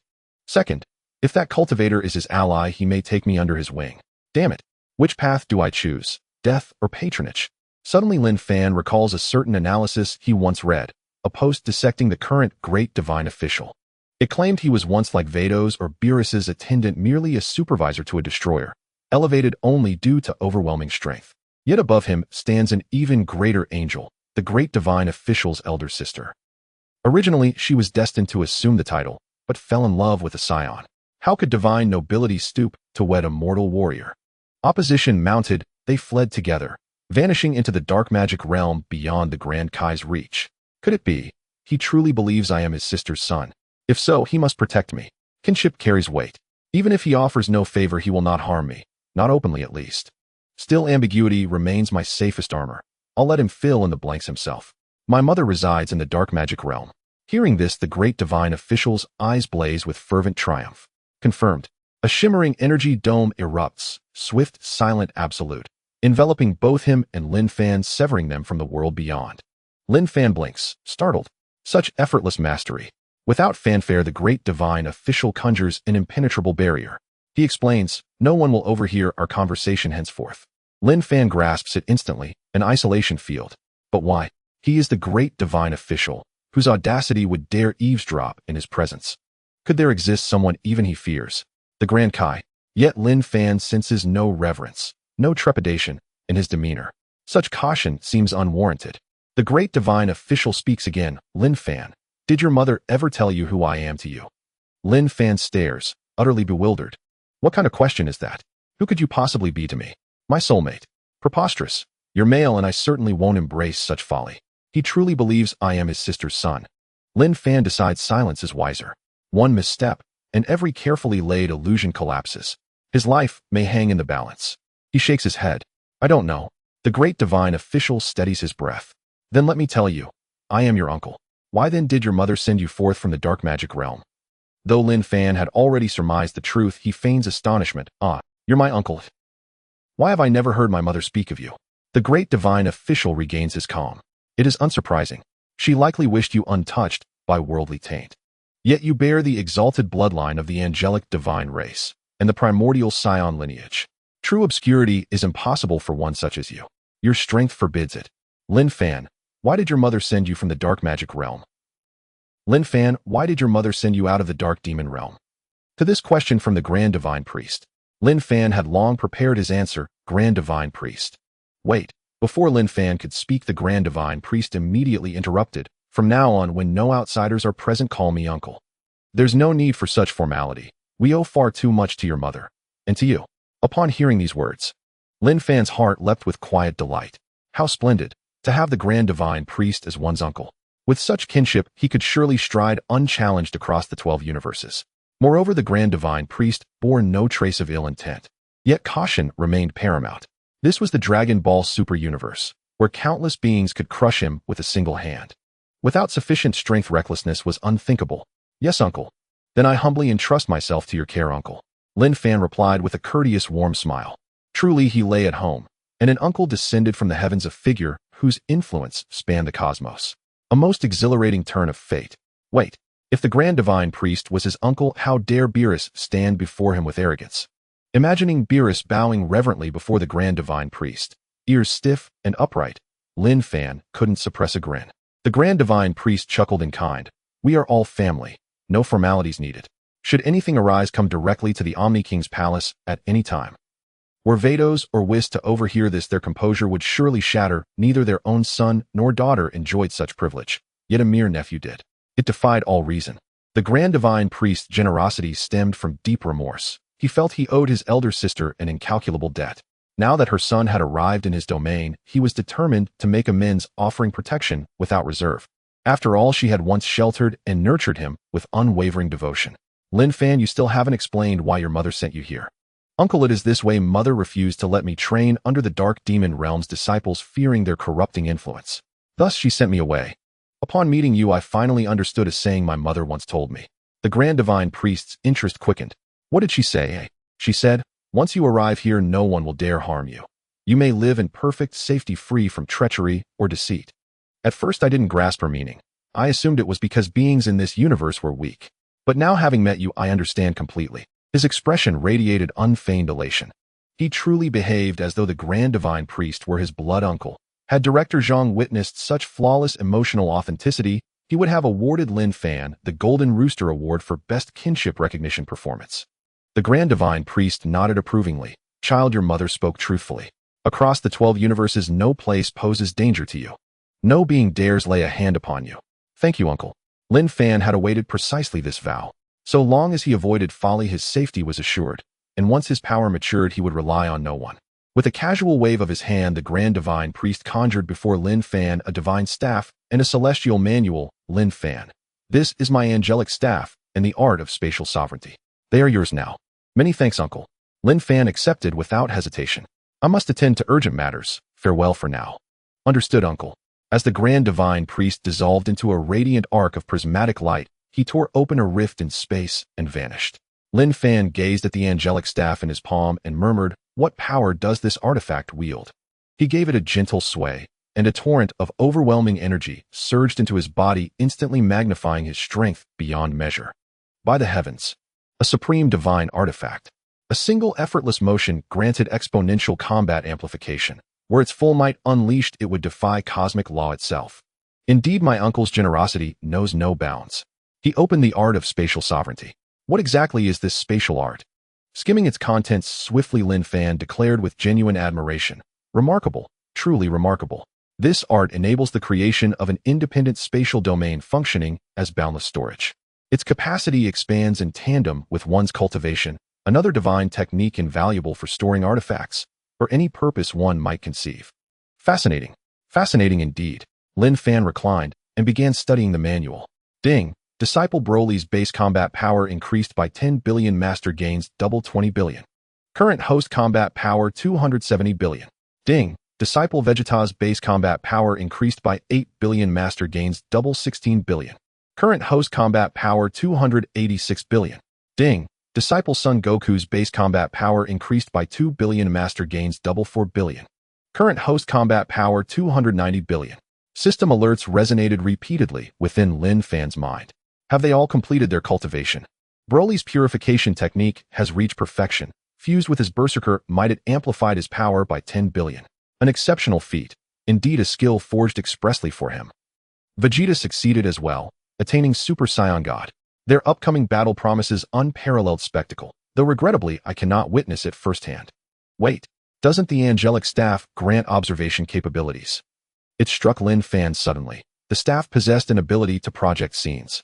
He had previously marveled only at its combat enhancement, overlooking this function entirely. Setting aside the manual, he turned his focus to mastering the staff's latent powers. He rotated it left and right, probed its surface. Yet after prolonged effort, no effect manifested. What's wrong? Does the staff lack this ability? Yet Whis and Vados, and every angel, can project vivid imagery with theirs. Must I first establish a spiritual link with Goku and the others?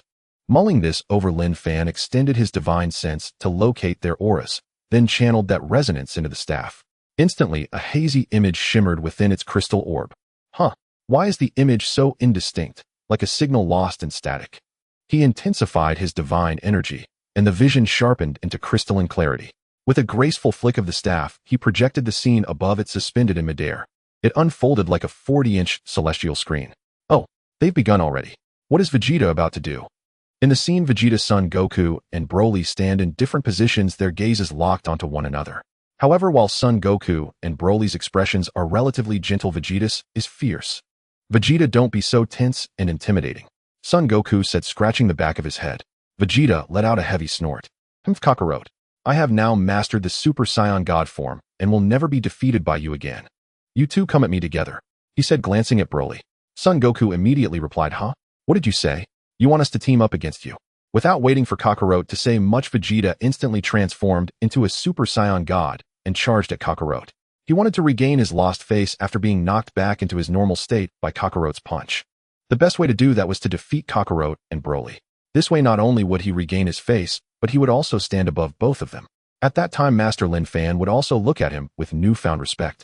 Linfan was lounging in a chair drinking a beverage and nearly spit it out upon hearing Vegeta's words. Damn it. You a pitiful Vegeta want to challenge both Son Goku and Broly at once. I told you 3 to go in for you and Son Goku to challenge Broly together, yet you want to take on 2 at once. Are you trying to break your own record for pitiful attempts? Vegeta, in his Super Saiyan God Super Red form, had already charged at Son Goku. Although Son Goku didn't want to join forces with Broly against Vegeta, as Vegeta attacked him, he had no choice but to evade. From what he knew about Vegeta, even if he stood still and did nothing, Vegeta would not hold back, he would still strike. Instantly transforming into a Super Saiyan God, he quickly evaded Vegeta's attack. Upon seeing Broly standing still, Vegeta snorted heavily and shouted, "You join in too." Turning to Broly, he aimed his right hand and unleashed dozens of energy blasts. Broly stood his ground and waved his hand, scattering all the energy blasts. With a calm expression, he said, "So you want to challenge both of us?" Son Goku and Broly both understood that Vegeta's actions were nothing but a provocation. A cold glint flashed in Vegeta's eyes as he snorted, "Humph. Defeating both of you will make me Master Linfan's top disciple, and he will look at me with new respect." Broly Kakarot, stop talking nonsense, and let me show you the true power of Prince Vegeta. All those ancient Saiyans are nothing but jokes. At this moment, Vegeta's confidence surged, fueled by the terrifying power within him.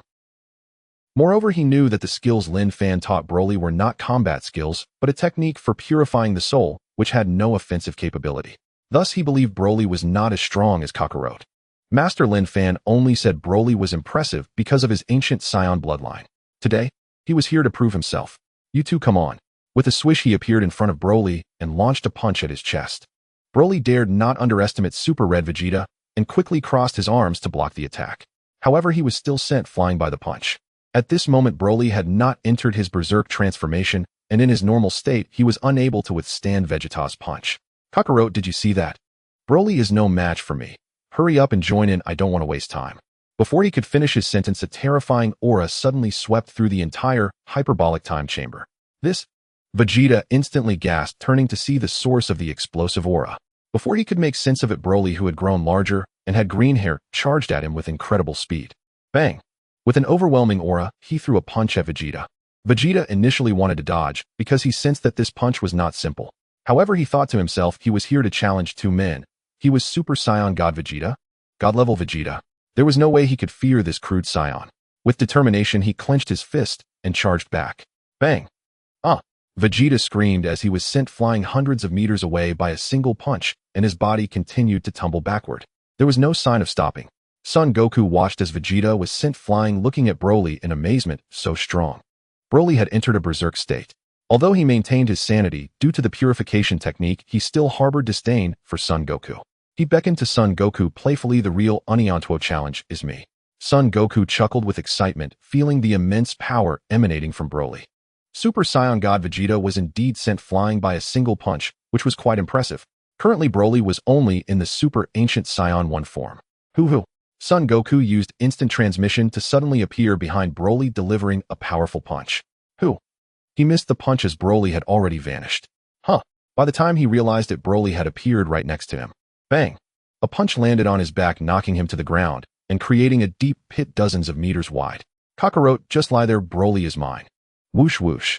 At this moment, Vegeta flew over, looking at the pit where Son Goku lay, issuing a warning. He turned to Broly. "Humph, what ancient Saiyans? In front of me, Prince Vegeta, you are all Saiyans, all my subjects." Clenching his fists, he let out a roar of absolute fury. His aura surged higher and higher until he reached a certain level, then he dashed towards Broly. Bang bang. His fists struck, but Broly blocked them. Yeah. In that brief moment, he unleashed thousands of punches, yet every single one was thwarted by Broly. With both hands aimed at Broly, he unleashed a massive energy blast. Boom! Broly blocked it with his hands and clouds of smoke erupted. In an instant, Vegeta had positioned himself above Broly, aiming his right hand and shouting, "Big Bang attack." Boom boom boom. Boom boom boom. Broly faced Vegeta's explosive attack, remaining steadfast with his arms crossed in defense. Huff huff. Clouds of smoke billowed up again. Watching the two fight while munching on fruit, Linfan joyfully said, "This scene has a good texture, just like watching an anime." However, it was evident that this was the law of smoke without harm. Inside the hyperbolic time chamber. Indeed, Broly waved his hand lightly, and all the smoke before him vanished as if it had never appeared. He lightly clapped his hands. An explosive attack. It seems like nothing at all. It's merely a standard energy blast with an exaggerated name. Broly entered a berserk state, maintaining control over his rationality, yet his personality was still quite arrogant, completely different from his usual demeanor. These words ignited Vegeta's pride. He admitted that this move wasn't particularly powerful, but it was certainly not just a standard energy blast with an exaggerated name, as Broly claimed. Just as he was about to unleash an angry rebuke, Broly calmly said, "Next it's my turn." However, he hadn't yet made his move, instead looking at Goku on the ground. "Kakarot, are you sure you're not getting up? If you don't get up, Vegeta can't handle this alone." Originally furious Vegeta became even angrier upon hearing this. "Excessive. It's simply too excessive. How dare you underestimate me?" With that, he hurled an energy blast at Broly and charged forward, moving faster than a shooting star truly chasing after the moon. Broly did not evade his energy blast, and with a resounding crash it struck his body, causing him no harm whatsoever. In fact, it didn't even tear his clothes. However, Vegeta did not expect a single energy blast to inflict any damage on Broly. His fist was approaching. However, Broly caught his fist with a slap, just as Vegeta was taken aback, wondering what Broly was about to do. Boom, boom, boom. Broly unleashed 3 punches to his chest, followed by a body slam that sent him crashing to the ground. He opened his mouth as wide as possible. Boom. A tremendous force slammed towards Vegeta. In an instant, Vegeta was lying on the ground, his clothes torn and in a sorry state. Goku, witnessing this scene, was utterly shocked. Broly was incredibly strong. In such a short time, he had put Vegeta on the ground. "Vegeta, are you alright?" Vegeta, dragging his heavy body, slowly stood up, looking at Goku, standing at the edge of the pit, his brow furrowed as he began to rise into the air. Goku flew to Vegeta's side. "Vegeta, let's work together. Alone our strengths are indeed not a match for him." Vegeta twitched his lips a few times, though he was reluctant to admit it. The truth was undeniable. Although he had fought Broly for a while, it was mainly because Broly did not retaliate. Now that the opponent was attacking, he simply couldn't withstand it. This is simply insane. How can Broly be this strong? Is this ancient Saiyan really that monstrous? Seeing Vegeta's silent, Goku understood that he had tacitly agreed. After all, he knew Vegeta's personality. Even if he agreed to cooperate, he wouldn't openly say it. Goku clenched his fists tightly. Huff huff. He activated Super Saiyan God once more. Vegeta also gathered his energy again. Broly looked down at the two of them. Is the real battle finally about to begin? That's right, the real battle is about to start. Goku excitedly said, clenching his fists. Whoosh. Without a moment's hesitation, Vegeta charged in, and seeing Vegeta move, Goku also rushed in without any hesitation. The two of them had an extremely high level of coordination. Almost simultaneously, they launched an ambush on Broly. Bang bang. Broly dealt with one of them with one hand. At first it was quite difficult to handle both, but it became easier as they fought. In less than 3 minutes, due to Broly's ancient Saiyan bloodline, his combat power surged, and he gripped both of them. He crashed them together in the middle. Bang. Oh. Their bodies and faces collided, letting out a simultaneous scream. Quickly adjusting his body, he swung out his other hand to attack Broly. Whoosh. Broly flung both of them away, and 2 green energy blasts appeared in his hands. Boom, boom, boom. The two of them crossed their arms to block Broly's green energy blasts. However, just as they lowered their hands, they saw Broly already appearing in front of them. Bang. Both fists struck simultaneously. Oh. The two of them flew back like kites with cut strings. Boom, boom, boom. They crashed into a mountain, causing it to collapse instantly. Broly hovered in midair. With his green eyes, he gazed at the two, his fists clenched, raising them up. Goku and Vegeta, lying on the ground, suddenly felt the ground begin to shake. Damn it! Vegeta cursed. Before he could catch his breath, Broly was already on the move. Whoosh, whoosh, whoosh. Lines of green energy shot up from the ground, densely raining down on them. Huff, huff. The two of them struggled to evade. Flying into the air, they reached the same level as Broly. Broly ceased firing the beams. Looking at the two who were in a sorry state, he said flatly, "With your current strength, you are not my opponents. Give up." Vegeta glared at him with hatred in his eyes, his face pale, with anger, his breathing heavy. "Broly, you think too highly of yourself." Goku was not angry. On the contrary, his eyes were filled with excitement, igniting a fierce fighting spirit. He admitted, "That's right, you are very strong. I am getting excited." Broly looked at Goku. "Oh, Kakarot. Show me your techniques. If it's still at this level, I won't waste any more time." Broly, enhanced by the purification technique, was no longer just a savage. He had become a terrifying existence with both strength and intelligence. Goku clenched his fists tightly, excitedly declaring, "Broly, my trump card, you should be able to withstand it. Ultimate Kaioken. 30 times. Vegeta also entered an extremely furious state, shouting, "Unforgivable." His aura was continuously rising, but compared to Goku's 30 times Ultimate Kaioken, it was vastly inferior. There's one more chapter, but it's already late, so everyone should go to bed, and when you wake up tomorrow you can read it. Continuing to strive to boil water. Sun Wukong was enveloped in a layer of red flame, the aura of the ultimate King Fist. Meanwhile, a flickering lightning aura occasionally burst forth from Vegeta. This was Vegeta's full power aura, meaning that at this moment, he had developed the Super Saiyan God to its maximum state. However, such full power was merely personal to him. In simple terms, it was his current ultimate crimson state. Feeling his power rise once again, Vegeta regained his confidence. Broly, it's time to pay the price. The dignity of Prince Vegeta cannot be challenged. In response to Vegeta's lofty aspirations, Broly merely curled a finger inviting him to fight, showing no fear. Vegeta was almost infuriated. However, before he could charge forward this time, Broly had already initiated the attack. He felt that this time the strength of Sun Wukong and Vegeta was worthy of his proactive assault. Clearly at the outset, Broly had not taken their Super Saiyan God form seriously at all. Though Broly could not transform into a Super Saiyan God, he felt no fear, and Master Linfan had also stated that he didn't need to take that path to become a god. Instead, he would take a different route. Bang, bang, bang. Boom. The two did not let their guard down against the charging Broly. In no time, the three entered a frenzied state of battle, fighting fiercely. Particularly the pressure Sun Wukong exerted on Broly was immense. This was no joke with 30 times the ultimate King Fist. He kept suppressing Broly, landing several successful hits. Outside the hyperbolic time chamber, Linfan was munching on sunflower seeds, watching the battle unfold. He muttered, Sun Wukong's 30 times ultimate King Fist is indeed impressive, having a suppressive victory rate over Broly. But Wukong is still Wukong, unable to change his warlike nature. With his current strength, if he were to unleash his full power on Broly, Broly would certainly not be able to withstand it. However, he knows that Broly has great potential, so he deliberately provokes Broly step by step, thus aiming for a fierce battle with Broly. Ding Disciple Sun Wukong's base combat power increased 15 billion, master gains double, increased 30 billion. Current host base combat power 320 billion. Ding Disciple Vegeta's base combat power increased 15 billion, master gains double, increased 30 billion. Current host base combat power 350 billion. After waiting for a while, Linfan did not witness an increase in Broly's combat power, leaving him somewhat stunned. What could be the reason? Why hadn't Broly's combat power increased? Could it be that the recent boost was already sufficient, and for further enhancement Sun Wukong and Vegeta would need to push him to his limits? As Linfan pondered these thoughts inside the hyperbolic time chamber, Vegeta delivered a punch that sent Broly flying, while Sun Wukong stood in place, hands on his waist, preparing to unleash his strength, shouting, Came. Haim. Ha. Boom, boom, boom. The attack landed perfectly on Broly. Broly, along with the Kamehameha wave, was blasted into a mountain, which instantly collapsed, rocks tumbling down to bury Broly completely. Sun Wukong looked at Vegeta. Vegeta, are we getting a bit out of control here? Previously, Sun Wukong had controlled his power while preparing to gradually push Broly to his limits, but he found that Broly was only getting stronger, feeling almost equal to them. Thus, he released all his power, which Broly couldn't handle, being sent flying with a punch followed closely by Vegeta. Vegeta skillfully followed up with a Kamehameha wave. Seeing the situation, now he felt that his prior actions were indeed out of control. Vegeta didn't care about that. With a disdainful snort, he said, In battle there are no rules. Even if he kills me, I won't have any complaints.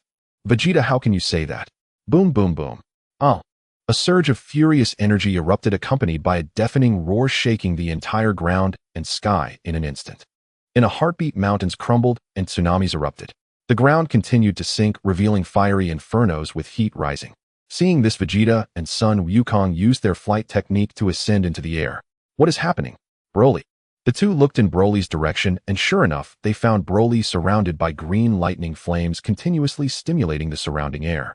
With each lightning discharge, the air emitted a crackling sound, even giving the sensation of the air exploding. Sun Wukong and Vegeta exchanged glances. Super Saiyan level 2. No, that's not right. He is a Super Ancient Saiyan level 2. Their Super Saiyan level 2 had not experienced such a massive increase, and they were aware that although Broly was a Saiyan, he bore an Ancient Saiyan bloodline far superior to theirs. Ding Disciple Broly's base combat power increased 30 billion, master gains double, increase 60 billion. Current host combat power 410 billion. Linfan, hearing the system's notification, sat up excitedly, exclaiming, Wow, 30 billion. Broly, transforming into a Super Ancient Saiyan level 2, actually increased his base combat power by 30 billion. This is simply terrifying. If he were to reach Super Ancient Saiyan level 3, or even level 4, how much base combat power would that yield? Indeed, the Ancient Saiyan bloodline is truly formidable. What about his own ancestral Saiyan bloodline? Shouldn't he also get in on the action? After thinking this, Linfan rubbed his fists, feeling a surge of eagerness. Previously, he had no desire to fight. In his view, battle was too exhausting. However, now seeing such enticing gains from Broly, he wanted to personally experience it and train himself. To enhance his own power, he looked towards the mirror. He saw Broly suppressing Son Wukong and Vegeta, who were struggling and wanting to unleash their powers, but lacking the strength. Son Wukong still wished to enhance his ultimate King Fist to 40 times, yet Broly gave him no opportunity. Charging in, he interrupted Wukong's King Fist, delivering punches to the ground, while Vegeta was also knocked down. After all, he had just recently attained Ancient Saiyan level 2 and was somewhat uncontrollable in his rage. However, upon seeing the two lying on the ground, he calmed down significantly, hurriedly, using purification techniques to cleanse his mind and restore his full rationality. This is how battle should end, Linfan remarked as he watched the scene. Currently, the gift count is about to reach 2001. Tomorrow will include 1 chapter so far, at least 3 chapters tomorrow. The event continues. Let's show some love. Indeed, just as Linfan had thought, the battle among the three came to a halt. Vegeta lay on the ground, a look of profound sadness on his face, as if he were unable to cry. He had originally considered that having transformed into a Super Saiyan God Super Red, he could easily defeat Kakarot and the seemingly unimpressive Broly. Thus he planned to take on both of them, but he never anticipated that he and Son Wukong would instead be at the mercy of Broly, who was effortlessly overpowering them. In their view, if they wished to confront the Super Ancient Saiyan at Stage 2, their only option would be to fuse together. However, this was not a life-and-death battle. There was no need to reveal their final trump card. Therefore, they had to concede defeat. Moreover, if they did manage to fuse and defeat Broly, they would feel no sense of pride, as it would not represent their individual strength. It would merely be the combined power of 2 individuals. Linfan, seeing that the 3 had ceased fighting, lost interest and put away the angel's staff, taking out the spatial technique from earlier to begin his research. The next day, Linfan had been studying the spatial technique for over 10 hours, having not rested from yesterday to today. This left the others, including Tianjin Han, who were training nearby, utterly astonished. It was truly a rare sight. They had never seen their master train for such an extended period without pause. In truth, Linfan did not wish to train either, but there was no choice. The spatial technique was simply too captivating. Until he could open up a space, he felt he could not stop. He set the spatial technique aside and muttered, "This time it should work." He silently recited the incantation for the spatial technique, channeling his intent as the divine power swiftly executed his thoughts. Whoosh! A rift in space appeared before Linfan. It worked, he said with a hint of excitement. This was the first divine technique he had cultivated, and after 10 hours of effort, achieving success naturally made him unable to contain his excitement. Linfan's consciousness connected with this space, clearly sensing that it encompassed several thousand square meters. However, several thousand square meters did not match his current capabilities. It was too small. The limited size of the space was primarily due to Linfan's lack of true mastery over the spatial technique. He had only just reached the beginner level of the spatial technique. Once he cultivated it to perfection, he could unleash a space size corresponding to his current strength. If he reached the level of transcendent mastery, he could exert double the effect. However, Linfan was not in a hurry. Achieving the beginner level meant he had learned it. From there, he simply needed to train diligently. For now, he felt that several thousand square meters was sufficient for his use. Ding Disciple Son Wukong's base combat power increased 10 billion. Master receives a double increase 20 billion. Current host's base combat power 430 billion. Ding Disciple Vegeta's base combat power increased 10 billion. Master receives a double increase 20 billion. Current host's base combat power 450 billion. Ding Disciple Broly's base combat power increased 25 billion. Master receives a double increase 50 billion. Current host's base combat power 500 billion. Wonderful, simply wonderful. I can't believe I've reached the milestone of 500 billion so effortlessly. I thought I would have to train extensively to achieve this, but I didn't have to lift a finger and got here so quickly. Not bad, very good. It seems the 3 of them are about to emerge. Linfan understood that his recent boost in combat power was certainly because Son Wukong and the others had assimilated the experiences from the battle. Broly's substantial increase was also due to his mastery of the Super Ancient Saiyan at Stage 2. Since it was his first transformation into this form, the resulting base combat power boost was naturally significant. While Linfan was pondering these matters, a flash of light appeared. The East Kaishin and the Old Kaishin arrived once more. Seeing the 2 of them, Linfan jumped down from his chair, greeting them with a smile. East Kaishin, Old Kaishin. The East Kaishin also greeted back, West Kaishin. He asked with concern, "Did the Grand Minister do anything to you yesterday?" The East Kaishin had been worried about yesterday's events. If the Grand Minister had imposed any serious punishment on Linfan, he would have sought an audience with the Grand Minister on his behalf. He hoped the Grand Minister would spare Linfan, especially since Linfan had just been appointed as the West Kaishin and was still unfamiliar and unaccustomed to many matters. Linfan smiled. It's nothing, thank you for your concern, East Kaishin. That's good to hear. The East Kaishin was just worried something might have happened to you. He insisted on coming to check and was even prepared to plead with the Grand Minister for your sake. The old Kaishin explained from the side. Linfan once again looked at the East Kaishin, expressing his gratitude. Thank you, thank you. Linfan had a very good impression of the East Kaishin.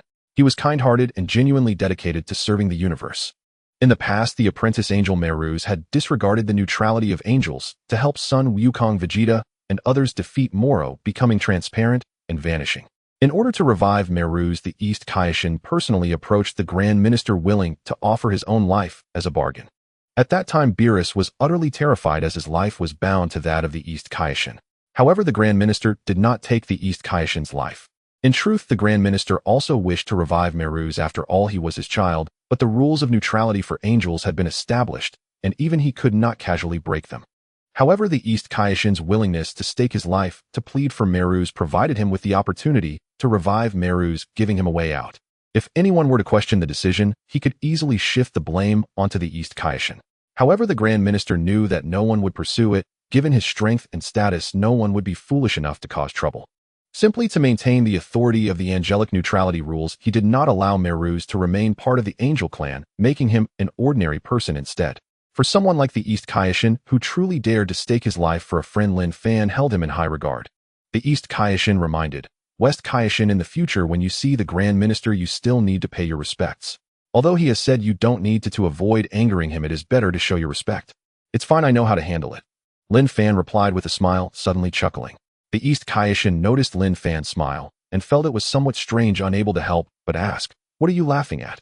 Linfan recalled a humorous incident when the East Kaishin had first appeared. A mere glance had terrified Piccolo and turned his face green. Yet now everyone had to kneel before him. It was a complete reversal. But could he share this thought with the East Kaishin? Currently, there were over 2,200 gifts. Today, there were already 2 chapters, and so far today's minimum was 4 chapters. Daily love donations can make 8 chapters a reality. Of course, but the East Realm King God must strongly question himself before speaking, otherwise it could offend the East Realm King God. It's nothing, it's better not to tell you, I'm worried you might get angry. Upon hearing this, the East Realm King God became even more curious, shrugged his shoulders and laughed. It's fine, West Realm King God, am I really that petty? After all, I am an East Realm King God. Go ahead. You insisted that I say it, so I will. I was just thinking about the first time you met Bick and Son Wukong. Just a glance made Bick's face turn green. The East Realm King God paused for a moment and said, "Isn't his face already green?" The Old Realm King God immediately slapped the East Realm King God on the head and shouted, "Look, there's an honest person here, everyone come and bully him." The East Realm King God twitched his lips. But thinking back to when he first met Bick and Son Wukong, he did indeed scare them. It was just a matter of a glance. Especially Bick, who was extremely terrified. He was quite imposing back then. Thinking about it, he really was quite impressive, wasn't he? After thinking of this, he immediately continued to ask, "What about me now?" "Now, I kneel to everyone," Linfan said calmly. East Realm King God. It seemed like an insult, yet it also felt like it wasn't. Linfan gently patted the East Realm King God, saying, "Just kidding, our position as Realm King God is like this. There are also destruction gods, great gods, and the King of all. When facing the great gods and the King of all, naturally one must kneel, especially since they have been quite active lately." After hearing Linfan's reassurance, the East Realm King God felt slightly better, but still had an inexplicably painful feeling. Why does this reassurance inexplicably make my heart ache? No, I need to prove myself to Linfan. Looking at Linfan, he said, "West Realm King God, I will resolutely not be the first to kneel." Linfan, I thought you were resolutely not going to kneel. Ooh, I didn't expect it to be like this. In fact, Linfan understood the East Realm King God's behavior of kneeling to everyone very well. Given the position and power, not kneeling would be courting death, right? Linfan expressed, "I believe in you. Not being the first to kneel is still something worth believing in." Ho! A streak of light swept across. It landed in front of several people. A tall figure appeared with blue skin and long white hair. Its pupils and lips were purple, and it had a large light blue halo around its neck, holding an angel's scepter in its right hand. Weiss. Linfan thought to himself, how did Weiss come? Is he here to visit me? His father, the great god, said that he is his cousin. Weiss smiled slightly at Linfan, then also smiled at the East Realm King God and Old Realm King God.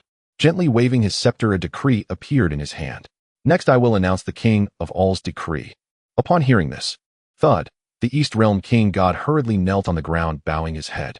The Old Realm King God glanced at the East Realm King God, feeling frustrated. He was still prepared to give the East Realm King God some face by kneeling before him. But this useless guy suddenly went down with a thud, as if he was worried someone would steal his first kneel.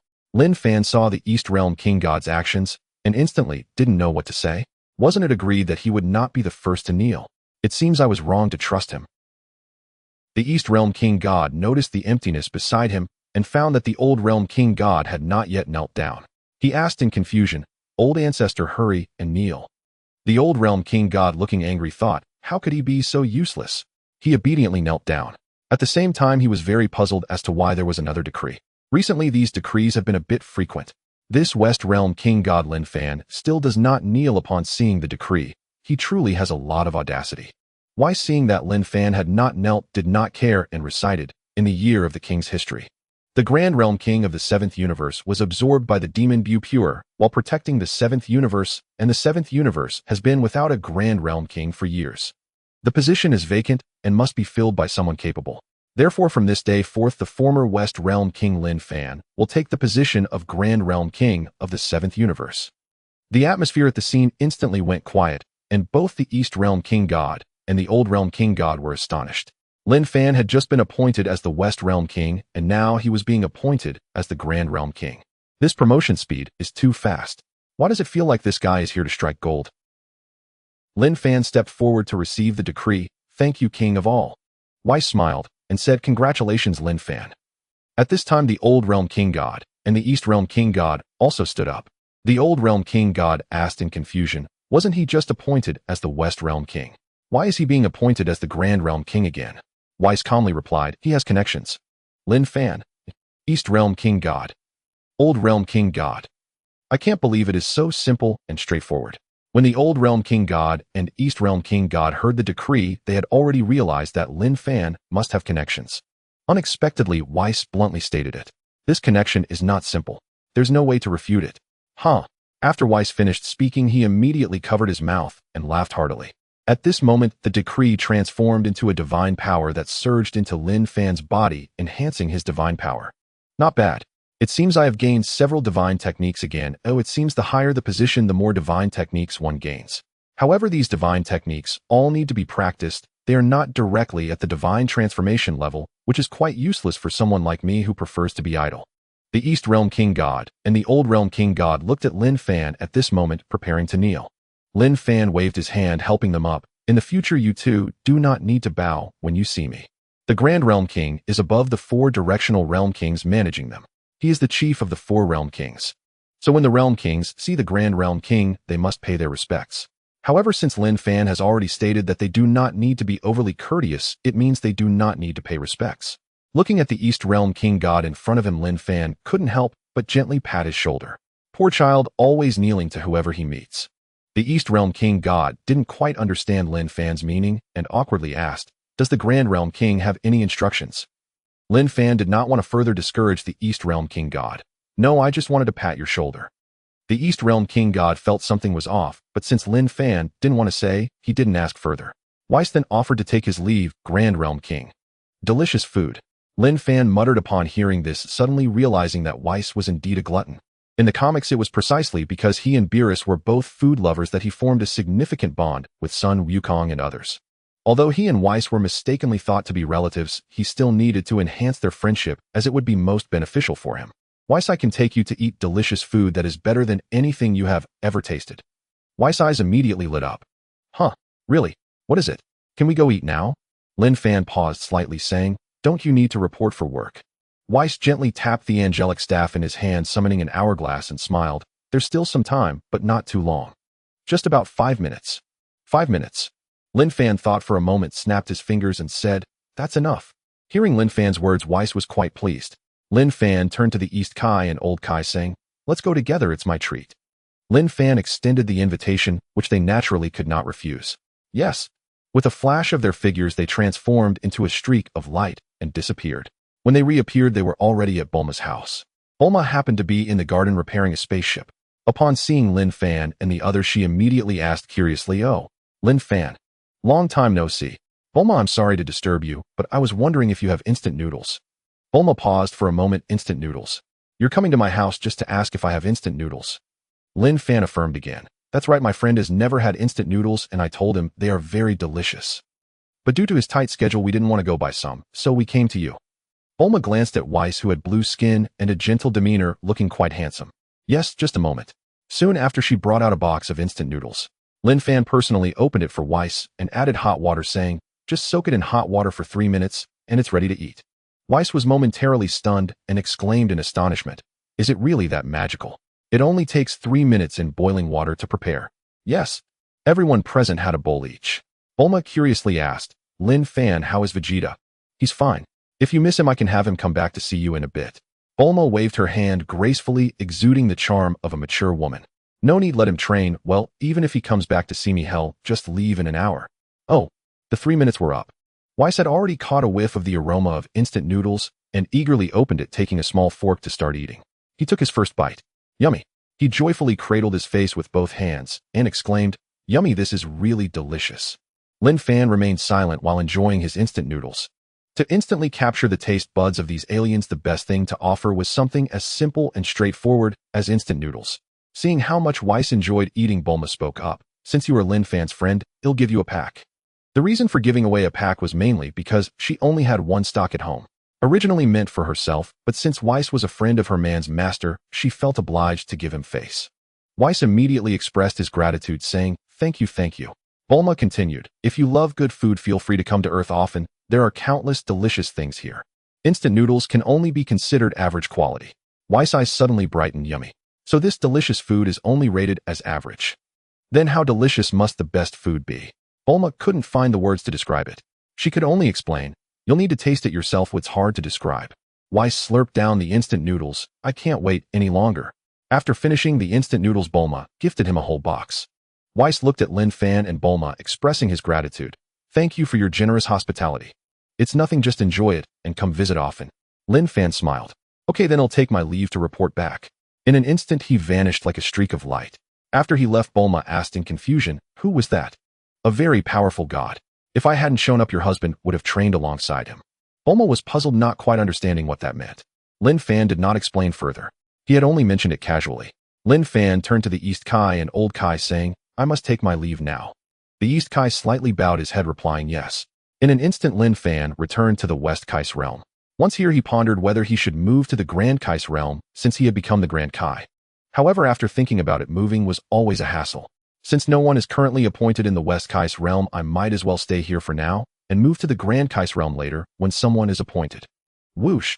Son Wukong, Broly, and Vegeta flew out from the hyperbolic time chamber, swiftly moving to Linfan's side. "Master Linfan," the three greeted. Linfan looked at the aura surrounding them and nodded in satisfaction. "Looks like you had a good haul this time." "Yes, Master Linfan, Broly is really amazing. Both Vegeta and I were defeated." Vegeta pushed Kakarot aside displeased and said, "Humph, I was not defeated." Son Wukong scratched his head helplessly. "But weren't you defeated?" Vegeta said nothing further. As long as he believed he hadn't lost, then he hadn't lost. Suddenly he thought of something and quickly looked at Linfan, requesting, "Master Linfan, I want to learn even more powerful techniques." After this battle, he realized that he and Kakarot were simply no match for Broly. In an unknown fight, they stood no chance. Only by learning more powerful techniques would they have a chance to defeat Broly. More powerful techniques, Linfan muttered. "That's right." Linfan circled around Son Wukong and Vegeta, carefully sensing their conditions. The two felt quite awkward under his gaze. Son Wukong awkwardly asked, "Master Linfan, what are you looking at?" "All right, since you both want to learn more powerful techniques, I will teach you." The three looked at Linfan in astonishment. It was their first time hearing this term. Son Wukong couldn't help but ask curiously, "What is Super Saiyan God Super Saiyan?" Vegeta shot a disdainful glance at Son Wukong and said, "Shut up, it's Super Saiyan God Super Saiyan." "Hee. The name is too long, I can't quite get it," Son Wukong said with an awkward smile. Linfan simply replied, "From now on we can just call it Super Blue." Because after learning this move, when transformed, the aura is blue and the hair is also blue. When it came to hair color, Linfan couldn't help but recall the teasing from netizens in his past life. There weren't many colors left for Saiyans. Of course, it's not just a change in color. This transformation is even more powerful, surpassing the existence of Super Saiyan God. It's very suitable for battle. Son Wukong and Vegeta were instantly delighted, making a cheering gesture as they said, "That's great. Master Linfan, please teach us. We can't wait to learn." Linfan smiled and said, "Don't be impatient. This time I will enter the hyperbolic time chamber with you." Huh. Master Linfan is entering the hyperbolic time chamber with us. Why? Son Wukong looked puzzled since he got to know Master Linfan. It was the first time he heard that Master Linfan would enter the hyperbolic time chamber. Linfan had no intention of hiding anything. "Seeing you train, I can't help but want to train too. Son Wukong, haven't you always wanted to spar with me? This is a great opportunity." Son Wukong's eyes sparkled with excitement. Vegeta looked at Kakarot and instinctively asked, "Do you have a way to deal with Master Linfan?" "No, but I'm looking forward to it." Son Wukong replied directly. Vegeta, what a masochist. Let's go together into the hyperbolic time chamber. So the three who had just emerged followed Linfan into the hyperbolic time chamber. Upon entering the hyperbolic time chamber, Linfan looked around. The environment here was not much different from Earth. It could be considered another Earth, only without any inhabitants. Linfan used the power of creation to duplicate the memory of the Super Blue Secret twice. Son Wukong, Vegeta, come here. Yes. The two stepped forward to Linfan. He reached out, placing his hand on their foreheads. A surge of memory and knowledge instantly flowed into their minds. All right. Feel it. Without any hesitation, the two immediately accessed the memory. Indeed, there were the key points to transform into Super Saiyan God. Super Saiyan. They couldn't wait to start training. Linfan turned to Broly. Come over here. Yes. The two went to another side. Broly, I already know you can transform into Super Ancient Saiyan level 2. Since you've been training in the hyperbolic time chamber for years and can use it skillfully, I will now teach you how to transform into Super Ancient Saiyan level 3. Whether you can master it depends on you. Broly gratefully said, "Thank you, Master Linfan." Looking at Broly, Linfan thought about whether he should take him as a servant. If he took him as a servant, his battle power would increase and Broly's would also improve, which would significantly boost his own power. Moreover, due to the system's influence, he would gain a double enhancement. This means that as he increased his strength, Broly would also follow suit, and his improvement would provide Linfan with a double return system effect.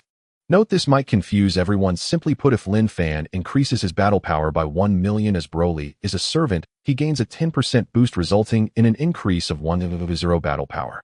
The 1/0 battle power he gains would allow Linfan as the master to double his battle power to 2/0, experiencing the feeling of a double enhancement. But there is another person who is also extremely suitable to be a servant. His talent is not inferior to Broly, and if he takes him as a servant, wouldn't that be better? However, that person is currently still too far from him, and it will take a long time to wait. Forget it, I'll choose Broly for now and focus on increasing my strength. Who knows what the future holds? Linfan copied the memory of transforming into Super Saiyan level 3 and cast it into his hand, transferring it into Broly's mind. After finishing, Broly gratefully said, "Thank you, Master Linfan. Broly, I am currently looking for a servant of a god, which means my servant. If I choose you, would you be willing?" Broly was absolutely loyal to Linfan. Without Linfan, he would still be alone on planet Vampa and would never have learned the purification technique. Moreover, since Linfan is his master, becoming the master's servant and following him closely is something he is very willing to do. "Master, I am willing." "Good, then I will now establish a master-servant contract with you." The master-servant contract is a special divine technique. Once you become a servant, you cannot harm the master unless permitted, otherwise your body will suffer a backlash and explode. But there are also great benefits. When the master increases his strength, the servant receives a 10% bonus. Conversely, if the servant increases his strength, the master will receive a 50% boost. Linfan made several strange hand signs. He silently recited the incantation. The divine power surged in his right hand, a cold light flashed, and a drop of blood flowed out. Linfan waved his hand, and the blood dripped into Broly's forehead. "Broly, open your mind and relax your body." Broly followed Linfan's guidance, and the drop of blood instantly entered Broly's mind. It merged with his brain. At that moment, Linfan felt an additional presence in his consciousness, which was Broly's awareness. He could clearly understand what Broly was thinking at that moment. Moreover, with just a thought, he could instantly cause Broly's death. This is the master-servant contract. How terrifying. Linfan couldn't help but murmur in his heart after realizing this effect. "All right, Broly, now start training on how to transform into Super Ancient Saiyan level 3. "Yes, master." In an instant, Linfan arrived at the peak of a mountain. Looking down at the three training below, he calmly said, "You three train well. The opponent you will face next is me. I'm really looking forward to how my power will be." Currently, there are over 2,400 gifts. Yesterday, there were 2,001, an increase of 300. Now 4 chapters have been updated, just 1 chapter left, and working hard on it. In the hyperbolic time chamber. 1 month later, Vegeta's son Goku and Broly have already mastered what Linfan taught them. Vegeta and son Goku can effortlessly transform into Super Saiyan God Super Saiyan Super Blue. As for Broly, he has also mastered the transformation into Super Ancient Saiyan Level 3, his green hair now reaching his waist, and his physique even larger than the original Super Ancient Saiyan Level 2. With their enhancements, Linfan naturally gained a boost in battle power. From an original base power of 50 billion, it has increased to 62 billion. At this moment, the 3 flew to the mountain peak looking at Linfan, who stood with his back to them and greeted Master Linfan. Indeed, Linfan appeared as an unparalleled master at this moment, his hands clasped behind him, standing with his back to son Goku and the others. A gentle breeze blew, causing his clothes to flutter. Linfan turned around, looked at the 3, and said, "I have taught you the skills, and you have fully mastered them. Now I will assess your cultivation results. I'll go first." Son Goku stepped forward, striking an attack pose, ready to start the battle. Linfan smiled faintly. "With my normal power of 62 billion, would I only fight you alone? Isn't that bullying? No, all 3 of you come at me together. One person is just a waste of time." Vegeta looked at son Goku and said calmly, "Kakarot, with Master Linfan's strength, do you think you are enough to fill the gap?" "Vegeta, don't say it like that." Son Goku knew he was not a match for Master Linfan. However, he felt a bit indignant about Vegeta's words, wondering why he wasn't enough to fill the gap. Linfan did not want to waste time, saying blandly, "All right, enough banter, all 3 of you come at me. Broly, unleash all your strength. Even if you hurt me, it's fine. I permit you to attack with full force, leaving no reservations." Due to the master-servant contract with Broly, it was necessary to clarify this matter, or it might bring adverse effects to him. After receiving Linfan's permission, Broly politely replied, "Yes, master. Let's begin." Linfan extended his hand, signaling them to start. Son Goku no longer hesitated, as he was facing an unprecedented true master. With a loud shout, he instantly transformed into Super Blue. Vegeta did the same, quickly transforming into the Super Blue state. Their gazes sharpened, their hair turned blue, and their auras radiated blue. As for Broly, he tightened his fists, veins popping out instantly. He roared with fury. Accompanied by a deafening roar, a green light shone brightly. Once the light faded, Broly, now significantly larger with a head full of green hair, appeared.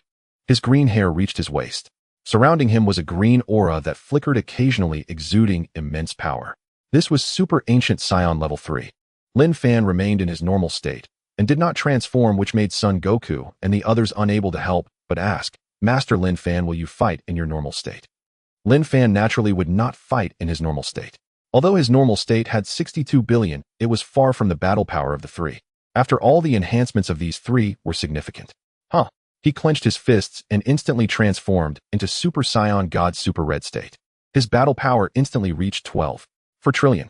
The unit of battle power is billion, trillion, quadrillion, quintillion, etc. The 3 felt the terrifying aura emanating from Linfan, their bodies trembling slightly, but soon excitement filled their faces. Today's battle is destined to be a peak showdown. A battle at heights never reached before. Whoosh!